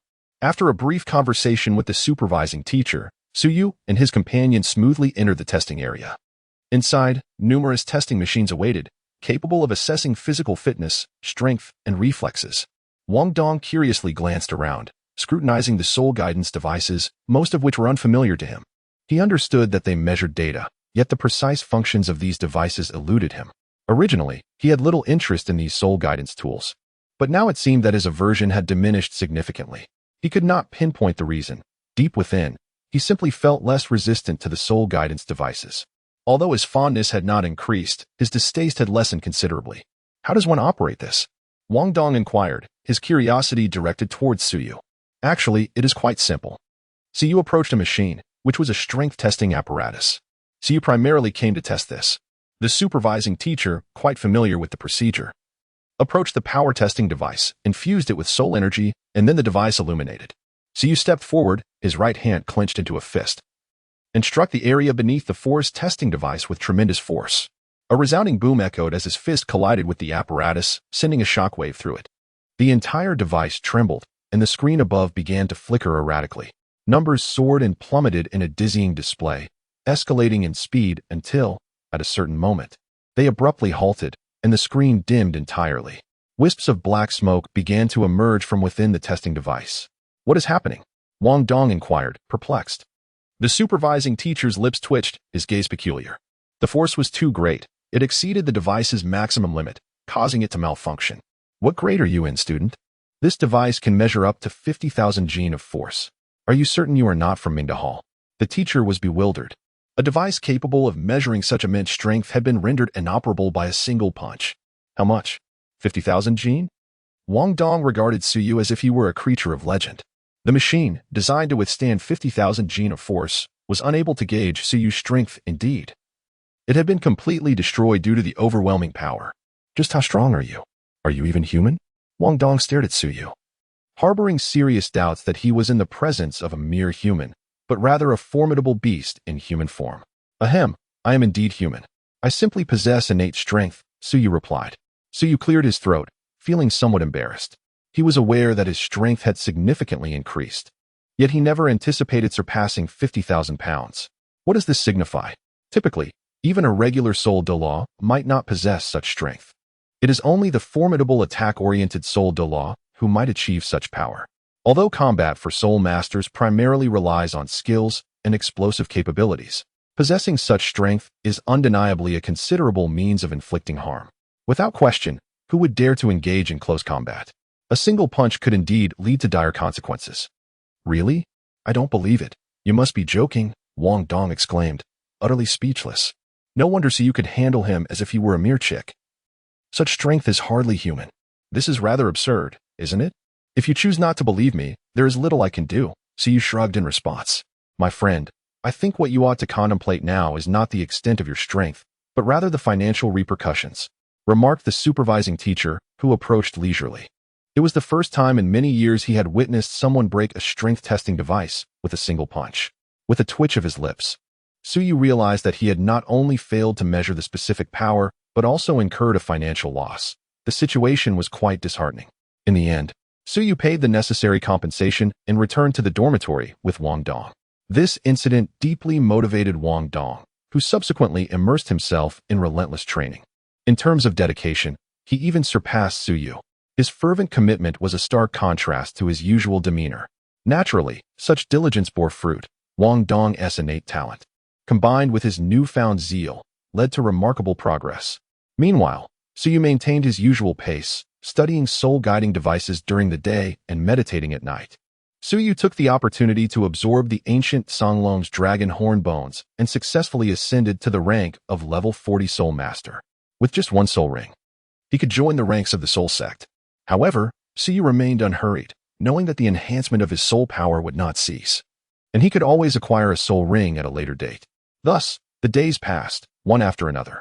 Meanwhile, deep within the Star Dou forest, an unexpected group of visitors arrived. This assembly consisted of approximately a dozen individuals, led by a slender young lady. Her beauty was breathtaking, and her demeanor exuded grace. Her long, flowing hair cascaded down to her waist, embodying an indescribable aura of gentility. The members of this entourage seemed to revolve around her. Flanking her on either side stood a man and a woman.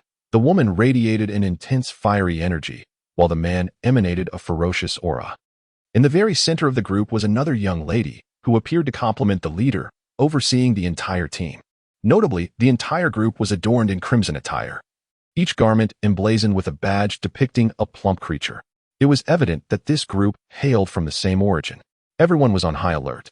As they were about to enter the mixed zone, the leading maiden issued a gentle admonition, prompting the group to continue their journey forward. In the rear, a scruffy man ambled along, one hand grasping a gourd and the other a chicken leg, indulging in his meal as he walked. He gnawed thoroughly at the chicken leg, occasionally raising the gourd to his lips with fervor. His demeanor exuded a sense of leisure, as if he were not traversing a perilous Star Dou forest, but rather enjoying a leisurely outing. After taking a hearty swig, he carelessly wiped his mouth with his sleeve, letting out a yawn. He meandered at the back of the entire procession, sipping his drink at a leisurely pace. Meanwhile, the team led by the gentle maiden had entered the mixed zone. This area boasted the most diverse array of soul beasts within the entire Star Dou forest, surpassing even the core region in terms of variety and quantity. While the soul beasts in the core area were older, the mixed zone outshone it in terms of species diversity and sheer numbers. As they stepped into the mixed zone, the gentle maiden and her companions noticeably heightened their vigilance, advancing slowly with solemn expressions. This group hailed from prestigious backgrounds, each member a prodigy from Shrek Academy's inner court. Those who could enter the inner court were rare talents in the outside world. Regardless of Shrek Academy's reputation, the quality of its students was undoubtedly the finest across the continent, a fact that even the Sun Moon Royal Soul Engineer Academy struggled to rival. At the forefront of this impressive assembly was Zhang Lishuan, renowned as the inner court's foremost genius. At merely 23 years of age, she had already attained the formidable level of 80, her cultivation talent deemed unparalleled in the past 3 millennia of the inner court. Accompanying her were other exceptional students, including Han Ruo and Wu Ming.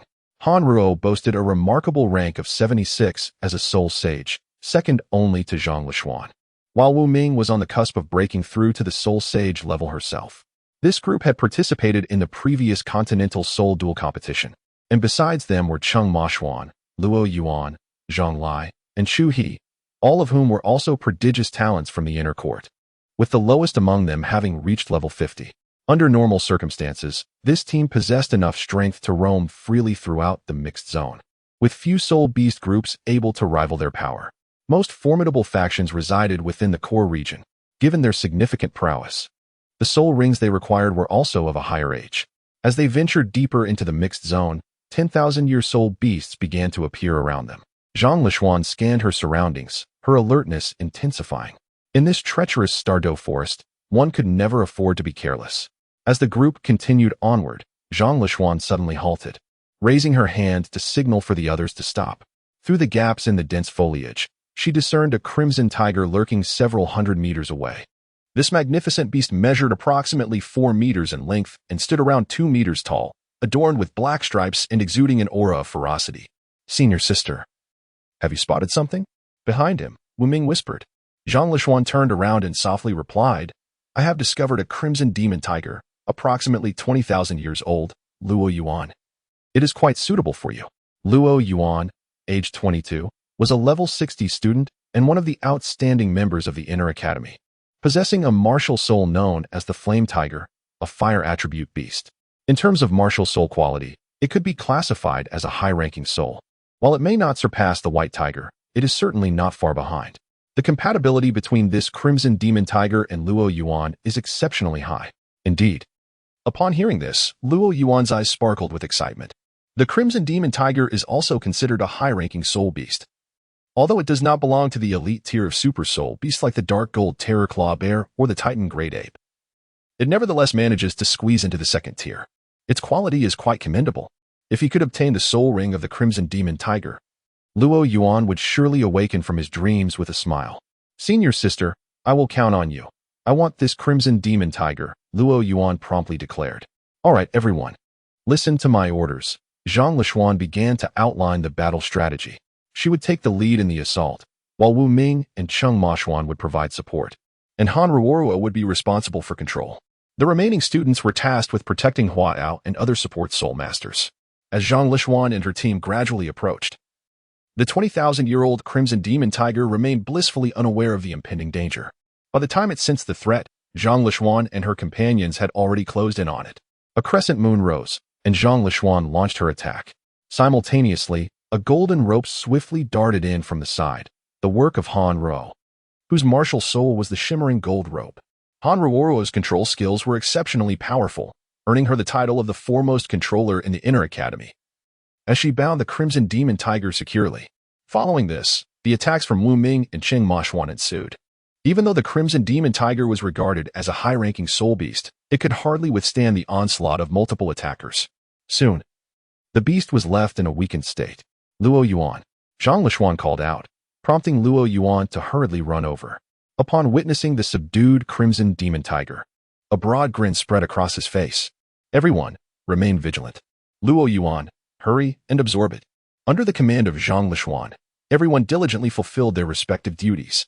Luo Yuan swiftly ended the life of the Crimson Demon Tiger, and a black soul ring rose into the air. He promptly adopted a cross-legged position, unleashing his martial soul to commence the absorption of the soul ring. Absorbing a 10,000-year soul ring was not as swift as one might imagine, given Luo Yuan's strength. It would take at least half a day. Before long, 2 hours had elapsed, while Zhang Lishuan and her companions remained on high alert. The scruffy man, who had been trailing behind, was now reclining against a large tree, seemingly at ease. He exhibited little concern for the situation below, as they had yet to enter the core area. In this mixed zone, it was unlikely that Zhang Lishuan and her team would encounter any significant peril. Feeling a pang of hunger, he retrieved a chicken leg and began to gnaw on it. Another half an hour passed, and the scruffy man continued to feast, alternating between sips of wine and bites of chicken leg, thoroughly enjoying himself. Suddenly, he faintly heard some commotion, but he paid it little mind. However, the noise grew increasingly intense, accompanied by cries of anguish and rage. The scruffy man jolted, finally snapping back to reality. This was not good. He hastily made his way towards the inner courtyard where his team was located. At that moment, a massive dark golden bear, towering at 5 to 6 meters, was wreaking havoc where the inner courtyard team had been. With a swipe of its paw, an energy claw nearly 10 meters long tore through everything in its path. Cheng Mashuan had no means of defense and was instantly reduced to a mass of shredded flesh, blood mist erupting forth. Cheng Mashuan, Zhang Lishuan cried out in despair, and her fifth soul ring suddenly shimmered with brilliance. A crescent moon in the sky transformed into a resplendent gold, and in an instant, it separated into another crescent of equal size, plummeting from the air. Fifth soul skill, Moonfall. The golden crescent, imbued with terrifying cutting power, sliced towards the dark golden bear. Yet, such a formidable attack, upon striking the bear, failed to even dislodge a single hair. Chapter 97. The arrival of the Bear King. The fur of the dark golden bear seemed more resilient than the hardest steel. The crescent slash met its flesh without inflicting any injury, instead provoking the beast's ferocity. The dark golden bear let out a furious roar and, with a single step, crushed the still-absorbing Luo Yuan into a mere puddle of mud. Luo Yuan, Han Ruo exclaimed in astonishment as the shimmering golden rope swiftly bound the dark golden giant bear tightly from top to bottom. The inner courtyard disciples quickly launched their attacks. Waves of assault struck the dark golden giant bear, awakening its primal ferocity. Suddenly, the bear exerted a tremendous force, and the incredibly resilient golden rope began to snap inch by inch. Han Ruo felt as if struck by a heavy blow, spitting out a mouthful of fresh blood. The bear's razor-sharp claws tore through the air, descending from above and enveloping two figures within a 20-meter radius. With unparalleled sharpness, its massive claws descended, obliterating the two figures into a mist of blood. Chu He and Zhang Lai, two more inner courtyard disciples, met a tragic fate, leaving the remaining members with eyes wide in disbelief and filled with rage. Damn it. How could a dark golden terror claw bear appear in the mixed zone after all this time? Zhang Lishuan cursed furiously, her face paling to an extreme. They had maintained their vigilance, yet somehow a dark golden terror claw bear had stealthily approached them unnoticed. When had the bear's stealth capabilities become so formidable? The dark golden terror claw bear launched a sudden assault, effortlessly tearing through their defensive perimeter and brutally ripping apart Lin Hong on the flank. By the time they realized what was happening, the dark golden terror claw bear had already infiltrated their ranks. Within mere exchanges, 5 of their number had already perished at the hands of this formidable beast. The power of the dark golden terror claw bear exceeded all expectations. Its age was likely no less than 10,000 years. In terms of strength, even an ordinary title Dou would find it challenging to gain the upper hand. Though every individual in their party was exceptionally gifted, confronting a creature of such ancient might was still far beyond their capabilities.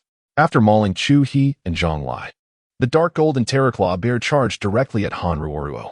Its speed was alarming and its ferocity unstoppable. Han Ruoruo unleashed her martial spirit in its true form, her dazzling golden robe swirling like a dragon, attempting to subdue the dark golden terror claw bear. At that very moment, Zhang Lishuan was filled with excitement. Han Ruo was her closest sister at Shrek Academy. Without hesitation, Zhang Lishuan activated her 7th soul skill, Silver Moon True Body. She radiated a silvery lunar light, appearing as though she had merged with the moon itself. The endless silver moonlight illuminated the dark golden terror claw bear, as both women simultaneously manifested their martial spirits in a desperate bid. However, a creature over 10,000 years old was terrifying beyond measure.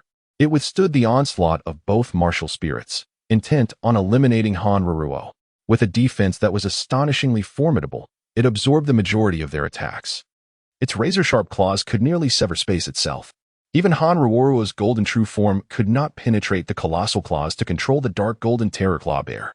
Ignoring all obstacles, the beast locked onto Han Ruoruo with a single claw, intent on delivering a fatal blow. No! Zhang Lishuan exclaimed in panic, her voice rising in horror. Simultaneously, a deep, thunderous voice, filled with suppressed fury, erupted from the heavens. Beast, how dare you? The disheveled man finally arrived, unleashing a powerful energy that sent the dark golden terror claw bear flying several dozen meters. Elder Xian. Upon seeing the newcomer, Zhang Lishuan's expression finally relaxed. Elder Xian had arrived. They were safe now. Elder Xian surveyed the scene, noting the scattered remains of flesh. His face darkened immensely, for he had not anticipated that in his momentary lapse, 5 outstanding students from the inner academy had perished. The thought ignited a blazing fury in his eyes. Demonic creature, I shall slay you.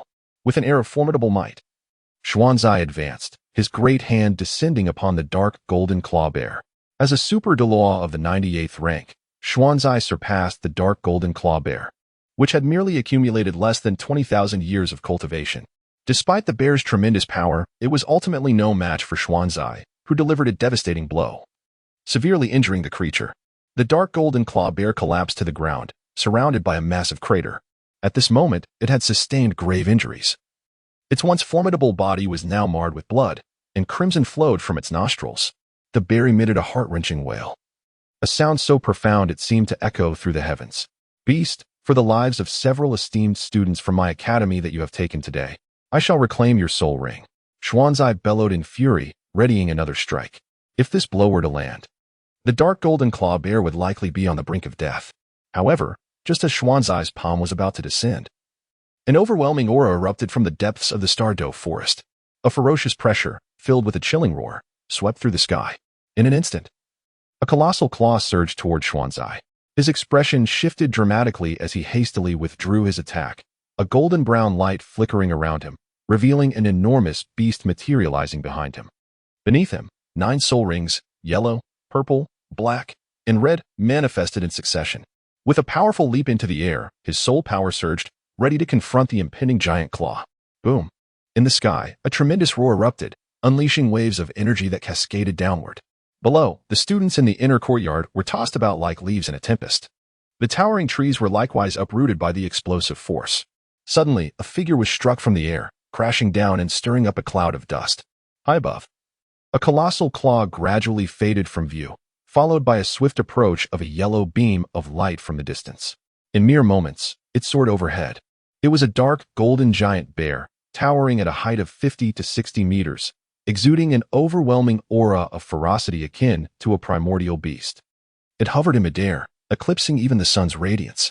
Below, individuals like Zhang Lishuan felt a chilling presence enveloping them. This was a creature of unparalleled menace, a fearsome beast whose raw, unbridled ferocity could instill terror deep within one's soul. As the dark golden giant bear observed the gravely injured dark golden claw bear in the pit below, a fierce expression surged in its lantern-like orange eyes. This dark golden claw bear had been dispatched to search far and wide on its command. In truth, there were dozens of such dark golden claw bears scattered throughout the starry forest, all awaiting a particular individual. It seemed that the moment they had been anticipating had finally arrived. With this realization, a glimmer of excitement and a profound intent to kill flickered in the giant bear's eyes. Chapter 98, The Bear King, My Rules Are Law. Bang! With a soft sound, stones shattered and clouds of dust were dispersed. Xuanzi emerged from the deep pit below, gazing at the dark golden giant bear hovering in midair. His expression grave to the utmost. The bear sovereign. Xuanzi spoke softly, his eyes betraying a fleeting astonishment. The renowned bear monarch, one of the 10 fearsome beasts, had unexpectedly arrived. Such an occurrence was utterly beyond his expectations. This place was merely a mixed zone. Was it reasonable for a super beast like the bear monarch to appear in such a location? However, Xiangjun expressed that within this vast forest of stars, his presence was entirely justified, no matter where he appeared. Seeing that Xuanzi was unharmed, Zhang Lishuan and the others breathed a sigh of relief, gathering together as the few surviving students. Initially, their party consisted of 12 individuals, yet now only 7 remained. A staggering 5 had perished under the claws of the ancient dark golden bear. This represented an unbearable loss for the inner academy. Xuanzi exchanged a knowing glance with Zhang Lishuan and the others before stepping forward to shield them behind him. He lifted his gaze to meet the fierce countenance of Xiangjun and inquired with a tone of challenge, "Xiangjun, what are your intentions? You have suddenly appeared in the mixed zone, striking at us. Do you intend to disregard the agreement we once established?" "Humph. Cease your frivolous chatter with me. What agreement? I have never heard of such a thing." Xiangjun scratched his ear, his voice resonating like thunder, reverberating in the ears of those in the courtyard, sending tremors through their very souls. "Xiangjun, do you intend to renege on the agreement that was personally established by the beast god with my Shrek Academy?" Xuanzi invoked the name of Emperor Tian, attempting to use his authority to intimidate Xiangjun. However, Xiangjun merely scoffed, disdain evident on his face. "If it was Emperor Tian who set the terms, then go seek him out. I am not swayed by his decrees. Even the young master has proclaimed that I, Xiangjun, am the cornerstone of the Star Dou forest, a figure of immense significance for the future of the Spirit Beast clan. Should I fear Emperor Tian? That insignificant Emperor Tian is laughable. I, Xiangjun, am destined to be the beast god of the future Star Dou forest, the foremost beast beneath the future sovereign and above the young master. How dare you use Emperor Tian to pressure me, you old fool?" Xuanzi was momentarily taken aback, his expression darkening. He had not anticipated that Xiangjun would dismiss even Emperor Tian with such contempt.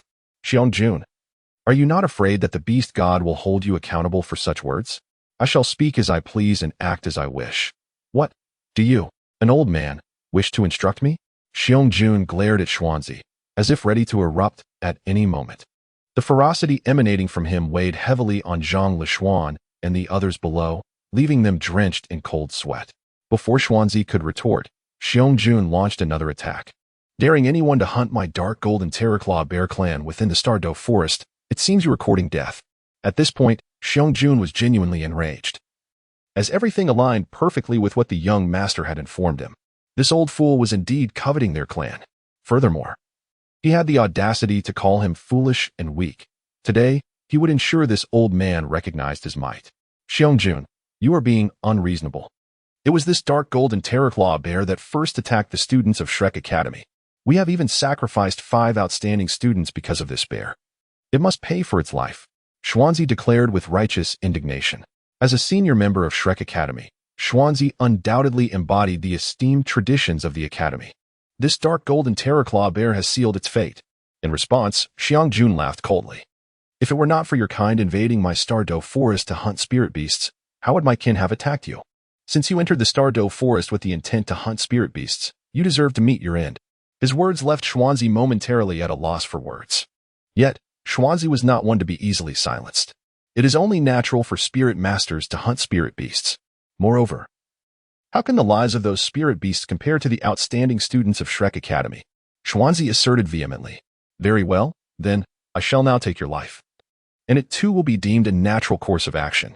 As he spoke, an endless dark golden radiance emanated from Xiangjun, nearly sweeping across the horizon. Below, Xianzi was taken aback, his body glowing with earthy yellow light, standing defiantly against the force. Xiangjun, are you serious? He exclaimed. Humph, do you think I jest? Xiangjun replied coldly. As the ruler of the Star Dou forest, you act recklessly. What happened to the rules? Xianzi retorted angrily. You, an old fool? Dare to bully the weak. Then what rules should I adhere to? Besides, my rules are the rules, Xiangjun thundered, his imposing presence overwhelming. Once, he had heard such words from Su Yu and had remembered them ever since. Today, they indeed resonated with an air of dominance befitting his identity.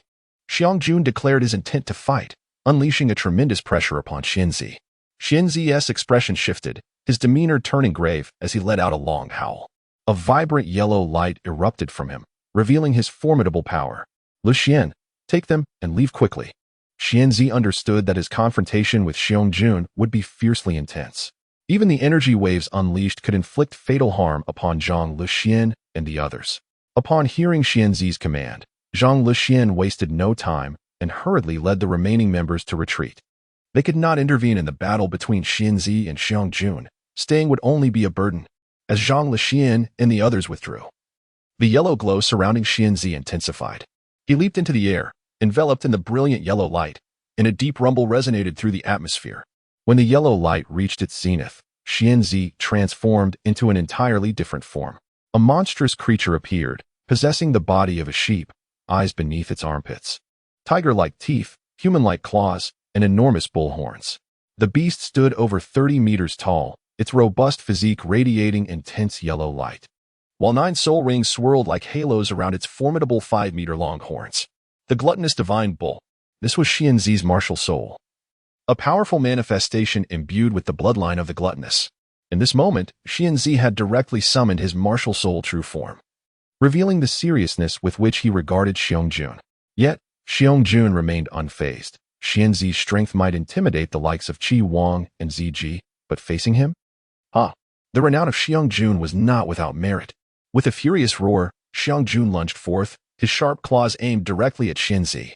These massive claws were exceedingly lethal, compelling the gluttonous divine bull to unleash its full power and charge forward, the yellow light surging like a colossal wave towards Xiangjun. Amidst a thunderous clash, the two gigantic figures collided with one another. Chapter 99. The Killing Intent of the Beast Kings of the Star Dou. Boom.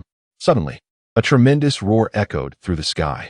A terrifying pressure descended abruptly, dissipating only when it reached a height of approximately 100 meters above the ground. The turbulent force swept away the clouds within a 100-mile radius. One was a superlative dark golden bear, known for its unparalleled offensive prowess, while the other was a true 98-level Super Dolua, albeit with some embellishments. The clash between this formidable being and the beast was bound to be monumental. Boom. Following another explosive sound, the Taotai Divine Ox was hurled through the air. The dark golden bear let out a hearty laugh and charged forward once more. In that instant, countless yellow orbs materialized behind the Taotai Divine Ox, raining down ferociously upon the dark golden bear. With a resounding roar, the bear reared back, its paw shredding every orb to pieces, forcing its way to confront the Taotai Divine Ox. In the next moment, the two colossal beings collided with incredible fervor. From a distance, it appeared as though two immense orbs of light were violently clashing against each other. The Lake of Life. Dition stood with his hands clasped behind him, his expression serene as he observed the battle unfolding in the sky. Behind him, numerous soul beast monarchs had gathered, nearly all present. What has Bear King ingested to provoke such a confrontation with that old fellow from Shrek Academy? Ziji mused, delicately twirling a strand of purple hair, a hint of perplexity gracing her alluring features. Indeed, wasn't he usually slumbering? What had sparked his sudden enthusiasm? The king of 10,000 beasts could not help but chime in. They, as old friends, understood Bear King's temperament all too well. In the entirety of the Star Dou forest, apart from Dition, Bear King was the most powerful among the beast kings. Challenging Dition was tantamount to seeking a beating. No other contender stood a chance. Thus, Bear King spent most of his time in slumber. Today, however, was unexpectedly eventful. This has something to do with the young master. Bai Ji interjected at an opportune moment. The young master? Could this be orchestrated by him? The beast monarchs, including ZG, became intrigued. Did the young master harbor disdain for Shrek Academy? Or had Shrek Academy offended him in some way? A flurry of speculation ensued among the group of beast kings. Given that this is the young master's will, should we not assist Bear King and deal with that old rascal? ZG suggested, her hand slicing across her throat, her beautiful eyes gleaming with a murderous intent. Initially, she had little interest in intervening, merely content to observe the spectacle. However, if this was indeed the young master's directive, her lethargy vanished. She would eliminate all that he detested. You have a point, ZG. I have found that old fellow irksome for quite some time. Perhaps we should seize this opportunity to rid ourselves of him once and for all. The three heads of the Crimson King shimmered ominously, exuding an aura of lethal intent. Shrek Academy was already widely disliked, and within its confines, this ancient being was particularly detested. Seizing the opportunity, it would not hesitate to collaborate with Xiangjun to eliminate this creature. You mustn't speak so carelessly. Should we truly slay him, Shrek Academy would undoubtedly be incensed. BG remarked with a hint of amusement. Let them be incensed. It is merely Shrek Academy. Let's not forget. Does that so-called dragon god Doloa dare to tread into my Star Dou forest? He relies solely on a golden ancient tree to flaunt his might. Without it, he is nothing. To audaciously declare himself a dragon god is sheer arrogance. He deserves death for such presumption. A fierce glint shone in ZG's eyes, her enchanting visage cloaked in a chilling aura. Does this old fool truly possess the worthiness to bear the title of dragon god? Only the young master is deserving of such an honor. Enough of these musings. This matter does not require your intervention, Tion interjected. Tion. ZG feigned anger, her dissatisfaction with him evident for the first time. Tion remained unfazed, stating calmly, do not disrupt the young master's plans. His words prompted the other beast kings to regain their composure. What exactly is the young master's plan? The 10,000 Beasts King inquired, its demeanor steadier and more astute than that of the easily agitated Crimson King and others. Renowned for its cunning in the Star Dou forest, it was ever vigilant.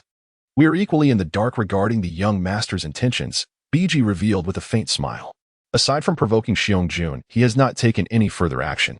The Beast Kings exchanged perplexed glances. It is precisely because we are unaware of the young master's motives that we must refrain from acting recklessly. If the young master has arranged for Xiangjun, then let Xiangjun handle it, Tion asserted firmly. Yet, Xiangjun may not be capable of vanquishing this ancient being. The Crimson King expressed its reluctance. Could it be possible that the young master never intended for this old fool to perish so easily? The 10,000 Beasts King suddenly proposed. Perhaps we should consider this. It indeed opens a new avenue of thought.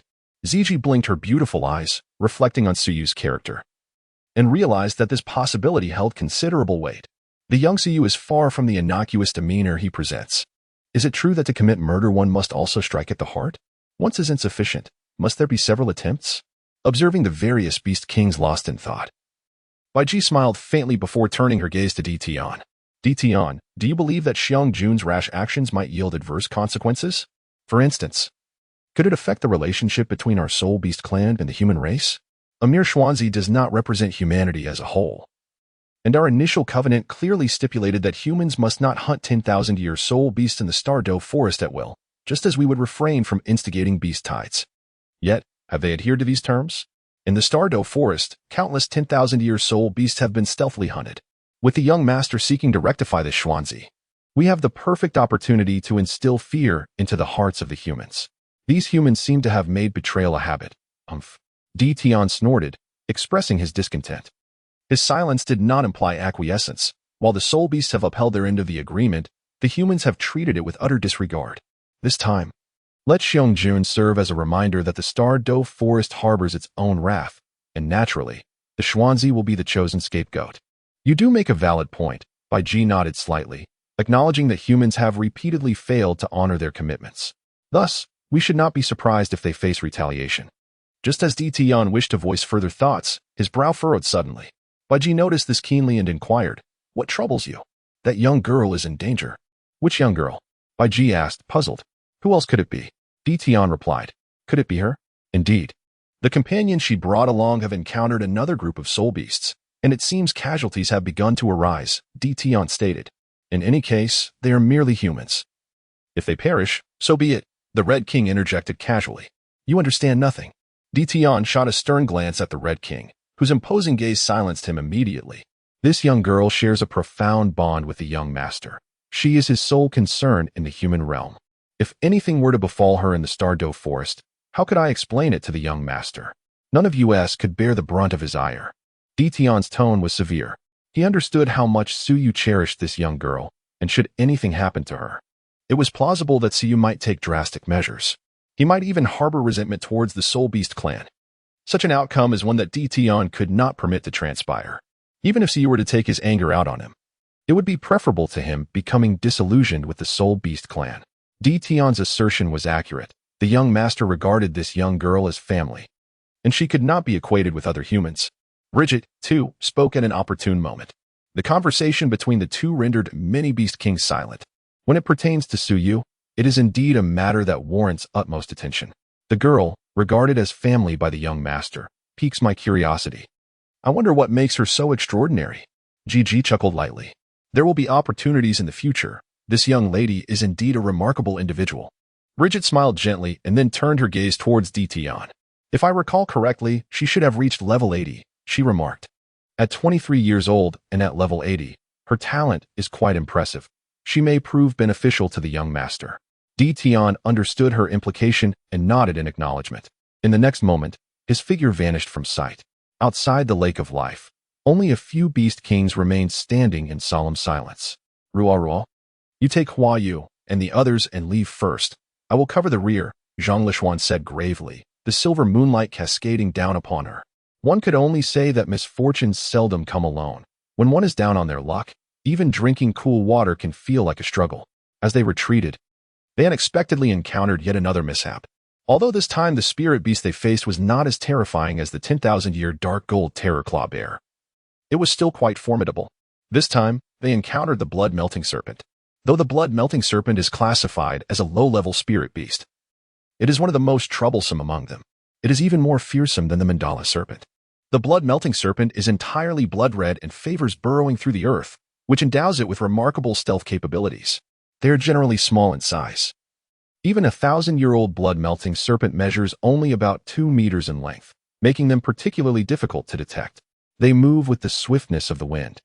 Their bodies covered in fine, resilient red scales that are impervious to blades. Even a sharp steel knife striking its body would only produce sparks. Furthermore,